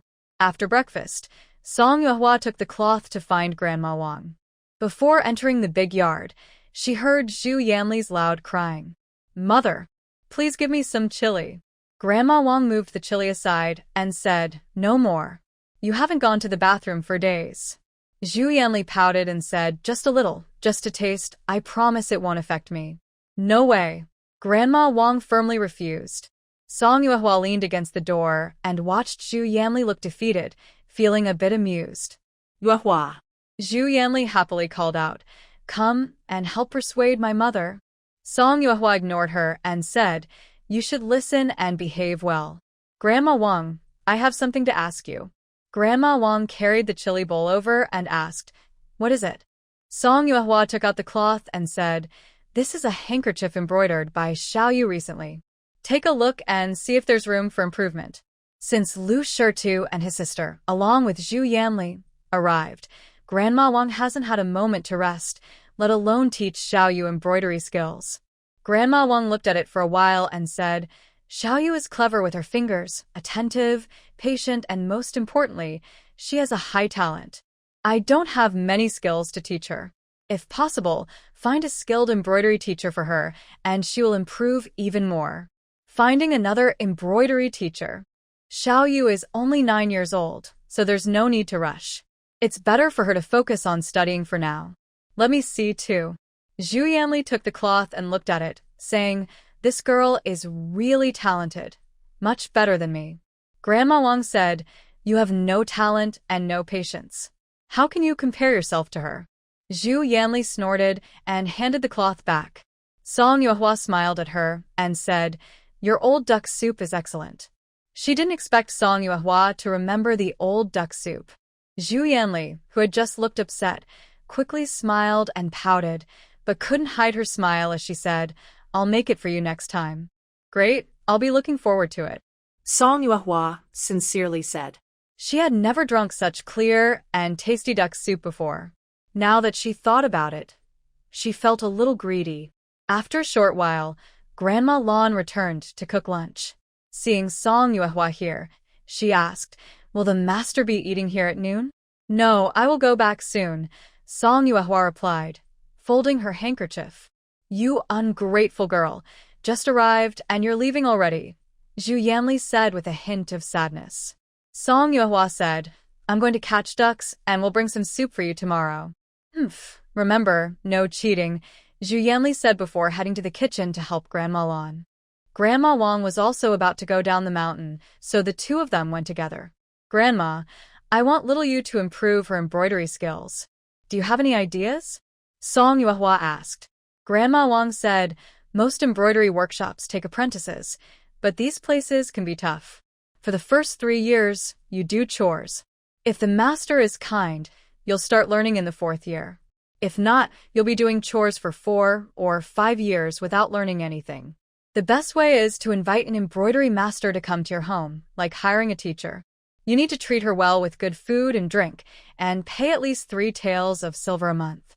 But the problem is, talented embroidery masters are usually hired away early. Ordinary folks like us hear about these things late, and we don't have as much money. We can't compete with wealthy families. Hearing this, Song Yuehua felt very discouraged. It was clear that sending little Yu to an embroidery workshop was not an option. She would rather have her study than waste time in such places. Inviting a master to come to the house was not only expensive but also uncertain. Sometimes, even if you had money, you might not be able to hire someone. This put her in a difficult position. Back home, Song Yuehua played with the little ones in the yard for a while. After lunch, she handed the children over to Mrs. Tian and went to the school to see Teacher Yi. Teacher Yi had just finished eating and was about to rest when Song Yuehua arrived. Teacher Yi, is there a chance little Yu could move up to Class A? She asked. Teacher Yi hesitated. According to the rules, only boys can take the imperial exams, he explained hesitantly. Song Yuehua was stunned for a moment. Class A? Is that the imperial exam class? He nodded. This was new information for Song Yuehua. Based on Teacher Yi's explanation of the divisions into Class A, B, C, and D, all children who haven't started learning yet, as long as they are normal in intelligence, can join Class D, also called the beginner class. To move up to Class C, they need to read 300,000 characters and pass the exam. The difficulty isn't very high. If it's just about learning to read and recognize characters, reaching Class C is almost enough. To move from Class C to Class B requires twice the effort and patience. The exams also include classics like the 4 books and 5 classics, as well as calligraphy, poetry, mathematics, and other subjects. Hearing this, Song Yuehua swallowed hard and asked, "Did Bai Shu and Xiao Yu really have to go through such tough exams?" Master Yi chuckled and said, No, those were decided later." Song Yuehua was silent. Master Yi explained, "At that time, there was no one in Class B. I saw that these 2 little ones performed well, so I put them in directly. But don't worry, I personally taught the courses according to Class B standards." Unwilling to give up, Song Yuehua asked again, "Now, if Bai Shu and Xiao Yu move up to Class B, can they make it?" Master Yi chuckled softly and took a sip of tea. "So, Zhang Russian and Xia Yu were also put in just to fill the spots?" Song Yuehua asked. Master Yi nodded. "That's right. But with their current knowledge, moving up to Class A shouldn't be a problem. Most students who reach Class B are already quite good. Reaching Class A means they are capable of taking the imperial exams. Class A is also called the imperial exam class. For Xiao Yu and Bai Shu, reaching Class B is already a lucky break. The imperial exam class is a different matter. If possible, Xiao Yu should find an embroidery teacher. There are many young girls in the school, and maybe she could even start an embroidery class. Besides the higher cost and difficulty finding people, there are no other downsides." After school ended, Song Yuehua told Xiao Yu, "You embroidered handkerchiefs for the family. Sister is very happy, but for such a small amount of money, wasting your time and talent doesn't seem worth it." Xiao Yu asked confused, "What does sister mean?" "That I think, while studying, you should also improve your embroidery skills. Aim to sell each handkerchief for 1 tael of silver." As soon as Song Yuehua finished speaking, she regretted it. 1 tael of silver is too high a price. Xiao Yu's current handkerchiefs only sell for 21. She should set a smaller goal, like 31. Xiao Yu smiled and said, "I'll listen to sister." Song Yuehua happily patted her head. A few days later, Song Yuehua hadn't been up the mountain for a while. She was about to go see Bai Daxian when Xia Wenwu returned. As soon as Xia Wenwu arrived at the Song family, he complained to Song Yuehua about how difficult his 3rd uncle was to please. After talking for a long time, Song Yuehua finally asked, "Has your 3rd uncle finished his exam?" Xia Wenwu pouted and said, "Yeah, master. You don't know. I haven't practiced archery for many months. I'm afraid I've forgotten everything you taught me." Song Yuehua didn't respond, thinking honestly she hadn't paid much attention to this matter anymore. "Oh, right," Xia Wenwu continued. "3rd uncle passed the imperial exam, and the family is holding a celebration. Father asked me to invite you to the feast." "You really passed?" Song Yuehua exclaimed in surprise. Xia Wenwu confidently replied, "Of course I did. Third uncle has been very clever since he was young, especially talented in studying. Master, haven't I told you that?" He had mentioned it before, but Song Yuehua hadn't taken it seriously. She underestimated that little boy who was always gnawing on a radish. De Bao hadn't seen Xia Wenwu in a long time, but he still remembered him. He reached out, wanting Wenwu to carry him. This moved Wenwu deeply. "De Bao, I'm glad you still remember your big brother. That time I took care of you, it wasn't a waste." After saying that, Wenwu looked eagerly at Xiao Bao. Xiao Bao simply looked at him calmly. Xiao Bao was always cold and distant, so Wenwu wasn't too disappointed. Instead, he took a bag of pastries from his bag and handed it to Xiao Bao. "Little baby, big brother is thinking of you." De Bao reached out and said, "Eat." Wenwu was startled and shouted to Song Yuehua, "Master, De Bao is talking now." Already spoke earlier, Song Yuehua said helplessly, but all he talks about is food. He was simply a born foodie. Wenwu's eyes lit up, and he said happily, "I cook, he eats. Big brother and De Bao are a perfect match." Song Yuehua just sighed. When the school day ended, Wenwu hid behind the door and jumped out when Xiao Yu and Xiao Yu came back, startling them both. He then proudly said, Xiao Yu, do you miss your big brother?" "Big brother." "Wenwu ga." Wenwu crossed his arms and chuckled. "That's right, I'm back. Are you happy?" Xiao Yu punched him lightly. "You scared me." A few months later, everyone gathered together. When he told him about the pig slaughter feast, the potato feast, and all kinds of banquets. Hearing this, Wenwu cried out in distress, while Xiao Yu giggled beside him. Until evening, Song Yuehua prepared a big meal, and Wenwu finally calmed down. He had planned to visit Bugui Mountain, but it seemed he had to postpone it for now. The next day, Duan Yidao drove a bullock cart, and together with Song Yuehua, Xiao Yu, Wenwu, and Zhang Russian, they headed to Xia's house in Sinan village for a feast. When the ox cart reached the village entrance, it happened to meet Ma Ye's ox cart, which only had Zhou Lijing sitting on it. "Grandpa Zhou, did you hire a carriage?" Song Yuehua asked. Zhou Lijing smiled and said, "Yes, we're going to the same place." "Old man, are you also going to our village?" Xia Wenwu asked curiously. Zhou Lijing replied, "A scholar from Sinan village has passed the exam. Your village's Wang Lijing should invite the local officials from nearby villages to show off a bit." "Then we're going the same way," Xia Wenwu said. "Why don't you come with us?" Song Yuehua didn't have time to cover the boy's mouth. If he caused trouble in front of everyone, he would get a good scolding at home. Ma Yu wasn't angry at all.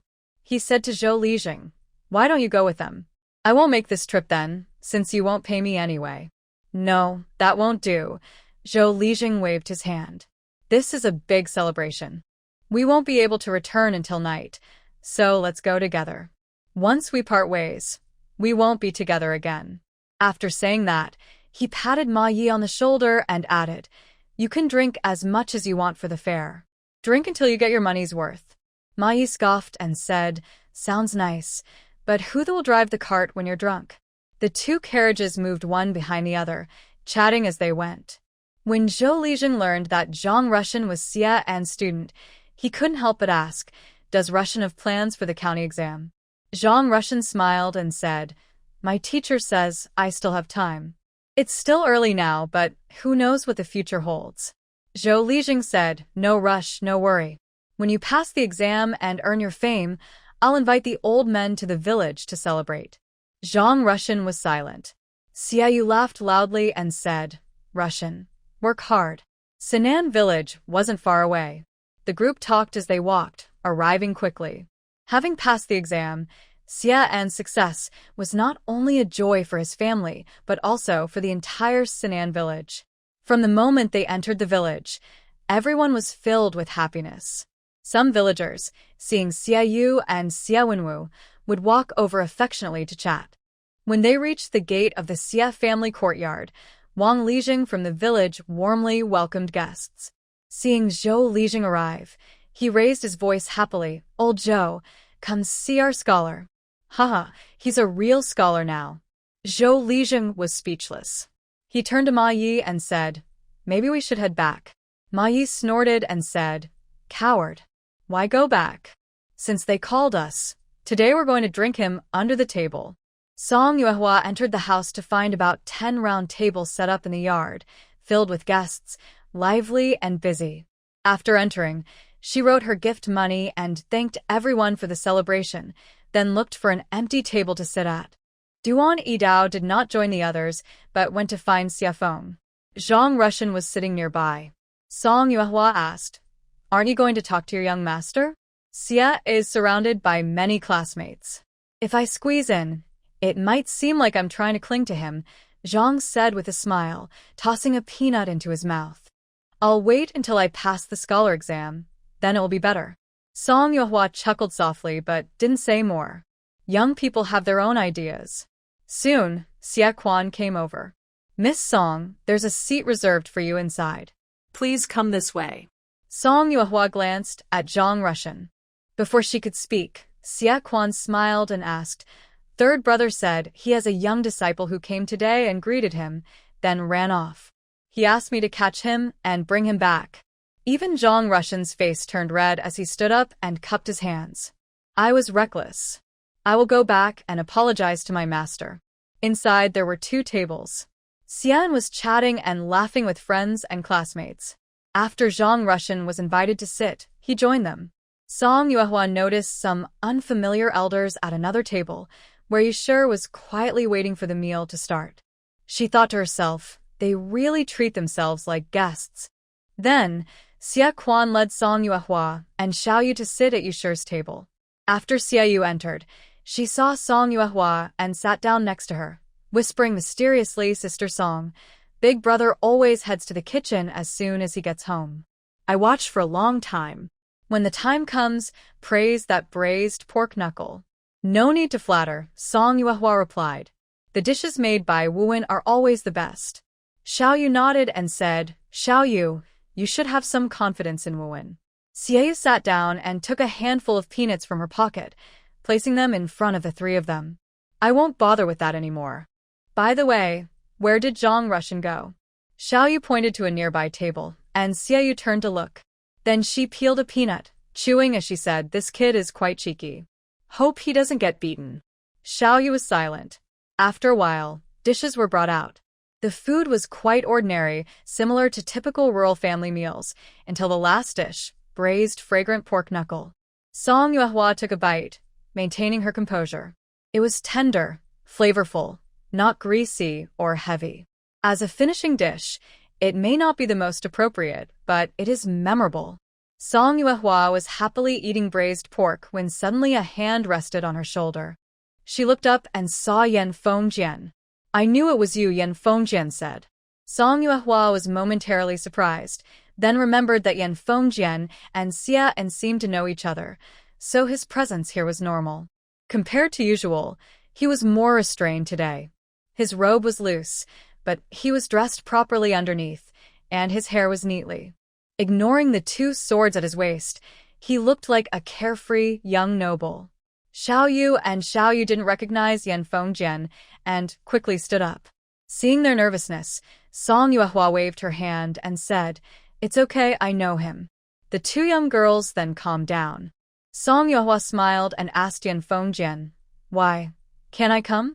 Yan Fengjian casually waved his hand, pushing aside the villagers nearby, then sat next to Song Yuehua and pulled her close. His expression was serious as he said, Let's have another match. Next time. I have a banquet today, Song Yuehua said, removing his hand from her shoulder. After eating, I need to go home and take care of the kids. Yan Fengjian was stunned. Song Yuehua added, My younger brother's wife.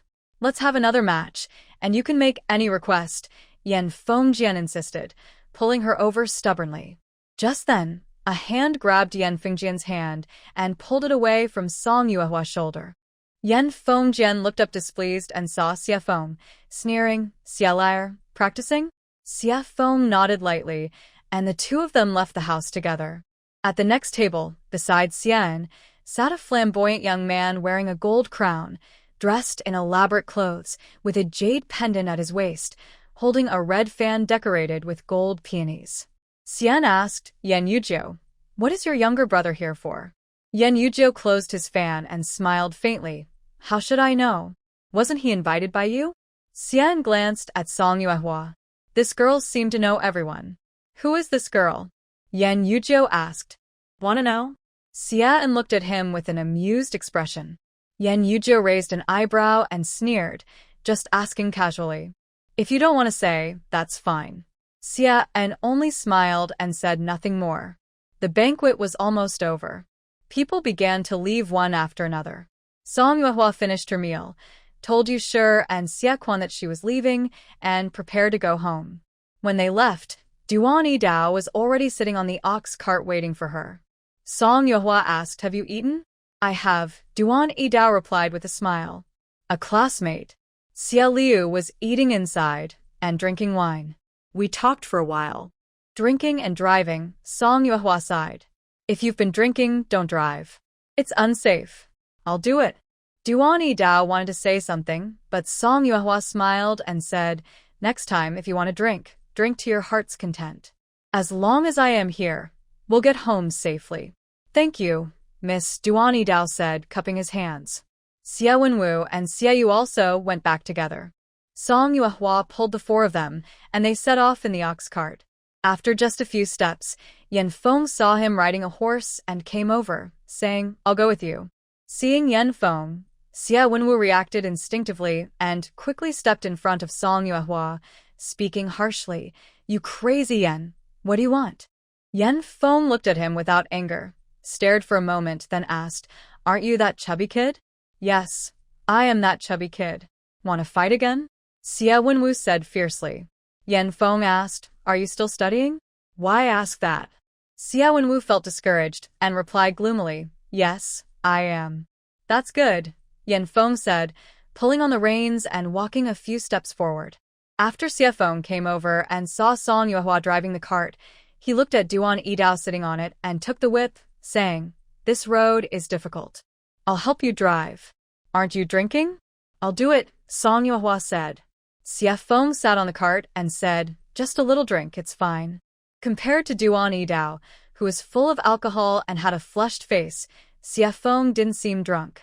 Song Yuehua thought for a moment. Since she was sitting nearby, it probably wouldn't be a problem, so she moved over to sit next to him. Seeing Yan Feng still following behind, she turned around and explained, I don't have a target at home, so I can't compare. Yan Feng, holding the reins, asked with a smile, Do you want to ride a horse? Song Yuehua was speechless.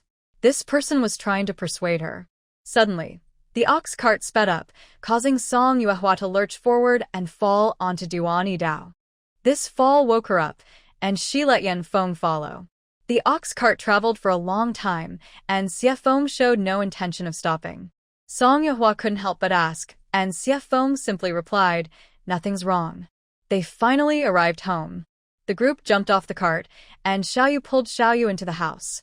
Song Yuehua looked at Xie Feng and smiled awkwardly, saying, How about I lend you the ox cart? Xie Feng pointed to Yan Fengjian behind them and asked, Do you want to chase him away?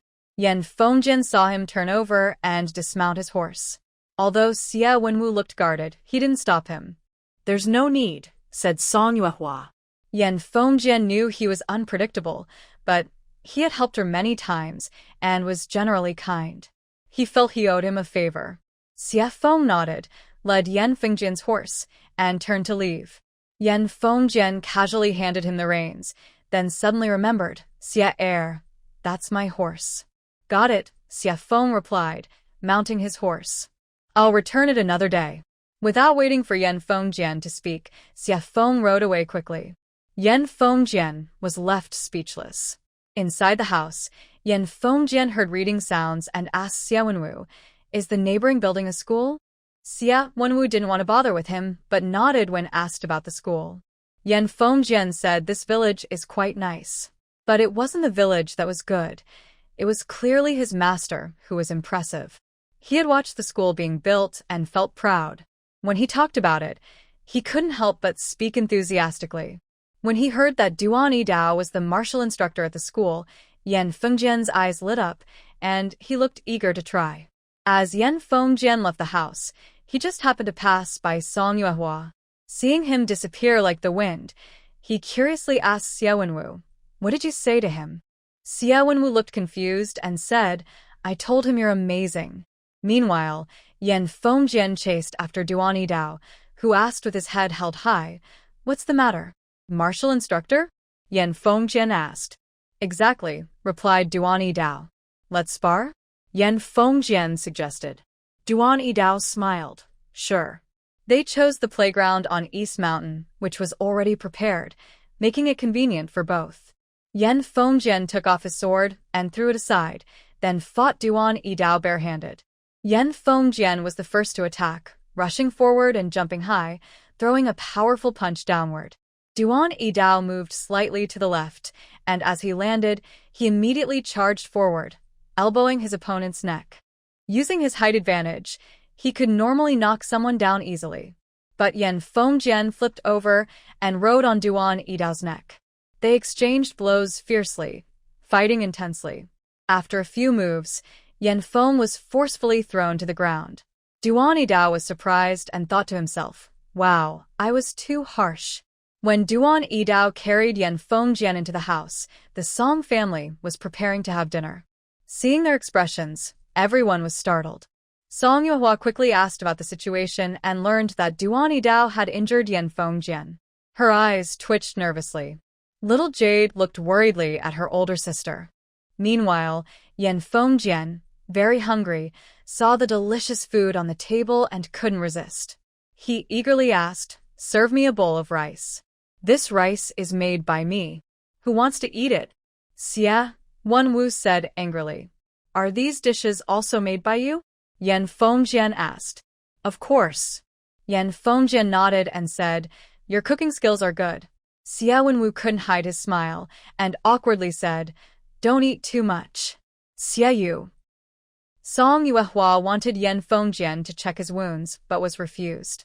He could only be served a bowl of rice. After eating 3 large bowls, he burped happily and said, "The food tastes good."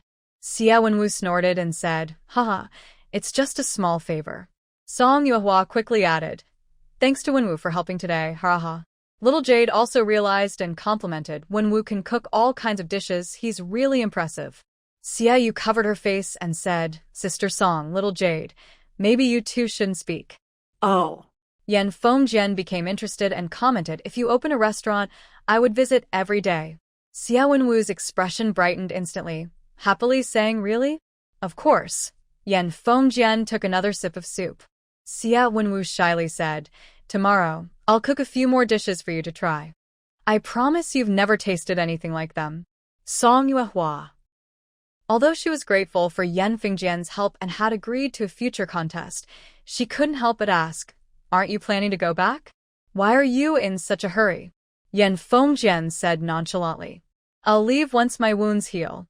Song Yuehua. Yan Fengjian stayed at the school. Song Yuehua advised Duan Yidao, "Next time, leave some strength. Don't injure yourself again." Duan Yidao quickly nodded, thinking that if that kid wasn't so lively, he would feel guilty. On the evening of the second day, the young servant that Yan Feng saw took a carriage to the end of the village. He cried loudly as he rushed to meet Yan Feng, saying, "Third young master, you and second young master haven't returned all night. The master and madam are very worried. If I hadn't received a letter this morning, I would be worried to death." Yan Feng looked at Song Yuehua. "I sent someone to the county office this morning," Song Yuehua said calmly, while blowing on a bowl of preserved egg and lean meat porridge. The young servant was still crying. Yan Feng said, "Damao, be quiet." Damao immediately stopped crying. Another bowl was placed on the table. Thinking about the 2 extra people at home, Song Yuehua sighed. After dinner, Damao asked Yan Feng when he would return, but Yan Feng did not give a clear answer. Reluctantly, Damao took out 20 taels of silver and handed it to Song Yuehua, saying, "Miss Song, can we pay for 5 days of meals in advance for myself and the young master?" Song Yuehua cleared her throat and tried to hide her smile, acting modestly as she replied, "Yes, that's fine." Next, Song Yuehua found herself liking these 2 more and more. When Damao learned that Yan Feng was injured, He immediately brought the county's senior doctor to the house that night. After examining him, the doctor was sent back. The next day, he returned not only with clean clothes for Yen Feng but also with bedding and, incidentally, carried 100 jin of rice for Song Yuehua. He also said, "Young master is used to eating plain rice. Sorry for the trouble, Mississippi. I'll buy more rice when it runs out." This made people feel quite embarrassed. In their free time, Song Yuehua and Damao grew more familiar, and she gained a general understanding of the Yen family. The county magistrate of Yen only has one official wife, with no other concubines. The wife has 3 sons. The eldest son, Yen Yunshin, is good at studying. Last year, he passed the imperial exam and is now studying elsewhere. The second son, Yen Yujio, is currently overseeing the Qingyun embroidery workshop in Qingzhou. The third son, Yen Fengjian, spends his days fighting with others at home. Song Yuehua was speechless for a moment. However, when she heard about the embroidery workshop, she asked more questions. "Qingyun embroidery workshop?" Damao explained, "Qingyun embroidery workshop in Qingzhou mainly supplies tribute embroidery and embroidery women for the royal family or high officials in Beijing. It's both a tribute and for the royal family." Song Yuehua asked, "Does the Qingyun embroidery workshop accept students?" "Of course, but the requirements are very high. Not just anyone can get in," Damao replied. "Embroidery women who leave the embroidery workshop either go to the palace's official workshop, work as embroiderers for nobles and royalty, stay as apprentices in the workshop, or create embroidered tribute items." Song Yuehua suddenly had an idea. If Xiuyu could learn skills here, it would be better than staying at home and practicing alone. Yen Yujio is the supervisor of the workshop, and Damao knows well that these rules are fair and reasonable. When Song Yuehua wanted to know more, Yen Yujio explained everything carefully. To join the embroidery workshop, one must have excellent embroidery skills. Poor women are selected based on their talent and skill, then sign a contract to work for the workshop. Women from better families pay an annual fee of 20 silver coins and sign a 10-year work contract with higher expectations. Wealthier families pay 60 silver coins per year, totaling 300 silver coins over 5 years.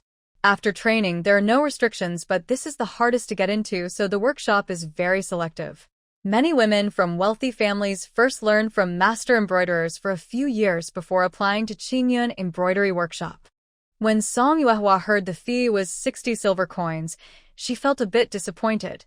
This was very expensive. However, she still showed Xiaoyu's embroidered handkerchief to Damao. Damao didn't understand these things well. He just said, "Maybe you should show it to our third master." Song Yuehua didn't know Yen Yujio but knew Yen Fengjian, so she showed the handkerchief to him. Yen Fengjian looked at it and said, "Not good enough. Practice more." Yen Fengjian said before going to compete with Duan Yidao. He had the wrong person. Damao said, "Although I don't understand much, I can tell from experience that it's a bit off in skill." It's true that finding a skilled embroiderer to improve is a good idea. Previously, Granny Wang said that it's hard to find embroiderers with real talent. Song Yuehua looked at Damao deeply, smiled, and asked, "Could Brother Mao help me find a very skilled embroiderer?" Damao look at troubled. "Tonight's dinner, how about dompa pork?" Song Yuehua suggested. "Don't worry, Miss Song, I'll handle this," Damao said, swallowing hard. Finding a good embroiderer in the county isn't easy, but asking the second master makes it simpler. However, Damao wouldn't dare ask the second master directly. He could only go through the third master, which makes things much easier. That night, Damao and Yen Feng saw the way and said, "Third master, Miss Song wants to find a good embroidery teacher. Do you think we should ask second master for help? She's worried about this and isn't interested in competing. What do you think? Don't you have a mouth?" Yen Feng saw, putting away his bow and arrow with a look of impatience. Damao chuckled and said, "All right, I'll ask about it tomorrow." The next evening, Damao returned from the county. Song Yuehua knew he had looked into embroidery teachers, but she didn't expect him to find out so quickly. It's clear he has connections. The county's embroidery teachers aren't suitable. There's one in Qingzhou, an older instructor about to retire. Second master agrees to ask her. so it should be fine, Damao said happily, waiting to order food. Song Yuehua asked, when you invite this instructor, are there any rules?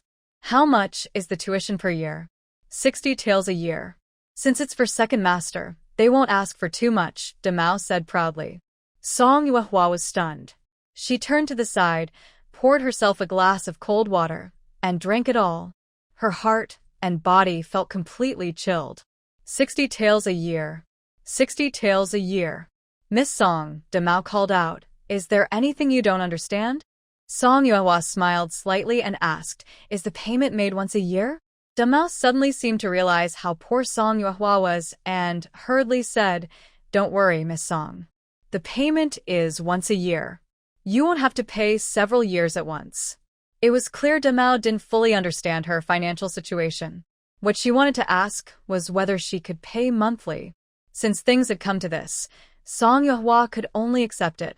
Xiaoyu was still in school and couldn't stop her studies. Improving embroidery skills was important, so she could only invite the teacher to her home to avoid delays. Song Yuehua asked again, when will the embroidery teacher come? That's uncertain. When we get news, we'll inform you, Damao replied. The embroidery teacher favored by second brother Yan Feng, who is skilled, would also be very helpful for Xiaoyu. Thinking this way, her pain eased a little. After 3 or 4 days of healing, Yan Feng finally wanted to compete with Song Yuehua in archery. Yan Feng said, let's change the way we compare.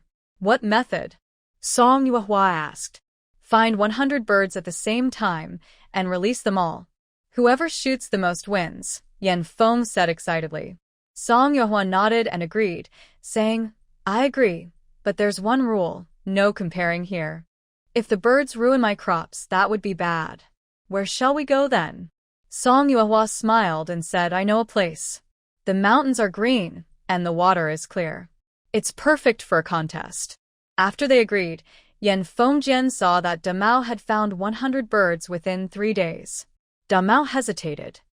Though it was a bit strict, Damao still fulfilled his task and brought back a bunch of chirping birds after 3 days. Song Yuehua took Yan Fengjian to buy Daxian's rocky wasteland. Yan Fengjian asked, is this place really green and beautiful? Are these mountains not green enough?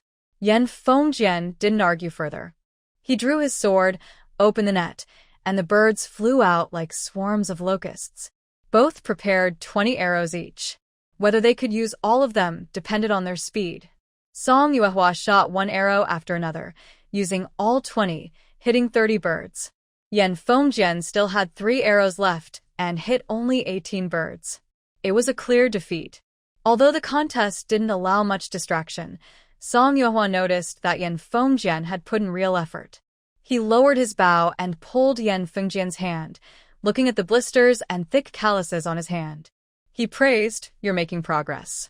Yan Fengjian pulled his hand away and said, does no one teach you proper manners between men and women? I'll teach you archery, Song Yuehua said seriously. Since she owed Yan Fengjian a big favor, teaching him archery would also help settle it. Yan Fengjian snorted and said, you're my opponent, not my teacher. Just wait, I will defeat you sooner or later.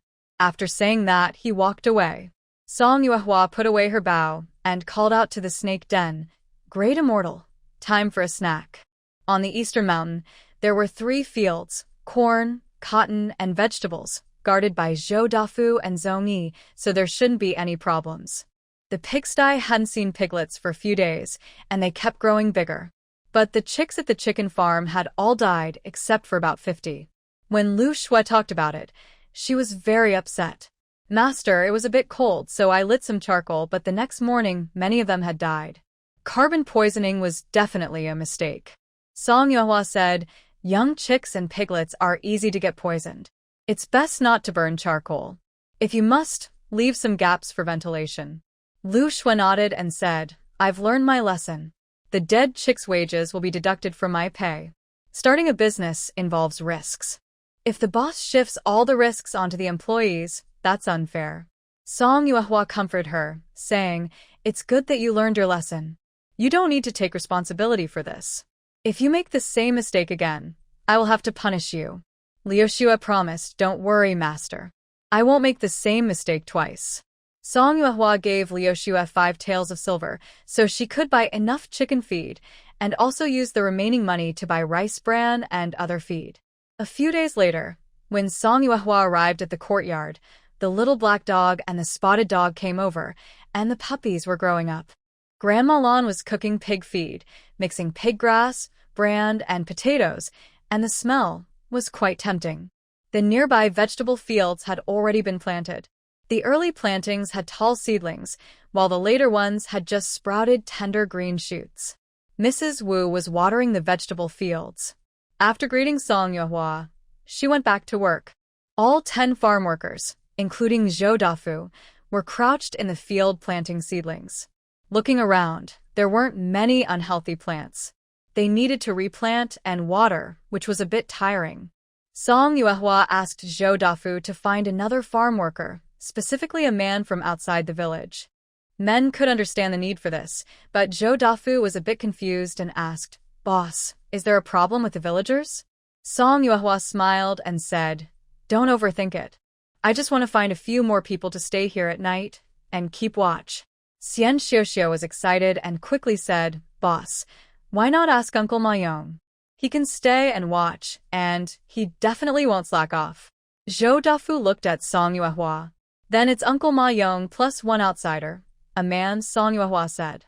Song Yuehua had been thinking about Lu Yufu and decided that adding another man would be safer. Zhou Dafu didn't ask more questions. They would wait a few days until the seedlings were replanted. There was no rush. They could handle the work. After Song Yuehua left, Xian Xiuxiu was so happy her face turned red. She hurriedly asked Zhou Dafu, "Brother Zhou, when do you think Uncle Ma Yong will sign the contract?" "By the end of the month," Zhou Dafu replied. "Uncle Ma Yong isn't that." Xian Xiuxiu immediately became serious. "Brother Zhou, don't worry. If he dares to slack off, I'll personally see to it that he works hard." Zhou Dafu was silent. That wasn't exactly what he meant, but since he was here, he decided to let it go. At the Song family's place. I initially thought Yan Feng would go back after the competition, but during dinner, the master and servant both confidently came to the table again. They gave 20 taels of silver and even brought white rice, so Song Yuehua didn't complain. After the meal, she told Xie Wenwu, "You can arrange the dishes next, and if you need anything, just send a message to Master Ma." Then she gave Xie Wenwu 2 taels of silver. Xie Wenwu's sleepy brain became active again, and he blurted out, "What about the little lamb?"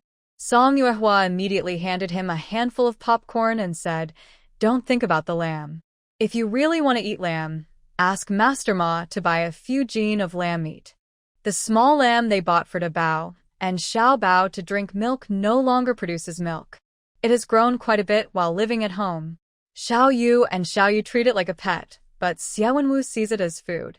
Song Yuehua plans to send the little lamb to the Dongshan estate, and later, she will find some lambs to raise together. With companions, the little lamb won't be lonely. In the following days, Yan Fengjian stayed. Thanks to Xie Wenwu, who is a bit silly every time Demao goes home, he carries big and small packages, and he can even get some rare ingredients. Apart from some firewood and seasonings, Song Yuehua has almost everything else. Every day at this place, Yan Fengjian is well-fed and cared for by Xie Wenwu. After eating, he goes to the training ground to practice swordsmanship with Duan Yidao. At night, Demao tidies up the bedding neatly. This kind of wealthy young master life really makes people envious. Song Yuehua plans to roast a small piglet and take it to the mountain to see the white snake. She initially wanted to catch one at the pig farm, but when she saw Lu Shui looking reluctant, she couldn't bring herself to do it. The piglets have grown into big pigs, and roasting them as suckling pigs is a bit too much. She decided to ask Master Ma to buy 2 small piglets instead. After buying the piglets, she informed Duan Yidao that same evening. The next morning, Song Yuehua slung her bow and arrow, carried the piglet, and was about to leave to meet Duan Yidao. But when she opened the door, she saw Duan Yidao with a sullen face and Yan Fengjian yawning. "What are you doing here?" Song Yuehua asked. Yan Fengjian stretched and said, "Hunting. Wanna come along?" Song Yuehua took 3 steps back. This old man was crazy and reckless. If something happened, she couldn't handle it. She immediately refused. No, you can't go. Duan Yidao snorted and said, "Who's going to stop me?" "Then I won't go," Song Yuehua said firmly and turned to go inside. The back basket was suddenly pulled by Yan Fengjian, almost causing him to fall because he wasn't prepared. Song Yuehua scolded, "Let go. Why are you so stubborn?" Yan Fengjian said irritably, "Tell me, why won't you take me with you?" Song Yuehua replied directly, "The mountains are dangerous. If you get hurt, I can't take responsibility." "That makes sense," Yan Fengjian said after thinking for a moment. Then he called inside Damao. Damao, holding a few boiled eggs, responded, "Young master, the eggs are ready." Yan Fengjian took the eggs and pointed at Song Yuehua, saying, "Be my witness. Say that I went up the mountain alone and she has nothing to do with it. If anything happens, don't trouble her." "Young master." Damao looked scared. "Wasn't it just to hunt a few rabbits? Why is it so dangerous?" "Third young master, maybe we should." Yan Fengjian glared at him. Damao swallowed his words and came in front of Song Yuehua, looking serious. "Miss, I'll testify for the young master, but you still need to help me protect the third young master. Otherwise." Before he finished, Damao covered his mouth and started sobbing quietly. Song Yuehua was silent. Yan Fengjian, eating the egg, said, "Let's go." "Stop whining." Duan Yidao whispered to Song Yuehua, "Don't worry, miss. With me here, nothing will happen to him." In the end, the three of them went up the mountain together. Song Yuehua led in front, Yan Fengjian was in the middle, and Duan Yidao brought up the rear. Yan Fengjian sniffed the smell of roasted pig and said, "Your cooking isn't bad. Next time, I'll ask Xiao Wenwu to help me roast one too." Song Yuehua ignored him. Then the basket was overturned, and a pig's ear was pulled off. Song Yuehua couldn't hold back and shouted, "What are you doing?" Yan Fengjian, chewing, said, "It tastes good. You should eat it while it's hot. It gets boring when it cools." "This isn't for you," Song Yuehua added. "It's not for anyone to eat." Yan Fengjian's face stiffened. "In these deep mountains, are there really ghosts?" Song Yuehua raised an eyebrow, feeling refreshed. She hushed him, "Be quiet. Don't let them hear." Yan Fengjian looked regretful about coming along, and his aura seemed to deflate.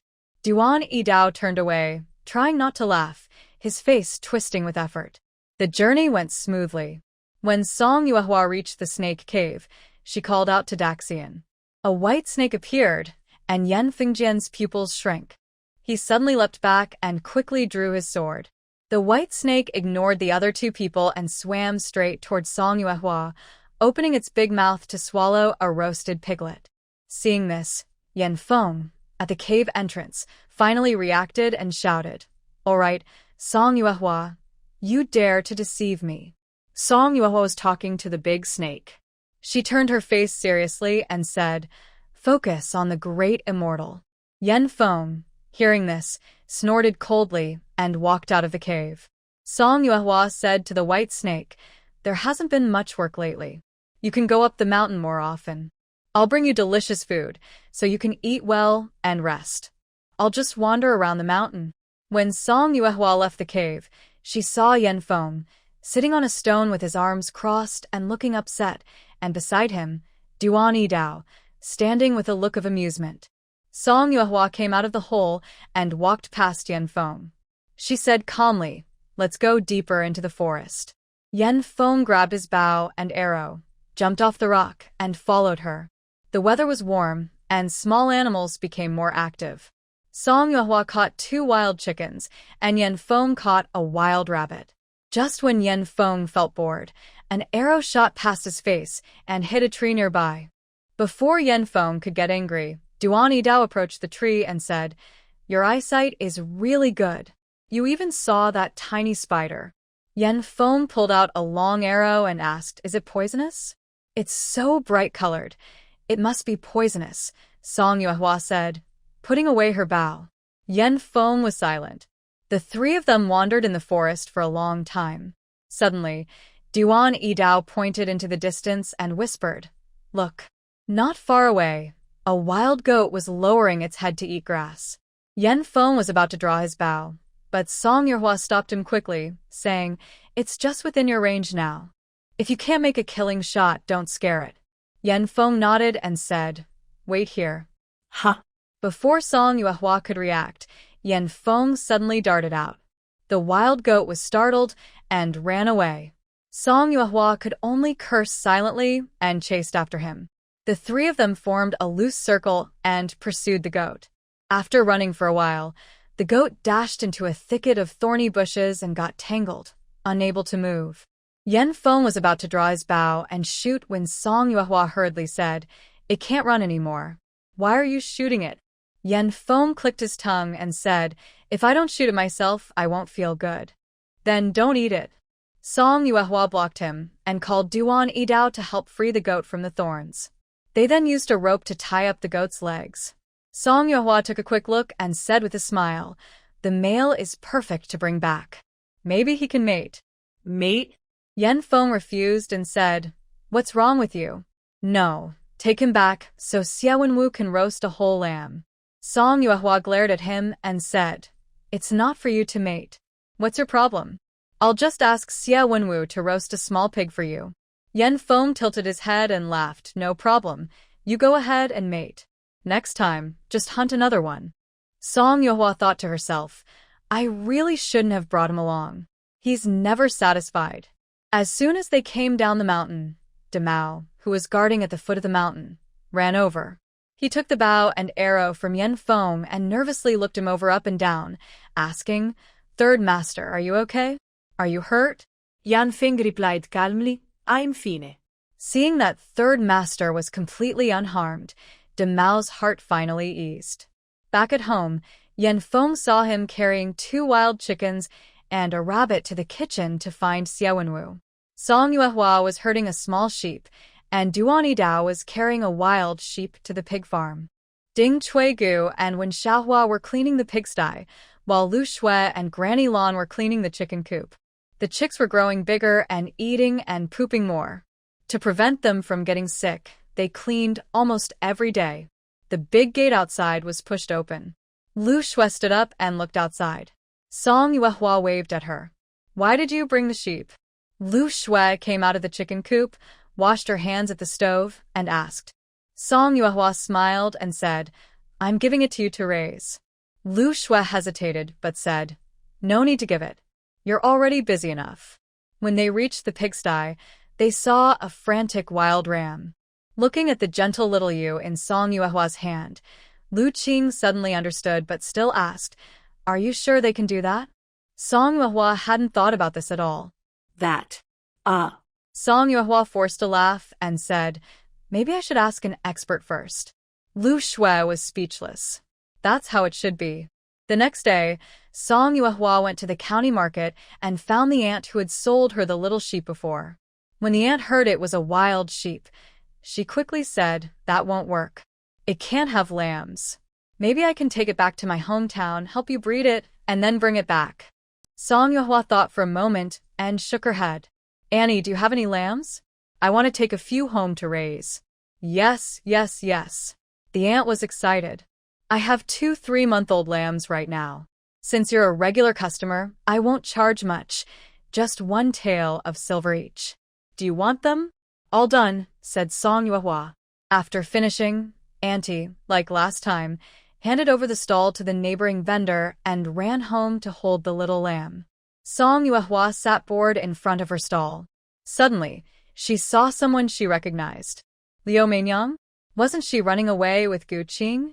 Curious, Song Yuehua whispered to the neighbor and then followed her. Turning a few alleys, Liu Meinyang finally stopped at a house door, knocked, and Gu Qing answered. "Why are you so late?" Gu Qing complained. He quickly pulled her inside, peeked out the door to check if anyone was around, then quickly pulled back. With a loud bang, the door shut tightly. Hearing the door close, Song Yuehua stepped out from the corner. This alley is called Jukexiang, named for its winding path. Curious, Song Yuehua pressed her ear to the door, listening but not seeing anyone, which was fine. Suddenly, her shoulder was tapped, startling her. She turned around and saw a simple-dressed boy pointing at a ladder carried by another child, asking, "Want it?" The three left the door, and Song Yuehua asked, "How much?" 10 coins. Deal. Song Yuehua stepped onto the ladder, leaning over the wall to look inside. In the courtyard, Gu Qing sat reading a book, while Liu Meinyang leaned on a table, one hand supporting her chin, feeding Gu Qing a piece of orange. "Don't go out much in the future," Gu Qing said, without looking up. Liu Meinyang softly replied, "The medicine from last time is finished. I really have no choice." "Then don't take it," Gu Qing said, slamming the book onto the table, annoyed. "How long have you been taking that medicine? If it really worked, you'd be pregnant by now. Since you're going to take it, I won't." Gulang. Liu Meinyang looked upset, softly saying, "If I have no children, how can I marry into the Gu family? Do I have to hide forever?" Gu Qing put away his book and turned aside silently. Gulang. Liu Meinyang stood up, knelt at his feet, leaned softly against his leg, and said sweetly, "The doctor said if I take 3 more doses, it will definitely work. Just for me, please stop being stubborn, okay?" She looked up, tears in her eyes, looking pitiful, and asked, "Does Gu Ling not want to marry me and spend his life with me?" Gu Qing sighed and gently stroked Liu Meinyang's hair, saying, "After these 3 doses, if it still doesn't work, don't force it." "How about that?" "Of course," Liu Meinyang replied, then climbed onto Gu Qing's neck. Next, Song Yuehua stopped watching. The young boy looked up and asked, "Now it gets interesting. Why aren't you watching anymore?" Song Yuehua remained silent. She handed the boy 10 coins and asked, "What's your name?" The boy took the coins and casually said, "Dandan." Song Yuehua nodded and said, "Dandan, I have a job for you. Do you want to do it?" Tell me about it. She pointed to Gu Qing's house and said, "Watch that family for me. If they make any moves, come to the Tao Yuan village school to find Miss Song. One message costs 50 coins. Deal?" Dandan looked at Song Yuehua, hesitating for a moment before saying, 500 coins. 50 coins, said Song Yuehua. 300 coins, Dandan replied. Song Yuehua frowned and said, 70 coins. No more bargaining. Deal.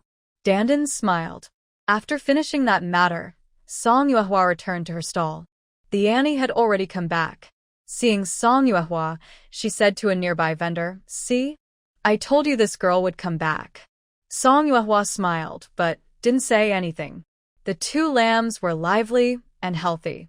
After checking, she paid 2 taels of silver and carried each lamb home. Back home, Song Yuehua took the lambs to the Dongshan courtyard. When Lu Shui saw the 3 sheep in the pen, 2 big and 1 small, she couldn't help but admire her master.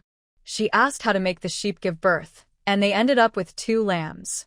It was convenient but not very cheap. "What are you planning to do with this one?" Lu Shui asked, pointing to the wild sheep in another pen. On the way back, Song Yuehua had already decided, sell it. Lu Shui nodded, thinking at least they could recover some costs. "I saw Gu Qing and Liu Meinyang today," Song Yuehua said. Aren't they? Lu Shui paused, then said, "Forget it, it doesn't concern me anyway." Song Yuehua nodded and added, "When your mother gets pregnant, they will come back." You know that? Lu Shui asked in surprise. "A mountain person has his own clever plans," Song Yuehua smiled. "It's better not to mention things like climbing walls if you can avoid it." Lu Shui snorted, but didn't ask further. Then she said, "Huang Fengwan came to see us today." "Huang Fengwan?" Song Yuehua quickly asked, "How did you find your way here? Are you all right?" Lu Shui replied calmly, "I'm fine, but Chui Gu is scratched. In the end, Uncle Dafu and some workers took her away." "Is Huang Fengwan crazy?" Song Yuehua muttered. Liu Meinyang's plans were not yet revealed. She had other intentions. Before leaving, she told Lu Shui, "Let Xiaohei and Hua Hua watch the door. Next time someone comes, just let the dogs bite them." Lu Shui, still young, was okay, but Zhu Yanli was pregnant. If she got scared, it would be bad. While they were talking, they saw Zhu Yanli, heavily pregnant, carrying firewood. Song Yuehua was frightened and hurried forward to stop her, saying, "Oh my, you should rest. If you're bored, go sew some pouches." "That's an exaggeration," Zhu Yanli said helplessly. Didn't the doctor just check on me recently? The baby is healthy. When did I invite a doctor?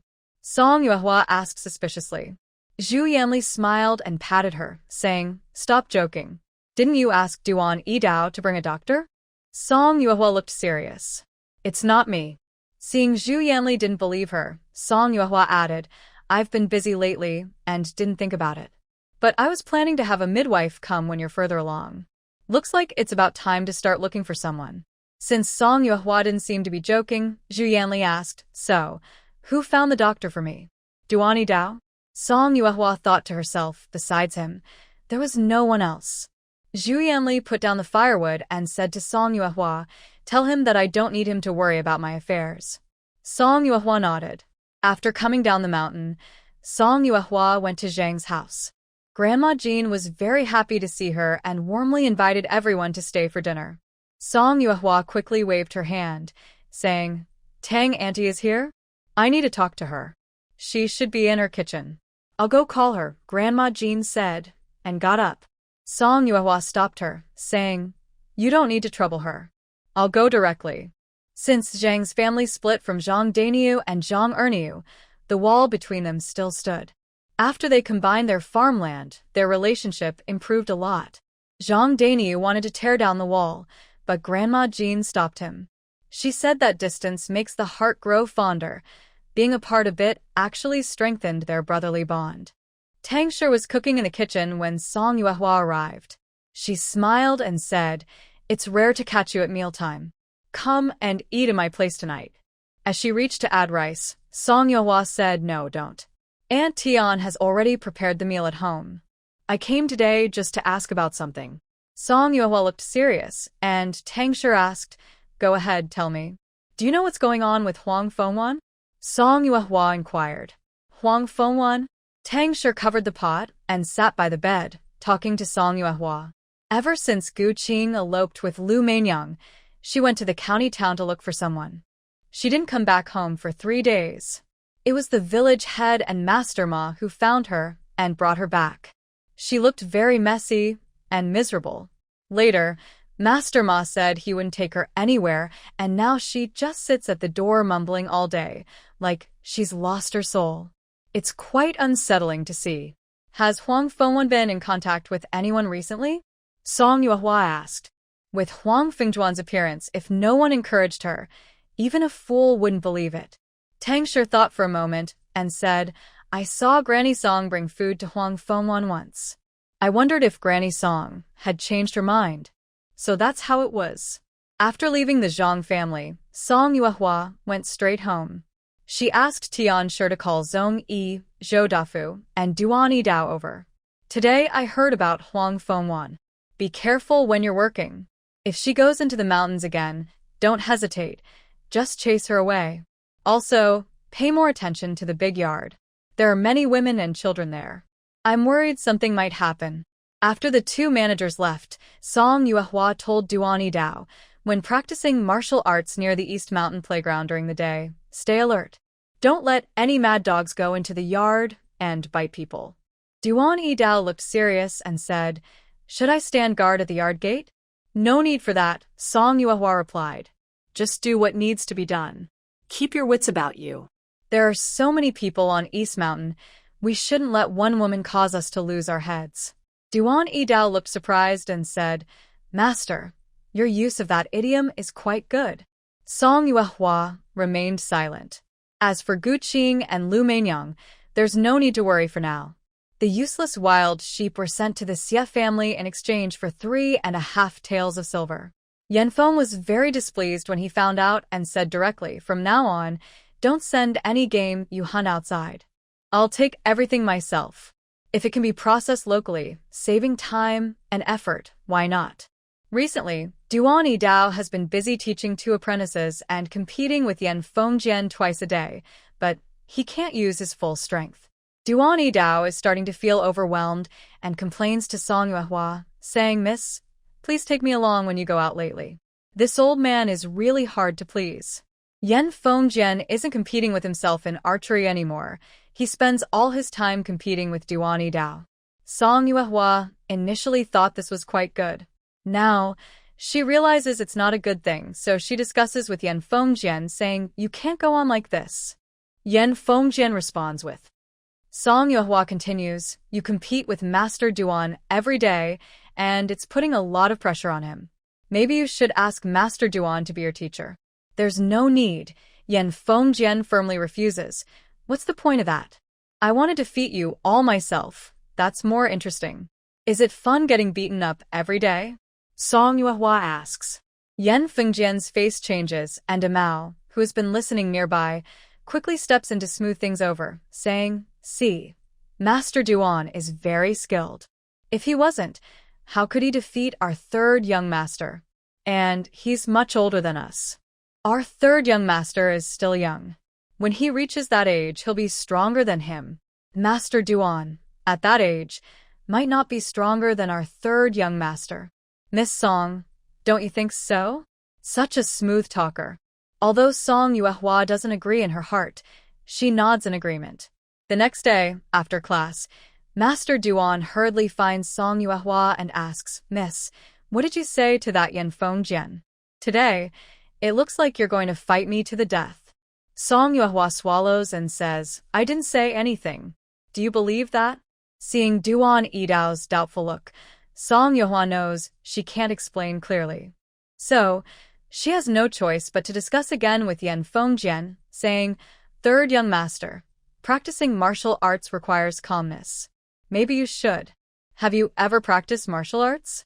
Yan Fengjian scoffs and responds with dissatisfaction. "Someone who hasn't even tried a horse stance. What right do you have to tell me what to do?"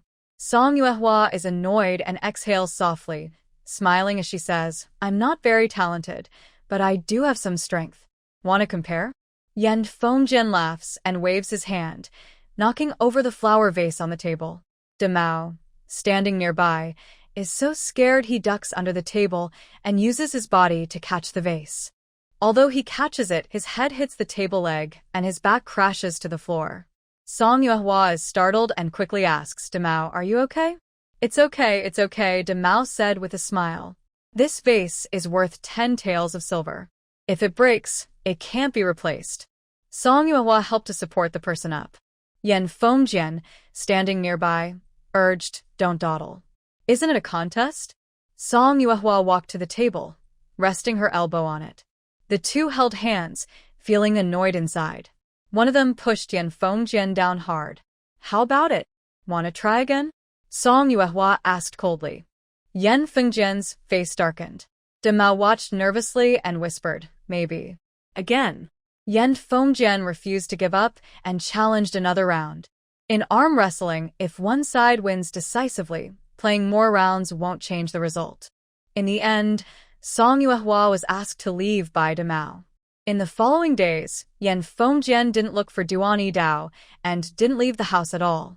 When Duan Yidao saw Song Yuehua, he praised her. "You really have a way. I haven't seen that Yan San for days." Song Yuehua was silent. That night, she felt a bit regretful. She had been too impulsive and hadn't shown Yan Fengjian any respect. He was part of this era, and all his understanding was shaped by it. She didn't need to worry about his feelings. Moreover, Yan Fengjian had helped her many times, and she felt she was being unfair. To make him feel better, Song Yuehua and Xia Wenwu cooked several good dishes, dompa pork, for happiness meatballs, and finally a dish of pickled fresh fish. They brought it to Yan Fengjian's room, which finally made him hungry. After a good meal, Yan Fengjian regained his energy and finally stepped out of his room, looking at Song Yuehua busy in the kitchen. Yan Fengjian leaned against the doorframe, crossing his arms. "I can't understand how I can lose to the same person twice. Archery, arm wrestling. I think you're pretty capable." Song Yuehua comforted him. "Everyone has their strengths. Honestly, I wouldn't be able to beat you in a fight. You're better at cooking than Xia Wenwu. When it comes to studying, Wenwu is better than Xiaoyu. And in embroidery, Xiaoyu surpasses Xiaoyu. You can't expect to be good at everything." Yan Fengjian smiled slightly and said, "That makes sense. When I beat Duan Yidao someday, I'll come find you." Song Yuehua was silent. Everything had returned to the same point. She wondered what kind of useless effort she was making. I thought there would be a peaceful time before Lu Mainyang returned, but after just a few days, the White family came to the school, explicitly demanding to see Bai Shu. Duan Yidao stepped in front of the door, saying, "If you have something to discuss, wait until after school." No matter how the White family pleaded or argued, Duan Yidao remained firm. Unable to get through, the White family had to find Song Yuehua. Class is in session. If anyone can be called away at will, what kind of classroom, discipline, or order would that be? Song Yuehua said calmly. A middle-aged man from the White family stepped forward and said, "We have important matters to discuss with him. When will the class be over?" "For the school, attending class is very important," Song Yuehua replied. "You?" The middle-aged man was annoyed and wanted to argue, but a woman beside him pulled him back and smiled as she discussed with Song Yuehua. "Big girl, here's the situation. Some outsiders have come to the village and want to occupy the White family's house. As elders, we naturally want to help solve this problem. But if Bai Shu himself doesn't show his face, we're powerless." Song Yuehua smiled. "You all are kind, but according to your aunt's words, if these bandits and bullies want to take the White family's house, you should go find the village chief. Bai Shu is just a little kid. Do you think these bandits are reasonable?" Seeing that Song Yuehua was unyielding, the woman reined in her smile and said, "Big girl, I won't beat around the bush. These tenants were brought here by Lu Mainyang. She ran off with another man, ignoring her children, and now she's trying to seize the house. Isn't that unjust?" Suddenly, Song Yuehua stood up and said to everyone, "You all have valid points. The house belongs to Bai Shu. Since Lu Mainyang doesn't want her son, she can't claim the house. Please wait a moment. I will go and bring the person." After speaking, Song Yuehua closed the door and headed toward the school. Everyone else was silent. Not long after, Song Yuehua, Bai Shu, Lu Shui, the White family members, and a man named Bianzhong, who was renting from the White family, all gathered at the village chief's house. The village chief asked the White family to speak first. A middle-aged man from the White family, who looked quite authoritative, spoke up. "Lu Mainyang abandoned her child and ran off. She has no right to interfere with the White family's house. We do not recognize this rental agreement." The man named Bianzhong, calm and steady, held out the lease and pointed to the large seal on it. Everyone looked carefully. "This is the seal of the local merchants' guild, and this is the official government seal. I cannot interfere in family matters. The government only recognizes those with property deeds. I am the same. If you have any objections, you can speak in front of the officials." The White family members immediately fell silent and looked at Zhou Lijing. One woman even spoke up, "Lijing, look at this." Zhou Lijing glared at them and was about to argue with the county magistrate. "May I see the lease agreement?" Song Yuehua asked. Bianzhong handed it over. Song Yuehua only glanced at it and asked, "Is this the agreement made in March?" "Yes, exactly," Bianzhong explained. "Our family had some issues, so we delayed moving in until today." Oh. Song Yuehua said, "That explains everything. You paid the money, signed the agreement, and it's legal for you to live inside." Hearing this, the White family members were unhappy. Song Yuehua continued, "However, the White uncles and aunts have a point. The house should belong to Bai Shu, not to outsiders." The White family members didn't speak and listened as she continued. Song Yuehua said, "Here's an idea. Keep the lease agreement as it is, but today, the White family elders can jointly sign a new agreement to prove the house belongs to Bai Shu, not Lu Mei. I also happen to know the county magistrate.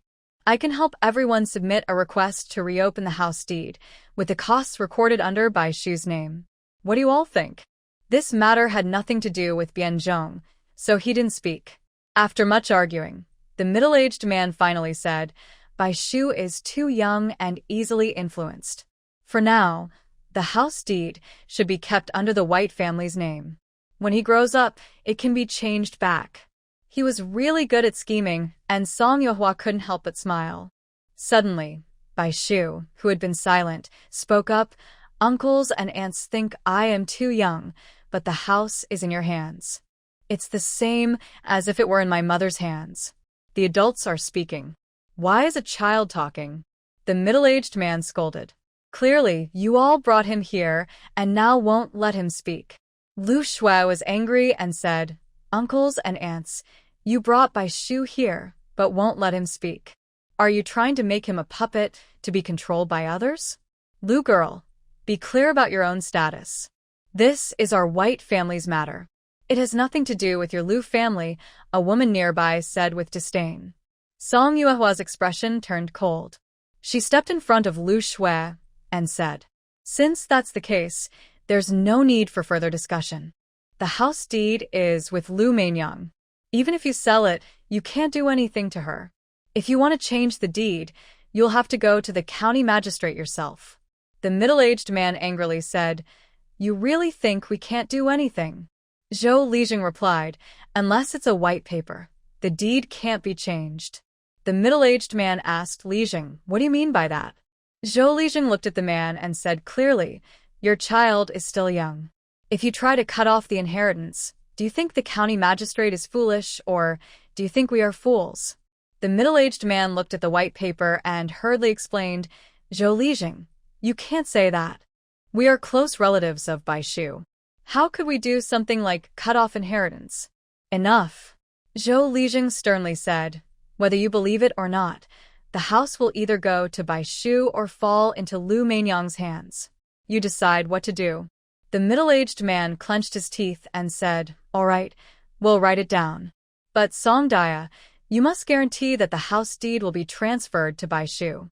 Bai uncle, I think you might be mistaken.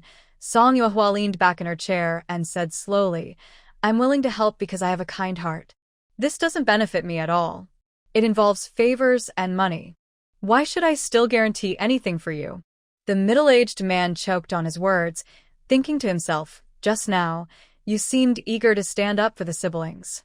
In the end, the Bai family signed the documents in front of Zhou Lijing. After everyone left, Zhou Lijing asked Song Yuehua, Girl, are you really planning to find the county magistrate? Of course not, Song Yuehua smiled.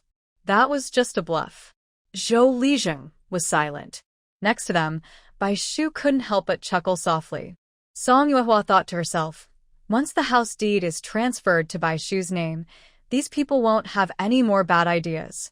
Back home, Lu Shui sighed and said, It would have been better to sell this house early, so we wouldn't all go crazy. Sell it? Song Yuehua looked at Bai Shu. Bai Shu lowered his head without saying a word. Song Yuehua smiled and said, Don't worry. Things will be resolved soon. We won't sell it, and no one can take it away. The house that belongs to you cannot be taken by anyone. Seeing how confident Song Yuehua was, Lu Shui asked, What do you plan to do? I have a clever plan. Song Yuehua said with a smile. Lu Shui. When leaving the Zhou family, it was already late in the day.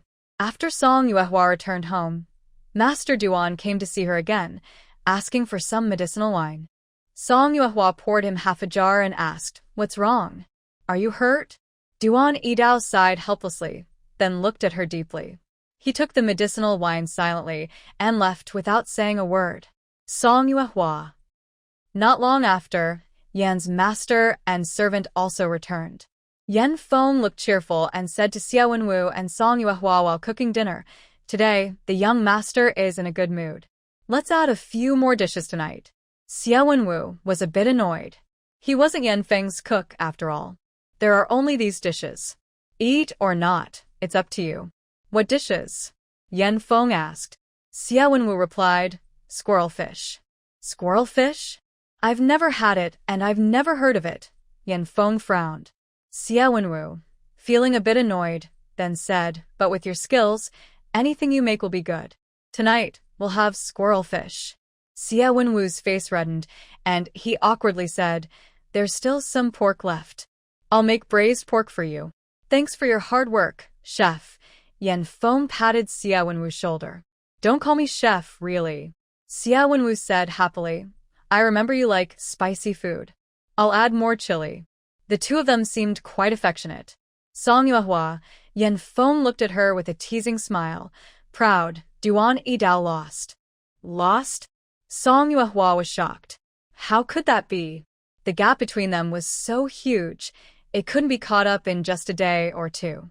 Maybe Duan Yidao was letting him win. No wonder his face looked off earlier. But that didn't seem right either. Yan Feng was no fool. If Duan Yidao was letting him win, Yan Feng would probably go crazy. It couldn't be like this now. After staring at Yan Feng for a long time, Song Yuehua finally said calmly, as he said, "Everyone has their strengths. His name is Duan Yidao. Comparing blades with him isn't a bad idea." Comparing blades? Yan Feng's eyes lit up. He found Duan Yidao's weakness. "So that's it?" Song Yuehua casually asked, "Where did you get that big knife?" Yan Feng replied lightly from the county office. After spending so much time with him, Song Yuehua almost forgot that this young man was the son of the county magistrate. Song Yuehua had a small idea and asked cautiously, "Third young master, can you sell that knife?" "No way." Before Yan Fengjian could speak, De Mao ran over from behind the door, hurriedly saying, "Miss Song, that was borrowed from my master's teacher, and I need to return it." "I can't sell it." Song Yuehua smiled and said, "It's okay, I was just asking." De Mao then relaxed and asked Yan Fengjian, "Third master, when will we go back?" "Not going back," Yan Fengjian replied without hesitation, looking at the bubbling braised pork in the pot. De Mao looked conflicted and said, "The lady and the master. Just go back if you want." Yan Fengjian said impatiently. De Mao lowered his head and muttered, "If I go alone, I'll probably get into trouble." Song Yuehua asked Xiao Wenwu, "How much longer until the braised pork is ready?" Xiao Wenwu replied, "Master, don't be so impatient. Cooking pork needs patience." Song Yuehua remained silent. That day, the Song family was about to have dinner. Duan Yidao came looking for them, saying a young beggar named Dandan had arrived at the school, looking for a girl named Song. When Song Yuehua went to the school, she didn't see the Dandan from that day. When they met, the little beggar explained, "Dandan asked me to come, saying that the household has some movement." Song Yuehua didn't mind and took the little beggar inside. "Tell me." Since Song Yuehua left, Dandan had been watching the gate. Interestingly, Gu Qing rarely went out. After 2 days of holding it in, Lu Meinyang secretly went to the medical clinic under the pretense of buying vegetables and invited the doctor to come help Gu Qing with a checkup. They argued loudly, and Gu Qing threw Lu Meinyang out. Lu Meinyang leaned against the door and cried for a long time until Gu Qing finally opened the door and let her in. But the real issue wasn't here. After several days, Lu Meinyang sneaked out at midnight and went to Zhu the butcher's house in the county. Remember, that butcher was an old bachelor, and for them to be together late at night, something must be going on. No one would believe otherwise. Song Yuehua took a deep breath. Lu Meinyang really knows how to play. After saying this, the little beggar's stomach growled loudly. Song Yuehua asked, "Do you want to eat?" The little beggar nodded, and Song Yuehua took him home, serving 2 large bowls of rice in sea bowls and adding plenty of dishes. Xiao Wenwu saw this and asked, "Want to add 2 more dishes?" "Add some braised pork," Yan Fengjian said while eating. Song Yuehua said, "If it's not enough, go make some more. Don't make it too complicated." She carried a bowl and sat with a little beggar in the courtyard, eating and talking at the same time. "What's your name?" Song Yuehua asked. The little beggar held a bowl of plain rice and ate without looking up, saying, "Dandan." Song Yuehua almost spat out her food, coughing a few times before asking, "Could your name be egg yolk pie?" "What egg yolk pie?" Dandan swallowed his rice and replied, "My real name is Dandan, but my older brother used my name." Song Yuehua asked, "Are you not afraid your brother will blame you for telling me this?" "My brother said that once I get the money from you, I can tell you his real name." "Oh, by the way, my brother's name is Ji Ming," Dandan said after swallowing his rice. Song Yuehua smiled slightly and said, "I haven't given you the money yet. Will you give it?" Dandan asked. "Yes, I will." Dandan smiled and said, "I've never eaten plain rice in my life. Just this bowl makes me think you're a good person. Even if you don't give me the money, I still believe you're kind." Song Yuehua sighed and said, "Eat up. If it's not enough, there's more." Dandan chuckled and said, By the way, Sister Song, there's another one of my brothers outside. He hasn't eaten yet. Eat first, and after you're done, take some to him, Song Yuehua said. Then she took out 70 copper coins, and Dandan counted them several times. She filled a big bowl of rice and handed it to him, asking, "Is this correct?" "Yes, that's right, Dandan said, stuffing the coins into his clothes and taking the big bowl. Song Yuehua watched him carry the bowl and run to the grass outside the door. A tall man crawled out of the grass pile and started eating the rice eagerly, even stuffing some into Dandan's mouth when he found meat. Dandan pushed his hand away and said, "I've already eaten. You eat it yourself." The tall man quickly finished the bowl of rice. When Dandan returned the bowl, Song Yuehua was still at the door and asked, "Is that enough? Do you want another bowl?" Dandan grinned and said, No need. That's enough." Song Yuehua nodded and asked, "It's so dark now. How will you go back?" "We came on foot, so we'll go back the same way," Dandan replied. Song Yuehua suggested, "How about I find a place for you to stay tonight? Tomorrow, you can come with me. I need to meet Jiming." Wait a moment," Dandan said, then ran back to the tall man to ask for his opinion. After some discussion, Dandan brought a tall young man along and introduced him to Song Yuehua. "Sister, this is Gao Wazi. Just find us a simple room here, so we don't dirty the bedding." Song Yuehua looked at the two of them. Although they wore old clothes, they weren't very dirty. She took them to find Duan Yidao. When Duan Yidao heard about it, he agreed happily and accepted the two young beggars. After arranging everything, Song Yuehua went back home.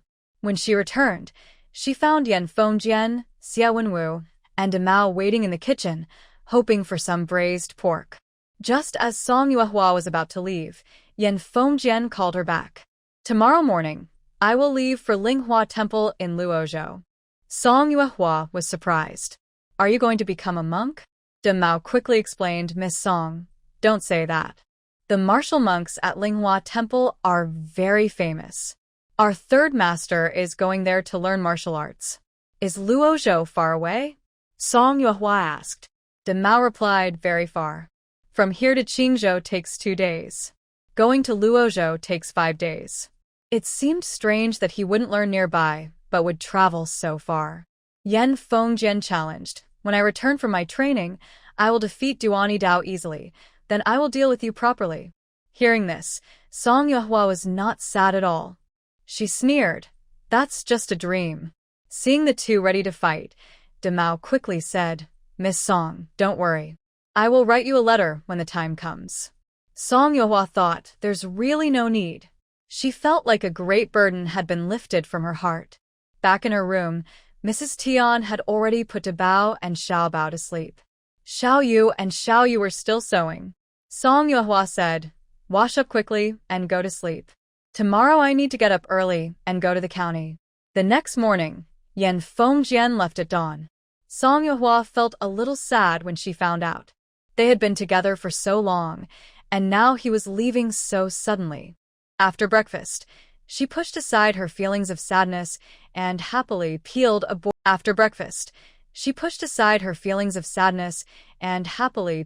boiled egg for herself. After eating, Duan Yidao drove a bullock cart, took Song Yuehua, Bai Shu, and the two beggars to the county. Bai Shu was called out as soon as he entered the school and got on the cart, looking confused. "Miss Song, are we going to the county?" "Yes," Song Yuehua replied. "If everything goes well today, there might be a place where you can be useful." Specific details were not mentioned by Song Yuehua. Bai Shu yawned and closed his mouth. When they reached the county town, Song Yuehua told Bai Shu to wait with Duan Yidao.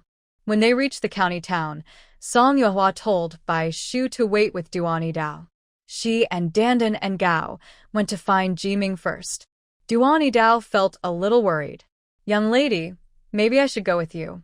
"No need to worry. Just watch Bai Shu," Song Yuehua said.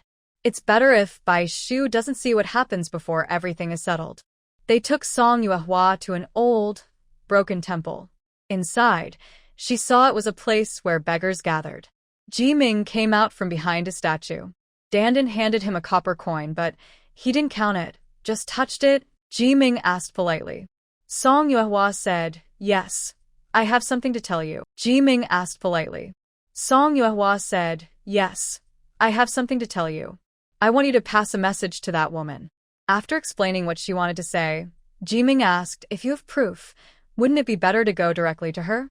Song Yuehua smiled and said, sometimes, you need to give her some time to convince herself. How can you be sure she will convince herself and not run away with the money? Song Yuehua replied, just think about how to make her afraid to run. Yimin hesitated. He then offered 5 taels of silver. How can you say only 200 coins? Song Yuehua said calmly, the house deed. How can you say only 200 coins? Song Yuehua said calmly, the house deed isn't hers. I don't want it either. I'm just passing on a message. 200 coins is enough for me. Add a bit more, or I won't do it, Ji-ming said, crossing his arms and turning away. 250 coins. If you're willing, fine. If not, forget it, Song Yuehua said. Ji-ming looked discouraged. Fine, let's go. When they arrived at Gu Qing's place, Ji-ming went to knock on the door.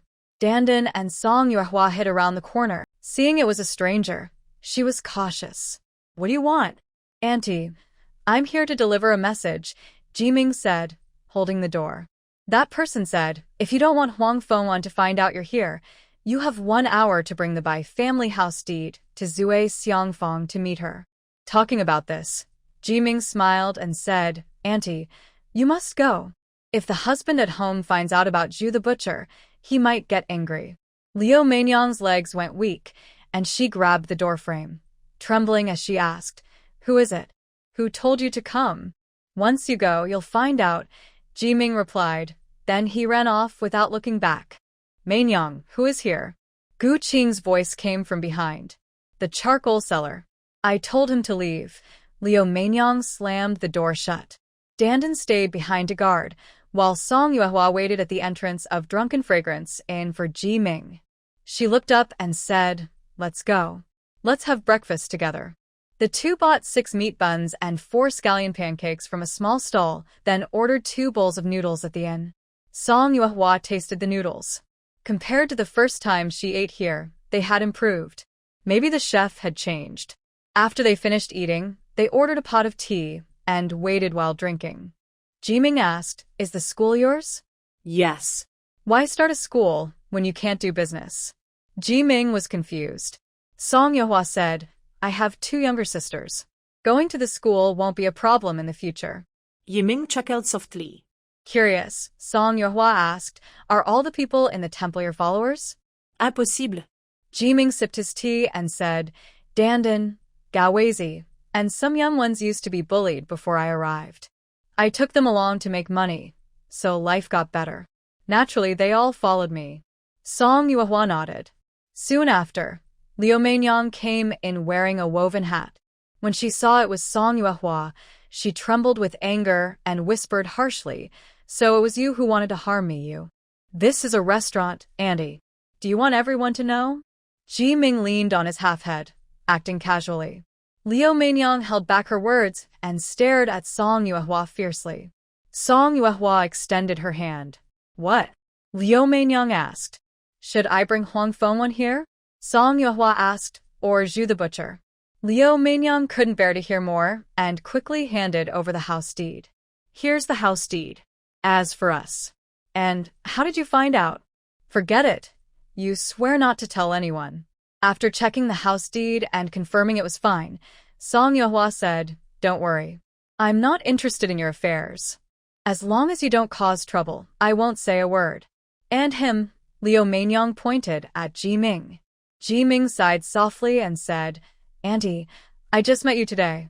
We have no quarrel or grudge, so there's no need to talk behind your back. Liu Meinyang warned firmly, I warn you, if you dare to spread this, even in death I won't forgive you. She felt uneasy, but had no choice but to leave. When settling the bill, Guo Huaizhong counted the money and said, Sir, the total is 500 coins. As he took the copper coins, Guo Huaizhong looked up and immediately recognized Song Yuehua. Seeing her about to leave, he hurriedly called out, Miss, wait a moment. Song Yuehua turned back and asked, what is it? Gua Huaizhong stepped out from behind the counter, looking eager. This is your first time visiting our shop. Did you mean to hire me as the teacher for your school? Yes, Song Yuehua replied. Gua Huaizhong looked bitter. At that time, I was ignorant and offended you. Later, I also received your kindness. I truly regret. You don't need to worry about it anymore. I have already forgotten. Song Yuehua interrupted. Gua Huaizhong smiled bitterly and couldn't say anything. Song Yuehua said, I have other matters to attend to, so I will go now. After they left the gate, Gua Huaizhong chased after them, blushing. If you decide to hire a teacher again, could you consider me once more? Yes, Song Yuehua replied. Then she left with Ji Ming. Gua Huaizhong finally relaxed, releasing a breath of tension. After hearing from the pig herder, Gua Huaizhong specifically went to Houwu to confirm. He realized he had missed a chance to become a teacher, and now he deeply regretted it but couldn't change the past. He still felt dissatisfied after being rejected by Miss Song at the pawnshop, but now he was full of regret. When he learned that Miss Song had actually liked him from the start, his heart felt blocked, as if something was stuck inside. He thought he might not get another chance to advance in life, but he certainly couldn't be content just working as a clerk in a tavern. He had also considered teaching and nurturing others, but the county's academy wouldn't take a common student like him. According to the pig herder, the village school was unusual: red bricks, black tiles, white walls, and wooden floors. If he could teach there, it would be more respectable than his current job. Now that Miss Song had spoken, he at least had some hope. After they walked away, Jiming asked, Do you really still plan to find him? No, Song Yuehua replied. I didn't choose him back then, and I won't in the future. Besides, my small school doesn't need so many teachers, so I'm not lying. Yiming nodded. That's true. The two of them went to the ox cart. Song Yuehua called Bai Shu, and they went to the county office together. The clerk recognized Song Yuehua as the girl who caught the spy last time and received the reward. She handled things quickly. When they came out, Song Yuehua bought 30 buns at the roadside and handed them along with 250 coins to Ji Ming. Now we're even. Ji Ming patted the buns and said, I'll take the buns, but I won't forget your kindness. Everyone gets a share of the buns. Don't eat them all by yourself, Song Yuehua said. Ji Ming smiled and replied, I'm not a pig. After finishing their work, Song Yuehua and Bai Shu left. On the way back, Bai Shu held the house deed and kept looking at it, his nose a bit congested. Big sister Song, I actually don't want to sell the house. I've lived there since I can remember. My father, mother, and older sister are all there. I can't bear to leave, he said. Song Yuehua hugged his neck and softly said, Look carefully at the name on the house deed. That's your name. If you don't want to sell it, no one can make you. Your mother doesn't have the deed, and the Bai family admits that the house belongs to you. No one else can take it away. Yes. Bai Shu blushed and said, I will protect my father's house. When they got home, Song Yuehua called Lu Shui. Bai Shu handed her the house deed. Sister, here is the house deed. Sister Song helped us get the house back, Bai Shu explained. Lu Shui was stunned and asked, Did you really go to see the county magistrate?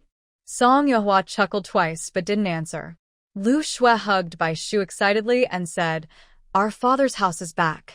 Bai Shu's calm mood was touched again, and his eyes turned red as he nodded heavily. Although they had the house deed, the rental agreement still counted. For the next year, the Bai family could continue living there. Lu Shui saw this clearly. Living in the big yard makes it easier to watch the pig pen and chicken coop. We might rent out the house later, but we can decide how long and to whom, she said. Yes, Bai Shu said with a smile. When Song Yuehua arrived at the cotton field, she saw Lu Youfu fetching water. Lu Youfu, she called out. The fool was unsure at first, then ran over to Song Yuehua and grinned. Master, you called me? Isn't your name Lu Youfu? Song Yuehua asked. Lu Youfu scratched his head and apologized, saying, I'm used to everyone calling me a fool. Is the water still muddy? Song Yuehua looked at the water in the 2 buckets. No, it's fine, Lu Youfu stammered. Just watering the fields, not drinking it, so it's okay. That's true, Song Yuehua said, patting his head. I was a bit confused. Lu Yofu carried the water, panting heavily. Song Yuehua walked beside him, watching him and casually asked, "Can you eat enough here?" Yes. "Even more than in the village," Lu Yofu happily replied. "They give us plenty of salt, and I can fill my stomach with porridge."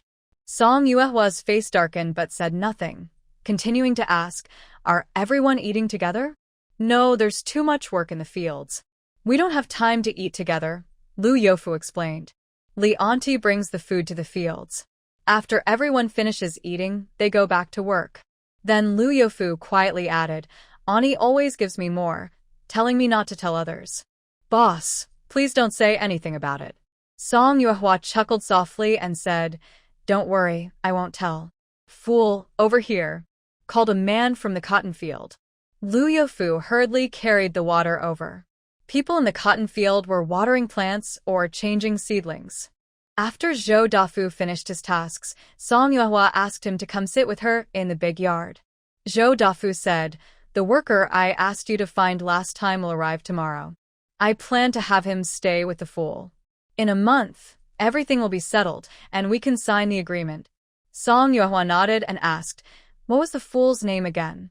"Lu Yufu," Zhou Dafu replied. Song Yuehua said, "Let's just call him by his name from now on, so I won't forget." "All right." Looking at the sky, Song Yuehua said, "It's almost noon. Uncle Dafu, let's have lunch together." "Okay." Zhou Dafu agreed. "I'll ask Aunt Li to cook extra rice." "No need," Song Yuehua said. "Bring your lunch and we'll eat and talk at the big yard." When they arrived at the yard, Granny Lan had just finished cooking. "Boss, Steward Zhou, have you eaten?" she asked. Song Yuehua said, "Bring the food over, and everyone can eat together." "Please sit first." "I'll bring it right over," Granny Lan replied. Lu Shui had just come in and saw Song Yuehua and Zhou Dafu. She asked, "Is there something you need?" Song Yuehua smiled and said, "Just coming to share a meal." "Of course." Lu Shui poured herself a cup of tea, took a big sip, and then said, "The food might not be enough.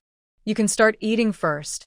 After a short while, Grandma Lan brought over 2 bowls of soft, mushy corn rice for dishes, including shredded potatoes and carrots, a bowl of cabbage and vermicelli soup, eggplant with salted egg yolk, and a plate of scallion pancakes. Zhou Dafu opened his lunchbox, which contained some thick corn porridge, stir-fried greens, and a few sticks of salted radish. He initially thought his workers were eating well, but now, compared to this, it seemed quite poor. Song Yuehua glanced at him and called Lu Shui over. "Did you send rice and grain to the cotton fields this month?" "How could that be?" Lu Shui hurriedly replied. "Last month at the end of the month, Grandma Li came to collect it. She said they weren't getting enough to eat and asked me to give more." "Did you give them more?" Song Yuehua asked. "No," Lu Shui loudly said. "I gave exactly what was needed based on the number of people. Everyone was given enough. If the porridge is so thin, it wouldn't be a problem to feed 10 or even 20 people." "Got it," Song Yuehua nodded. As she ate, she said, "Let's eat first." Zhou Dafu couldn't really eat much. Grandma Li was his relative's wife. He had kept her when he left, trusting her because she was family. But she had secretly come here behind his back. "Uncle Dafu, if you don't eat now, you might miss your chance," Song Yuehua said with a smile. Zhou Dafu quickly finished his porridge and chewed his food hurriedly. Song Yuehua ate steadily as well. After finishing, she called Lu Shui to go to the cotton fields with her. The workers sat scattered in the cotton field, eating. When Song Yuehua and her group passed by, most of them closed their lunchboxes and stood up to greet the head of the household. Only Lu Yofu sat on the ground, munching away at his food. Song Yuehua lifted Lu Yofu's lunchbox from his face, revealing half a bowl of clear porridge inside. Zhou Dafu looked extremely upset. "Have you eaten eggs?" Song Yuehua asked. Lu Yofu shook his head blankly. "Wait here, I'll go call Grandma Li," Zhou Dafu said, then got up and left. Lu Yofu still wanted to drink the remaining half bowl of porridge, but Song Yuehua shook her head and smiled. "Don't eat it now. I'll take you to the main yard to eat later."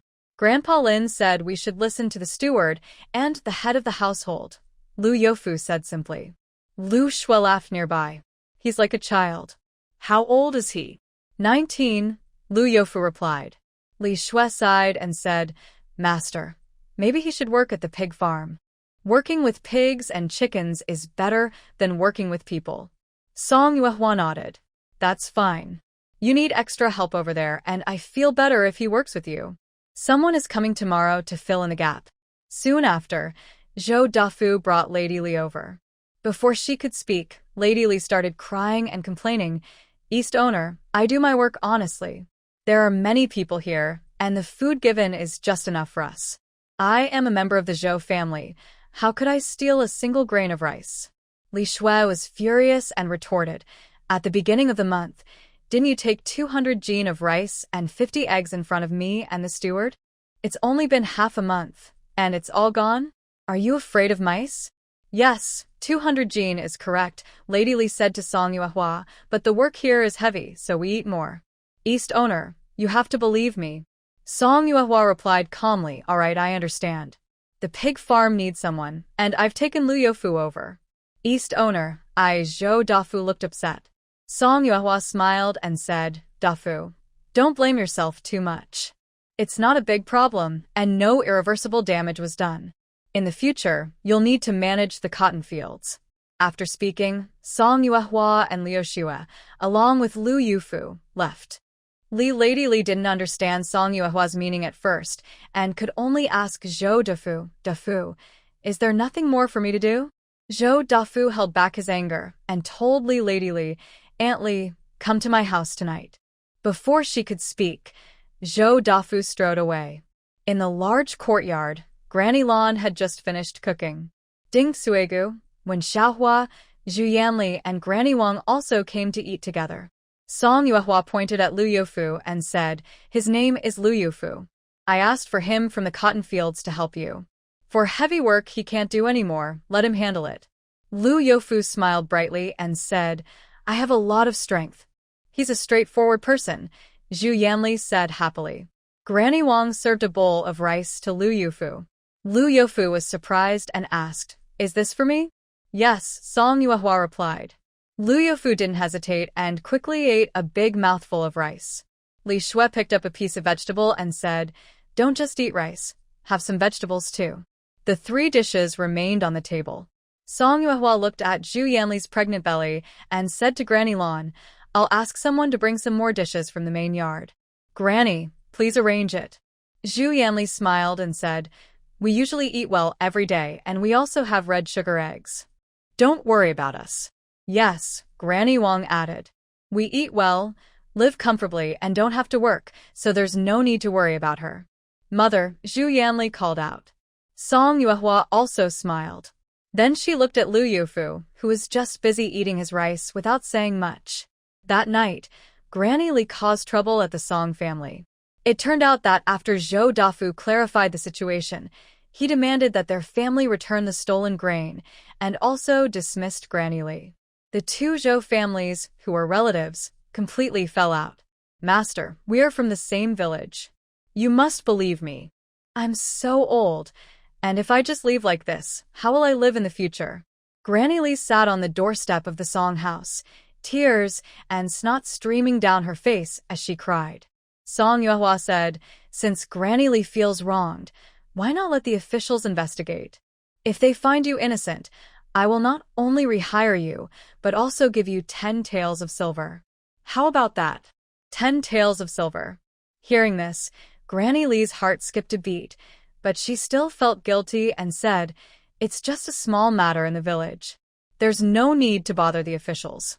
I don't want silver. I just want to continue working for the master.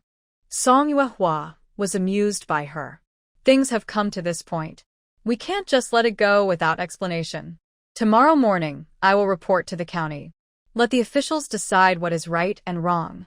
Granny Li saw that Song Yuehua was young and thought she could fool her. After all, everyone who worked in Dongshan knew that the wages, food, and housing were all excellent. No one would give up this job easily. But she didn't expect Song Yuehua to be so firm. If she reports it and they find out the truth, not only Granny Li but their whole family will suffer. Unable to change her mind, Granny Li stood up and shouted at Song Yuehua, The grain was mine. Is it worth reporting to the officials over such a small matter? We are all from the same village. Can't we just settle this quietly? Are you admitting it then? Song Yahua stared at Granny Lee with a cold smile. According to our laws, stealing from the household can lead to imprisonment for 1 to 3 years. If the circumstances are serious, it can be up to 5 years. Mrs. Lee was so frightened she dared not make any more noise. Song Yuehua continued, I won't say what everyone is thinking. If it weren't for our village ties and the village head's position, I wouldn't let this go so easily. Everyone better stop now while you can. Her words hit Mrs. Lee's family hard. What are you all doing here? Zhou Dafu's voice was angry. Must you cause trouble so everyone in the village knows? Dafu. Mrs. Lee's family wanted to speak, but Zhou Dafu scolded, Go back quickly. If you dare cause trouble with the master again, don't blame me for being harsh. After they left, Zhou Dafu immediately apologized to Song Yuehua. There's only 50 jin of millet left in Dongshan. I'll make up for the missing grain. I was mistaken this time and trusted the wrong person. This is a lesson for both of us. Uncle Dafu, don't be to yourself, said Song Yuehua. I'll ask Lu to replace the grain. If you feel bad about it, ask Aunt Lin to cook for a few days.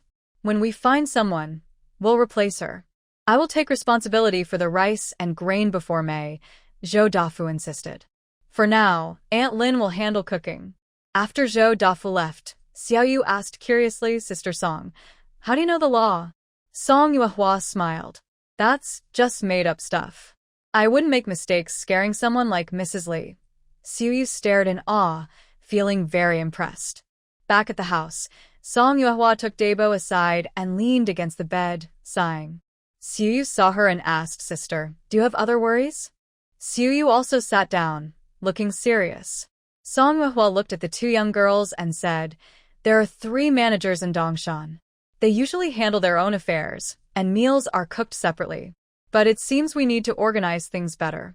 The kitchen inside the big yard isn't small. We can find a few trustworthy people to handle cooking, which shouldn't be a big problem. But we need reliable workers. Xiaoyu didn't hesitate. Can I send my brother? Wouldn't that be good? Xiaowen Wu? Song Yuehua paused, then said, No, he's only 12 and still in school. Xiaoyu didn't understand. Sister Song, why do you think my brother can study? He doesn't have many skills. Cooking is his strong point. It's better to train him early. Song Yuehua shook her head. He's still too young. He needs to grow a bit more. I will go call Brother Wenwu over to ask. Xiaoyu jumped off the bed and ran out.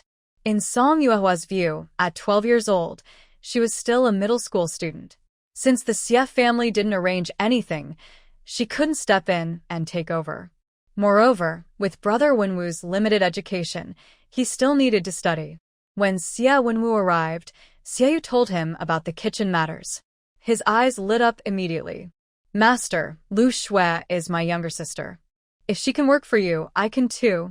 Hearing this, Song Yuehua felt helpless and almost cried. She had only taken 2 apprentices, one feeding pigs, the other cooking. Seeing that Song Yuehua was unwilling to agree, Xie Wenwu pleaded, Master, I can't learn much anymore. It's better I help with real work. Otherwise, what else can I do in the future? Song Yuehua sighed. Studying makes you wise and sensible. I didn't expect you to do big things, but you should at least understand the principles. But Master and Sister Lu didn't study either, Xie Wenwu muttered with a pout. Who said Lu Shui didn't study? Song Yuehua retorted angrily. She can read more characters than you now. Do you really think her work is so easy? Starting tomorrow, go live in the big courtyard for a month and work with Lu Shui. Then you'll see if you still look down on her. Master, I would never look down on others, Xie Wenwu said, feeling wronged. All right, go back, Song Yuehua said, speechless. Pack your things and go work in the big courtyard tomorrow. Got it. Xie Wenwu replied reluctantly. After Xie Wenwu left, Song Yuehua said, The kitchen work isn't urgent. We can talk about it later. Besides, this isn't a decision I can make alone. Xie Wenwu is quite suitable. If Xie Quan's side has no objections, she might really consider it. Xiaoyu immediately asked Sister Song, Does that mean as long as my parents agree, you'll agree too? Song Yuehua didn't answer directly. She only said no rush. The next day, just as Xie Wenwu was about to leave with his small bundle, Zhou Xiaohu stopped him. Old Xie, where are you going? To work, Xie Wenwu said proudly. To prepare to become the kitchen manager. What? Manager? Zhou Xiaohu pulled him aside. Tell me more.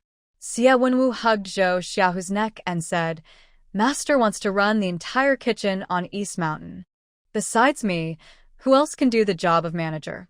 Many people seem capable, but Zhou Xiaohu wouldn't say that. Instead, he asked, You're leaving, what will I do? Don't worry. Xie Wenwu patted his chest and said, Once I become the manager, you can be my right-hand person. Study hard and learn all the characters, so you won't embarrass me. Zhou Xiaohu was silent. After talking with Song Yuehua last time, he looked for a chance to tell Grandpa about cooking.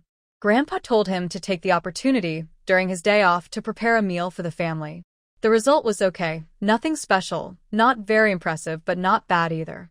After eating, Zhou Lijing was silent for a long time before saying, Think about it some more. Overall, his cooking skills were not good. Zhou Xiaohu said, Old Xie, if you become the manager, I will definitely work for you. Sure, we brothers are loyal forever, Xie Wenwu replied. After they agreed, Zhou Xiaohu went back to school for classes, and Xie Wenwu carried his bag to the courtyard to find Lu Shui. Although he didn't know what was happening, Lu Shui welcomed the extra help gladly. As soon as Xie Wenwu put down his bag, he was assigned to shovel pig manure in the pig pen. Lu Yufu got upset. Manager, this is my job. This work today is his. I'll teach you something else afterward, Lu Shui said. When Song Yuehua arrived, 2 puppies wagged their tails and gathered around her. Why did the food run away? Turns out the owner is here. Qin Xiuxiu joked. Before, Black and Huahua had grown quite a bit. The women in the courtyard loved to play with them. Qin Xiuxiu told Song Yuehua, Huahua is the biggest glutton, eats everything. Black is fiercer than Huahua. Last time Ayong came to visit me, he was so scared, he almost climbed a tree. Black is that fierce? Song Yuehua petted Black twice. Black circled around her, wagging its tail, looking harmless. Exactly, Qin Xiuxiu said. A little fierceness is good. Guard dogs need to be a bit fierce to keep out bad people. Song Yuehua agreed. Can Huahua stop being so greedy? If it eats something outside and gets a stomach ache, that would be bad. Qin Xiuxiu thought for a moment. I need to think about it. When I go back, I'll ask my father if he has any good ideas. Raising cattle and raising dogs are probably different, Song Yuehua thought. In the pig pen, Xie Wenwu was grunting as he shoveled pig manure, while Lu Shui was teaching Lu Youfu how to cook pig feed. How's it going? Song Yuehua asked. Lu Shuidao said, Not bad. Song Yuehua shared her thoughts about the kitchen with Lu Shui. Lu Shui glanced at Xie Wenwu and said, I think he's quite suitable. He's 12 now, will be 13 next year, and could be engaged the year after that.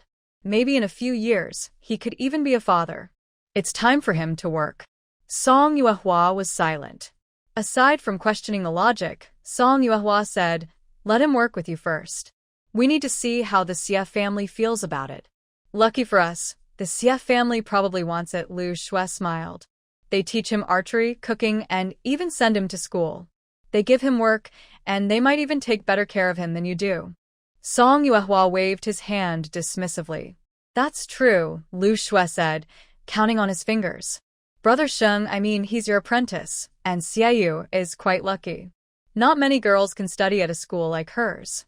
Then Lu Shui added, I'm also lucky. I am also lucky, Lu Youfu said, stirring pig feed and turning to the 2. They both laughed at him. The 3 of them cooked pig food in the pigpen kitchen. Song Yuehua told Lu Shui about how he met the Xie family and how they saved him when he was hanging on the edge of a cliff on Buguishan, risking his life. The Xie family saved my life. And Xiuyu didn't just help me. Without her, I wouldn't have been able to build a school. She really helped me a lot. Besides, my relationship with Wenwu as master and disciple means I should help him plan things. Hearing that his master was chased by a tiger to the edge of a cliff and almost turned into a dry corpse, Lu Shui felt a lump in his throat and whispered, I was too naive, not knowing that my master risking his life was a matter of life and death. Master. Lu Shuadao said seriously, I will take good care of the pigs and make money. From now on, you must not go into the mountains again. Song Yuehua smiled and replied, all right. After arranging Xia Wenwu at the back of the courtyard, Song Yuehua went to the cornfield. Zhong Yi was with Ren Han from the Ren family and Fu Shi, weeding the fields. Interestingly, Ren Xiaoxi, the youngest daughter of Old Man Ren, was also helping in the field. Brother Zhong Yi, are you tired? Do you want some water? Ren Xiaoxi held a water jug and approached Zhong Yi. No need, Zhong Yi replied coldly. Fu Shi, who was nearby, couldn't help but sigh when she saw this. Since the last time Ren Xiaoxi mentioned it, the Fu family has increasingly thought that the two are a good match. Later, when the Tian family was still in the small courtyard, they secretly asked a few times. Tian said she needed to discuss it with her son, but before she could reply, Song Yuehua took her away, and she hasn't returned since. Every day, she is busy with work and has no time to look for her, so things have been delayed. Now it seems that Zhong Yi is not at all interested in Xiaoxi, and Fu feels she doesn't expect a good outcome. Thinking about such a good son-in-law, Fu is really reluctant, but since she hasn't gotten Tian's approval, she is also unwilling to give up. Zhong Yi, feeling impatient, stood up just as he saw Song Yuehua approaching. He quickly brushed off the dust on himself and greeted, Master. Ren Xiaoxi timidly called out, Master, then blushed and ran away holding her water jar. Even Song Yuehua could understand what was happening in this scene and sighed. Young people are really wonderful. Song Yuehua smiled happily, and Zhong Yi said helplessly, Master, don't tease me. I have no feelings for Miss Ren, but if he has no feelings, he shouldn't delay her. Song Yuehua said, take some time to clarify things with Miss Ren, so she doesn't keep hoping in vain. Then Song Yuehua added, I remember you're 16 this year. Yes, that's right. Zhong Yi hurriedly said, I already have someone I like. Just asking out of curiosity, where are you thinking of going? Song Yuehua asked. Zhong Yi blushed and explained, there are quite a few matchmakers lately. Song Yuehua waved her hand and said, that's not my concern. Where did your sister-in-law go? She just went back to cook. Zhong Yi lowered his eyes and replied. Song Yuehua said, tell her I'll eat at your place at noon. The cornfield was well taken care of. Song Yuehua looked around, and Fu and Rinda Hai were working diligently. Zhong Yi thought this pair of mother and son was quite suitable. Master. Old Rin suddenly appeared sneakily nearby. Song Yuehua was silent. Old Rin chuckled and said, Master, do you feel there aren't enough people working in this cornfield? Sigh, this old man. Song Yuehua didn't want to argue with him about useless things. She stood up, nodded at Zhong Yi, and was about to leave. Old Ren hurried after her. Master, don't look at me being over 40. I have enough strength. I can clear an acre of land in a day. Song Yuehua said helplessly, don't worry, Uncle Ren. If the cornfield needs workers, I will ask the supervisor to consider your request. Not just the cornfield. Everywhere on Dongshan, all the land belongs to the Song family. Her words sounded a bit like bluffing. Old Man Ren followed behind and said, Master Dong, Miss Song, young lady. Song Yuehua hurriedly walked quickly, almost running, annoyed by Old Man Ren constantly following her. Supervisor Zhou. Song Yuehua waved at Zhou Dafu approaching from ahead. When she reached Zhou Dafu, she quickly said, Uncle Ren wants to find some work. Supervisor Zhou, please see if there's any job available for him. Then she ran off before Zhou Dafu could respond. Old Man Ren wanted to follow, but Zhou Dafu stopped him. Looking for work? Zhou Dafu asked. Old Man Ren was annoyed and snorted loudly, then turned back. He felt embarrassed himself, and this stubborn girl really didn't show any respect. Old Man Ren felt very upset. Everything in the cotton field was orderly. Song Yuehua wandered around, helping with work for a while. She looked at the sun, which was almost noon, brushed off the dirt from her clothes, washed her hands, and headed to the small yard with 2 rooms. On the table, there were 3 dishes: radish and dried meat stir-fry, stir-fried vegetables, and scallion fried eggs. Wu's wife stood nearby, looking nervous. Song Yuehua smiled and said, "Wu's sister-in-law, no need to be so tense. Let's eat together." Wu's wife glanced at Zhong Yi, who nodded, and then she dared to sit down. The dishes looked good and smelled delicious. Just the aroma made her mouth water. Song Yuehua took a piece of radish and dried meat stir-fry and tasted it. She praised, "Wow, Wu's sister-in-law, your cooking is pretty good." Hearing the compliment, Wu's wife first relaxed but then felt shy. She blushed and said, "It's just some home-cooked dishes. Everyone can make them." Song Yuehua smiled and tried the other two dishes. They all tasted good. "Is the monthly grain ration enough to eat?" she asked. "It's enough," Wu's wife replied quickly. "In the past, I couldn't cook such sticky rice porridge at home. The rice the master gave us is cooked and still has some left." After saying this, Wu's wife felt a bit regretful for speaking so quickly. She glanced at her second uncle, who smiled at her slightly, and she felt more at ease. After finishing their meal, Song Yuehua said to the two people, "I plan to combine the dining areas into one place. We will set up a kitchen in the courtyard." The cooks from the cotton field have left, and Steward Zhou asked Aunt Lin to cover for a month. Starting next month, the people working in the cornfield, the cotton field, and the courtyard will eat together. Sister Wu will cook. What do you think? Zomi replied, "There are separate kitchens at Steward Zhou's place and Steward Lu's place and mine too. Having 3 separate kitchens is quite inconvenient. If we set up one kitchen, it will be easier to manage and prevent incidents like what happened with Grandma Li." But what? Song Yuehua asked. Zomi whispered, "The Ren family might cause trouble." The Ren family? Song Yuehua didn't understand. Zhong Yi explained, "There are 6 members in the Ren family, but only 2 work. They usually survive on the food of these 2 people." "That has nothing to do with me," Song Yuehua said. "If they want to eat, they should work." Realizing he had said something foolish, Zhong Yi quickly said, "Don't worry, I will make arrangements." Song Yuehua continued, "Aunt Tian has been assigned elsewhere, and now Sister Wu also needs to be moved to the kitchen. You only have 2 people from the Ren family under your command. I will ask Steward Zhou to send you 2 more." Zonki noted. They indeed lacked enough staff. There are 3 stewards. Lu Shui's team has 5 people: Grandma Lan, Wen Xiaohua, Ding Suigu, Tan Xiuxiu, and Lu Youfu. Zhou Dafu's team has 6 people: Zhou Ren, Chen Mao, Su Yutian, Mao Dage, Qiao Daqiang, and Shi Dashan. On Zhong Yi's side, Tian has left, and now Sister Wu is also leaving. Only Ren Dahai and Fu are left, just 2 people. The staffing is very uneven.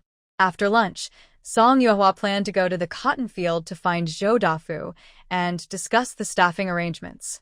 The expressions of these 2 people made Song Yuehua feel a bit uncomfortable, but she didn't plan to interfere.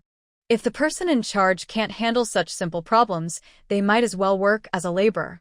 At the East Mountain's small courtyard, both the Run and Zhong families had finished cooking dinner. Old Mr. N looked at Zhong's pot, thick corn porridge and stir-fried greens with pork fat. The delicious smell made people hungry. In comparison, their own rice water with pickled vegetables tasted bland and unappetizing. "What's this? Can't you cook something dry?"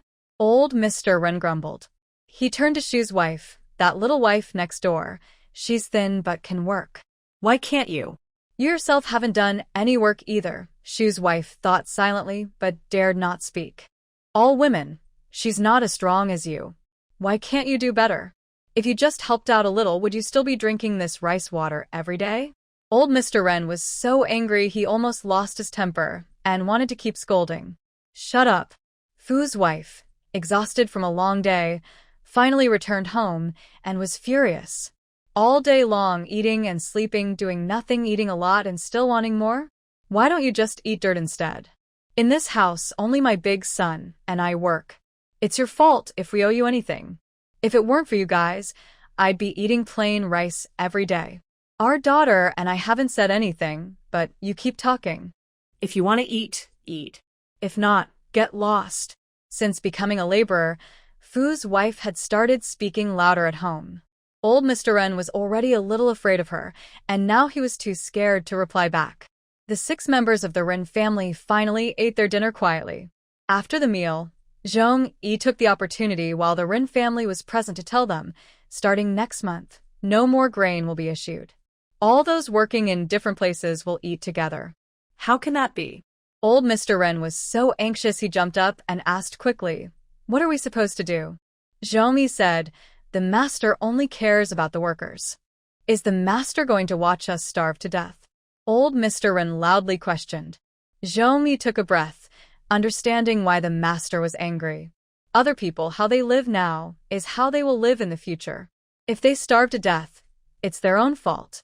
Old Mr. Wren was annoyed. "Hey, kid, what are you talking about?" "Enough." Fu's wife stopped him, scolding, "Old fool, can you just shut up?" Then she turned to Zhong-yi and said kindly, "Manager Zhong, can we still get rice and grain as usual? There is someone at home cooking, so I won't delay work." "Aunt Fu," Zhong-yi said, "there are some things that can't be changed. I hope you understand." Aunt Fu opened her mouth, feeling embarrassed but pleading, "Manager Zhong, since our 2 families live in the same courtyard, I won't trouble you about rice and grain. But could you find some work for my family? I'm asking you kindly." Zhong-yi had already thought about this. Most of the people working on Dongshan now had been helped by Zhou Dafu. Only the 2 from the Rin family were chosen by himself. If there was a chance, he still wanted to pick some people himself. After all, they were from the Rin family. He sighed and said, "If I find work, I'll think of a way to help you. But I must be clear, everyone is working for the master. If the work isn't good, don't blame me for being strict." "Yes, yes," Aunt Fu said happily. Her words sounded polite, but she seemed to be just pretending. It was only after she heard the last part that she truly believed him. Back in the house, Wu Shi was sewing clothes and said, "You always like to take on trouble." Zhong-yi didn't say much. He just replied, "It seems the master wants you to stay in the kitchen for now." Wu Shi smiled and softly said, "That's good. The 3 of us, if you become the manager, mother stays with the master, and I work in the kitchen, that shows the master values us. As long as we work hard, life will get better and better." Zhong-yi sat nearby and said seriously, "Once I save enough silver, I'll rebuild our house." "That's great," Wu Shi said happily. Now that they were living and eating at Dongshan, aside from small expenses for buy supplies, they could save quite a bit of silver each month. While Wu Shi was thinking about the cost of rebuilding the house, Zhong-yi sat beside her and quietly said, "Xinlian, I want to marry you." Wu Shi's face froze, and she pushed Zhong-yi away. "No. Big brother is gone, and I haven't married yet." Why not? Zhong-yi asked. Wu Shi felt a bitter feeling in her heart. "You're my little brother-in-law, and I'm your sister-in-law. It's just not right. Have you thought about how the villagers will see you? What will the master think?" Zhong-yi moved closer and squatted at her feet. He looked up and asked, "If we were somewhere no one knew us, would you be willing to marry me?" Wu Shi opened her mouth but shook her head desperately. "Our family has finally gotten to this point. Mother and I earn a good salary every month. But I can go to school and the house will be built soon. Why go somewhere else? I don't want to leave, and I don't want you to go either." As he spoke, Mr. Wu's tears fell. Zhong-yi gently wiped her tears and said, "I won't leave. If I do, it would be considered eloping. I don't want you to be branded with that reputation. I will do things openly and proudly, and I will personally bring you into the house. If I could find a way to silence the gossip, I would, so please promise me, okay?" Mrs. Wu turned her face away, biting her lip, and said nothing. Ren Xiaoxi peeked through the door and saw Zhong-yi kneeling at Mrs. Wu's feet, gently wiping her tears with a tender hand. There was a subtle, intimate atmosphere between them. At this moment, Ren Xiaoxi understood everything clearly. "Little sister Shi, aren't you going inside?" Zhongbai asked from behind. Ren Xiaoxi hurriedly pulled Zhongbai away, whispering, "You, don't make a sound." Only after they left the yard did Ren Xiaoxi sit down with vacant eyes. "What's wrong?" Zhongbai asked. Ren Xiaoxi looked at Zhongbai, who had clear, innocent eyes and couldn't help but sigh heavily. Compared to Zhongbai, what was she? Her uncle had fallen in love with her mother. Thinking about it, she felt truly pitiful. When Zong Bai returned to the house, Mrs. Wood gone out to do some work, leaving only Zong Yi inside. "Did you see that?" Zong Yi asked him. Zong Bai replied, "Yes, I saw. But Sister Shi doesn't seem like someone who would gossip." "Do you know that too?" Zong Yi looked at him. Zong Bai chuckled and said, "Of course I do." "All right then." Zong Yi was too lazy to argue about it. At least, he had solved one problem. The next day, Qiao Daqiang and Shi Dashan came to the cornfield together. Zong Yi arranged work for both of them. Suddenly, Qiao Daqiang said, "Zong family kid, you're not doing this right. Dashan is so big, and he's usually the one fetching water in the cotton field.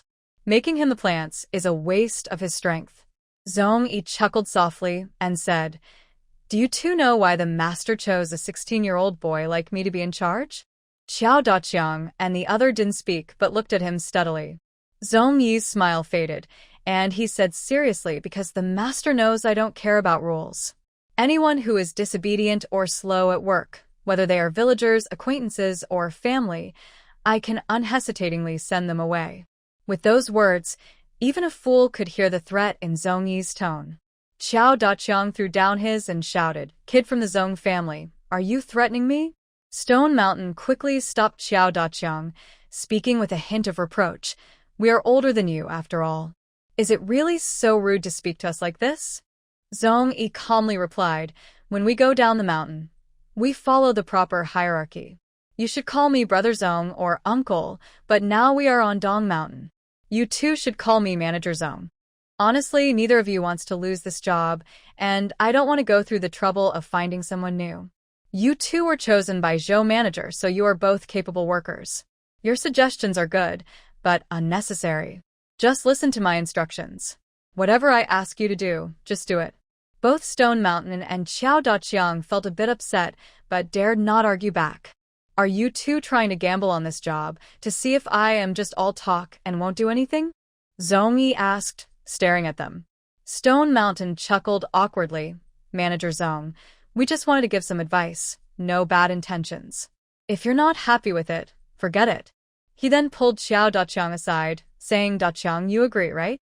Qiao Daqiang said nothing, looking away and replying with a muffled Zong Yi smiled again. "All right, let's get to work now." Recently, there hasn't been much work on Dong Mountain. After breakfast, Song Yuehua sat by the kitchen door feeding porridge to the little ones. Tian Shi, tidying up the kitchen, asked, "Miss, do you want anything special for lunch?" Song Yuehua remembered the lush wild scallions by the creek and said, "Let's stir-fry some wild scallions with cured meat." "That sounds good." Tian Shi smiled. "It will be very fragrant. Do you want to add 2 more chili peppers?" Song Yuehua nodded. "Yes, make more." "Xiaoyu also likes cured meat." "All right, then let's make scallion omelets and stir-fried greens." "That should be enough," Tian Shi said while wiping a cloth. "Uncle, you can decide." Song Yuehua finished her meal, handed over the empty bowl, and said, "Next time, I'll ask Uncle Ma to buy some tofu. We haven't had tofu in a long time." Tian Shi replied, "Okay, then we can make tofu with fish stew." While they were happily discussing lunch, suddenly the front door was knocked loudly. Tian Shi wiped her hands and was about to open the door, but Song Yuehua sensed something was wrong, so she stopped her and went to open it herself. As soon as she opened the door, she saw Lin Shi, Zhang Shi, and Xiaoyu. Zhang Shi's eyes were red, and she choked as she asked, "Yuehua, is the ox cart at home? Is the ox cart here?"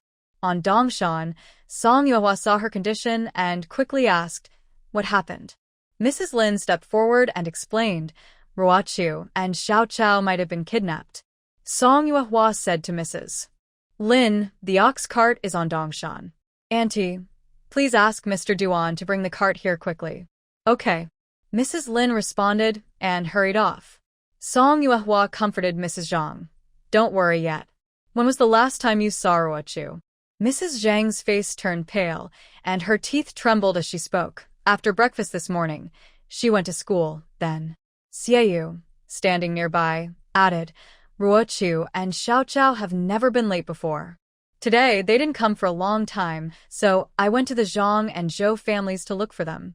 Neither family found them. Later, I asked some villagers, and they said they saw a strange ox cart coming into the village. I thought. What did you think? Song Yuehua asked. Xiaoyu hesitated for a moment and said, I thought it was hunters coming to collect wild game from the Song family. Her mind buzzed. Song Yuehua clenched her fists and stayed calm, saying, It's only been about an hour since the morning class started. The other ox cart is probably heading to the county town. There are a few roads leading out of the village, so it's possible. Xiuyu, go tell Grandpa Zhou to take some villagers along those roads to look. We'll go to the county town ourselves. After you deliver the message, go back to class. Then she said to Mrs. Zhang, Auntie Zhang, don't worry. We will definitely find Ruochu and Xiao Chao. Back at the house, Song Yuehua took 50 taels of silver and placed it on herself. She also told Mrs. Tian, Auntie Tian, I need to go to the county town. I might not come back today. Please take care of the children at home. Hearing what they said outside the door, Mrs. Tian assured her, Miss, don't worry. I will take care of everything at home. After the ox cart arrived, Duan Yidao took Lin Shi, Mrs. Zhang, and Song Yuehua to the county town. Mrs. Zhang sat on the cart, her face pale and silent. Lin Shi didn't know how to comfort her. If her own child, Xiaohu, had been kidnapped, she might have gone crazy and wouldn't listen to anyone. Song Yuehua felt very anxious inside. She hadn't expected villagers to be involved with human traffickers, nor did she think it would happen in such a way. She must find them, but how to find them was a big problem. Song Yuehua spoke, Master Duan, when you reach the county town, go to the pawn shop and find Ho Wu. Human traffickers probably haven't left the county. Tell him to find ways to locate them. Money is not a problem. I will go to the county office and see if Yan Fengjian is at home. As soon as he makes a move, everything will be easier. Yuehua, where should we go? Lin asked. Song Yuehua replied, just in case, the two aunts should report to the county office. The person I am looking for might not be at home. If he's not there, the officials can help us find him. I will think of other plans. Since the last time he received 2 letters asking for a recipe from Xia Wenwu, De Mao hasn't written again. No one knows if he has returned. The ox cart entered the county, and everyone split up according to Song Yuehua's plan. Song Yuehua went to the back courtyard of the county office. The servant recognized her and asked with a smile, Miss, are you looking for Brother De Mao? Yes. Is young Master San and young Master San's brother at home? Song asked. The servant shook his head. Neither of the 2 young masters is at home. Song Yuehua felt disappointed. She thanked the servant and left. The only plan now was to find Ji Yang and his group. She ran to the abandoned temple. It was broad daylight, and most beggars were out begging, so few stayed inside. She found a small beggar and asked, Do you know where Jiming is? The little beggar blinked without speaking. Song Yuehua placed 5 copper coins in his hand. The beggar said, Brother Ji Ming and his friends usually stay on E Street. You should go there to look. You might find him. She nodded and was about to leave. An old beggar approached and leered, Little girl, you look quite pretty. Why not play with a few of the gentlemen? Song Yuehua kept walking quickly, calculating the distance from East Street to the city gate. She kicked the old beggar away and left without looking back. The old beggar was hit hard in the chest, then crashed into the broken wall behind him. He slumped down, coughing up a large mouthful of blood. The remaining beggars in the temple watched in fear. Luckily, they hadn't tried to bother her, otherwise they might have been seriously hurt or worse. She searched along East Street, but didn't see Ji Ming. Just as she was about to wait at the city gate, she saw Dandan running toward her. Dandan! Song Yuehua quickly called out to stop her. Seeing it was Song Yuehua, Dandan exclaimed excitedly, Sister Song, what are you doing here? I am looking for someone. Where is Ji Ming? Song Yuehua hurriedly asked. Dandan asked Sister Song, are you looking for 2 young girls? Yes, how do you know that? Song Yuehua's eyes brightened as she quickly asked. Sister Song, let's go first, Dandan said, pulling Song Yuehua and running back in the direction they came from, talking as they ran. Earlier this morning, when Ji Ming and the others were begging, they saw 2 men with 2 young girls. Dandan thought they looked familiar. After thinking for a moment, she realized they were the two girls she had seen at the school earlier. At that time, Dandan and Gaohua had come to deliver a message, and Song Yuehua had stayed with the two girls at the school for a night. Coincidentally, Ruo Chu and Xiao Chao came early that morning to clean the hall, so the four of them had met before. Dandan called out to Gaohua, "Look at those two girls. Do they look like the two we saw at Sister Song's school?" Gaohua looked carefully and nodded. Once confirmed, Dandan then said to Ji Ming, "Big brother, these two girls seem to be Sister Song students." Ji Ming carefully observed the two men in front of him. When they reached the corner of the street, Ji Ming followed them quietly and whispered, "These two men might be kidnappers. Be careful and don't let them notice you. There are quite a few little beggars in the county." The three of them deliberately spread out so they wouldn't attract attention. They followed the cart into a house, then regrouped. Dandan asked, "Boss, what should we do now?" Ji Ming circled around the house and said, "Let's first see what's inside. Find a chance to sneak in, distract them if possible, and try to rescue those two girls." Two young ones were hiding underneath. Ji Ming stepped on their shoulders to climb onto the wall. Just as he looked inside, someone inside noticed them. The three of them quickly scattered and ran away. The two men chased after Gaohua and Dandan. Although Dandan was small, she ran fast and managed to shake off the pursuers after a while. Just then, she ran into Song Yuehua. At an alley entrance, Dandan pointed at the house ahead and said, "Sister Song, it's here. What should we do?" Before she finished speaking, Song Yuehua headed straight for the gate. She kicked the door hard. The door shook, then she kicked again. It squeaked loudly, and she kicked it 2 more times before the door suddenly crashed down with a loud bang. Dandan at the alley entrance was stunned, her mouth open in shock. Song Yuehua stepped through the door, and the two men inside hadn't had time to run away. Seeing it was a young girl, they didn't plan to escape, but they were still frightened by her actions and didn't dare move. "Where are they?" Song Yuehua asked. The two men didn't answer. "I'm asking you, where are the two girls you kidnapped?" Song Yuehua shouted angrily. "Inside. In the back room." One of the more timid men finally spoke. The direction he pointed to had 2 rooms.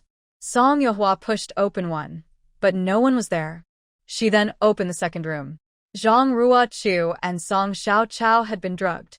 When they were brought to the county town, they felt dizzy and couldn't speak clearly. It wasn't until they were thrown into this place that their voices started to come back. The 2 young girls were, and scared, not knowing what to do. They wanted to cry but dared not, trembling with fear, and could only cling to each other.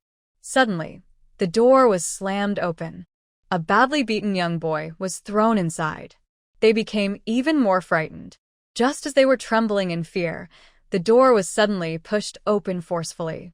Bright light from outside shone in, and Song Yuehua appeared at the doorway. The 2 little girls couldn't hold back their tears anymore. "Older sister Song." Zhang Ruo Chu cried out tearfully. Nearby, Song Xiao Chao also called cousin. Seeing that the 2 girls were unharmed, Song Yuehua finally relaxed. She untied the ropes and, as she led the 2 girls toward the door, she noticed someone lying on the ground. Turning him over, she saw it was Ji Ming. Song Yuehua carried Ji Ming on her back, each hand holding one girl, ready to leave. Suddenly, a tall man appeared and blocked the door. "Miss, isn't it wrong to take people away in front of us? Do you think we don't exist?" Song Yuehua set Ji Ming down and told the 2 girls Ruo Chu, Xiao Chao, "Stay here and behave. If you're scared, just close your eyes." She casually picked up a stool and walked toward the man. "I remember," she said, "the law states that kidnapping is punishable by death." Although she was surprisingly strong, she was just a teenage girl, and the man in front of her rushed forward. Song Yuehua held the stool with both hands, took a step forward, and forcefully swung it from the left side, smashing it into the man's waist. The man hesitated, afraid he couldn't stop her. Before he could react, the stool hit him and sent him flying backward. He was slammed against the wall and slid down to the floor, motionless. The remaining 2 people instinctively took a step back. One of them shouted loudly, "Together, We can handle this girl. Song Yuehua. Run quickly. Ji Ming, carrying Ruochu and Xiao Chao, who had somehow reached the gate, shouted to Song Yuehua. Song Yuehua ran to the door, lifted the gate plank, and threw it at the two men. After throwing it, she immediately turned and ran. As she passed by the three, she quickly grabbed the two young girls and ran away. After running for a long time, they finally reached the busy city area and dared to stop. Wow, you're so strong. Ji Ming panted, still joking. Song Yuehua put down Ruochu and Xiao Chao, took a breath, and asked Ji Ming, "Are you hurt?" "Yeah, I need some medicine money," Ji Ming replied bluntly. Song Yuehua took them to a clinic and said, "I owe you a big favor. If I can repay you someday, you don't need to be polite." Ji Ming smiled and said, 5 taels of silver is enough." Song Yuehua asked the clinic worker to send a message to the county office and also found a young beggar to deliver a message to Ho Wu and Duan Yidao at the pawn shop. Ruochu and Xiao Chao had no serious injuries. The doctor gave them 2 calming medicines. Ji Ming was beaten quite badly, so they gave him medicine for 7 days. Song Yuehua bought 3 bowls of wonton, 1 for each of the 3. Ruochu asked Sister Song, "Aren't you eating?" "It's okay, I'm not hungry," Song Yuehua replied. Soon after, Zhang and Lin came over.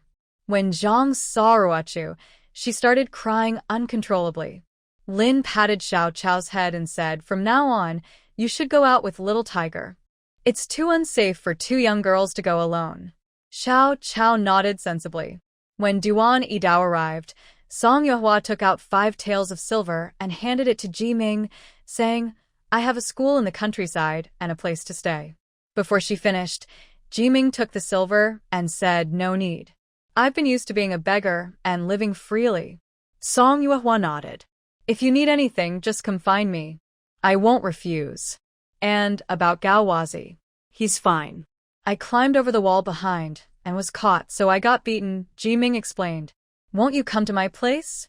Song Yuehua asked again. The 3 were so young and had just been beaten badly.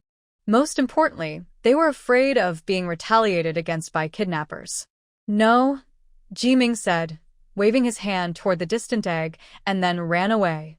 Before returning home, the 4 of them went to the county office. The clerk told them that by the time they arrived, the place was already empty. After recording their visit at the county office, they went back home. It was getting dark. Since leaving the county office, Mrs. Lin and Mrs. Zhang kept thanking Song Yuehua repeatedly.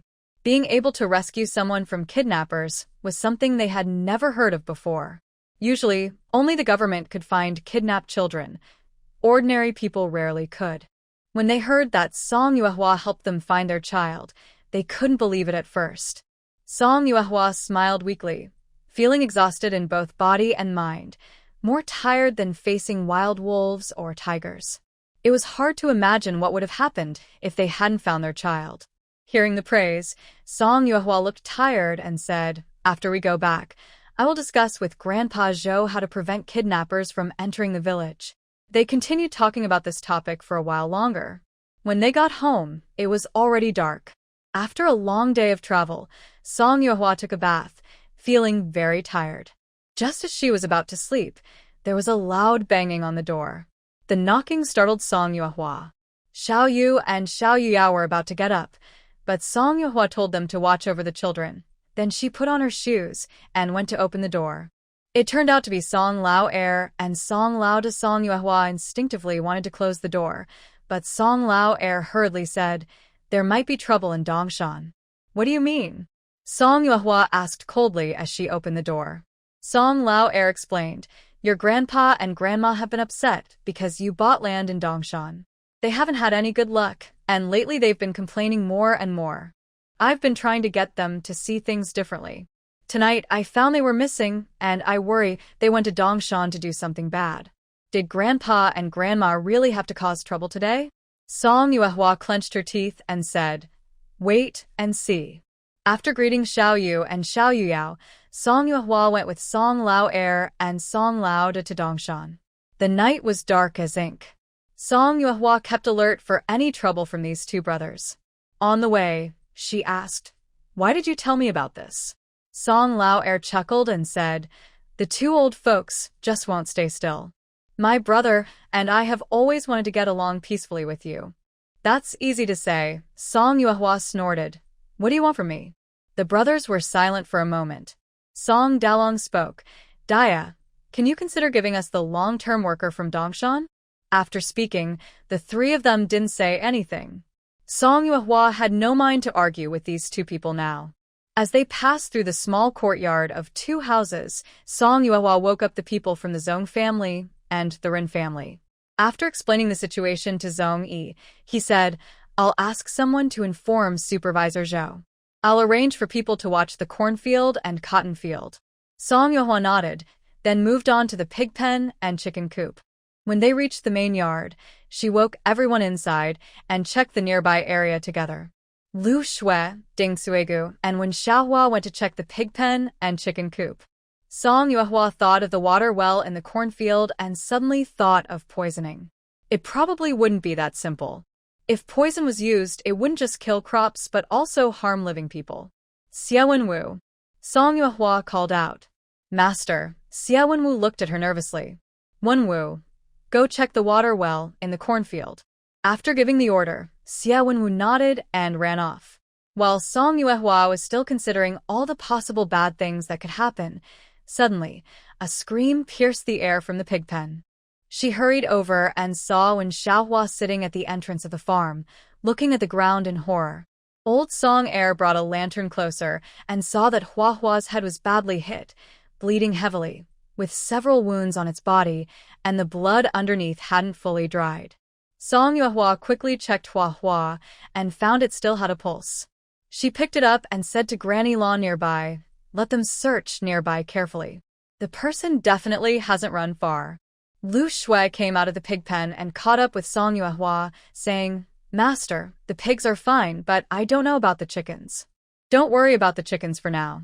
The person who hurt Huahua is definitely still on Dongshan. Go find Zhong Yi at the crossroads and block the way so no one escapes," Song Yuehua said coldly. Behind her, Song Lao Er and Song Lao De looked embarrassed. Huahua was usually very clingy.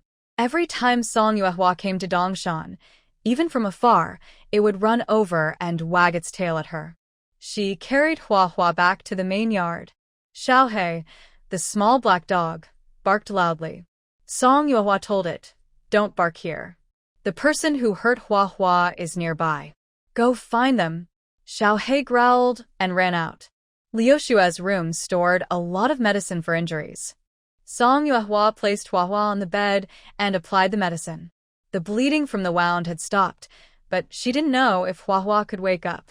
Song Yuehua noticed strips of flesh in Huahua's teeth gaps and guessed something. She warmed a bowl of salt water from the kitchen and poured it into Huahua's mouth. After 2 bowls, she reached into Huahua's throat and pressed, causing Huahua to cough violently and spit everything out. She poured a few more bowls of salt water to make sure Huahua's stomach was empty, then wrapped Huahua in a blanket and carried her up the mountain. When they reached the fork in the road, she told Zhong Yi, "Go and get the ox cart ready." At this time, going to the county clinic probably meant the gates were closed, so it was better to go to Sinan village and find Uncle Xia. Zhong Yi went to prepare the ox cart. Lu Shui quietly asked Song Yuehua, "What are those two people doing coming up to Dongshan?" Without asking, Lu Shui was referring to Song Lao De and Song Lao Er. It might be that Song Lao Tu and Song Posey hurt Huahua. "They might be warning me," Song Yuehua replied. Lu Shui was puzzled. Aren't they a team? Why would they be so kind? They are planning to come to Dongshan for work. People like that have their own motives, which makes it believable, Song Yuehua explained. Lu Shui nodded. Zhong Yi returned with the ox cart, and they stopped at the school gate with Song Yuehua and Huahua. Song Yuehua called Duan Yi Dao to come and drive the cart, telling Zhong Yi to continue looking for the person who hurt the dog. Then she went home to gather all the medicine bags and powders. Xiao Yu and Xiao Yuyao hadn't slept much. Seeing Song Yuehua come in, they hurriedly asked, "Sister, is something wrong?" Song Yuehua said, "Huahua was a little hurt. I'm taking her to see Uncle Xia. You two keep sleeping." "Sister Song, I want to go with you," Xiao Yu said, about to get up. With Duan Fuzi going too, you don't need to worry, Song Yuehua said gently. You have classes tomorrow, so keep sleeping. There was no light in the room. Xiao Yu and Xiao Yuyao didn't see the large bloodstain on Song Yuehua's chest and thought it was not serious. They also warned her to be careful on the road. To avoid jostling Huahua, the cart moved smoothly. Song Yuehua sat on the cart frame, talking to Huahua, unsure if it helped. At least Huahua made it to the Xie family. When they arrived, the night was still dark and gloomy. Xie Quanlai opened the door and saw Song Yuehua holding a dog, with Duan Yidao behind her. Looking anxious, she quickly asked, Uncle Xie, is he at home? Here. Xie Quan quickly told the two to come in. Huahua was placed on the door panel of the main hall. Her breathing was unsteady, sometimes fast, sometimes slow.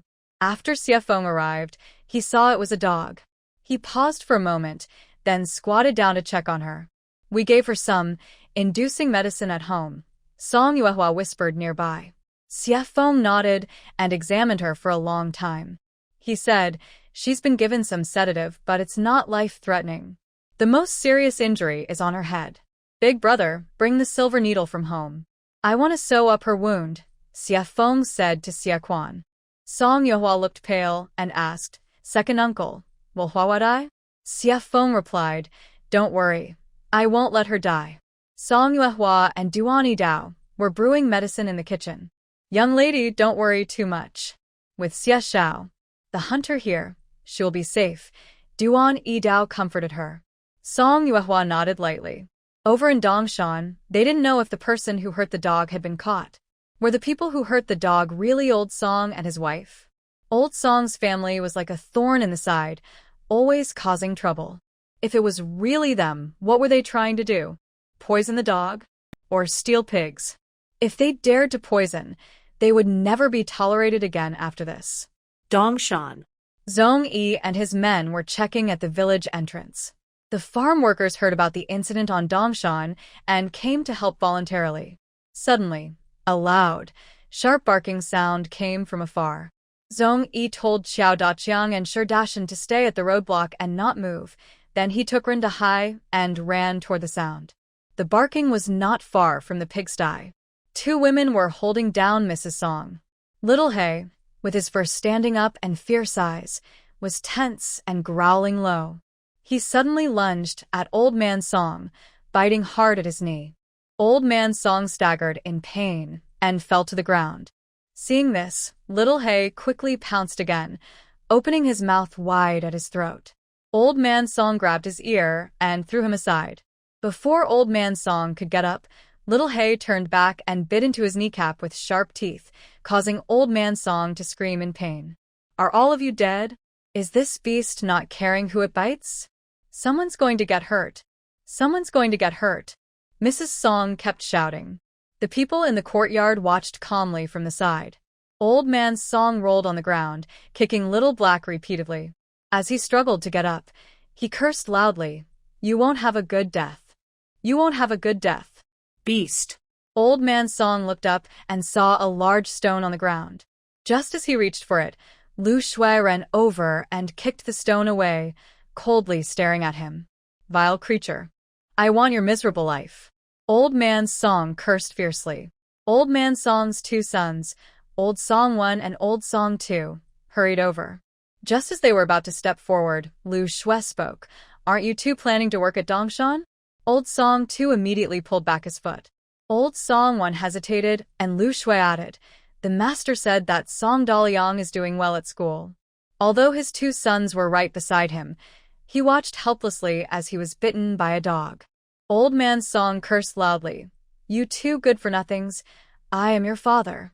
Old Lady Song anxiously shouted, Old 1, Old 2, hurry, and save your father. Lu Shui's expression was cold, and she sneered. Did you not think about the consequences when you threw stones at Huahua? That was a beast. Old Man Song fiercely swung his leg, trying to kick Little Black. Little Black was fierce, with sharp teeth. If it bit someone, it wouldn't be easy to pull away. Aren't you a beast too? Lu Shui trembled with anger.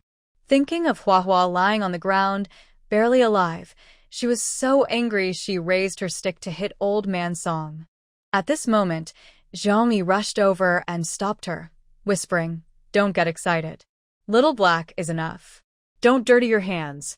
Lu Shui finally calmed down. Old Man Song's strength was fading, and Little Black was biting with red eyes. From afar, Zhou Lijing was coming with an oil lamp. Zhongyi whispered to Lu Shui, "Quick. The village chief is coming. Little Black." Lu Shui ordered sharply. Little Black finally loosened its grip and ran over. Lu Shui petted its head and said, "Go back." Little Black whined softly and ran off into the darkness, disappearing. After Zhou Lijing arrived, he saw Old Man Song lying on the ground, his clothes torn from the bites. His lower legs were twisted in a strange way, weakly crying out. Several people stood around him, looking coldly without any emotion, as if they were looking at a dead object. "Brother Zhou, help me." Old Man Song looked like he saw a savior, his tone desperate, reaching out towards him. "Old Song 1, Old Song 2, why are you just standing there?" Zhou Lijing scolded sharply. "Hurry up and carry the person back." The two brothers had no words of comfort and could only set out to carry Old Man Song. Unexpectedly, Old Man Song struggled and resisted, shouting, "You two scoundrels, get out of here." Old Second Song said, "Dad, if it weren't for us, who else would carry you?" Old Man Song insisted, "Then I will die right here." He forced himself to stay conscious. It was impossible to just watch Old Man Song lying there. Zhou Lijing turned to his two sons and said, "You two, carry him down." Before leaving, Old Man Song grabbed Zhou Lijing's hand and begged, "I'm like this now because I was bitten by that dog raised by Song Dia. Brother Zhou, you are always fair. Please help me. Go home and treat your wounds first. Once I find out what happened, I will give you an explanation," Zhou Lijing replied. After Old Man Song was carried away, Hitsuegu and Tan Xiuxiu finally let go of Granny Song. Granny Song staggered over to Old Man Song's two sons, her eyes full of disappointment, trembling as she spoke. Have you even abandoned your parents? Mother, this was your fault in the first place. How can you blame us now?" Old Second Song said. Old Man Song lowered his head without speaking. You. Granny Song felt cold inside. The couple had ended up completely abandoned by everyone. Zhou Lijing approached and asked the three, "Tell me, what were you doing on East Mountain in the middle of the night?" "Li Zheng, I suspect they came to poison someone." "The dogs on East Mountain have already been poisoned." Zhongyi appeared from behind and said. "Nonsense." Granny Song snapped. "We didn't poison anyone. We just used some sleeping powder." Oh. Zhou Lijing looked at Granny Song. "Then tell me, why did you go to East Mountain to put the sleeping powder?" Granny Song didn't expect her words to be confirmed so easily. With Old Man Song gone and his two sons unreliable, she didn't know what to say. Suddenly, she turned around, pointed at Old Second Song, shouted loudly, and fainted. "Mother!" Old Man Song saw this and tried to help her. Ding Suegu was quicker and pinched her with her thumb, waking her up forcefully. Granny Song's nose was bruised from the pinch. When she woke up, she saw Zhou Lijing still watching her. Old Man Song's eldest son rarely spoke to plead, "Li Zheng, my mother has been shocked. Can she rest for a while?" Mr. Zhou asked, "Madam Song, why did you and your husband come to Dongshan? If you really poison someone, that is a crime of murder. I cannot handle this. Only the county magistrate can decide."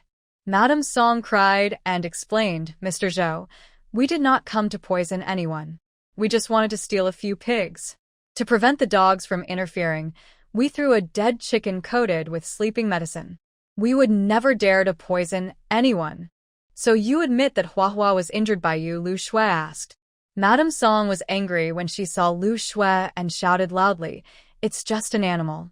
Even if I hurt it, so what? My husband was bitten by your dog. Think about how you will pay for that." Pay for it? Lu Shui gritted her teeth in anger. "If anything happens to Huahua, I will make you pay with your life." Madam Song pointed at Lu Shui and complained to Mr. Zhou. "Mr. Zhou, look at this Lu girl. She wants to kill." You can't ignore this. Zhong Yi pulled Lu Shui aside and said, "Don't get too excited. They have already admitted it. When the master returns, we will see how to handle this." After questioning a few more people, Mr. Zhou sorted out the story. Old Mr. and Mrs. Song came to Dongshan in the middle of the night to steal pigs. They knocked out the guard dog, Huapi, with sleeping medicine, but perhaps the dose wasn't enough. The dog didn't fully pass out, so old Mr. Song hit it with a stone. Before they could steal the pigs, there was movement in the yard. During their escape, old Mr. Song was bitten by another black dog. Huapi's condition was uncertain, and old Mr. Song had to go to the clinic to find out what was wrong. It was dawn. Xie Feng was almost done with his work. Song Yuehua stayed nearby and didn't sleep all night. Until morning, Huahua's breathing stabilized, and her heart finally relaxed. "Thank you, second Uncle Xie."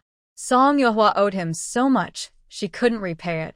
Not only had he saved her life, but today he also saved her dog's life. "Second uncle, from now on, as long as it's not murder or arson, I will help you." Xie Feng chuckled softly and patted her head. "No need to thank me. Since I can treat injuries, saving lives is part of my duty." Song Yuehua nodded. She remembered his kindness deeply. Huahua's wound had just been stitched up, so she couldn't move for now. Dongshan was waiting for Song Yuehua to return. "Uncle Second, Huahua has just had her stitches sewn. Please let her rest here for 2 days. I will come to pick her up the day after tomorrow. I kindly ask Uncle Second to help take care of her during this time. Thank you." "Don't worry, I will stay at home these days and look after her well," Xie Feng said. Duan Yidao took Song Yuehua back home. Before she could even have a sip of water, Zhou Lijing came to call her over. "Old Song has been taken to the county town. The details are not clear, but it doesn't look good," Zhou Lijing said. Song Yuehua was so angry she wanted to hit the old couple from her family. They just sit around all day, doing nothing useful. "I ask the law, if someone steals from others, how should they be punished?" Song Yuehua asked. Zhou Lijing paused for a moment, then said, "I know you're upset.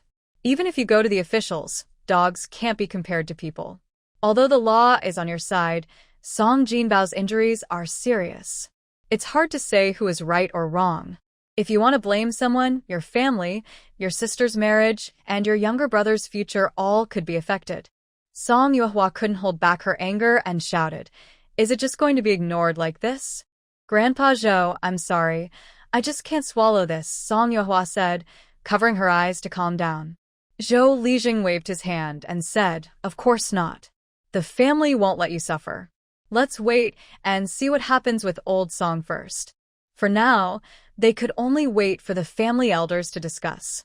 When she got home, Lu Shui, Zhong Yi, and Xie Wenwu also came over.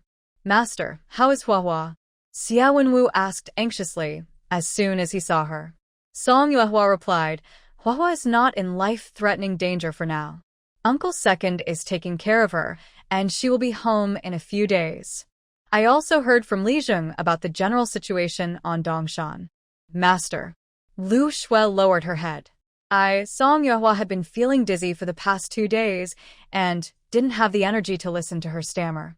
"Just say it directly," she said. "It was an emergency at the time." Lu Shui explained the situation, then promised the work to the 2 old Song brothers. After hearing this, Lu Shui felt nervous. The old Song family had just suffered on Dongshan, and now they had to send people back to work there. Anyone would feel upset. "Master, this isn't Xiao Hei's fault. If it were me, I would bite back to vent my anger," Xie Wenwu said angrily. With such low intelligence, she still wants to be in charge. Song Yuehua sighed helplessly and comforted herself. "Work is small. What matters is that Black can bite a few times to avenge himself, and old Song can experience being abandoned by everyone. That makes me feel better." "Is the master really going to let those 2 work on the East Mountain?" Lu Shui asked. "About this matter. Actually, I think it's okay to let them do the work." Zhong Yi, who had been silent, suddenly spoke. Song Yuehua looked at him, signaling him to continue. Zhong Yi said, "There are no lifelong thieves, only those who steal temporarily. The Song family has a special relationship with the East family, and it's not a relationship that can be cut off easily. It's better to accept Songda and Song Air, partly to keep them in check and prevent them from causing trouble, and partly because the East Mountain needs someone to handle farm manure. Isn't that suitable for them? Song Yuehua stared outside for a moment. This suggestion seemed very appropriate. At least, she couldn't think of a better solution now. When she was too tired to think clearly, having a smart person around to analyze problems was truly relieving. Then let's do as you say. After everyone left, Song Yuehua sat quietly by the table, drinking a bowl of water. Tianshi came in and asked if she wanted porridge. Aunt Tian, I'll sleep for a while.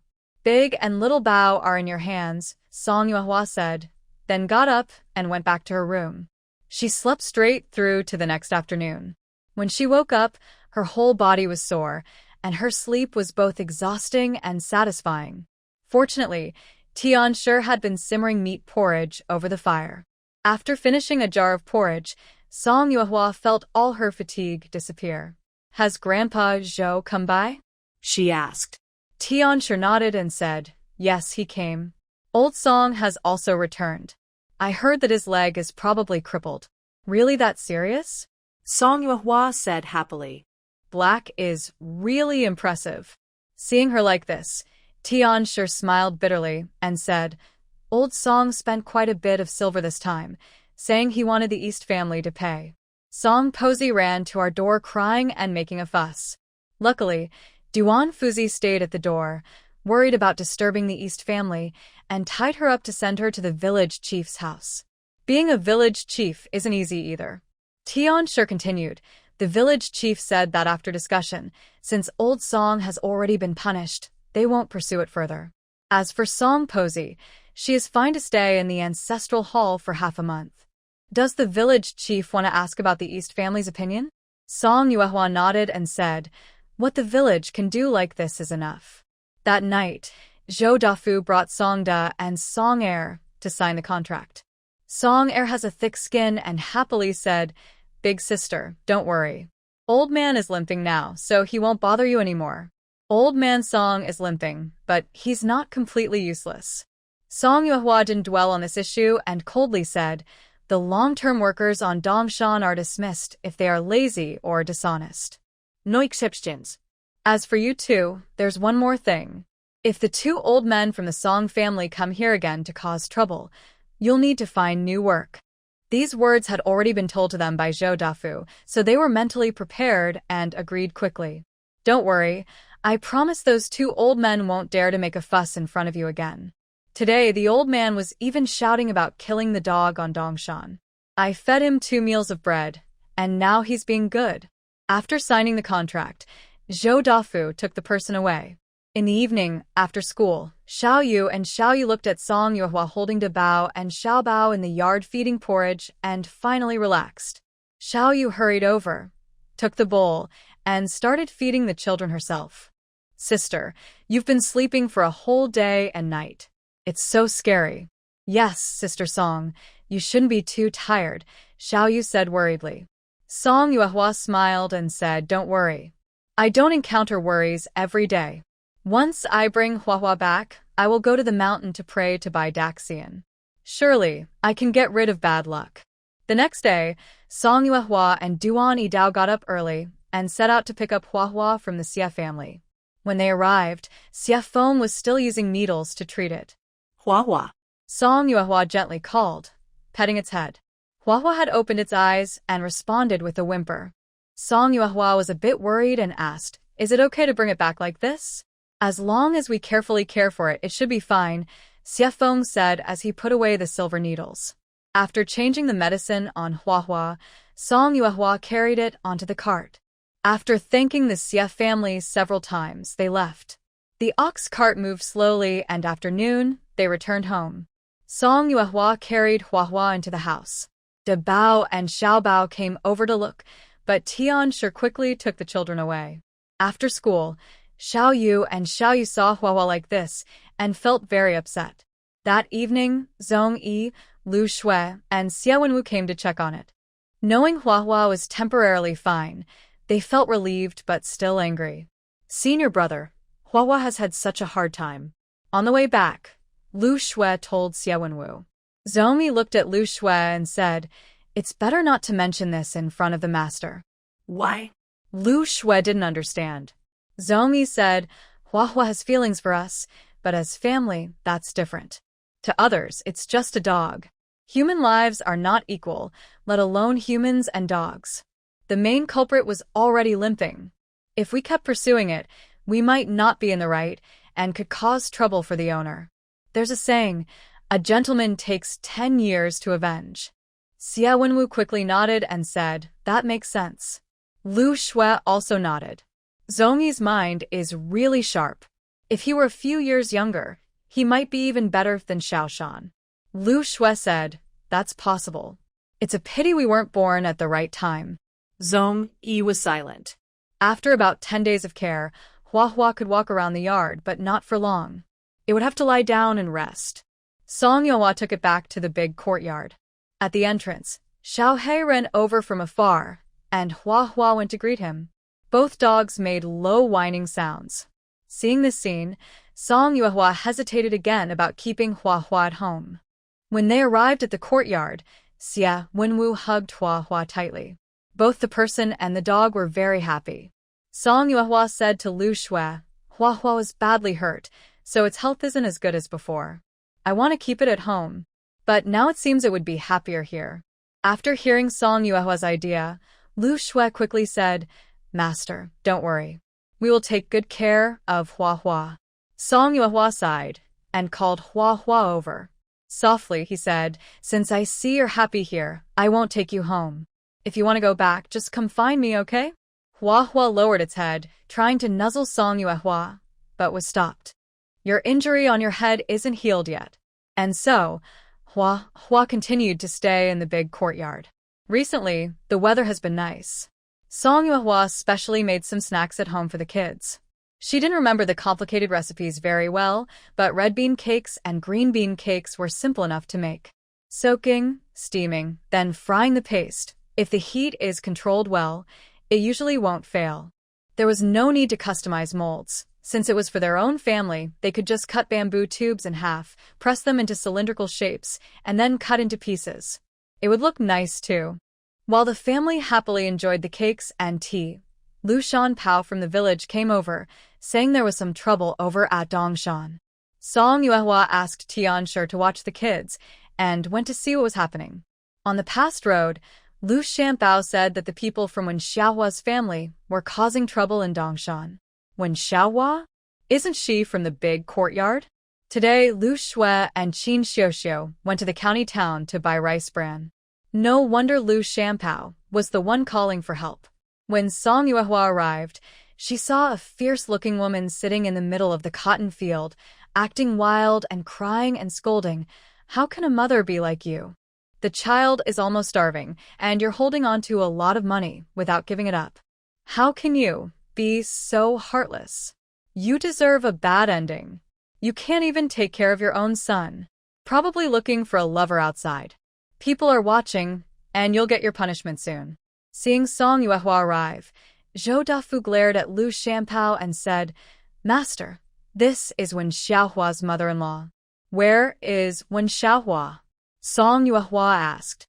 Zhou Dafu pointed, and Song Yuehua saw Wen Xiaohua squatting there, holding a thin, bony, and ragged little boy with red eyes.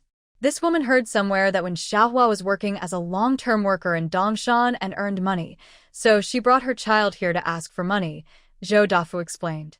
"Did she get any?" Song Yuehua asked. "Not yet," Zhou Dafu said. Wen Xiaohua's husband ran off with another woman, and after they separated, he kicked her out. The child is a boy, and she's reluctant to give him up. She's raising him herself, but can't take good care of him. The main reason is that the other woman came in, and there's no good life left for Wen Xiaohua's ex-wife and her child. Now Wen Xiaohua wants to bring her child to her side, or she wouldn't give a single cent. This woman's attitude was quite similar to Granny Song's. Song Yuehua whispered a few words with Zhou Dafu, and then stepped back silently.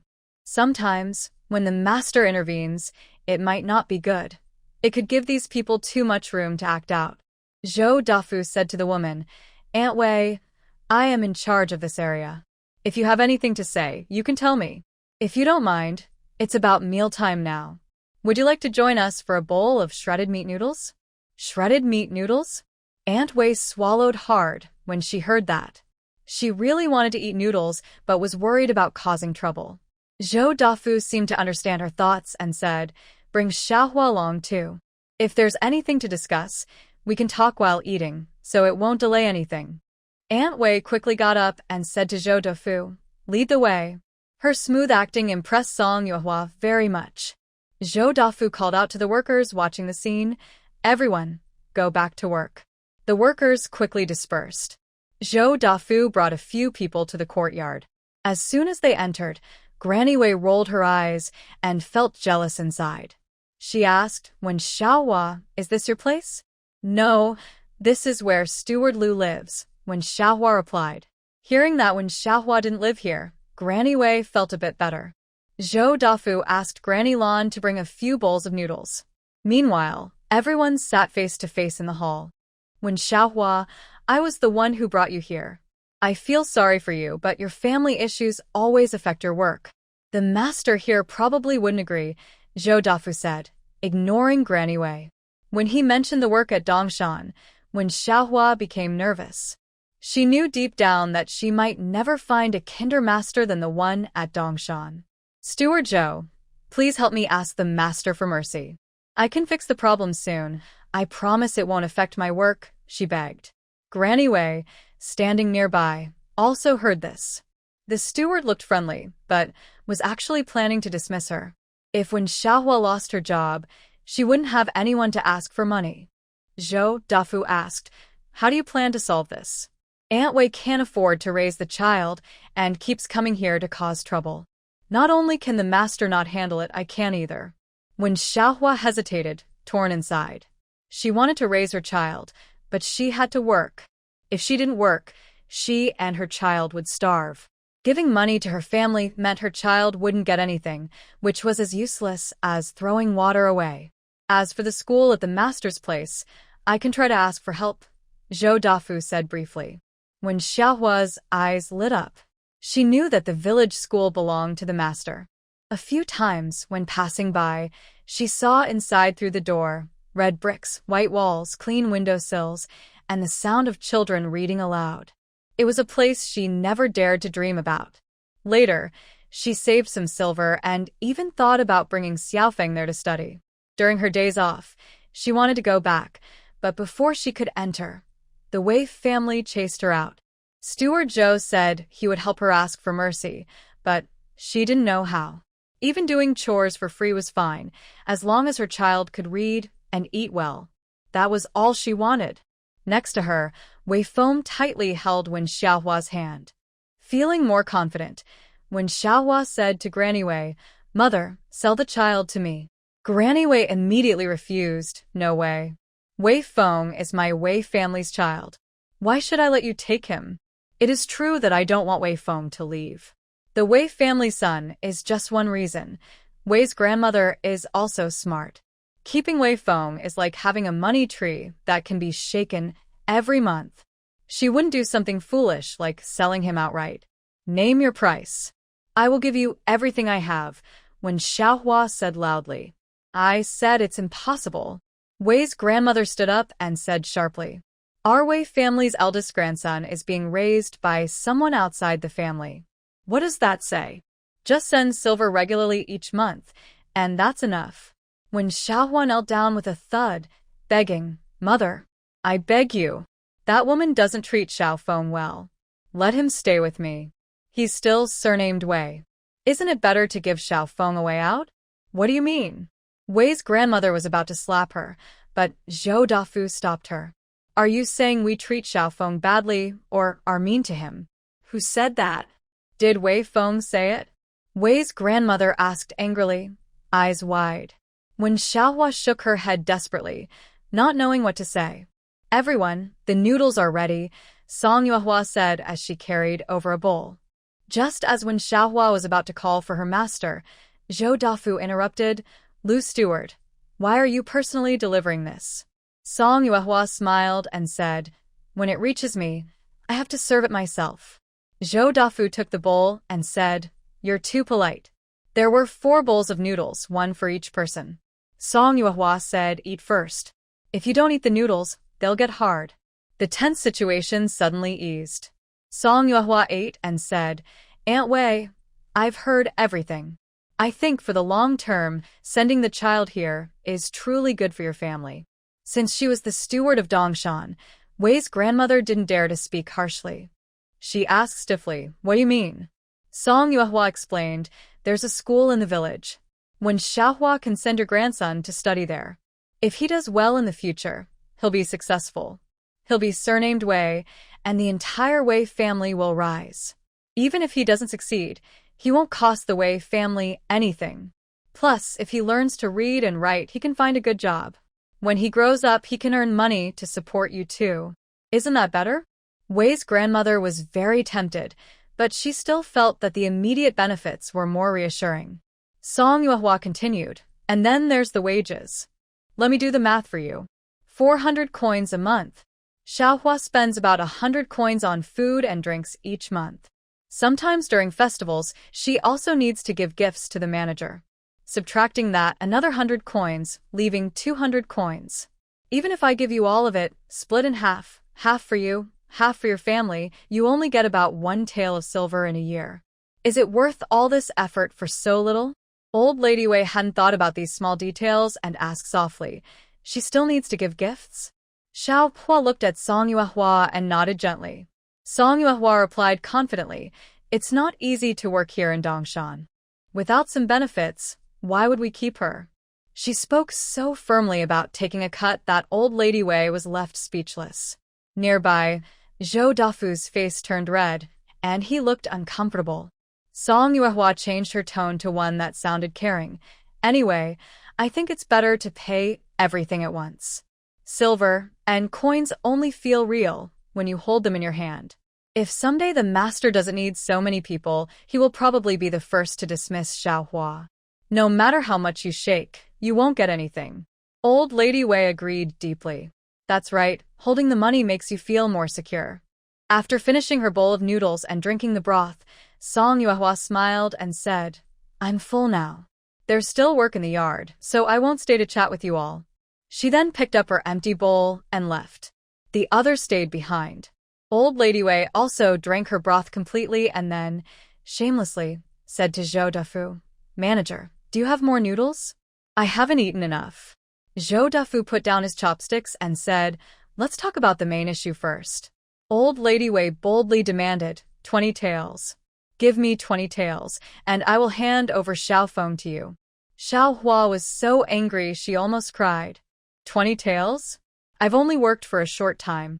Where do I get 20 taels? Even if you kill me, it wouldn't be enough. Zhou Dafu frowned and said, "Aunt Wei, 20 taels. Neither she nor I can come up with that much." "Then at least 10 taels," Old Lady Wei said unhappily. Zhou Dafu added, "Xiaohua's wages are only 400 coins. She's only worked a few months. At most, she should get about 2 taels. 2 taels? That's not enough." Old Lady Wei immediately lost patience. "It's better to stay here and wait." "How long can you wait?" Xiaohua was about to speak, but Zhou Dafu waved his hand and said, 2 taels really isn't enough. Now, buying a man outside costs 5 taels. For someone like Xiaofeng, 4 taels is the most you can get. He was a reasonable person, so Old Lady Wei quickly nodded. Zhou Dafu said, "How about this? I'll borrow her 2 taels, making a total of 4 taels, and sign a contract. The child will belong to Xiaohua, okay? Only 4 taels?" Granny Wei hesitated a little, but was not fully convinced. "Xiaohua is quite quick at work, and I don't want to dismiss her. If the issue can be resolved, let's do it as soon as possible," Zhou Dafu said impatiently. Granny Wei, worried she might lose the opportunity, quickly agreed, "Just 4 taels." She was originally thinking of borrowing more silver elsewhere, but unexpectedly, Granny Wei agreed right away. When Xiaohua looked at Wei Feng happily, Zhou Dafu said, "Go to the local official's house and make the contract. Finish this quickly, or if the master sees it, he might kick you and your mother out." Granny Wei nodded repeatedly. Zhou Dafu and a few others went to the Zhou family. When Zhou Lijing heard the situation, he looked at Zhou Dafu with a meaningful expression and took out a pen and paper to draw up the contract. After signing the contract, Granny Wei took 4 taels of silver and left happily. When Xiaohua held the contract, although she couldn't read, she looked at it over and over again, tears streaming down her face. Mother. Wei Feng looked up and called Wen Xiaohua. When Xiaohua wiped her face, knelt down with Wei Feng, and bowed repeatedly to Zhou Dafu. Manager Zhou, I am grateful for your great kindness. I have nothing to repay. Frightened, Zhou Dafu hurried to help her up. If you want to thank someone, thank the master. It was her idea and she said it. I didn't do anything, so there's no need to thank me. That's right. When Xiaohua wiped her face, full of gratitude, Mrs. Lin took some old clothes of Zhou Xiaohu and gave them to Wen Xiaohua. Zhou Dafu arranged, take the child to the East Mountain small courtyard first. Let him stay with the other children there. As for the school, wait until the master says yes. After sending Wen Xiaohua away, Zhou Dafu let out a long sigh. Mrs. Lin asked what had happened. Zhou Dafu then recounted in detail about Granny Wei's disturbance today, the master pretending to be Lu Shui, and the words she said to Granny Wei. Master's words are really smooth. Mrs. Lin sighed. Zhou Lijing chuckled softly and said leisurely, You do learn. Learn what? Zhou Dafu asked confused. With how you are now, you're almost like a girl, Zhou Lijing said. Zhou Dafu awkwardly scratched his head and chuckled like, Ah. Zhou Dafu suddenly remembered something and hurried outside.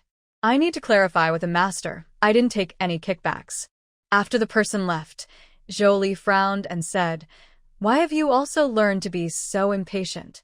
Lin, standing nearby, couldn't help but laugh. Wei Feng, Wen Xiaohua's son, is 8 years old and suitable for going to school. Lu Shui returned to the courtyard and learned what had happened today. After comforting Wen Xiaohua, she went to the Song family to discuss how to handle the situation. Since the person was kept, arrangements needed to be made. Given Wen Xiaohua's situation, Wei Feng's tuition at school could be waived, but he had to buy his own writing paper and brushes. Currently, Wei Feng still needed to eat and stay at the courtyard. Tuition could be waived, but if food and lodging were also free, the place would become like a charity hall. Lu Shui said, Grandma Wang charges 200 Wen a month for staying, and the food at Dongshan is much better than at Grandma Wang's. Charging 200 Wen isn't too much. 1 month minus 200 Wen, leaving 200 Wen, the mother and son probably couldn't save even a little. Song Yuehua thought for a moment and said, Staying there involves many responsibilities. Wei Feng stays with his mother, so at most, we can just provide a good meal and charge 100 Wen. Back at the courtyard, Lu Shui shared the decision with Wen Xiaohua. Just 100 Wen a month, and the mother and son can reunite. Xiao Feng can still go to school. With my conditions, finding a job outside that pays 300 Wen a month is already a blessing. I wouldn't dare hope for more. When Xiaohua knelt and kowtowed to Lu Shui, saying, Thank you, Lu Auntie. Thank you so much. Lu Shui quickly helped her up and said, Call me Auntie. If you kneel to me, I can't accept it. It's okay. It's okay. When Xiaohua said with tears in her eyes, smiling. Lu Shui then took out 1 tael of silver and handed it to Wen Xiaohua. I know you have no silver now and still owe Master Zhou 2 taels. This 1 tael is a loan from me. You can pay it back whenever you can. Xiao Feng needs to buy some brushes and paper for school, so take this first. Thank you, Lu Auntie. When Xiaohua took the silver, tears falling down her face.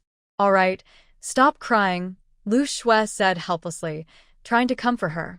After washing, Wei Feng changed into Zhou Xiaohu's clothes, which were a bit larger, but still fit reasonably well. When Xiaohua took him to the room where Bai Shu and Lani lived, she nervously greeted the two, saying, Xiao Shu, Xiao Yu, this is my son Wei Feng. Starting tomorrow, he will also go to school and stay here at night. Bai Shu stood up and said, Annie, don't worry.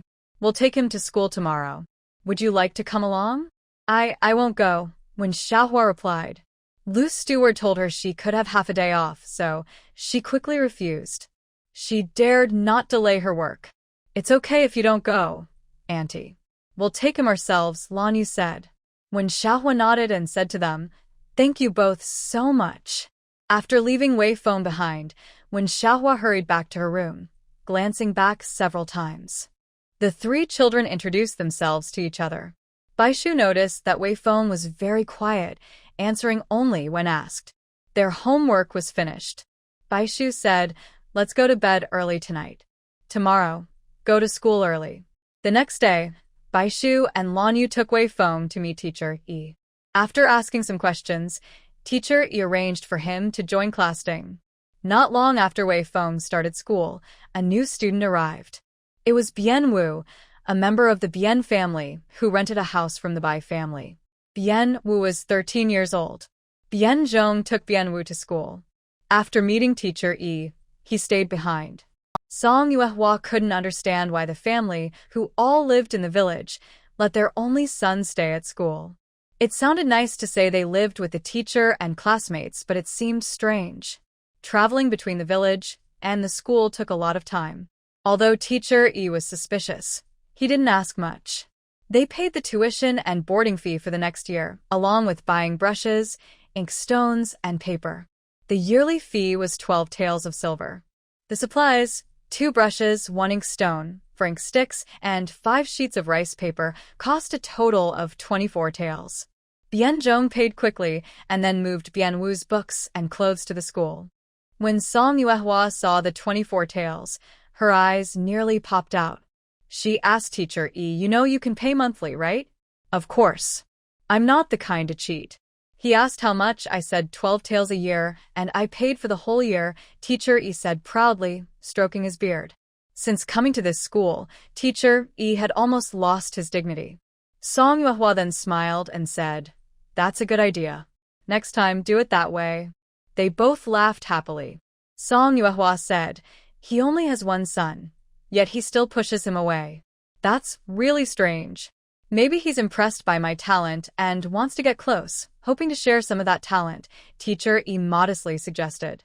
Song Yuehua realized, "I see. That makes sense. So, is the new class assigned to the 4th group?"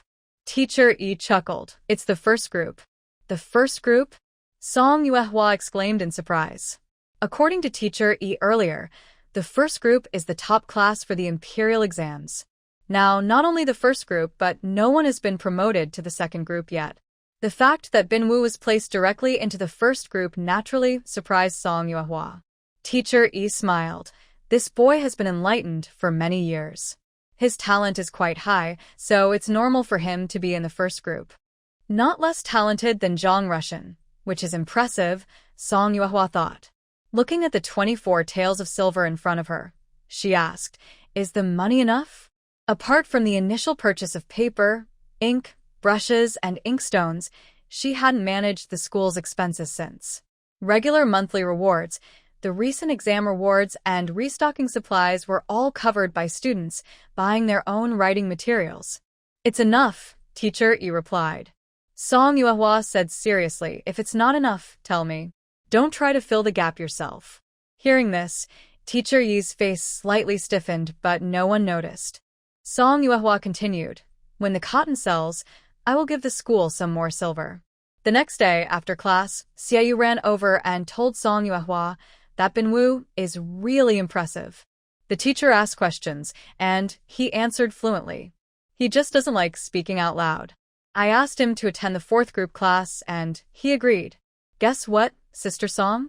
He still talks about the same things, but his perspectives are quite interesting. After a class, I felt I learned a lot. What should I do? I feel so much pressure. Song Yuehua smiled. You're not bad either. If he has qualities worth learning, go learn from him. If there's something you don't understand, ask someone who does. Only by continuous learning can you improve. Xiaoyu immediately became motivated. That's right. The boys have their own ambitions. I follow the teacher's way, and my goals are different. Honestly, when it comes to teaching and nurturing, I will definitely go further than them. Song Yuehua smiled. She liked Xiaoyu's fighting spirit, her resilience even after setbacks. She also became interested in Bin Wu. After dinner, Song Yuehua and Xiao Yu took Dabao and Xiao Bao to the schoolyard for a walk. Bien Wu just came out of Mr. Yi's study and saw a few people. He nodded lightly to greet them. Just as he was about to leave, Dabao hugged his leg. Dabao looked up and reached out his hand to Bien Wu, shouting, "Hug, hug." Bien Wu chuckled softly, crouched down, set his book aside, and picked up Dabao. Song Yuehua quickly came over to take Dabao, feeling a bit embarrassed and saying, "Sorry, this kid isn't shy." "It's okay," Bien Wu replied quietly, with a shy smile on his face. After tidying up his books, Bien Wu went back to his room. Song Yuehua scolded Dabao. "Why are you so bold? You want to hug everyone. Be a little more reserved. Don't just hug when you see someone nice, understand? Want a hug?" Dabao hugged Song Yuehua's neck with a cute voice. Song Yuehua hugged him back and held him in his arms. Dabao learned to speak later than Xiao Bao and wasn't as quick with words. For a while, Song Yuehua worried if Dabao had any intellectual issues. But later, seeing that he could eat, sleep, and speak more clearly, he felt relieved.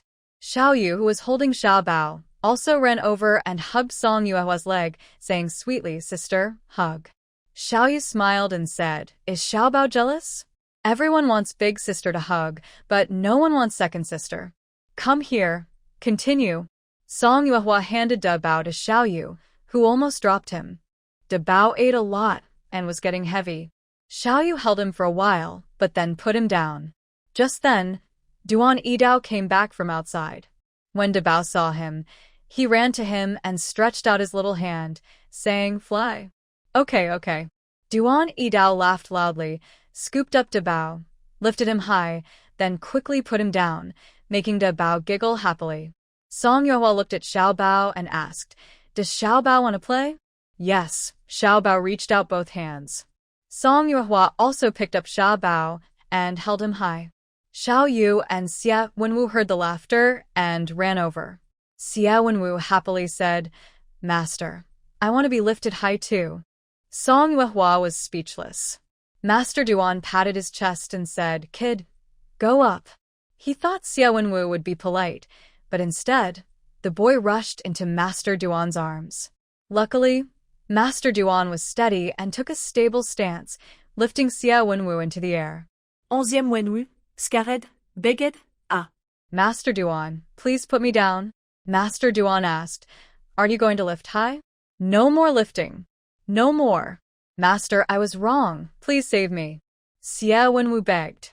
"Be a real man. What are you shouting for?" Master Duan scolded. Xie Wenwu was so scared, he almost cried, "Master, I'm not a grown-up. I'm still a kid. Please forgive me." Master Duan saw he had enough fun and let him go. Next to them, Dabao stretched out his hands and said, "I want to fly." "That's a real man." Duan Yidao carried Dabao and scolded Xie Wenwu. Xie Wenwu's legs went weak, and he quickly nodded, "Master, you're right about everything." Master Yi and Lady Xia also came out to watch the children play. Master Yi poked Lady Xia and asked with a smile, "Lady, do you want to join us?" Lady Xia rolled her eyes at him. Bien Wu heard the sounds of play and looked out the window for a while, then sadly closed the window. Inside, the dim yellow light cast a thin shadow through the window. Late April, Mrs. Tian and Mrs. Wu both received new contracts from Song Yuehua. For April's wages, the mother-in-law and daughter-in-law received 200 coins. In May, it would be 400 coins each. 2 teachers, 3 managers, a total of 7 taels of silver. The 2 members of the Ren family received 800 coins, Granny Lan got 400 coins, and Xian Xiuxiu worked half a month and was paid 200 coins. The new long-term workers and Ma Yong also signed contracts. 10 long-term workers, 4 coins each. Zhou Dafu returned 400 coins, saying, "Li Granny took so many things, now dismissed, no need to pay wages." The Zhou family had no objections, and Song Yuehua was happy. Talking about Granny Li, Song Yuehua remembered the kitchen affairs. She reminded Zhou Dafu, "Starting tomorrow, people working in the cotton and corn fields will eat at the kitchen." Zhou Dafu nodded and said, "The new worker Wang Gongzi. I've assigned him to a small house next to the playground." After a pause, he asked, "Should we arrange Ma Yong and his wife on East Mountain?" "No need," said Song Yuehua. "They have old and young at home. It's better for them to stay in their own house." She had just looked at the new worker, named Wang Gongzi, who looked honest and steady. Song Yuehua told Zhong Yi, "Wang Gongzi is under your management." Okay, Zhong Yi replied. Zhong Yi's subordinates now include, besides the Fu family, Rinda Hai, Qiao Daqiang, and Shi Dashan, an additional person named Wang Gongzi, making a total of 5 people. Song Dashang's second, Ma Yonggui, is managed by Zhou Dafu, and he has 7 people under him. Lu Shui still has the same 5 people. For the laborers, as long as there are enough, adjustments can be made later based on the situation. A few days later, Zhou's family Zhangshi gave birth to a baby girl. Song Yuehua carried 2 old hens, 2 jin of red sugar, and 2 jin of red dates to visit Zhangshi. The baby looked wrinkled and was lying in bed with Zhangshi, who could only say a few words before her eyes started to close. Lin Shi brought her a bowl of red sugar water, and after she drank 2 spoonfuls, she became drowsy. Song Yuehua didn't stay long, set down her things, offered a few words of congratulations, and left. A few days later, Song Yuehua couldn't sit still anymore. She was eager to find a midwife. She happened to meet Zhou Ergui and asked, "Ergui, uncle, I want to ask about the midwife who helped Zhang Ant give birth this time." How was she? Zhou Ergui didn't expect Song Yuehua to ask about the midwife. He scratched his head, blushing, and said, "Well, she was okay." Song Yuehua thought. She had asked the wrong person out of carelessness. Unable to find a better option, she had to visit Zhangshi again to inquire. After hearing her, Zhangshi frowned and said, "If I have a second child, it definitely won't hire her again. That time, I was almost in pain to death. She kept talking to me right in front of me, spitting saliva on my face. That was bad enough, but her bad breath was so strong it made me almost suffocate. I nearly gave birth right there." Zhang Shi described vividly, and Song Yuehua seemed to agree, becoming more cautious. She still needed to find a midwife without bad breath. There was only this one midwife in the village. The rural options were not good, so she had to go to the city. Song Yuehua asked Duan Yidao to prepare an ox cart early the next morning to take her to the county town to find a midwife. "Are you looking for a midwife for Yanli?" Duan Yidao asked. Song Yuehua nodded with a look of dislike. "You call her Yanli. Does she know?" Duan Yidao coughed lightly and nodded. At first, she would scold, but later she stopped. Song Yuehua was silent, thinking she probably didn't want to bother with scolding anymore. She didn't want to speak about the matter of these 2 adults, so she let them handle it. The next day, after arriving in the county, Song Yuehua saw Dandan begging for food on the street. She walked over and asked, "Have you eaten?" Dandan shook his head. There was a noodle stand nearby, and Song Yuehua brought him over and ordered 3 bowls of noodles. Compared to when he came to the school looking neat, this time Egg was wearing torn clothes and his face was dirty. The stall owner saw he was a little beggar and looked a bit uncomfortable, saying, "Miss, you brought a little street kid here to eat. It might affect our business." Egg didn't want Song Yuehua to be troubled, so he tugged at her and said, "Sister Song, maybe you could buy me a bun." "It's okay," Song Yuehua replied, then turned to the stall owner. "1 bowl of noodles costs 5 coins. I'll give you 10 coins, and you sell me the bowl. Let's sit in the corner so others can't see. Is that okay?" The stall owner had no bad intentions. He was just thinking about his business. Seeing the customer willing to compromise, he agreed. Song Yuehua counted out 20 coins and handed them to the stall owner. The owner quickly prepared 3 bowls of noodles and brought them over. "Eat quickly," Song Yuehua said, taking a pair of chopsticks and handing them to Egg. Egg held his bowl with one hand and used the other to eat noodles, then paused and asked, "Sister Song, can I take half of this bowl with me?" Song Yuehua said, "Eat first, and then I'll cook you another bowl." After Duan Yidao finished eating, Song Yuehua gave him money and asked him to buy 20 buns and 30 large steamed buns. Egg finished the entire bowl, including the soup and noodles. Song Yuehua asked where Jiming was. Egg looked alert and shook his head without answering. Song Yuehua looked at him and asked, "Do you think I would hurt you?" "No, it's not that." Egg still had soup on his mouth and looked troubled. Song Yuehua took out a handkerchief and wiped his mouth, saying, "I know you're all very capable, able to survive in the broken temple and in this town. But you're still just children.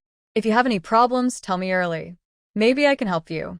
Egg looked around nervously and whispered, "I don't doubt Sister Song, I just—" Song Yuehua asked, "Then why are you hiding things from me?" "In a hurry." Egg leaned close to Song Yuehua's ear and whispered, "There's a constable's on this street." Song Yuehua's heart skipped a beat. She wondered what trouble he had gotten into, especially since he had involved a constable. Egg walked ahead carefully, holding a bowl of noodles, leading Song Yuehua. They walked for a long time, turning left and right, until they entered the basement of an abandoned house. Jiming lay dazed and confused, with Gao Weizi watching over him. When he saw Egg bring two people, he immediately stepped in front of Jiming. Egg quickly said, "Gao Weizi, this is Sister Song, the one who gave us the braised pork." Hearing about the braised pork, Gao Weizi remembered her, but only relaxed her expression. She still stood in place, shielding Jiming behind her. Egg brought noodles to Jiming's face and fed him some broth. Jiming slowly became a little more alert. When he saw Song Yuehua, he said to Gao Weizi, "Move aside." Song Yuehua came over and touched his forehead. "With such a high fever, drinking broth won't make it better." Jiming let out a soft sigh. Song Yuehua asked Egg, "Tell me what happened." Jiming nodded, and Egg recounted everything truthfully. The beggars living in the broken temple are divided into 3 groups based on age. The oldest beggars survive by begging daily and only sleep in the temple. Next are middle-aged beggars, who are strong and do various jobs. Sometimes they do odd jobs to get by, and they seem to be the best off among the groups.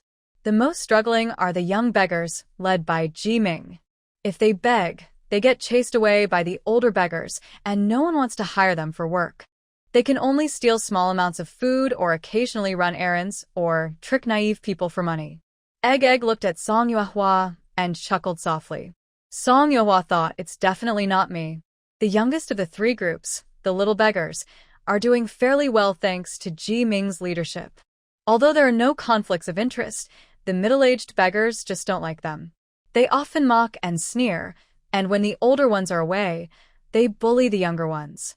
2 days ago, a little beggar named Tang Yuan had a fever that wouldn't go away. Jiming took him to see a doctor, but after paying for the medicine, they didn't have enough money.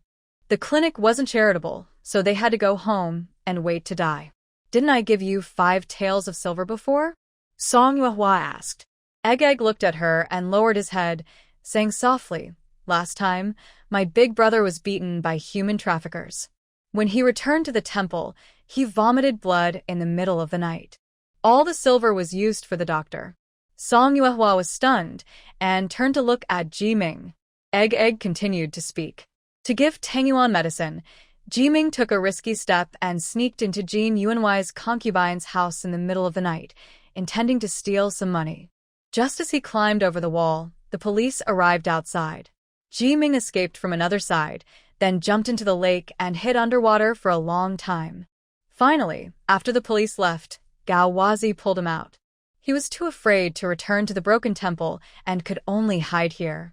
At this point, Dandan looked angry and said, "If it weren't for old Second Su's letter, my brother wouldn't have suffered like this." "Who is old Second Su?" Song Yuehua asked. Gao Weizi explained that old Second Su was the leader of the middle-aged beggars.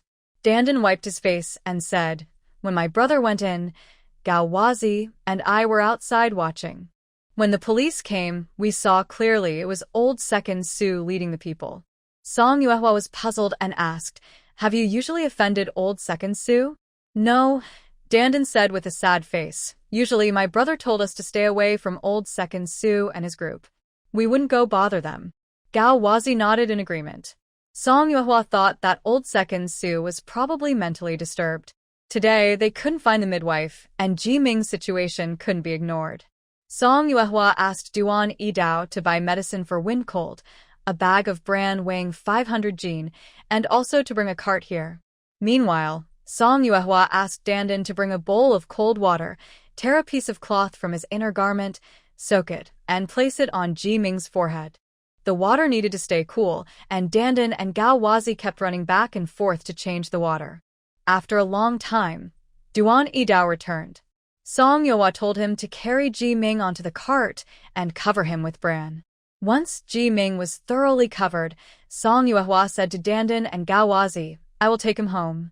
You two go first to see the sick little friend, then meet at the city gate to take the ox cart, and let the horse master's ox cart take you to Taoyuan village." She also gave them 1 tael of silver. Gao Wazi kept holding on to Ji Ming and wouldn't let go. Song Yuehua gently woke Ji Ming and asked him to speak.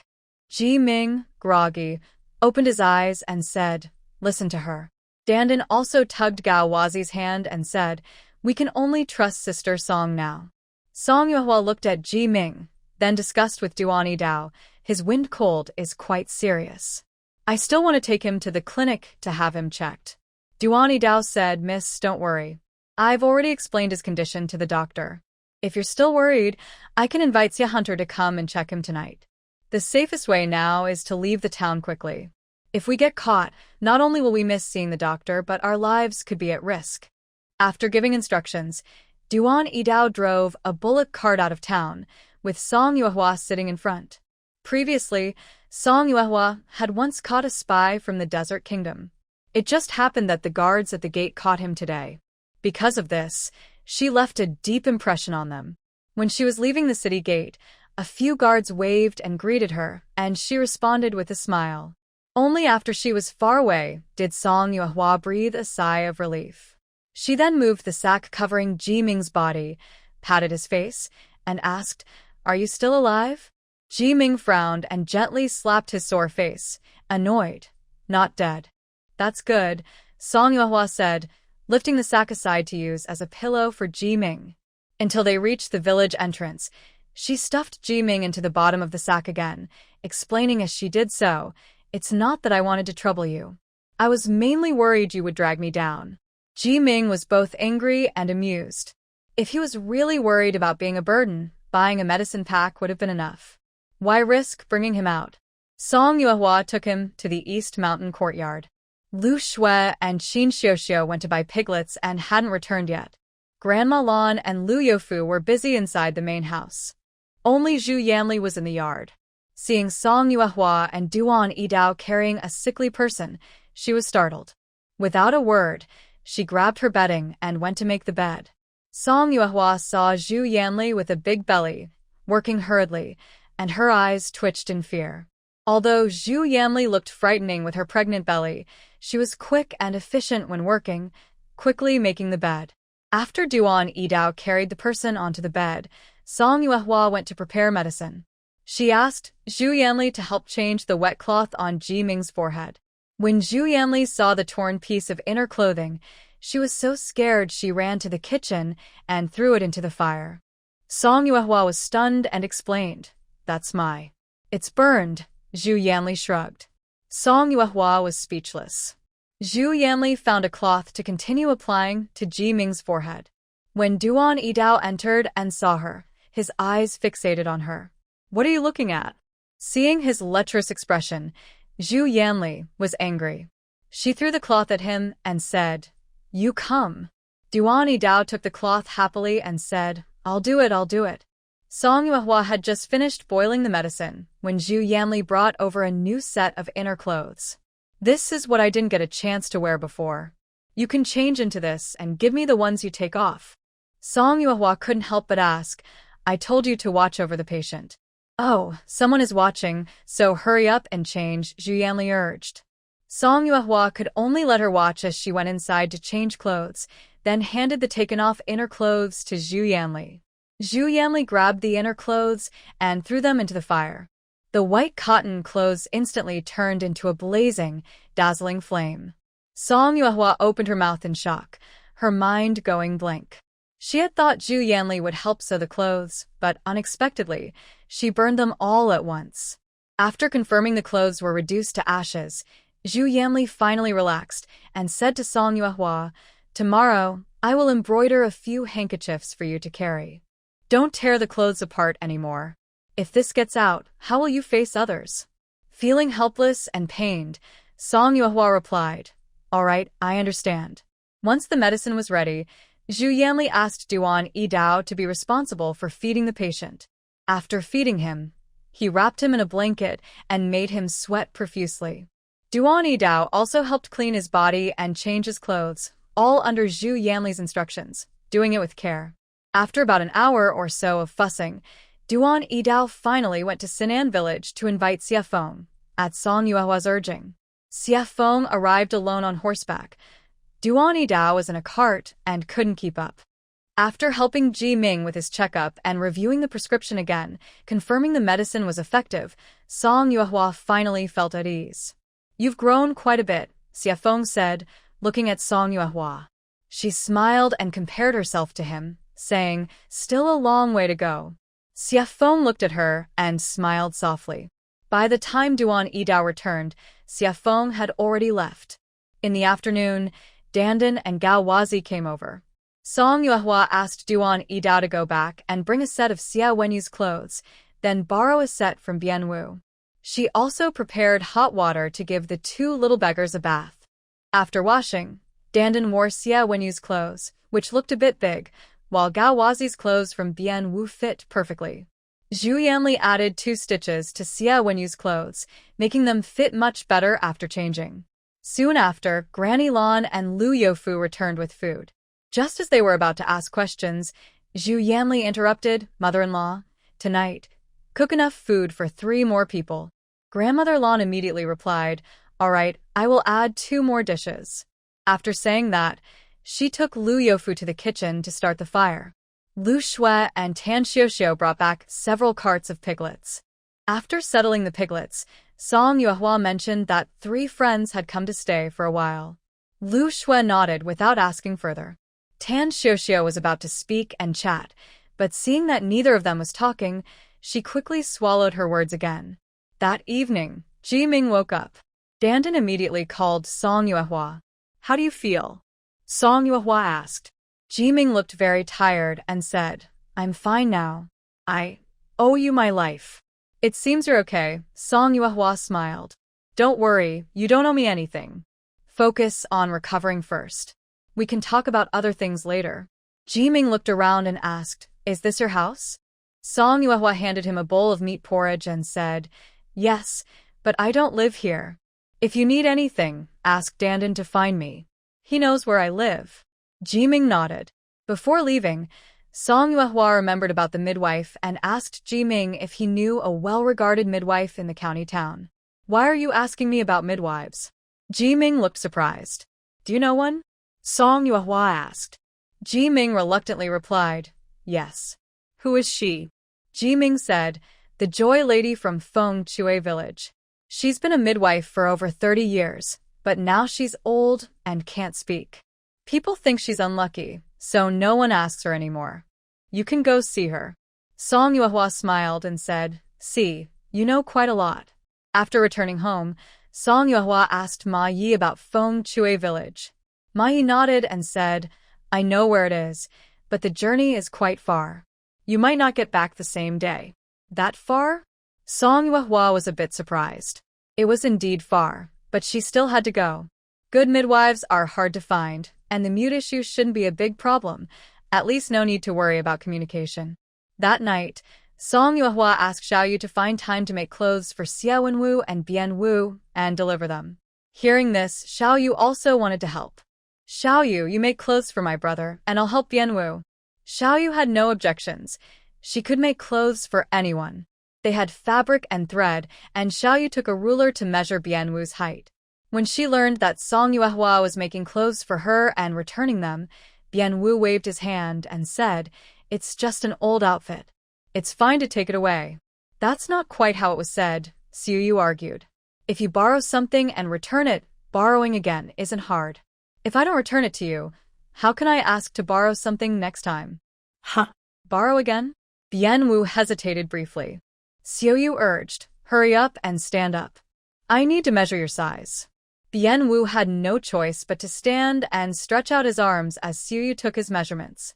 Xiuyu excitedly said, "It's my first time making clothes for someone else. Maybe I can't do as well as your mother, so please forgive me." Bien Wu smiled and shook his head. "My mother never makes clothes for me. I wear clothes made by the cloth shop's embroidery lady."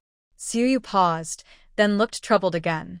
"Then I definitely can't compare to the embroidery lady." Bien Wu gently smiled and said, "It's okay." The next morning, Song Yuehua and Duan Yidao got into Uncle Ma's ox cart, heading to Fengchui village together.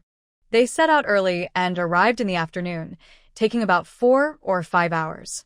Most villagers in Fengchui village had finished dinner and were gathered at the village entrance chatting.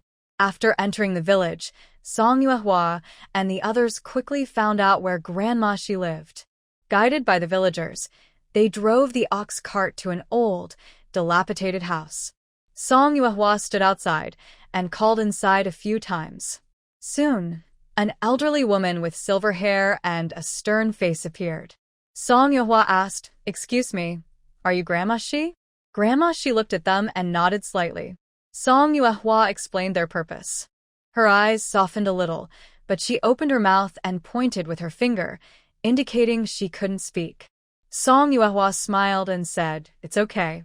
Before we came, Jiming already told me that whether you can speak or not isn't important."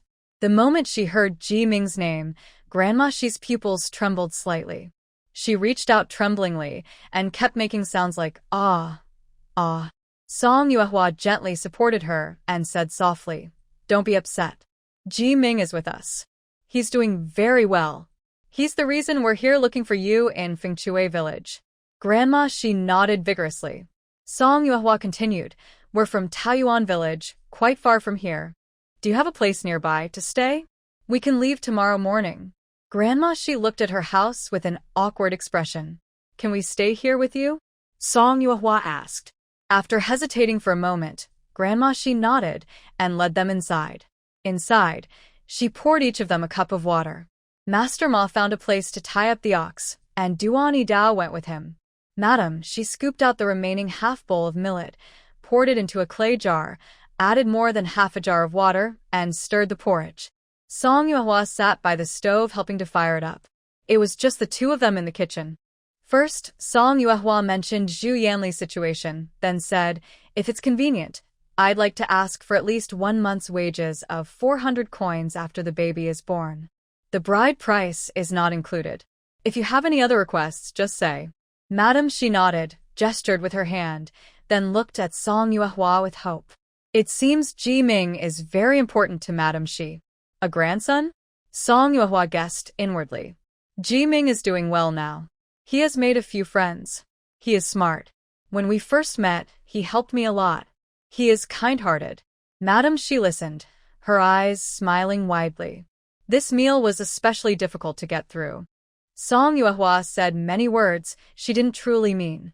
For dinner, the three of them each had a bowl of millet porridge with a small portion of salted vegetables. Song Yuehua finished her bowl silently.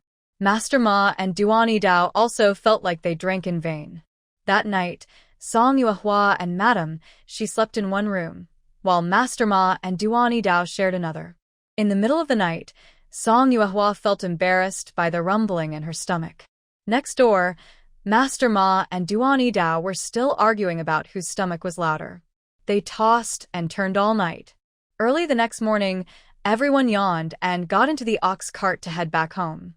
When they arrived at Taoyuan village, the ox cart stopped at the big courtyard gate.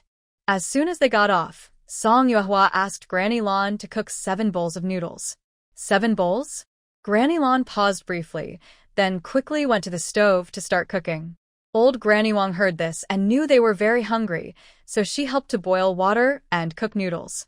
After giving instructions, Song Yuehua took Madam Shi to Jiming's house. Jiming heard the sound of the ox cart, pushed open the door, and the two of them froze at the doorway, staring at each other. After a long silence, Jiming finally cleared his throat and called out, "Grandma." Madam Shi's lips trembled, tears silently rolling down her face. "Grandma, I'm back. The grandmother and grandson reunited after a long time, with many words to say. Song Yuehua quietly left and headed straight to the kitchen. Granny Lan, are the noodles ready? Song Yuehua asked. Grandma Lan said, almost ready. You all go to the table and wait. I'll bring the food over soon. Song Yuehua, Duani Dao, and Uncle Ma sat around the dining table. Smelling the delicious aroma, their stomachs growled loudly. Soon, Grandma Wang brought a large bowl of noodle soup with dumplings. The noodles aren't ready yet. You'll have to wait a little longer. For now, have some dumpling soup. This made the three very happy. One big bowl of dumpling soup could be split into 2 portions, and all three ate eagerly. Later, Grandma Wang brought 6 eggs in their shells, which the three shared and ate. 6 large bowls of noodles were served, with vinegar and chili added as preferred. Each bowl also had 2 eggs on top. Grandma Wang looked at how they ate and sighed, then turned to go back to the kitchen. It was as if they had just been released from a hungry prison. Seeing Grandma Wang return, Grandma Lan asked, "Is this bowl still being cooked?" This bowl was for Grandma Shi. Grandma Wang said, "Wait until the person comes out before cooking it, so it doesn't get overcooked." Grandma Lan nodded and asked, "Are they full now?" Grandma Wang didn't doubt it. Even if she brought 3 more bowls, they could finish them all. No need to cook more. They might get too full and feel uncomfortable. Grandma Wang's concern was reasonable. Even if Duani Dao was burping from eating so much, he still finished all the soup in his bowl. Song Yuehua felt very hungry herself. Uncle Ma was more restrained, only sighing. This bowl of noodles is worth more than gold or silver. After eating their fill, Uncle Ma and Duani Dao went down the mountain. Grandma Shi had already finished her noodles and looked at Song Yuehua gratefully. Song Yuehua smiled and said, "I've arranged a room for you. You can stay here. Have you met Zhu Yanli? If there's anything you need to know, just tell me." Grandma Shi nodded gently. Next to them, Jiming looked a bit uncomfortable. He cleared his throat and called Song Yuehua aside, telling him about his relationship with Grandma Shi. Jiming was not her biological grandson. He was an abandoned baby who was adopted by the villagers because he was a healthy boy. When he was 3 years old, the couple who adopted him lost their husband, and the wife became very sad. Soon after, she also passed away. Left alone at 3, Jiming was so hungry that he sneaked into Grandma Shi's chicken coop to steal eggs. He was caught, and Grandma Shi made him a meal before sending him to the village chief's house. The village chief thought that since he was a boy, it should not be difficult to find a family for Jiming to be adopted by. However, unexpectedly, rumors spread that Jiming was born unlucky and cursed his relatives, so no villagers wanted to take him in. Grandmother Shi was very upset and didn't know who spread such false stories, but someone had made up a story about a 3-year-old child. At that time, Grandmother Shi still had a son, a daughter-in-law, and a grandson. When she said she wanted to adopt Jiming, her son and daughter-in-law immediately refused. They couldn't agree, so Grandmother Shi took Jiming to live in the old house they used to have. She was skilled at midwifery, so life was not too bad. But when Jiming was 10 years old, Grandmother Shi suddenly became mute. She saw a doctor, but it didn't help. Again, rumors about Jiming's unlucky fate spread through the village. Jiming could understand the malicious words now, and her becoming mute seemed to confirm those stories. To avoid causing trouble for her, Jiming left home alone. Grandmother Shi stayed in the old house, waiting for Jiming to return. Jiming said, "Once the fuss dies down, I'll leave. I don't want to hide these things from you anymore. This superstitious nonsense must stop." Song Yuehua clicked her tongue and said, "I owe you a favor. I told you before, if you have nowhere to go, you can come to me. If you want to study or work, it's all up to you." Jiming called Dandan and Gao Wazi over and asked, "Do you want to go to school?" Both shook their heads. Dandan said, "Wherever Big Brother is, that's where we are. We'll all stay." Jiming pointed at Song Yuehua. "She'll take care of things here. Whether it's working or studying, you choose one." Dandan said, "Big Brother, I want to go to school. If I learn to read, I can trick money. We won't have to beg anymore." Song Yuehua suddenly turned her head and stared at Jiming with wide eyes. Ji Ming looked away, patted Dandan, and scolded. What trick money? Isn't being a fortune teller good enough? Or maybe you all should go to school. Song Yuehua said helplessly. Ji Ming shook his head. No need. Dandan needs money for books and supplies. I'll work and earn money to buy him books and ink. Gao Wazi also spoke up. I'll work too. Their bond was really strong. Song Yuehua nodded and said, all right, that's settled.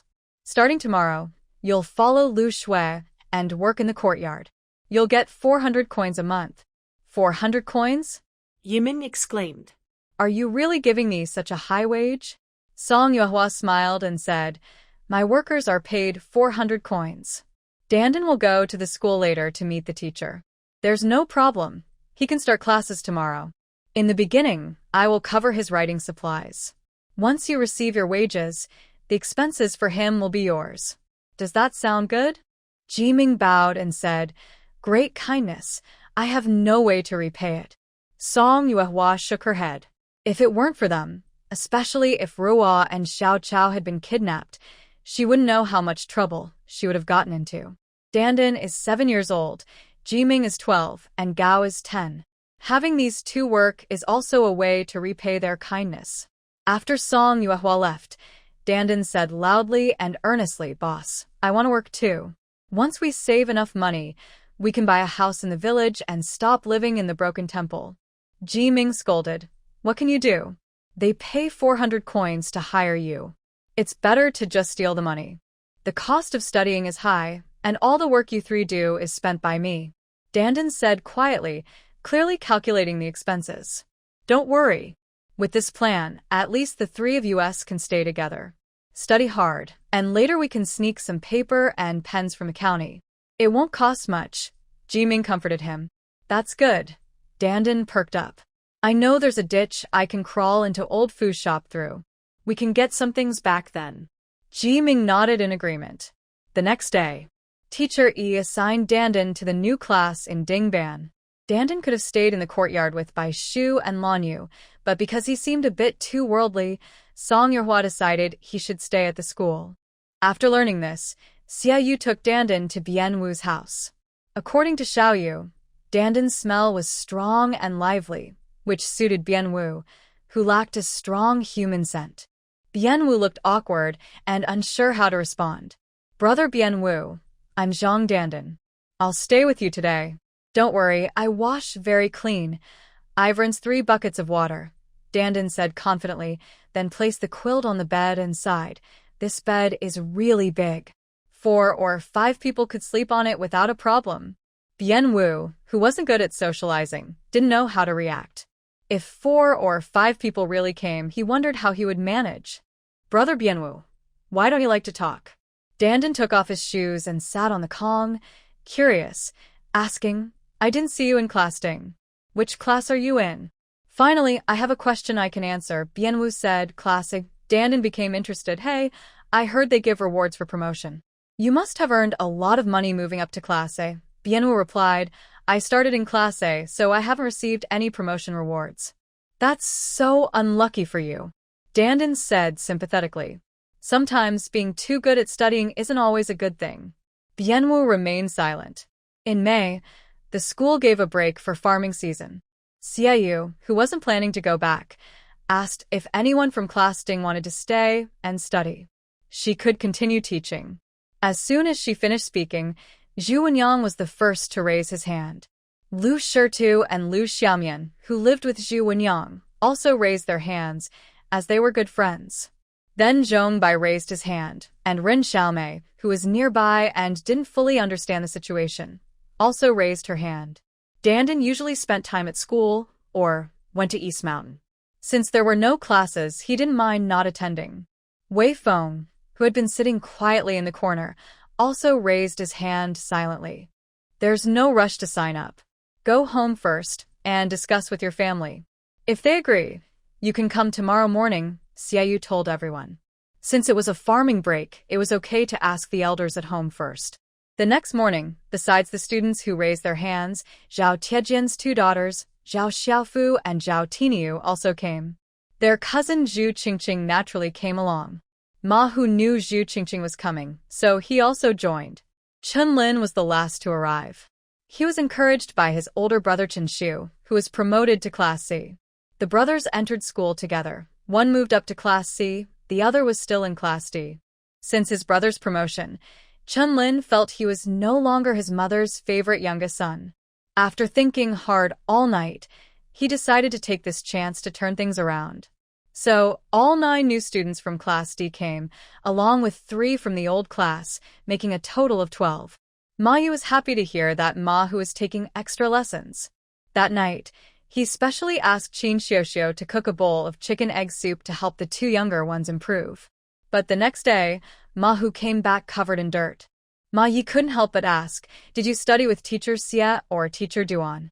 Ma Hu's eyes lit up and said, "Grandpa, you're right. I should go study with Teacher Duan." Before I had a chance to ask clearly, Ma Hu ran out again.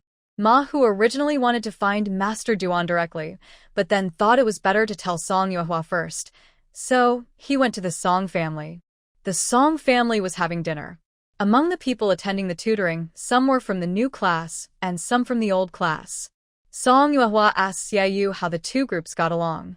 Xiaoyu smiled and said, "A few naughty ones didn't come, so everyone gets along quite well." "That's good," said Song Yuehua. "Master Xie, Sister Song, are you eating so early?" Ma Hu came in, then remembered something, and went back to knock twice on the door frame, making 2 more knocks. Xiaoyu was silent. Seeing Ma Hu's dirty appearance, Song Yuehua smiled and asked, "Did you roll around in the mud?" "You eat first. I'll come later," Ma Hu said, then tried to leave. "Don't go," Song Yuehua called out. "We just finished eating. Come eat with us."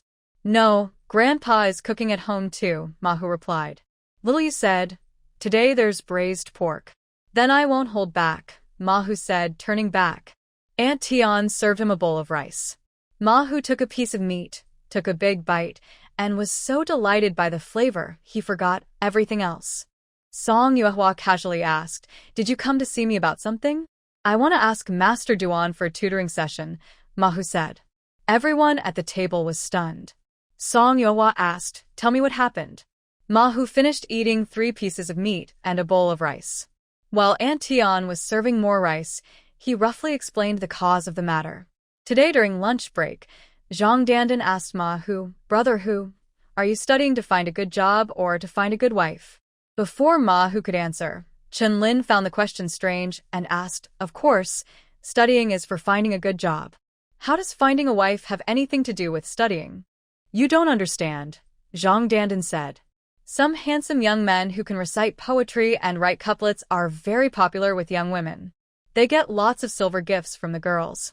Studying can bring these benefits too." Chen Lin seemed unsure.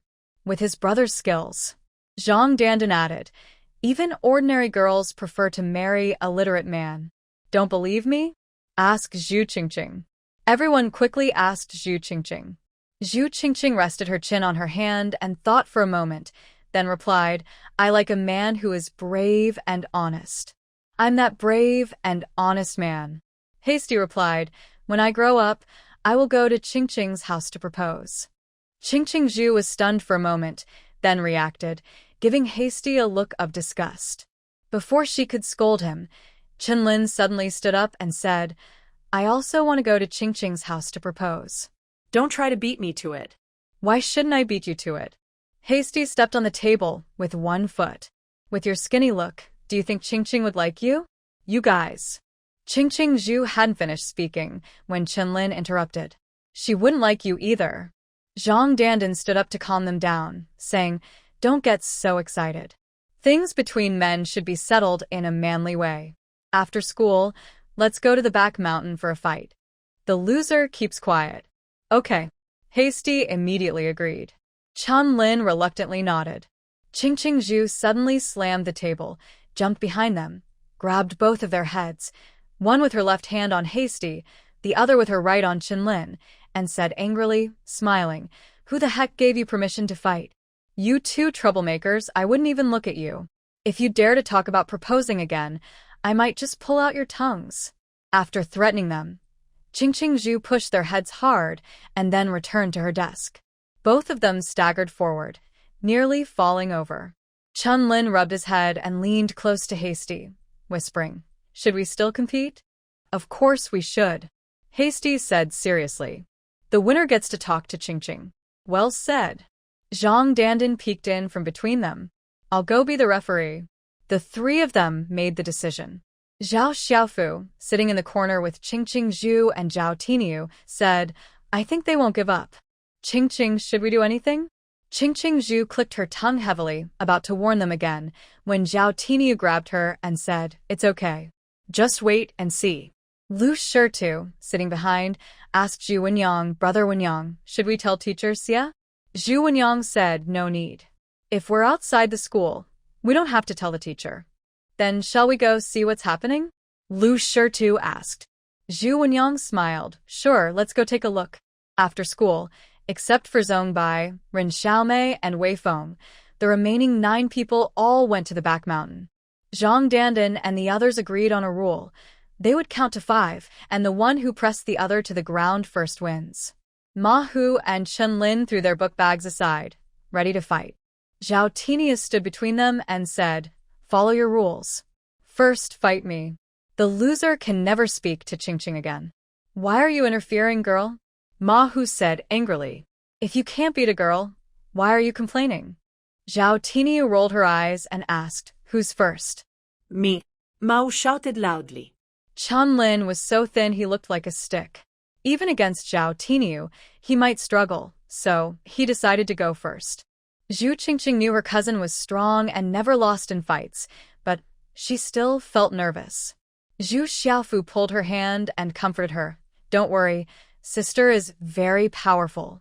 Ma Hu and Zhao Tiniu had never trained, so they relied on instinct and strength. Zhao Tiniu was strong and quick, much better than Ma, who only relied on raw power. After dodging sideways, Zhao Tiniu flipped and pinned Ma Hu to the ground, making him unable to move. Ma Hu was stunned. "Ha, lost. So fast?" Zhang Dandan sighed and said, "Brother Hu, you have to accept losing." Zhao Tiniu, "Let's do it again." Ma Hu got up, not willing to accept defeat. Zhu Qingqing scolded from the side, "Shameless. We agreed on one match only. I admit defeat." Zhao Tiniu, "Let's fight again." Ma Hu felt he wasn't ready yet. Zhao Tiniu asked Chun-Lin, "Do you want to try too?" Chun-Lin shook his head desperately. Zhao Tiniu flicked her wrist and smiled. "Ma Hu, I agree to fight you one more time. If you lose from now on, just call me Granny. Deal? Are you brave enough?" "Okay." Ma Hu agreed. This time, Ma Hu was much more careful. He took a few steps forward to test.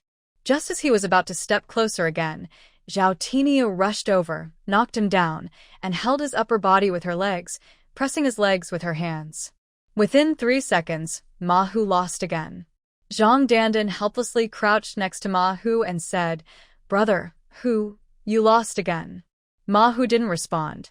After a while, everyone left. Ma Hu was still lying there, eyes open, unmoving. The sky was blue, the clouds were white, and his face was lost. "So, you're skipping my class to find Teacher Duan?"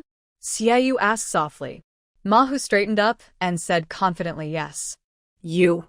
Xiaoyu was so angry she wanted to hit someone.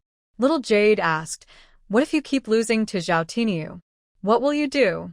Ma Hu hesitated, thinking he shouldn't be so weak. Song Yuehua was somewhat interested in Zhao Tiniu and said, "Tomorrow, let Master Duan take you for a day. Whether he chooses you depends on your skills. Since these young ones are so energetic, it's like a sports class. If some of them are talented, they can help Master Duan find a few students, so he won't keep going to Dongshan to bother Zhu Yanli." "Okay," Ma Hu said excitedly. If he gets chosen by Master Duan, he will work hard to make Zhao Tiniu call him brother-in-law. That night, when Master Duan heard about this plan, he was a bit happy. Not because he liked teaching, but because he could recruit Yi Lao to students and no longer be mocked as a second-rate teacher when drinking. The next day, Master Duan appeared in the classroom, and the students were all stunned. Except for Ma, who no one knew about the surprise. "All right, kids, line up in the yard." Master Duan ordered sharply. A dozen students, scared like quails, obediently didn't say a word. Master Duan took the kids to the front yard, first testing their agility, then strength, and finally endurance. They trained from morning until evening, leaving only Zhang Dandan, Zhao Tiniu, and Ma Hu. Ma Hu achieved his goal but felt a bit upset that Zhao Tiniu was also there. But after thinking more, he realized it was strange if Zhao Tiniu wasn't chosen since he was selected. Master Duan, my two brothers work, and I need to study. I'm afraid I can't practice martial arts with you. Zhang Dandan refused. Master Duan nodded, not forcing those who didn't want to, and asked Zhao Tiniu and Ma Hu, "Are you willing?" Yes, Ma Hu said. Zhao Tiniu hesitated for a moment and then said, "Yes." "Meet at the East Mountain Playground tomorrow morning," Master Duan said before leaving. The whole day of training made the students so tired they looked like dogs. Some went home and didn't even want to eat, lying in bed and sleeping deeply. Zhao Xiaofu whispered to Zhao Tiniu, "Big sister, do you think Dad will be angry if he finds out?" "For now, don't tell Dad," Zhao Tiniu replied.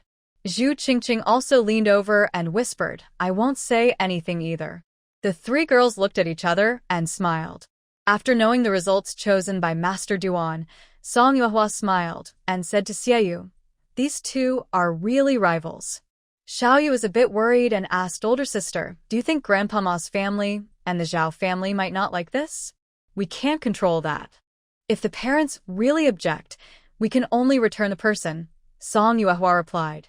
Hearing this, Xiaoyu felt a little regretful and said, "It's such a pity if we encounter talented children." Song Yuehua said, "If the master feels it's a pity, you can talk to the parents. If it really can't be helped, the final decision still depends on the parents. Nothing has happened yet, so let's just teach for now." At the Ma family, Grandpa Ma and Ma Yong felt a bit happy, but not completely happy after learning that Ma Hu was chosen by Master Duan. Qin Xiuxiu said, "So many people chose Huzi, which shows he has some ability. Could it be that your father still hopes this boy will become a top scholar?" "Exactly," Ma Hu also chimed in. "You might as well hope for Ma Long." Grandpa Ma took a puff of his pipe and said, "All right, but after the busy farming season, you still have to go back to study." Ma Hu retorted, "Why? I learn martial arts with Master Duan. Wouldn't it be great to become a hero? Or at least deliver messages or be a martial trainer? This kid has big dreams." Grandpa Ma said, "If you want to learn martial arts, I'll agree when you reach Class C. Class A is for the imperial exams, and Grandpa Ma doesn't expect much there. Even Xiao Long hasn't been promoted to Class B yet. Reaching Class C means he should know how to read and write, which is enough." "Ah!" Ma Hu cried out, "That's too hard." "What's so hard about it?" "Xiao Long can reach Class C, so why can't you?" Ma Yong rarely acted like the head of the family. Ma Long said to Ma Hu, "If you have questions, ask me. I'll teach you, and I promise I won't punish you." Ma Hu nodded helplessly. In the following days, Ma Hu and Zhao Tiniu ran around Dongshan every day from dawn until sunset. Although tired, they enjoyed it very much. During this time, Ma Hu challenged Zhao Tiniu twice, but each time he was defeated badly. What made Ma Hu somewhat happy was that even if he lost now, he didn't lose as badly as before. Song Yuehua went to Dongshan every day, busy all the time. On the Dragon Boat Festival, if Tion's family hadn't put wormwood at the door and sprinkled yellow wine in the yard, Song Yuehua might have almost forgotten. Xia Wenwu brought a big bowl of glutinous rice, and everyone in the house gathered around to make zongzi. De Bao and Xiao Bao had their foreheads dotted with realgar powder and played with a piece of zongzi leaf in the yard. This year, they made quite a few zongzi. Each laborer received 2, the overseer got 5, and the leftovers were enough for each family member to have 2 or 3. In the afternoon, the Zhang and Zhou families brought zongzi to the Song family. Song Yuehua gave each family more than 30 salted duck eggs as a gift. Hua Bauer and Bian Wu went back to celebrate the festival. Besides the teacher and Mrs. Xia, there was also Zhang Dandan in the school. In the evening, all the zongzi were cooked. Since glutinous rice is hard to digest, everyone ate just one, and the rest was taken by Song Yuehua, Xia Wenwu, and Duan Yidao to be packed. Xiao Yu and Xiao Yu brought in some digestive tea and poured a bowl for each person. Zhang Dandan ate too, but couldn't eat more. Seeing the good appetite of the three, he was envious. I wish I could eat all my meals today. Xia Wenwu gave him 2 more. If you can't finish, take some home. You can eat it tomorrow too. No need, Zhang Dandan said with a smile. If I miss the early meals cooked by the wife, I'd feel quite regretful. Mrs. Xia cheerfully said, tell me what you want to eat tomorrow, and I'll cook it. Everything Mrs. Xia cooks is delicious, Zhang Dandan replied. Song Yuehua said, just for saying that, your wife will probably add an egg to your meal tomorrow. Everyone laughed. That night, a gentle breeze blew, and a faint scent of palm leaves filled each household, mixed with the smell of realgar and garlic, keeping snakes, insects, and rats at bay. The pigs raised on East Mountain grew stronger each day, and the chickens got bigger. The cotton fields and cornfields were thriving. Song Yuehua usually went to East Mountain, but sometimes she also gathered mountain goods in the mountains. Last year during the New Year, she didn't go because she hurt her waist, so she finally made up for it this year. Xiaoyu didn't have classes and begged Song Yuehua to take her up the mountain. Song Yuehua couldn't go far but took her to the outskirts to pick mushrooms and wild vegetables. They carried baskets into the mountains to gather supplies. When they had collected enough, Song Yuehua looked at the full basket and was about to return when suddenly she heard Xiaoyu cry out. Song Yuehua dropped her basket, grabbed her bow and arrow, and quickly ran to Xiaoyu's side. Older sister, look. There's a dead person here, Xiaoyu pointed at a hole. Song Yuehua quickly relaxed and looked at the hole. She saw a man in black lying inside. She picked up a stone and threw it at him. The man moved slightly. Song Yuehua said, this person is still alive. Then what do we do now? Xiaoyu asked. Such a big guy, what can we do? Call someone, Song Yuehua said as she pulled Xiaoyu to pick up the basket. Xiaoyu hesitated. Sister, I've seen you carry pigs before. After going down the mountain, Song Yuehua immediately went to Zhou Lijing's house. After explaining the situation, Zhou Lijing called some men from the village to go to the mountain together. When they arrived at the hole, the man was gone. Are you sure you saw him? Asked a man from the village. Zhou Lijing guessed. Maybe he woke up and left by himself.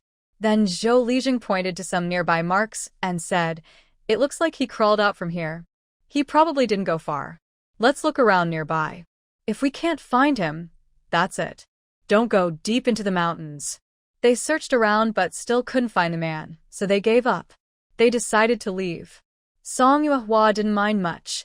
As a passerby, she had done her best. But she never expected that when she went to the main yard, Lu Shui said Xia Wenwu had picked up a man. She hurried inside to check and found it was the man from the hole. Song Yuehua glared at Lu Shui and then questioned the man. But he claimed he had amnesia and didn't remember anything. All she knew was that after crawling out of the hole, he stumbled and fainted near the pigsty, then was found by Xia Wenwu. When she left the house, Song Yuehua grabbed Xia Wenwu and, along with Lu Shui, scolded him. You guys are really brave, daring to bring anything into the house. What if he's a bad person? There are women and girls here, and no one can fight. Xia Wenwu felt unfair, but didn't dare to argue. Song Yuehua continued. You need to be cautious, understand? They both nodded obediently. Now, get that person out of here, she ordered. Xia Wenwu hurriedly said, Master, that person is injured and doesn't look like a bad guy. Seeing that Song Yuehua didn't respond, Lu Shui quickly said, Wait, I'll go and chase him away. Xia Wenwu was silent. Take him to Li Jing's house. How to handle him depends on Li Jing's decision, Song Yuehua added. When a few more people entered the house again, the man had already tidied up his appearance. Upon closer look, he had fair skin, a high nose, and sharp eyebrows. He was indeed handsome. No wonder Xia Wenwu wanted to speak up for him, such a foolish person who judges by looks. Let's go. I'll take you to the village chief's house, said Song Yuehua. The man frowned and asked, Can I rest for 2 days first? Song Yuehua coldly replied, This place is full of women. It's not convenient for you here. I promise I won't leave the house. The man gritted his teeth. Song Yuehua snorted and said, Please go ahead. The man looked at Lu Shui and asked, Did the young lady save me? Before he could finish his sentence, Lu Shui quickly clarified, "It's nothing to do with me. The person who saved you is this one," pointing to Xiao Wenwu. The man was silent. Finally, Song Yuehua asked Zhong Yi to bring a cart and took the man to Zhou Lijing's house. The next steps, Song Yuehua did not participate in, nor did she want Xiao Wenwu or Lu Shui to get involved. She told Zhong Yi to deliver a message to Zhou Lijing. "This person is suspicious. Do not keep him." After they left, Song Yuehua analyzed with the two of them. "Did you notice his clothes? Do they look like those of an ordinary farmer? Even if he's not a farmer, he might not be a bad person," Xiao Wenwu said reluctantly. "Yes, that's true. But can you guarantee he's a good person?" Song Yuehua continued. "If his background is complicated, it could cause us big trouble. Even an ordinary person shouldn't be overly kind. Once we find the village chief, he will handle it. If you secretly bring someone home just for their looks or money, are you after their beauty or wealth? If not, then you're just fools." Xiao Wenwu's eyes widened in disbelief. "Master, you're so dark-minded." Song Yuehua looked at Lu Shui. Lu Shui said, "I didn't plan to take in this person at first, but I found out he doesn't remember anything. He looks strong and healthy, so I thought of keeping him to work. I realize I was naive. I should have first checked his belongings." Song Yuehua nodded in agreement. Xiao Wenwu shouted loudly, "Junior sister, call me Manager Lu." Lu Shui yelled back. Xiao Wenwu was frustrated. "Aren't I doing a good deed? Why am I getting scolded?" When they returned home, Mrs. Lin also came over. After meeting Song Yuehua, Madame Lin said, "My father said that when you return, he wants me to tell you that he and Zhong Yi have taken the person to the county office." Song Yuehua nodded. Madame Lin stepped forward a few steps and whispered in her ear, "My father also said that. Luckily, you warned him. He thought this person seemed suspicious, so he threw him into the county office early. Whatever happens, it has nothing to do with Taoyuan village." "Did Grandpa Zhou say what was suspicious?" Song Yuehua asked. Madame Lin shook her head and said, "My father didn't say in detail. Zhou Lijing didn't say anything, and Song Yuehua didn't plan to ask further." She and Madame Lin talked about some other things before Madame Lin went back. Thinking about what happened today after dinner, Song Yuehua gave Xiao Yu and Xiu Yu a safety lesson and also used Xiao Wenwu as an example of what not to do. It was not until it was dark that Zhong Yi returned from the county office. According to him, this man was not an ordinary person. He was a son of a concubine under Jin Yuanwei named Jin Xiaoyang. He had already been taken back, but why he appeared in the mountains would only be known after he recovered his memory. Jin Yuanwei had once sold her 25 acres of good land. Song Yuehua was deeply impressed. Such matters involving wealthy families, she didn't want to investigate further.